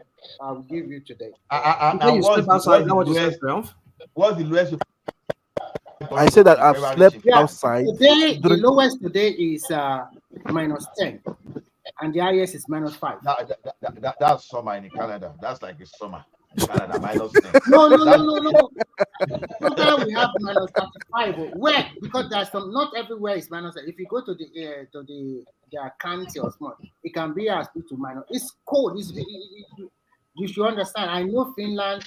The wind chill is what I consider sometimes. Like in Canada, now we can have wind chill over 40, over -40 sometimes. So, let me try to. All those coldness that you can cut fingers. Right? I'm going to hold arrow, everybody. Let me go to Faramon. Yeah. That could don't worry Baba as you mentioned. What you worry me go? Let me go. Hold arrow. All right, on Monday. No, one thing is that I live formerly in the mountains. I lived before in the mountains because of the job I do for the French government. They gave me a house in the mountain. So I do my I used to run every morning. I do minimum 10 kilometers. You understand? And I was used to fresh air. When I come to the city, when it's rowdy, I cannot even breathe easily. I have to put some time max just for me to become comfortable. People was But looking at me that the average temperature in winter in France should just be no. around. I live in the mountain. I live in the mountain. Formerly, I live in the mountain So before I have to relocate. But Before I you should be relocate. able to, if you are living in the mountain, you should be used to low oxygen. No? Yes, nah. That place, no, that place there, And I mean, is so clear. when you come to So, lowland, so then you clear, should be able to so cope clear. better. How would I put it? There is no, Maybe it's it's not polluted. pollution. The pollution is not. I enjoy it a lot now. Oh, come fresh, you know. Mr. Crown, why I don't work so much during the winter is because that of my winter. Although I've got a winter boot this year now, but then I don't like the way because the way sometimes I don't know. Maybe it's psychological. Sometimes I will feeling that it's putting pressure on my hips sometimes. So because there was a winter boot I was using before that was still toe, very heavy. So I find that difficult. But I got another one this year. I will try because the temperature. Because you know those boots they have rating. Like the one I was Yes. using before. Yes, The one I was using before now. That once the thing is going to be around the 20 degree, you start feeling the thing inside the boat. But the one I bought now can go as far as minus 48. Ola, you are trying to say you reach up to minus 20 degree now Celsius. No, not today. Not today. I'm talking of no. Today is not even up to that. I said whenever we have minus 10, it's just like a summer to us. It's not cold. I'm just being. What is the average temperature in winter in where you are living? Canada is like. I said the wind sheet can go. The wind sheet can go as low as minus 48 to minus 50. I've slept That is the outside wind in sheet. I'm talking about the weather itself, the weather temperature. No, the weather temperature can be at minus 38, minus 40. That means that minus you used to ski. minus 40 is when I was living in Inner Mongolia. Oh my God, that is extremely killing. That is before we get to that would be towards the end of January and February because that's almost the same thing here also. But that is do you guys ski? Do you guys used to go to ski? I used to go to ski. Do you guys used to go to ski? No, ski care. Almost Nigeria ski. Like what I said the other time. A person like me now that I love football very well. The same time too, whenever I'm able to afford it or this thing, I like to go for hockey too. So all those activities here. I will take my son for soccer. Myself, I can hockey. That's how I can occupy my time. But most Nigerians here, what they do is to go to work and sleep and go to their friend place to eat barbecue, drink red wine, all those stuff. Me, I will go to the spot here. I can go to downtown, even to just go to normal maybe cinema and all those stuff. Sometimes maybe to go and be working. The way they construct our downtown here, you can work from one to the other. There are links that will just work like you are working like this, so that you won't even work inside the winter. You'll be working from building to building. That's the way they construct it. So a lot of activities. You go do ice hockey. Sometimes you follow people to go and hike. But hiking now, they fear me because sometimes, especially during the summer, maybe someone will go run into bear. So I don't get there. No, I ran into bear. I ran into bears twice, and that was like 2 years ago. So you are laughing. It's not funny. Some people even run into cougar, and cougar, especially if you don't have a gun, is if you don't have a gun, then it can be fatal, or maybe you don't even know what. Ola, have you ever run to wolves? I've not run into wolves, but I'm talking bear. One brown bear and one black like that. For you to run to wolves in some part, but I've run to fox several times. You know fox? I know fox. That ring there and there the female one. When I drive, I often see them. They'll big ones, small one, and you cannot kill them. So many animals. Rabbit is just like Nigerian chicken here in Finland. You see rabbit everywhere. You see the bear I just mentioned now. And you cannot kill them. Let me tell you what bear did to one guy. That guy was traveling on the road, so he slowed down. You know that a bear was making an attempt to even open his car door. Yes. On road. And the guy was just dragging that bear. I don't know what went wrong with that bear. He was dragging the handle of it. You said? When I first came here, you know that in Nigeria there is what we call a akparo, that black bird, or what do you call it in English? No, akparo is different. Akparo is sparrow. Those black birds. I know that. The one I saw here, this kind of birds here, their color is black and they are big. They fly like eagle, and so many of them on the road. I was thinking, no, wait, is this sparrow you are talking of? Which one are you talking about there? Sparrow. I'm talking about this kind of. Listen carefully. It's sparrow. I know there are many here in Europe. There are so many. They are so big. They fly like eagle, and I saw a lot of them on the street. And you can't keep. They are so, even when you are driving on the road, they see you coming. Sometimes they will be walking majestically across the road. No. You know, sparrow is ologoshe. You know that's what they call ologoshe. That's the sparrow. Mr. Remember what I'm talking about. This one is black in color. Okay. That kind of body in Nigeria, you call it evil. They say, evil. Are you talking of crow? Are you talking of crow? Yes, crow. Yeah, crow. Yeah. Crow is what you are talking about now. You know all this. Hello, good morning. Good morning. Okay. Morning. Good morning. Good morning. Thank God you just heard me now. Okay. I'm very happy that Rational Man is on and is in a happy mood today. I just want to let him know that I'm going to change your topic a little bit. I just want Rational Man to know that I am a Yoruba man and Tinubu is a Yoruba leader for now. You should mind the way you talk to him. That's just it. You understand?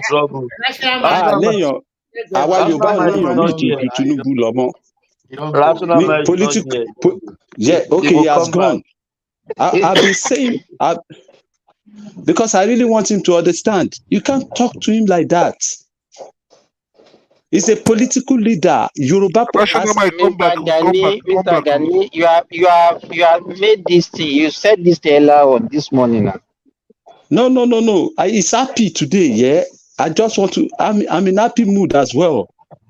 You understand? I'm in happy mood. You cannot change Rational Mind now. That's what you can do about that. So let him have a free. Yeah, you know why? You see, people like me, myself. I started calling myself Jagaban since 2007. I named myself Jagaban because what Tinubu has done to Yoruba land. I so much love him. And that's why I'm calling to let Rational Mind stop that. You understand? That I'm not fighting with him. I'm not fighting. That's what I'm saying. Rational Mind, come back, Rational Mind, though. Rational Mind, I know you are listening. Come back. So, Gani, what I just want you to realize is this: we have known Rational Mind for a long time. It's quite fixated on Tinubu. I also don't agree that he used some slow language on the president, like calling him Aqua. That is too much.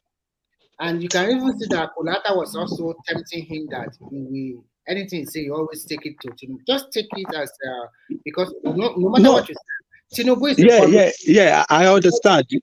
It seems you don't understand. It seems you don't really understand me. I am so passionate about him.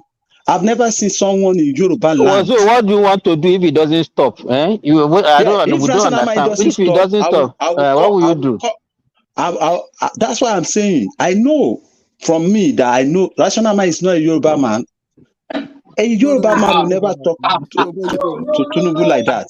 ọmọ ìlàjẹ ni lásánà máa ìlàjẹ. irọ́ ni kò síbi tó jẹ́ kó sọ èdè ìlàjẹ. ọ ló sọ pé ọmọ ìlàjẹ because even this morning I was thinking that when they were talking about the issue of Akeredolu, I've never seen rational man being passionate about what is happening in Ondo State. So somebody who is from Ondo State, when he will not even say anything about it. So it makes me also to be doubting wherever it is claiming to come from. We don't even know. We don't know. Because why will you be so passionate about Southeast and something terrible is happening in your state and you care less? Okay. Let's look at it this way. We know one guy would ever promote Tinubu, even though the guy was promoting Yoruba Nation, but Biafra, Nnamdi Kanu is what is it, because that is where his audience comes from. You know, in any presentation, some people they create some kind of viewership for themselves, like audience where they want to go. That one is doing it for business. Now using that one for business. What is rational mind gaining from? You don't know what rational mind is planning for tomorrow. Now we don't know. Me that I'm talking to you, I still talk to Patrick today. If I remember that, the only reason that I've not even opened my own channel is this: I've not perfected on my graphic, because I'm not going to be doing like one man is doing. I will be using the computer graphic, whatever, and most of those things can be like education, mathematics, physics, but you know, instead of human, it's going to be animated, you know, animated character. So you don't know what individual want to do, you know. So maybe you look at Ovie now. Ovie has started his own channel now. I think very soon Ovie will enter the.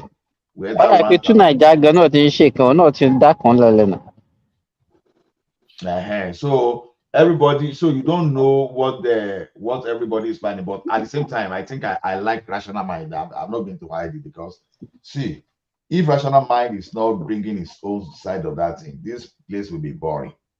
Because sometimes, even when I'm so busy, when I hear rational mind, everybody they tackle him, I will be running, come and say, no, rational mind, he has to stay, because see, it's one of the reasons his audience in this particular forum, he has his own followership.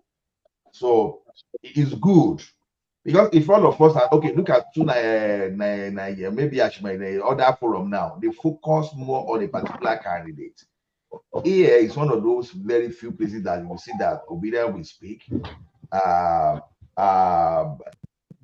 Spotify will speak, and the articulated will speak. And when you see the category of people here too, oh my goodness, you will see lawyers, you will see engineers. So when you see the business, so I so much love this place, to be honest. So we just have to leave rational mind to be rational mind. We cannot. Where's the man? Oh, where's Mr. Ganiyu? See, we can't gag him. Let him speak. We can't. We just have to respect his opinion. You know, people like us, we flipped. We used to tackle Tinubu. In fact, there was a day that one man even took me up like 2 years ago on that Tinubu case, because what it is. But you know, one thing about me is that I the situation when it came to 3 candidates. Oh, will I go for article? Never. After what Buhari don't do, never.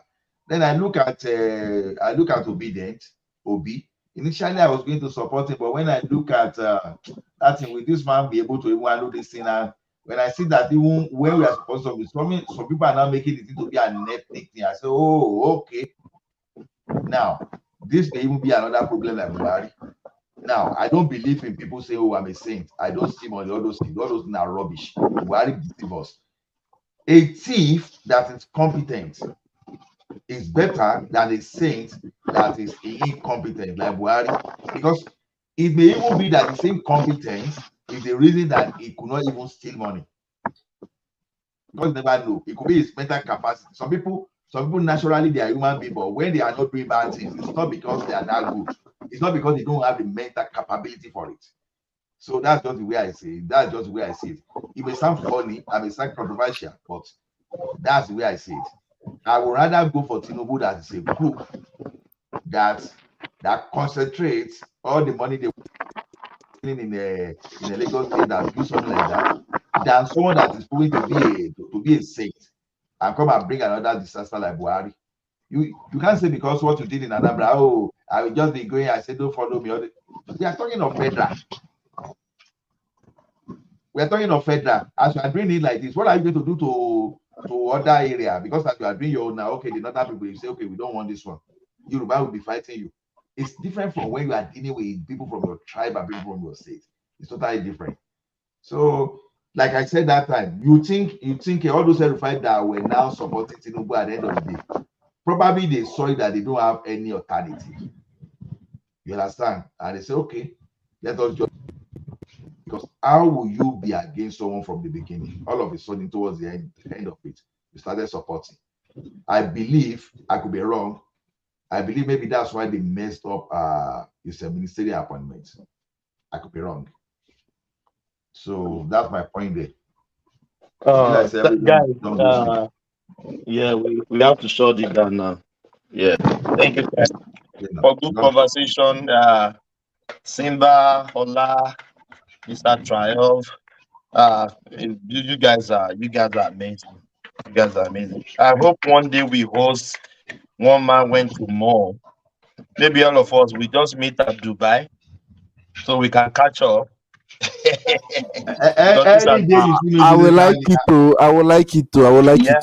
Any day you see me physically, General Thomas. Any day you see me, our friends are speaking. Yeah. I think Dubai is the perfect spot for everybody. Yeah. So no. It's now. It's just like a family now. It's just like a family. You guys are amazing. Yeah. God bless you and your family. Thank you so much. Yeah, Remy, thank you. Mr. Triumph, thank you. Ola, thank you. Simba, Dr. Simba. Yeah, thank you so much. Yeah. We've come to the end of the section again. Yeah. What can we do without you guys listening to us? You are the backbone of this channel. Yeah. We wish you Merry Christmas in advance and Happy New Year in advance. The blessing of the season will be ours in Jesus' name. Thank you, guys. See you guys next time. Carry the conversation in the comment section. I said peace. Thank you, guys.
can never be there. You can only see, but you can never be there. You can only see, but you will never walk there. You can only see, but you will never be there. You can only see, but you can never be there. You can only see, but you can never be there. Country people, make una come here tori o. Say Dino carry money, give talk. Say make you go buy gun to Fiakwa. They say Dino carry money, give talk, carry gun, give talk. Say make dem go dey prepare for 2019. Olomaje. They say me meet them for airport road. Alakiaye. My brothers, the venom of a viper cannot do anything to the back of a tortoise. I don't waka. But make I tell you now, Yaya Bello, do you know Yaya Bello máa ṣẹ̀wọ̀n lẹ́yìn ìjọba? I know Yaya Bello máa ṣẹ̀wọ̀n lẹ́yìn ìjọba. Do you know GYB máa ṣẹ̀wọ̀n lẹ́yìn ìjọba? We know GYB máa ṣẹ̀wọ̀n lẹ́yìn ìjọba. Ìwọ Yaya, you Yaya, kí ló tún kù tí ó sọ? Kí ló tún kù tí ó sọ? Ẹ̀mí tí mo bẹ́ lórí tó ń ṣẹ̀nu wúyẹ́. Kí ló tún kù tí ó sọ? Àti ẹkún ìyá ni ó jẹ. Yẹ́yẹ́ bẹ̀rù. Àti ẹkún ìyá ni ó jẹ.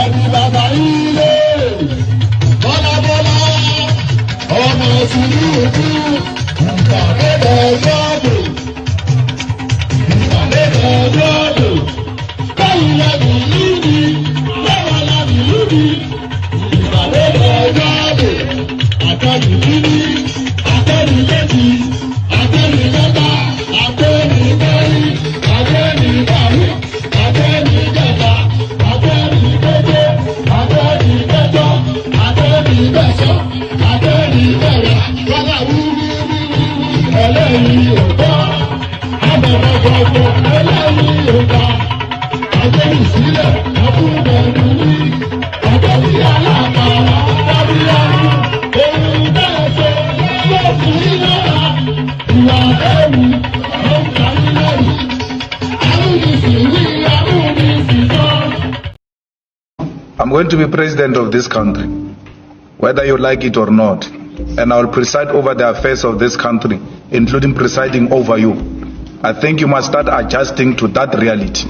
The sooner you do that, the less chest pains you'll have when that reality comes.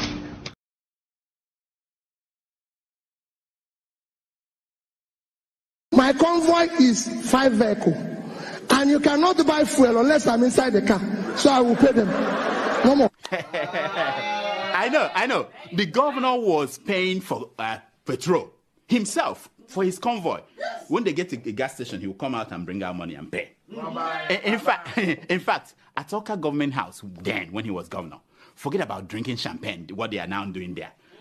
Then he gave out old newspapers as substitute for toilet roll. If you are going to the toilet, he will just to save money. Yeah. He was going to run somewhere. He said he's going for interview for job. Peter, can't you give him a job? Peter, can't you do this? The boy doesn't even have. I said, none of my children have car. I was the only person who is governor and bank chairman, not to them. Isn't that mesmerizing? But I know that Peter B. I know that he's a smart man. You know. But the governor, that Obi, did he say anything about that 200 million from security vote that he was caught? His convoy was trying to smuggle out of the country. Did he say anything about that? No, he didn't. No, but he talked about that 72 billion he left behind for his handpicked successor. Because when you hear that Peter B left 75 billion, if anybody doubts it, call me. I know where the money is. I kept it. Did he talk about? Yeah, he did. Yeah, he did. I know the man that he's now fighting. You know, remember? Yes, now. I know. Of course. Did he talk about what is it called again? The liabilities he left behind. Did he talk about that? No. Like signed contracts that were not paid for. Did he talk about? No. Like thousands of workers that he hired during the last weeks of his administration without provision for their pay in the budget. Did he talk? No.